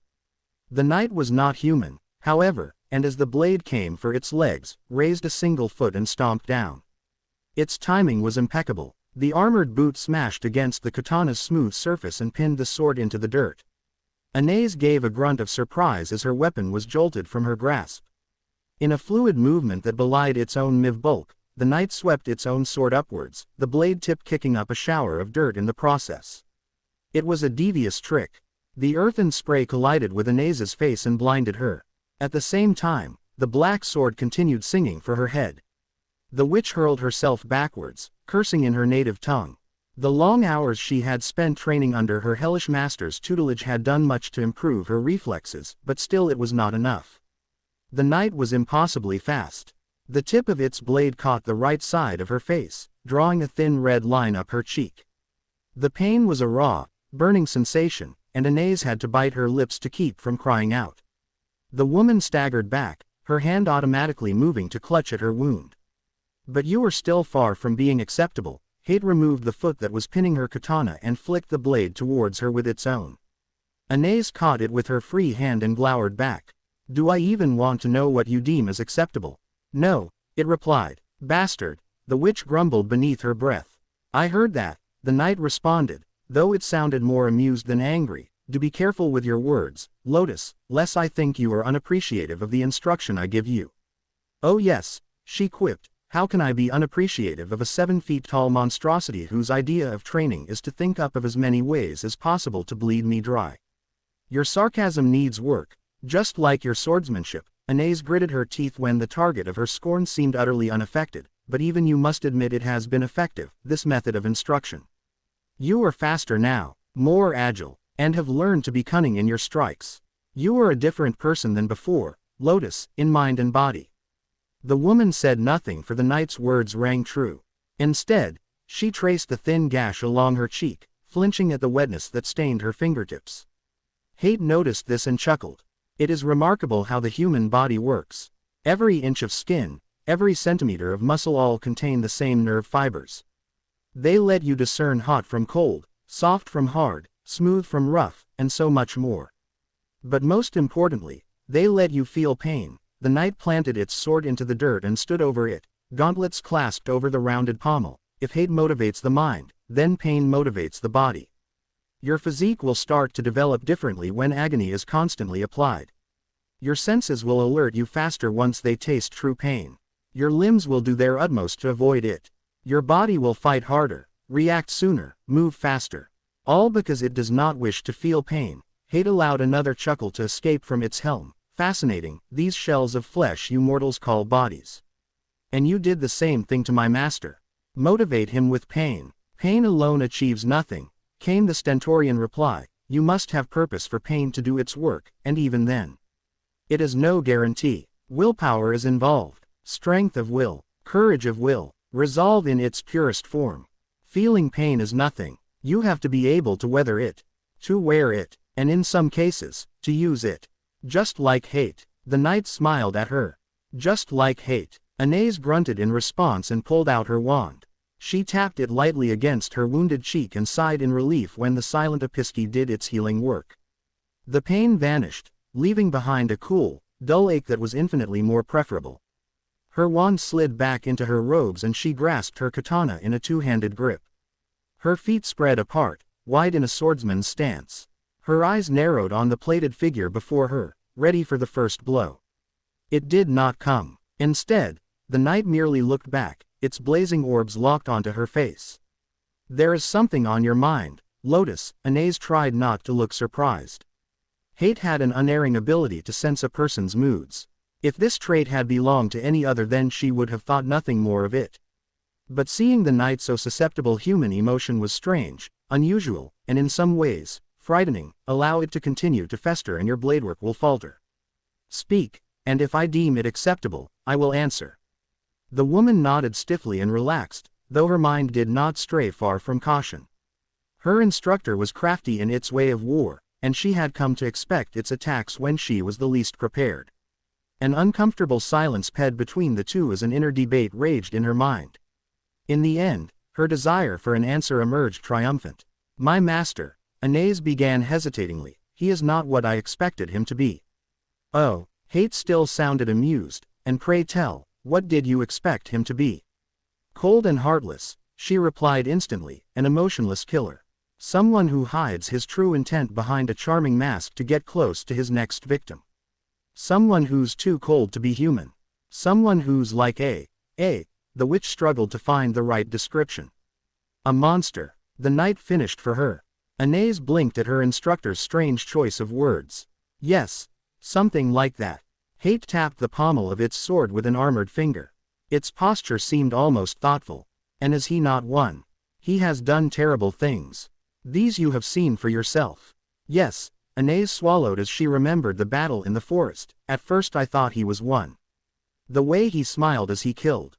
The way his eyes just looked cold as he slaughtered his way through us.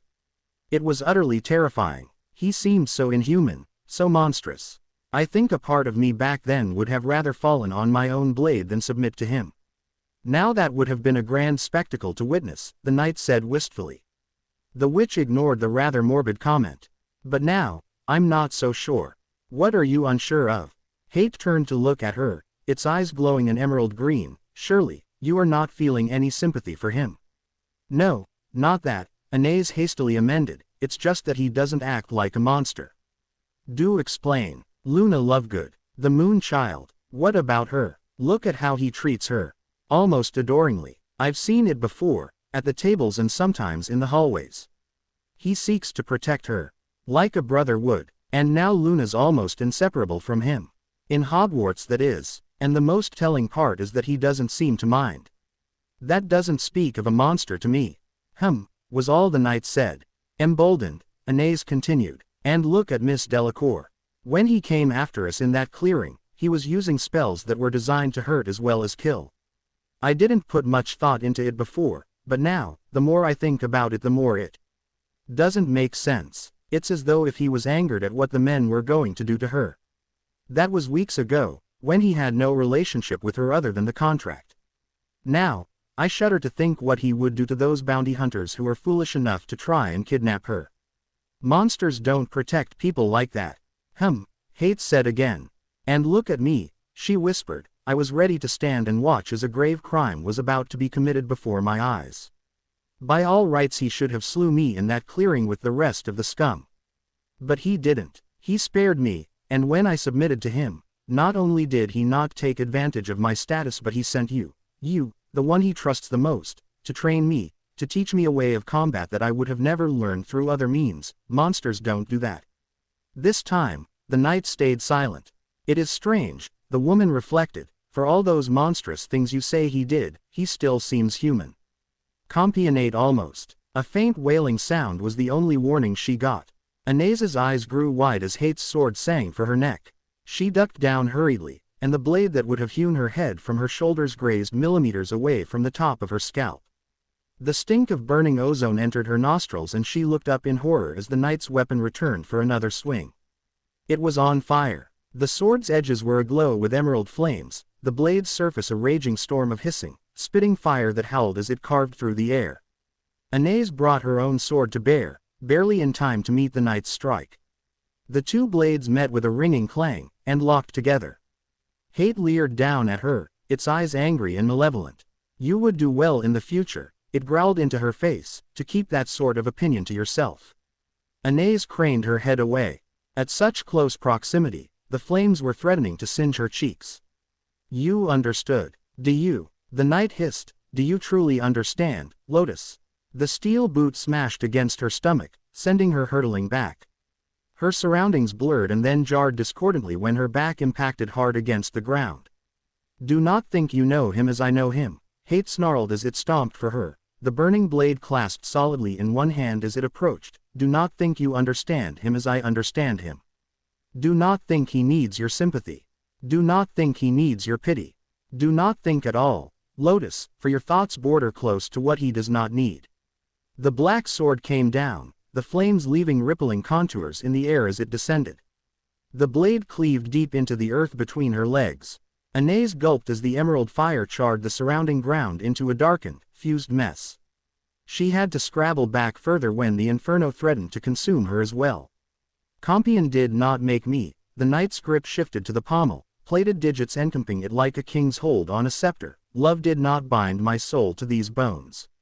Empathy did not forge me this suit of plate or gift me this blade. You think he is no monster. There is some truth in that regard. But never forget that he was capable of summoning me. Never forget that when he called for help all those years ago, it was not an angel that answered but a warrior in midnight clad. The fire along the blade extinguished, vanishing in a soft, lethal hiss that made the hairs on the back of her neck stand on end. Thick trails of black smoke drifted up from the ground where Hate's sword had cleaved, leaving a blackened, gly crater to greet her disbelieving eyes.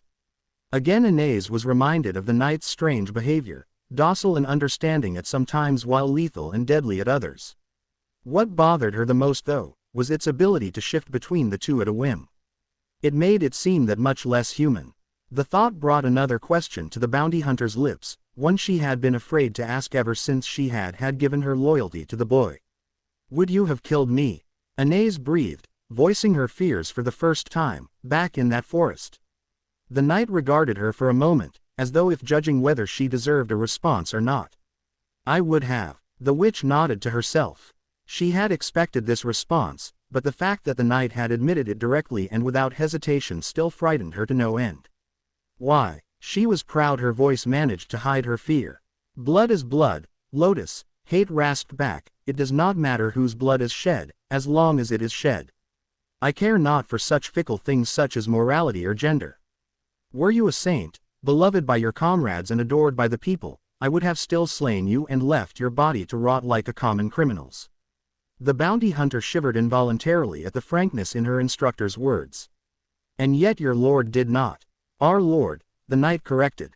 Our lord, Anais repeated, hating how naturally the title rolled from her tongue. He did not because he is not me. The witch waited, hoping for more than such a vague, disappointing answer. When no more words came, she furrowed her brows. I am left unsatisfied, she murmured, but then again, I am not surprised that this came from you. Life, Hate growled through its helm, is nothing more than a series of unsatisfying events. I am merely following the cycle that life ordains. Anais snorted. And yet our Lord doesn't follow this cycle. Why else would he have sent you to teach me? The knight chuckled darkly. A minor fault in one riddled with valuable traits. So you admit then, the witch smiled triumphantly, that there is some Compion in him. Anais Umed Hate would respond with a threatening growl or even swing its blade at her again. Instead, its response was in the form of a question. What is a knight, Lotus? She paused, momentarily caught off guard. I don't see how that has to do with anything. What is a knight? Hate asked again, its fiery gaze piercing her like twin spears. A warrior who fights for honor. For glory. A nobleman clad in plate armor. In some ways you are correct, the armored figure said slowly. Knights, the real ones, have fought for both honor and glory before. Some have even fought for petty things like money and women. But these are not the knights I speak of. What I am speaking of are the knights of legends. The warriors in the stories of old. The men whose legacies you humans inscribe into your histories as fact when they are mere fiction. I don't see. Knights fight for what is right, Lotus, it interrupted her, they fight for justice. They fight for the weak. They fight for people like you, who have sinned because of naivety, to give you one more chance to make things right. Anais had no immediate words to use to reply to that. Hate smiled at her silence. Disgusting. No, This nobility, this feigned dignity, how wild you humans' imaginations are, to have dreamed of such beings when none exist in reality. No, she found her voice. It sounded soft and hesitant, even to her own ears, not disgusting. But still it makes no sense. By your own definition you are not a knight. Your actions are entirely the opposite, unless you are not talking about yourself. The bounty hunter paused at the implications. And that is the mystery, isn't it? Hate said to her. Anais had an eerie feeling that the smile was growing under its horned helm. Which one of us is the knight? The one who looks like one, or the one who acts like one? There was a tradition to the Triwizard Tournament, a long-lasting custom almost as old as the tournament itself. It was called the weighing of the wands, implemented long ago to prevent champions from imbuing their wands with dark magics to gain an unfair advantage in the completion.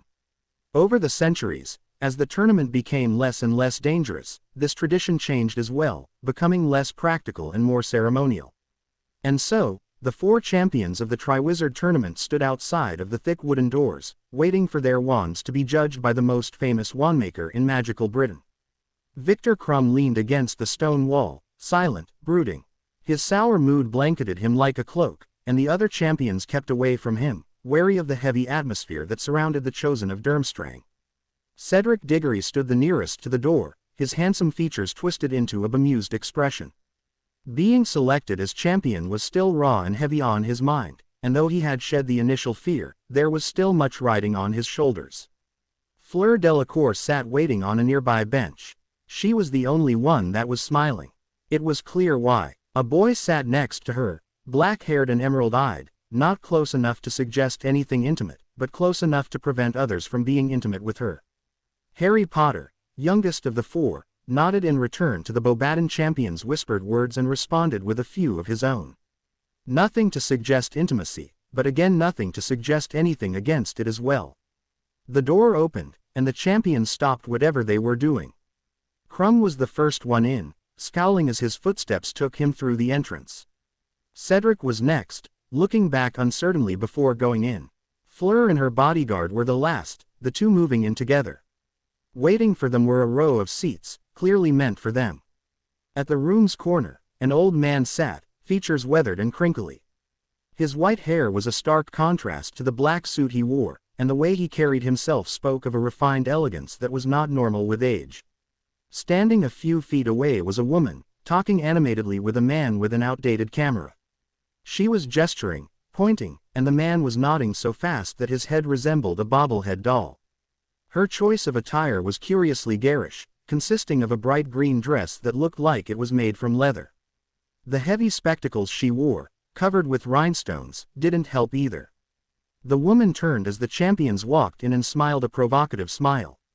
"It appears, Ludo, that our esteemed champions have arrived," she remarked. Yes. Bagman was rocking back and forth on the balls of his feet, obviously excited. "Welcome, champions, to the weighing of the wands. If the 4 of you will have a seat, we can commence with the ceremony." 3 of the champions found their way to the chairs and sat down. One did nod and regarded the other occupants of the room. "What are you doing here?" Harry Potter said. "Auror duties, son." James Potter smiled uneasily back. "Sirius is here as well. We're here to guard the champions." The boy's gaze shifted to the second Auror, who gave a hesitant wave. His eyes roamed between the 2 and focused on the woman that was standing slightly behind James, almost hidden by her husband's tall frame. "And her." The Auror captain pushed his glees further up the bridge of his nose. "She's here because she wants to be here, Harry," he said softly. There was a moment of silence, a pregnant pause. And then the boy spoke. "Professors," he smiled innocently, "are prohibited from viewing the weighing of the wands. They are a biased party, who may very well use the valuable information about the champion's wands to aid their own school's champion. It may be for the best, James, if she were to leave. In the fairness of the competition." "Harry," Lily murmured painfully. "She wants to be here," James said again, sterner this time. "What right do you have to that decision?" Harry returned smoothly. "You are not a judge of this competition. You hold no authority over the tournament yourself. She should be gone, whether she wants to be here or not." "James," Lily whispered hesitantly, Perhaps it would be the best if I. No, Lils, her husband said firmly, you're staying. The Auror captain turned to his son. This operation is under my command, and under my command I can deem it necessary if someone stays or not, depending on their special expertise. And what expertise will a Muggle studies professor have on a matter strictly about wands? James wavered briefly from the boy's direct question. That, he finally managed, is strictly confidential. Harry regarded him with a look that bordered close to mocking, even though his smile was still pleasant. I'm surprised, James. You're not trying to hide abusing your Auror powers. Whatever happened to the blustering fool I knew so well? The Auror winced. That man has been dead for a while, he said quietly, and then paused to look earnestly back at the boy, and he won't be back again. I'm not trying to hide anything from you, Harry.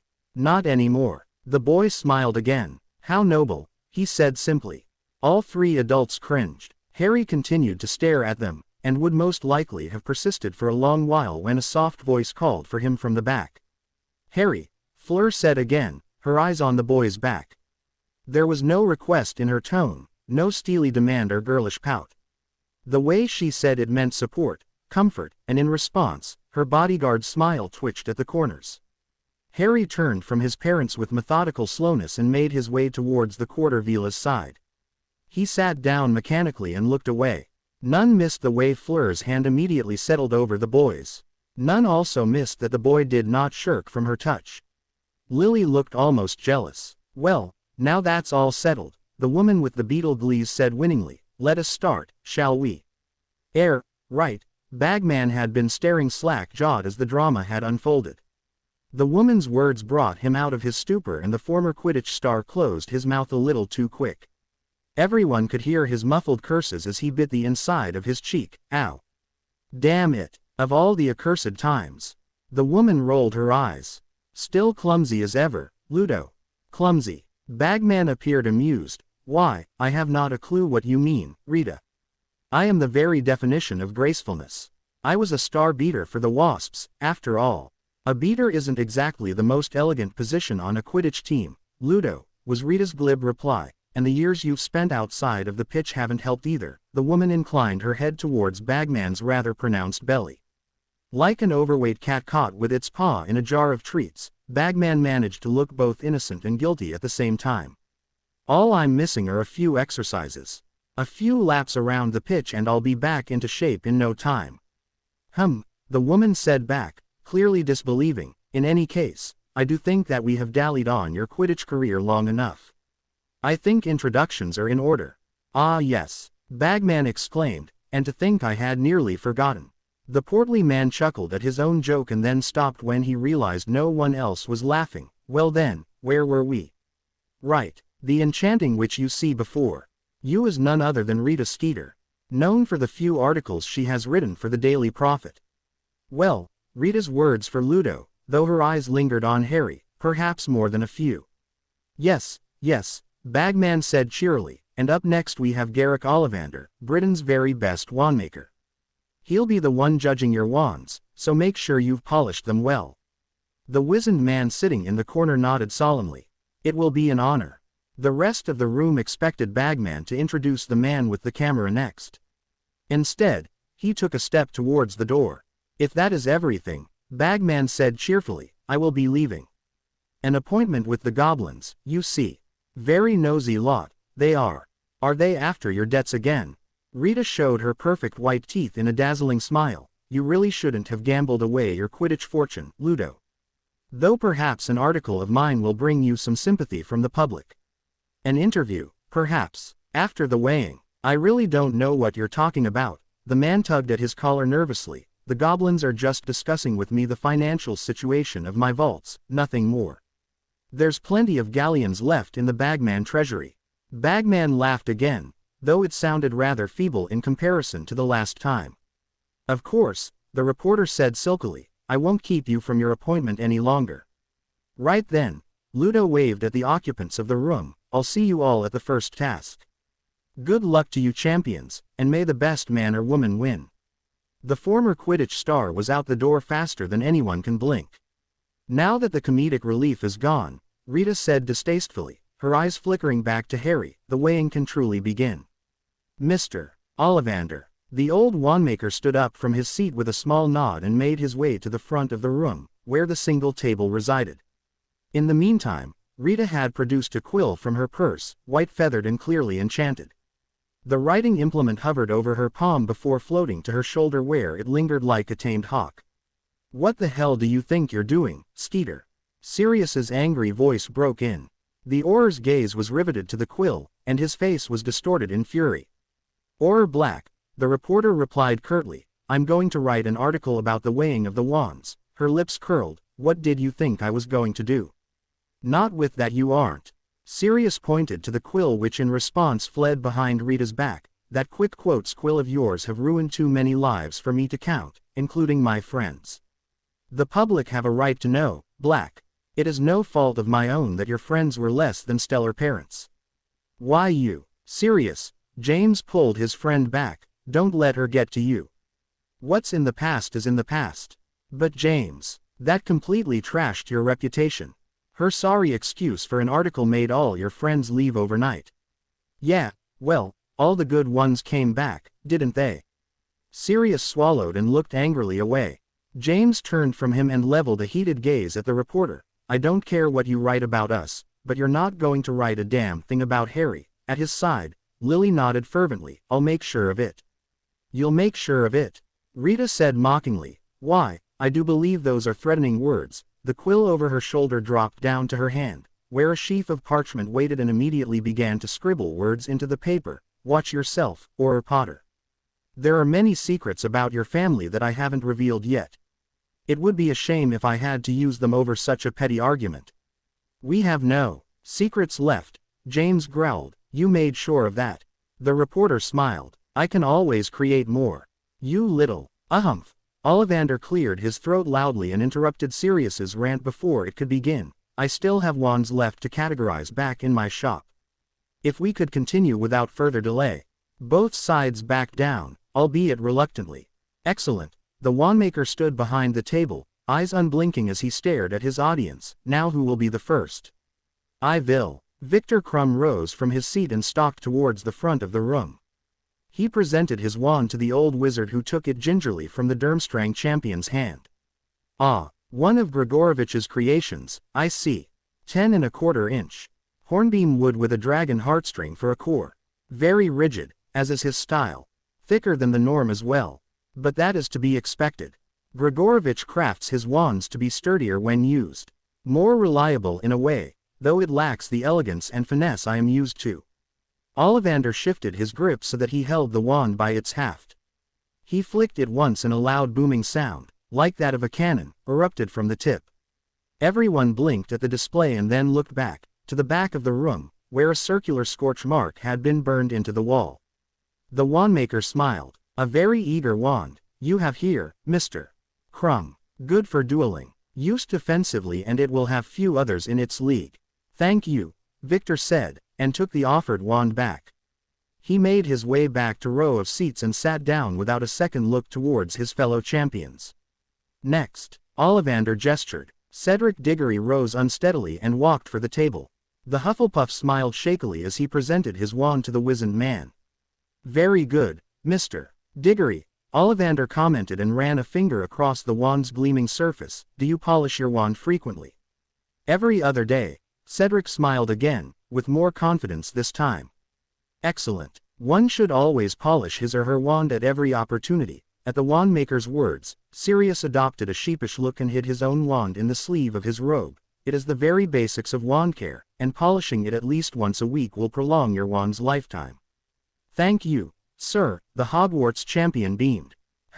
This one is one of mine. 12¼ inch. Ash wood and a string of hair from the tail of a unicorn. Ah yes, I remember this wand well. You were just starting Hogwarts when Amos brought you into my shop. It took us a few tries to find one just right for you. The wand chooses the wizard after all." Ollivander dipped the wand in a vertical, cutting motion, and the bright, golden hue of a perfectly casted protega appeared, shining a shimmering light that danced towards the corners of the room. "Unicorns are a compionate species," the old man remarked, "and thus, this wand is kindly in nature. It excels at defensive spells and all sorts of charms. Powerful in its own way, but highly dependent on how the owner chooses to use it. I hope, Mr. Diggory, you are never in a situation where you have to betray your wand's true nature. Cedric nodded in acceptance. Thank you, sir, he said and walked back towards his seat. Next, Fleur Delacour stood up regally and made her way up front. Ollivander delicately picked the wand up from the Quarter Vila's palm and held it closely to his face. The maker of this wand escapes me, he admitted after a while. Custom made, I presume. Oui, the girl replied, it was made for me when I was little. I see. 9.5 inches. Rosewood, I believe, and the core is, the wandmaker's eyes flickered briefly, a strand of Vila hair. Oui, Fleur said again, one of my grandmother's. Irregular, but usable. Ollivander tapped the wand against the table and in response a bouquet of roses sprang from the wooden surface. 2 more taps, and the entire table was covered with the crimson flowers. Whoever made this wand knew his craft well. Very stiff. Inflexible, almost, but it has to be. The choice of core is volatile, emotional in a way, and as a result requires a sturdier vessel than most. The wandmaker gave the girl an inquisitive stare. What you have here is a very pianate wand, Miss Delacour. Though I suspect you already know that. I do, Fleur smiled, though it was directed towards the boy and not at Ollivander. Good. Always know your wand like the back of your hand. As it is, your wand excels at nothing, but fails at nothing as well. A jack of all trades, master of none sort of thing. Of course that can all change. Custom-made wands are like that. Changing in tune to its wielder's emotions, a ghost of a smile flitted over the man's crinkled face. It just depends on how you feel. The Quarter Vila blushed. Thank you, she said and walked back towards her seat with wand in hand. Next, Harry Potter stood up and strode for the table. Something dark and heavy spun in his palm, rigid like a wand but with a tip pointed like the end of a spear. He stopped in front of the wandmaker, the blackened length spinning one last time before coming to a rest, handle first towards the wizened man. The wandmaker took it from him as though it was worth its weight in gold. For the first time since the weighing began, Ollivander's eyes shone. Steel, he breathed, this is steel. Steel. Rita crossed her arms and the faint scratching of her quick quotes quill could be heard. That's impossible. You can't make wands out of steel. Only wood. Ollivander ignored the reporter and continued to focus on the wand in his hands. 12 inches. No curves. No indentations. Ramrod straight. Interesting. Very interesting. I wonder what type of core it contains. He waved the wand and frowned when nothing came out. He tapped it on the table next. Again, nothing. Now this is a predicament.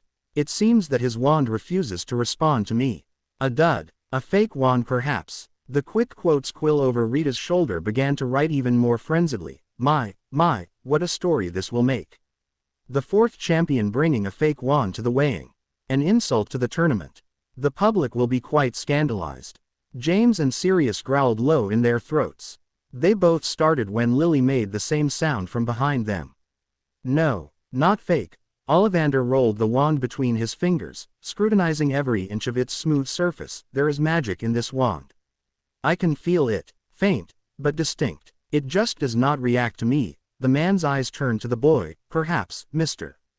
Potter, a demonstration from you is in order. Harry nodded silently. He took back his wand, both hands gripped on the handle so the pointed end was directed down. The boy didn't incant a spell. He didn't even blink. The wand changed without warning, flowing like molten silver as it remade itself into the image its master desired. Its sides flattened out into a pair of razor-sharp edges. Its tip broadened but retained the killing point. Its length extended, shooting downwards until it was arrested with a dull thud by the wooden table. The sound caused everyone to jump. Sweet Merlin, Cedric gaped. A sword, fully 3.5 feet long, stood in the boy's hands. Its black surface gleamed like polished obsidian, with sides straighter than a ruler's edge. Where the boy had gripped the wand before, there was now a handle, complete with a solid, round pommel above and a cross guard below, shaped into a perfect heraldic cross. A masterwork weapon, a sword that champion warriors would have slain hundreds of challengers to keep, and a blade that collectors would go whole lifetimes without seeing. Harry smiled thinly at the astonished expressions in the room. Vo, Ollivander clapped his hands together heartily. Extraordinary. Simply extraordinary. A wand that can be transfigured into a completely different object. How clever. How simply astounding. The boy shrugged. If you wouldn't mind, Mr. Potter, to change it back into its original form. I believe I have a thesis on how it works.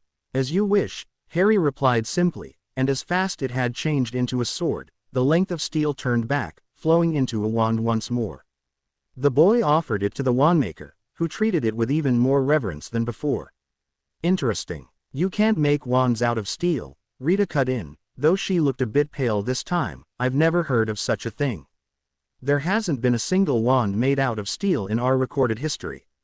And that is the reason why it is so interesting, Ms. Skeeter, Ollivander said as he held the blackened length of metal for all to see, for what I am holding in my hand should be an impossibility. Is an impossibility, yet it exists, and it works. How very strange. The old wandmaker's fingers ghosted along the haft, trembling with age but also strangely elegant. I wonder. His eyes widened, and the fingers that were dancing across the wand's surface stilled to a stop. It could be. It very well could be. Everyone in the room watched in stunned surprise as Ollivander nicked his thumb on the pointed end and allowed a drop of blood from the wound to run along the wand's edge. Yes. Yes, I see now. Blood. The core of this wand is blood. Eyes turned to the boy. He smiled again and nodded in agreement. My own. A dry reedy sound caused attention to switch back to the front of the room. Ollivander was laughing. A thin, cackling chuckle escaped the man's lips, sounding like the ruffling of aged parchment. Eyes stared. Ollivander never laughed. This, the old wandmaker grinned eerily to his audience, is something unprecedented. It is a marvel. He held up the wand again, and something I have not seen for a lifetime. If it is a marvel, why don't you explain? Rita tapped her foot impatiently. I'm sure we'd all like to know. Of course, Ms. Skeeter. But give me a moment. It is not usual for us wand crafters to have to explain our work to our customers in such detail. Ollivander paused and tapped his chin thoughtfully before beginning again. Wands are never made out of steel, or iron, or any metal. They are inert objects, lifeless, dead. They are an anathema of what magic is. Living, flowing. Magic is attuned to life, and it can be wielded only by the living. This is precisely the reason why necromancers went out of existence hundreds of years ago. They sought to meld magic with the dead, but the most they could manage were the inferi. Human bodies that were animated by magic but could not cast it. It was their greatest triumph, but also their ultimate defeat. For in order to use magic, a core must exist. Once a person is dead, their core is extinguished forever. What the necromancers sought to do was to imbue a core in a dead body, so the corpse could use magic as its master dictated. They never accomplished that, for to create a new core in something that is already dead is impossible. You cannot create magic. You can only use what exists in your core and your surroundings. We're here for an explanation, Ollivander, not a history lesson, Rita said rudely. Let's get to the point, shall we? Time is money after all. All in good time, Ms. Skeeter, all in good time. The wandmaker seemed utterly unaffected by the journalist's brusqueness and continued on as normal. The wand is a conduit. It is an implement that links your own core to the environment. In a sense, your own core is powering up the core in the wand, which then allows the transfer of magic to the outside world. Or in simpler terms, spells. The theory is complicated, and we can debate for hours on end about the finer details as many masters in my profession often do. Ollivander halted and scratched idly at his scalp. It is hard to come up with an adequate analogy, but I think I have one. Think of the wand as a key, and the magical core, a door. Without the key, you cannot open the door. Without the door, the key is nothing but an ornament. The hand that had been holding the wand let go, and the length of blackened steel hung in midair, spinning slowly in place. But for the key to unlock the door, they must share the same element. A wizard's magical core is a living, pulsating thing. Its very existence is synonymous with life. And that is why a wand must be made from living material. Wood is one of them. Birch, oak, elm, all possible sources of a wand. Likewise, the cores of each wand must all belong to something that was living, or once living, whether it be a string of Vela hair or the feather of a phoenix. All living elements, all components of life. A wand has to be living to do magic. It is one of the fundamental laws of our kind. Ollivander gestured to the floating implement in front of him. This, he smiled, is not living. But neither is it dead. You mean like undead? Sirius blurted out. Black, the wandmaker stared at the ore captain unnervingly, 15 inches. Oak, with a core consisting of the heartstring of a slain griffin. Very powerful wand I sold you. Very rare too. Your father was most proud. Thanks. Sirius shifted uncomfortably. To answer your question, Ollivander turned his attention back to the wand. No, it is not undead. For something to be undead, it must first die and then be raised back. The wand you see here was never alive in the first place. The wizened man tapped the metal rod lightly. Steel, as I have said before, is an inert medium. It is a lifeless material. But that is its only limitation. Steel has many properties that make it a very attractive alternative to wood. It is far stronger, far more durable as well. An excess of magic in a wooden wand can cause it to explode into fragments. With steel, such a thing is impossible. It is also a sturdier container for the core. Wooden wands often leak out magic from their bodies. This is why spells like the Prior Incantado are effective. Because they can detect the magical signature staining the outside of the wand. Steel will prevent that from happening. Sirius and James shared a significant look between them and then stared mutually at Harry. Its very nature halts the flow of magic, yet it is still strong enough to contain it. A very interesting medium, steel is. It is a shame that wizarding kind has not yet devised a way to utilize it. Well, you have a working example, don't you? Rita gestured to the floating length of steel. Surely you can base future wands off Mr. Potter's. 'Cause a revolution in the wand-making business. I can even write an article about it. Of course you'll have to make do with being on the second or third page. No one wants to read about wands on the first page. No offense, of course. Ollivander shook his head. You don't understand. I can't replicate it, much less copy it. Seeing the disbelieving looks around him, the wizened man grinned. I can only create wands that are in line with the laws of magic. Very stringent those laws are, and it is one of the great tragedies of my profession that I cannot experiment outside those boundaries. Alas, it is a curse all wandmakers bear. This wand, however, cheats those same laws, and quite extravagantly I might add. Cheat. Rita's eyes gleamed, as in illegal. Are you saying by chance, Mr. Ollivander, that the fourth champion's wand is illegal? James snarled in anger and glared daggers at the reporter, who merely smiled sweetly in return. Anything my son does, he spat, is not illegal. Now that's up for the public to decide, Mr. Potter, the woman remarked offhandedly, unless you were implying that your opinion is above that of the public's. The quick quotes Quill immediately began to scribble even more fervently over her shoulder. Give it up, James. This time, it was Sirius that laid a soothing hand over his friend's arm. She'll just blow everything out of proportion again. James, Lily pleaded softly. The oar deflated visibly and looked down with a grimace. Where were we? Rita smirked as she directed her gaze back at Ollivander. Oh yes.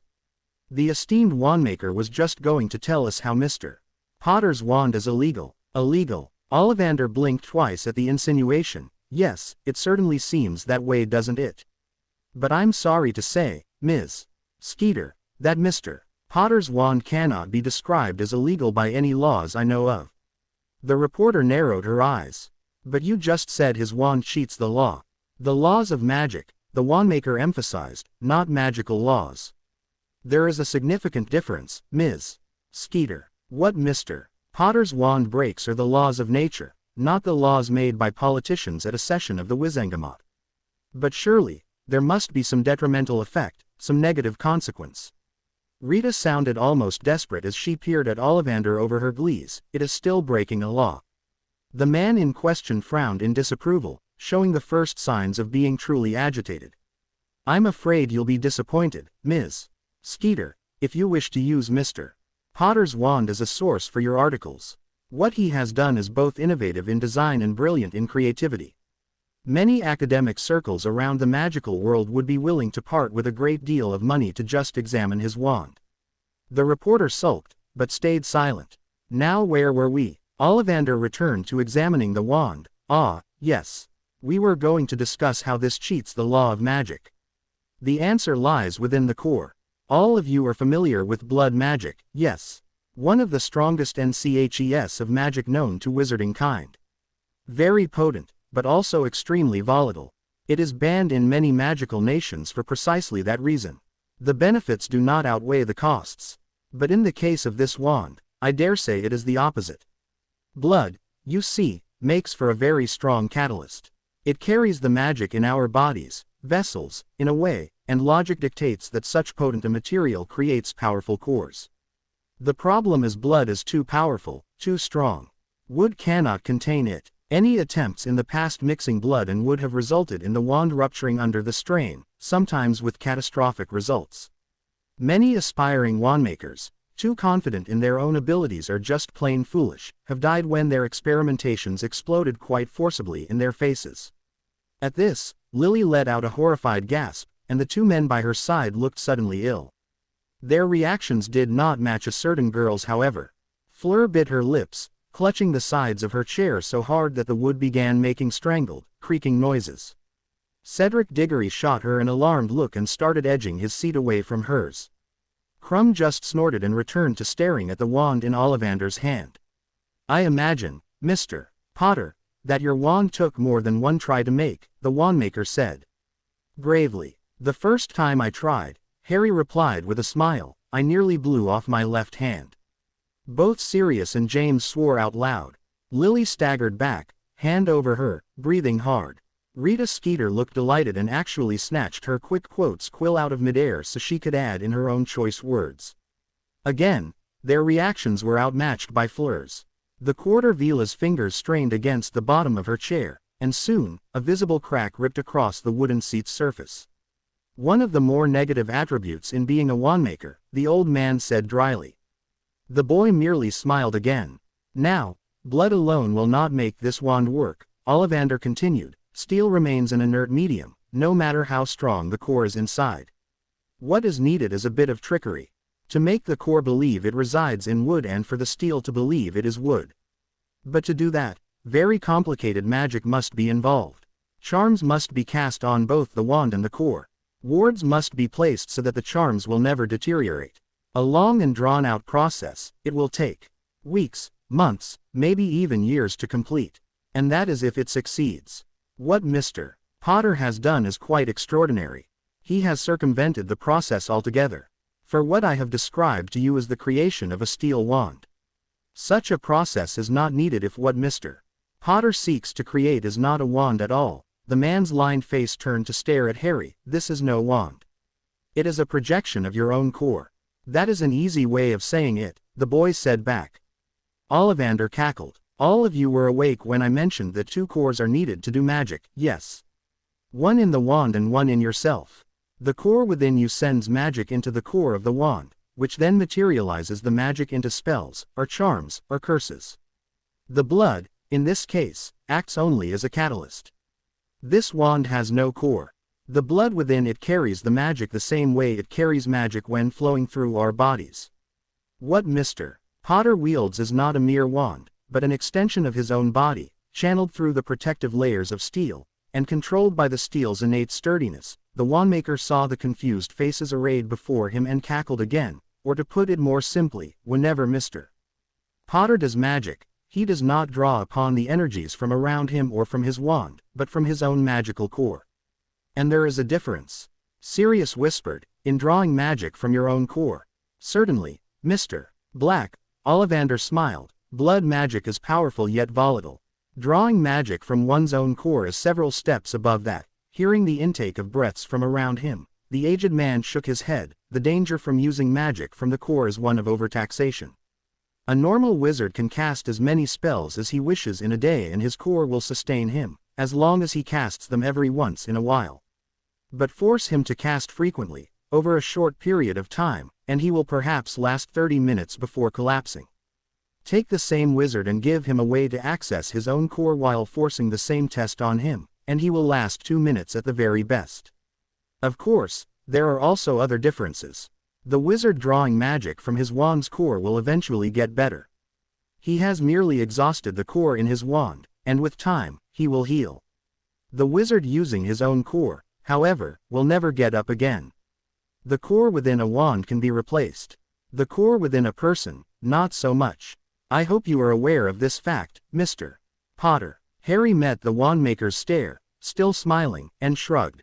I have come to terms with it, he remarked noncommittally. Ollivander nodded solemnly, and handed the boy his wand back. It truly was an honor to judge your wand, Mr.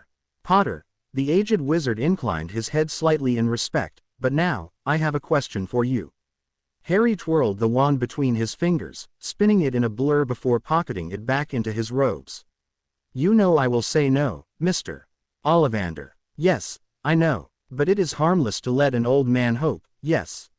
Very well, sir, the boy's tone was unfalteringly polite, you may ask your question. Thank you, Mr. Potter, the wandmaker said sincerely and then adopted a solemn look. Would it be at all possible for me to take your wand back to my shop and study it for a few days? I can give you a magical oath that it will come back to you in perfect condition. This wand has seen me through thick and thin, Mr. Ollivander. Harry's face was just as solemn. It would be most preferable if it stayed by my side, though I will think about lending it to you in the future should I not need it. Ah, so I will take your answer to be never, then. I didn't say never, sir, the boy's expression was innocent, I just said should I not need it. A wizard always needs his wand, the old man chided softly, your answer may very well have been never. Harry smiled. I'm glad, then, Mr. Ollivander, that we could come to an answer we both agree on.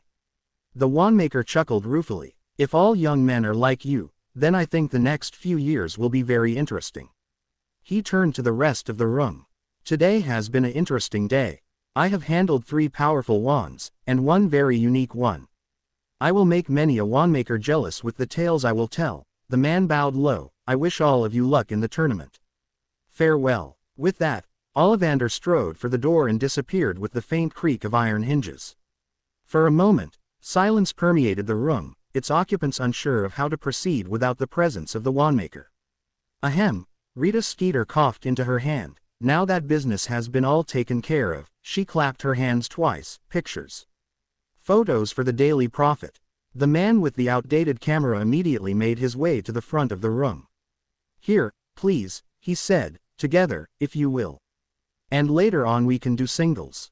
The 3 champions moved from their seats to join the 4th by the table. Before they could reach him, however, Rita took him by the arm and dragged the boy aside. Harry, she smiled seductively, after the photo shoot, I'm sure you and I can agree to an interview. I'll make your face the front page of tomorrow's paper as a reward. The boy made to answer when another arm reached out and grasped his shoulder. You aren't going to do anything of the sort, Sirius Black growled as he stood defensively behind Harry. You can get your next story from someone else. By the Auror's side, James and Lily hovered, too afraid to be near their son, but still protective of him. That, Auror Black, Rita smirked, isn't up to you to decide. Sirius glared at the reporter before spinning the boy around. He kneeled, both hands gripping Harry's shoulder.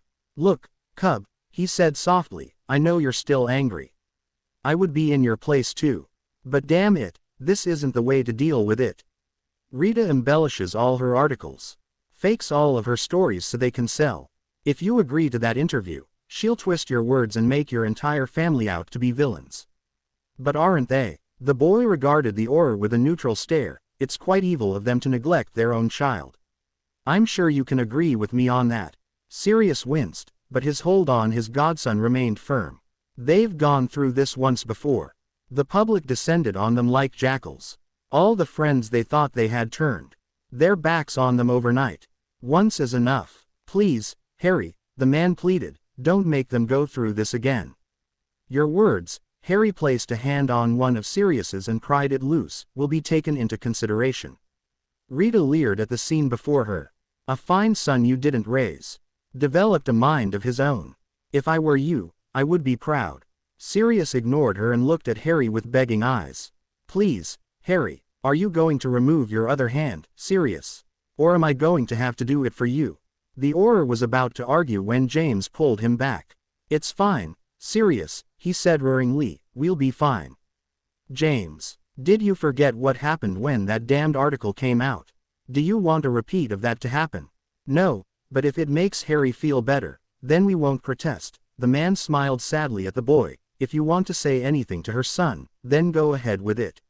We've hurt you enough already, and if this will give you some relief from the pain, then we won't try to stop you. Harry stared back. How noble, he repeated with the same mocking smile. Rita smirked in victory. I will wait for you, Mr. Potter, when the photos are done. The room is small and cramped, with barely enough space for the 2 chairs placed within. I think she chose this room on purpose. The distance between us is comfortable enough for conversation to flow naturally, but such close proximity can lead to anxiety over time. Inwardly, I smile, a potent tactic in the arsenal of a reporter. To make the victim believe firmly she is on their side while maintaining the illusion that there is a need to tell the whole story. Sly, this one. Rita Skeeter gestures to the empty seat across from her, legs crossed in a businesslike manner. Come now, Harry, why don't you sit down? I comply in the spirit of politeness. The action brings an approving look to the woman's eyes. Let us get this interview started, shall we? I do not reply at first. My attention is riveted to the feathered quill that moves with a life of its own over her shoulder. That, I say and incline my head to the implement in question, is a quick quotes quill. Very observant, aren't you? Skeeter regards me like a hawk, smiling a smile that is too sweet to be real. You're bright for your age, Harry. I like that. Young people these days are so foolish when it comes to thinking. But you're different. You would have to be to survive for so long by yourself. I ignore the empty platitudes and continue to focus on the quill. Quick quill quotes are a sign of bad reporting, Ms. Skeeter. They tend to record words not spoken in the interview. Words that often can be misconstrued into something else completely. Harry, Harry, Harry, the reporter repeats my name as though I were an old friend. There's one thing you must know about the news world. It's all about interest. Interest in the newspaper. Interest in the articles. Interest in us. People don't want to read about what's going on around them. They want to read what they imagine is going on around them. Adventures, exploits, murders, scandals. Her eyes narrow ever so slightly at the last word. Compared to those, facts are so boring, so flat. The truth is what people want to hear, Harry. Far be it from me to deny them that. A rather slanted way of telling the story, no.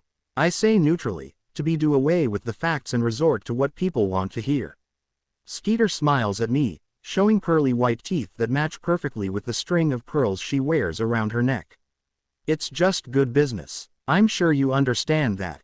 Even if I do, what makes you think I'll agree to continue this interview? Especially after you just admitted to embellishing your articles. Oh. It's very simple. Skeeter rummages through her purse and produces a new inkwell. She unseals the top and sets it aside. You see, Harry, I understand you. Despite what you might think, I know you and understand your motives. You're a bitter, hateful young man who has been wronged by the world, especially by your family. Others might think you need time and space to forgive. They couldn't be more wrong. What you want is pain. What you want is for them to feel pain. For your parents, your brother, and everyone else who ignored you to feel the same pain you did and still do. The quick quotes quill floats over and dips itself into the inkwell before settling over the sheaf of parchment perched on its master's lap. After all, it's not fair, is it? For them to have lived and moved on while you had to exist in the shadows, by yourself, unloved and forgotten. Well, I can help you, Harry. Let me write this story about you. Tell me what happened after you left. All the horrors you've been forced to witness. All the deeds you've had to do to survive. We can make the public cry out in outrage. The woman's eyes gleam with an unhealthy dose of zeal as she stares at me, complete with a predatory look on her face. Make all of magical Britain wallow in guilt. Make the world realize the crimes they committed against Harry James Potter.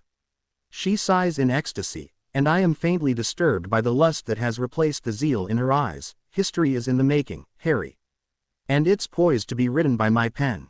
All I need is your side of the story. As she finishes, I notice that her quill has already begun its frenzied writing. I move my head slightly so that I can catch the briefest of glimpses of the parchment and the hastily scratched out words it contains. But a truthful story isn't what you want, is it, Harry? The reporter returns. She leans in closer so that the next few sentences are whispered into my ear. You can hurt them, Harry. Hurt them in more ways than you can ever imagine. Paint James as the abusive father. Make Lily out to be the uncaring mother. Picture Adam to be the brother that had it all but never once shared by all rights what should have been yours as well. All you have to do is tell me everything. You want me to slander them. Slander. Oh no, Harry, you're thinking of this the wrong way. The wrong way, I state. Then what is the right way? Think of it as punishment. Skeeter's smile grows wider, as rightful retribution. Well-deserved justice. The reckoning that has been delayed for so long. After all, it's not slander when they deserve it. It is a tempting thought. Beyond tempting if I am being truthful to myself. Desirable almost. For here is a chance to inflict some measure of vengeance upon them for what they have done to me. Here is an opportunity to see them suffer. Here is a chance for me to revel in their pain. The woman is right. A few exaggerations to my story, a few lies in place of the truth, and the public would scream in outrage. The friends they have won back, abandoning them again in the face of these new atrocities. What recognition they have left as the family of the boy who lived shot to pieces when these fresh crimes are revealed. Their reputation shredded into tatters as my tale is told again and again through the media until every wizarding family in Britain can recite it from memory. It is a delectable thought, and a course of action that I would be foolish not to take. There is nothing for me to lose in choosing this path. I can only gain from this. It is what I have wanted for so long. To spite them. To make them feel my pain. To watch their whole world fall apart, like mine did so long ago. These thoughts circle in my head like vultures, but one of them alone reigns supreme. I can hurt them now. Hate would have taken this chance. Very well, Ms. Skeeter. My smile matches her own. Let me tell you my story. Rita Skeeter trudged numbly towards the double GL doors of the Daily Prophet's main office. Her eyes roamed to the quick quotes quill that still hovered over her shoulder. She stared at it in betrayal. It was a novel concept for such an insignificant object to have bested her. Rita had always thought it would be another reporter, a younger, more cunning version of herself to be her downfall. The fact that her own quill, magically enchanted to be loyal only to her, would be the reason for her ruin hadn't even crossed her mind.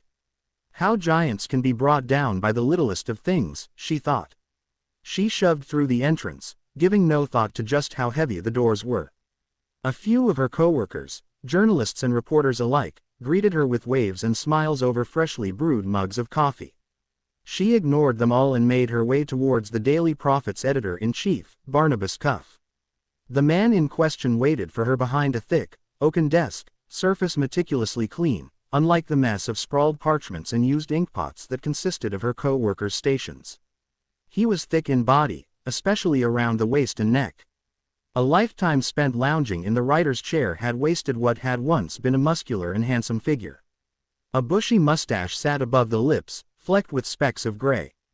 His hair was the same color, a dull, drab gray with an occasional white strand that stuck out. Small eyes, though not beady, stared back at her, warmth shining through the light blue irises. All in all, Barnabas Cuff gave off the impression of an aged hound, venerable in years but dignified in spirit. He smiled cheerily at her as she halted in front of him. "Hello, Rita. Gotten the article all done?" For a moment, Rita couldn't find the right words she wanted to say. She settled for a yes, after a brief silence. "Ah, excellent, excellent." Barnabas rubbed his pudgy hands together. "The public will eat this story up. I just know it. To have the other Potter's Tale on our front page, why, it would double our subscriptions at the very least." The editor sighed contentedly. "Just think of how much more galleons that would bring in.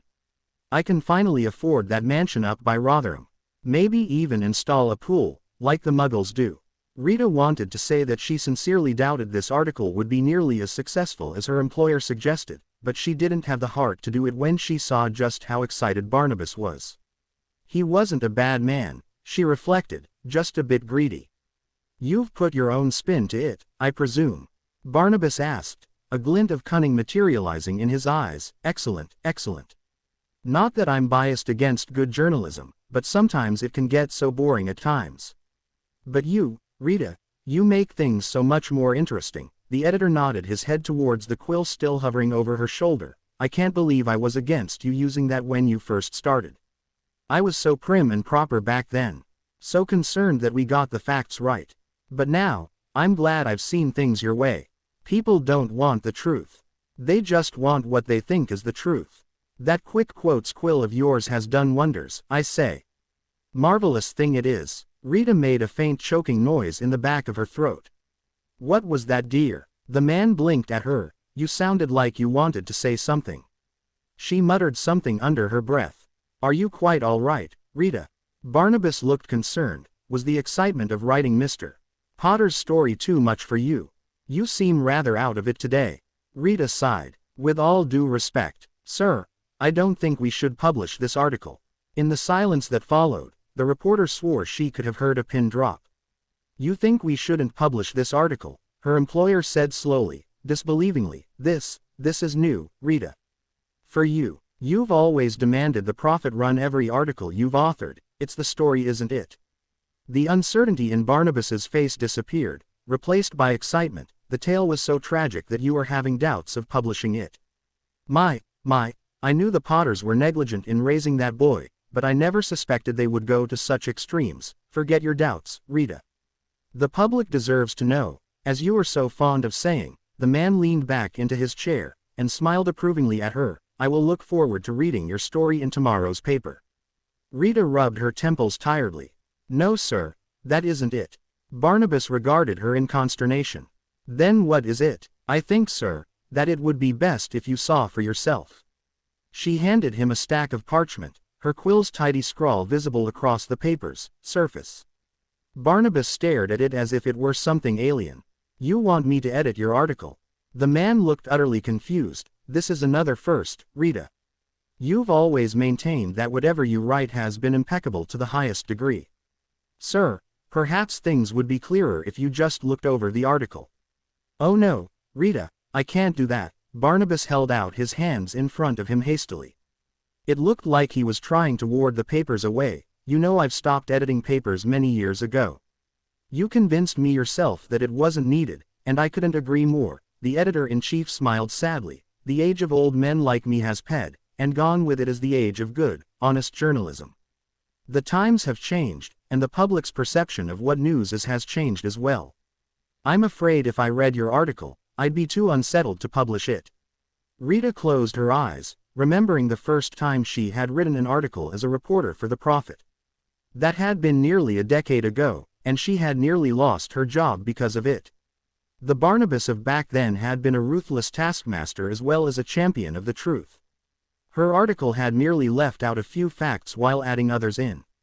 In response, Barnabas chewed her out for a full hour, citing the numerous times she had broken the laws of integrity that all journalists were beholden to in their work. The difference between the old Barnabas and the new one was uncanny, and Rita knew that she was at least partially responsible for the change. For when the same article received a plethora of praise from the public and renewed much of the Prophet's stagnating subscriptions, Barnabas had been forced to admit that there was some merit in embellishing the story. She had been allowed leeway in her writing ever since. Sir, I'm still recommending we don't print this article for tomorrow's paper. And I'm recommending we do. Her employer stared levelly back. We need those subscriptions. And after the public reads about the Lost Potter's story, we'll get them. There is no arguing about this, Rita. Your article will be on the front page tomorrow. Almost as an afterthought, the man added, whatever it is, it can't be that bad. Rita fought the urge to sigh again. Over the years, Barnabas's stringent adherence to what is right had been slowly eroded away as her articles brought in more and more readers. He still held on to a few personal traits, however, stubbornness being chief among them. Very well, sir, she said dejectedly, but remember that I did warn you. No fear, Rita, Barnabas grinned merrily, no fear. I'm sure that this article will be your most famous one yet. Rita smiled back. It was the most painful smile she ever remembered smiling. If you think so, sir. I don't think so, I know so. The older man declared, and finally took the sheaf of parchment from her hand. Now I'll just hand this over to the prince and we can get all of this started. You enjoy the rest of your day off, Rita. You've earned it. Thank you, sir. Yes, yes. Her employer made a shooing gesture with his hand. Now go out and have some fun before I change my mind. Thoroughly dismissed, Rita swiveled on her feet jerkily and marched for the door. Some of her colleagues looked bemused at her strange choice of gait, but she refused to meet their inquiring eyes. The heavy doors swung open again, and she found herself where she had been moments before, outside the Daily Prophet's main office. Throngs of shoppers were traveling back and forth along the cobblestone streets, visiting the numerous shops that were lined on Diagon Alley. Some floated packages behind them as they walked. Others sat lounging on restaurant chairs, their purchases stacked beside them. All in all, it was a rather soothing sight. The reporter turned her gaze upwards, towards the sky. "Well played, Harry," she said to no one in particular, "well played." The morning sun dawned bright and early on the Hogwarts roof. Its rays were filtered through the windows of the old castle, spreading light through the hallways with a lazy slowness. It was in one such hallway that two boys strode, feet colliding against the cool stone as they made their way down from their dorms to breakfast. Usually their pace would be a leisurely amble, taking the time to bask in the warm beams of sunlight. Today, however, the two traveled at a much brisker speed, the chaos in their minds influencing the manner of their gait. "I'm worried, Ron," Adam Potter said anxiously as he walked. "Harry could have done a lot of damage to my parents. I think they're barely getting by knowing that he hates them. I'm afraid what will happen when everyone reads that article and decides again they don't want anything to do with us. I don't think my parents can take it." "You don't think he did that on purpose, did you?" His best friend replied earnestly. He must have known Rita Skeeter as just a gossip. "All her articles are more like tabloids than the news. My mum used to be a big fan of hers, and then she wrote something about my dad and his work. Nearly ended his career. We still receive the profit at our home, but my mum snips out all the articles by Skeeter. We don't know what she does with them, but Fred and George reckon she burns them in the backyard when we're out of the house." "I'm pretty sure he did agree to the interview on purpose," Adam responded gloomily. "But why would he do that?" Ron argued. "Unless he intends to hurt you and your parents." When Adam didn't reply and merely looked down, Ron's eyes widened. "But he can't do that. He must have not known what harm Skeeter could do with her articles." "I'd like to believe that. I really do. But the Harry I met was adamant that he hated us. He doesn't need a better reason than that to hurt us. Maybe he decided to go easy on your parents," Ron suggested hopefully. "Instead of saying they neglected him, he might have just said they ignored him." "That's hardly any better, Ron," Adam pointed out as they turned a corner, "and knowing Rita Skeeter, she'll trump up the smallest of things into something huge. When my brother first left she made us out to be monsters. I'm afraid what she can do when Harry's providing her with the ammunition." "He wouldn't do that, would he?" Ron asked. "He's your brother. That has to count for something." "Well," the boy who lived grimaced as he recalled the last conversation he had with Harry. "He doesn't consider me to be his brother. He made that quite clear." "Merlin," Ron breathed, "he really said that to you?"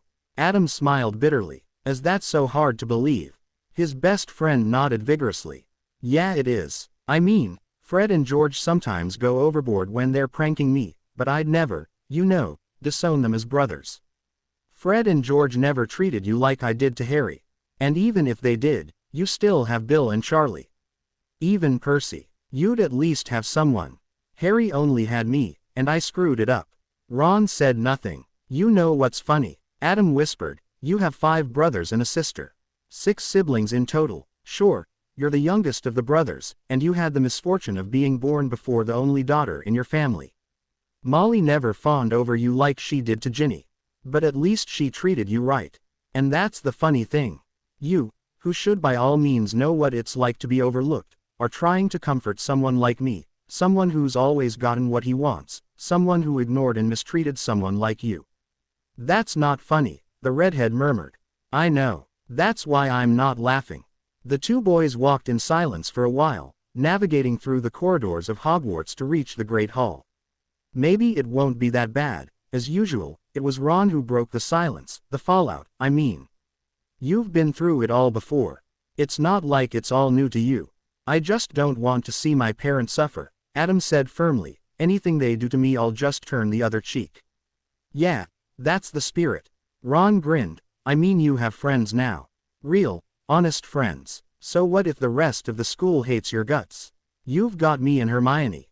And Ginny too. Maybe not all of the Gryffindor, but you can count on Fred and George. And the Quidditch team too. They have to work with you, after all." And so what if all of magical Britain is disgusted with your parents? They've got loads of friends who'll stick with them. I mean they've got Dumbledore, Sirius and Remus, my parents, and the Gryffindor balked, and Sirius and Remus. You said Sirius and Remus twice. Sorry mate, Ron said sheepishly, I couldn't think of any others. Ron, Adam swept a hand agitatedly through his hair, you're not helping. The redhead nodded studiously. Right, I'll just shut up now. The two walked through the last hallway that separated them from the Great Hall. Both of them stopped dead in their tracks. The Miv oaken doors were already open, and through the entranceway they could see all four of the house tables. At least half the student population held a copy of the Daily Prophet in their hands, and those that didn't were busy looking over their friends' shoulders. Adam had never heard the Great Hall so silent.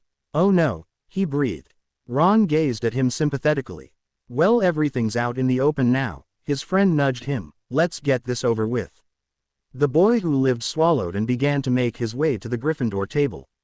He anticipated stares, and he got them. But they weren't the hateful, disgusted looks he had expected. Instead, everyone looked confused. Their approach went nearly unnoticed by their housemates, with only Neville Longbottom budging from his seat to give them room. All the rest were too busy perusing through the Daily Prophet to care. Neville flashed a faltering grin at the two as they sat down. Wow, Adam, I thought I knew everything about Harry running away. But today's editorial definitely sheds a new light. The boy who lived mentally groaned. Neville went back to sharing his newspaper with Ginny, who to Adam's dismay seemed utterly fascinated by the article. Ron patted his shoulder compassionately before dumping a week's portion of food onto his plate. Adam turned to Hermione, who looked a bit red in the face as she finished reading her own newspaper. It doesn't say anything bad about my parents, does it? He asked hesitantly. He expected Hermione to nod reluctantly while giving him a sympathetic look. Instead, she broke into a fit of uncontrolled giggling. The Gryffindor stared dumbly at his friend. Hermione. The girl tried to stop giggling but only succeeded in laughing louder. Blimey, she's gone mad mate, Ron said through a mouthful of food. Adam ignored him and tried again. Hermione. The Gryffindor bookworm shook her head fervently as she continued to laugh before pushing her copy of the Daily Prophet towards both boys. Adam debated if he should turn away or not, worried that plastered over the front page would be Harry's scowling picture and a scathing article about his parents. Curiosity won over fear, and the boy who lived hesitantly looked down and stared. There, on the front page of the Prophet, was indeed Harry's picture in grainy black and white. But that was not what caught Adam's eye. Instead, he focused on the words above the picture. Inscribed in big bold italics and covering nearly half the page were but two sentences, constructed together to make a single title. To be continued. I hope you enjoyed this story. Also remember to subscribe and like this video. See you in the next video.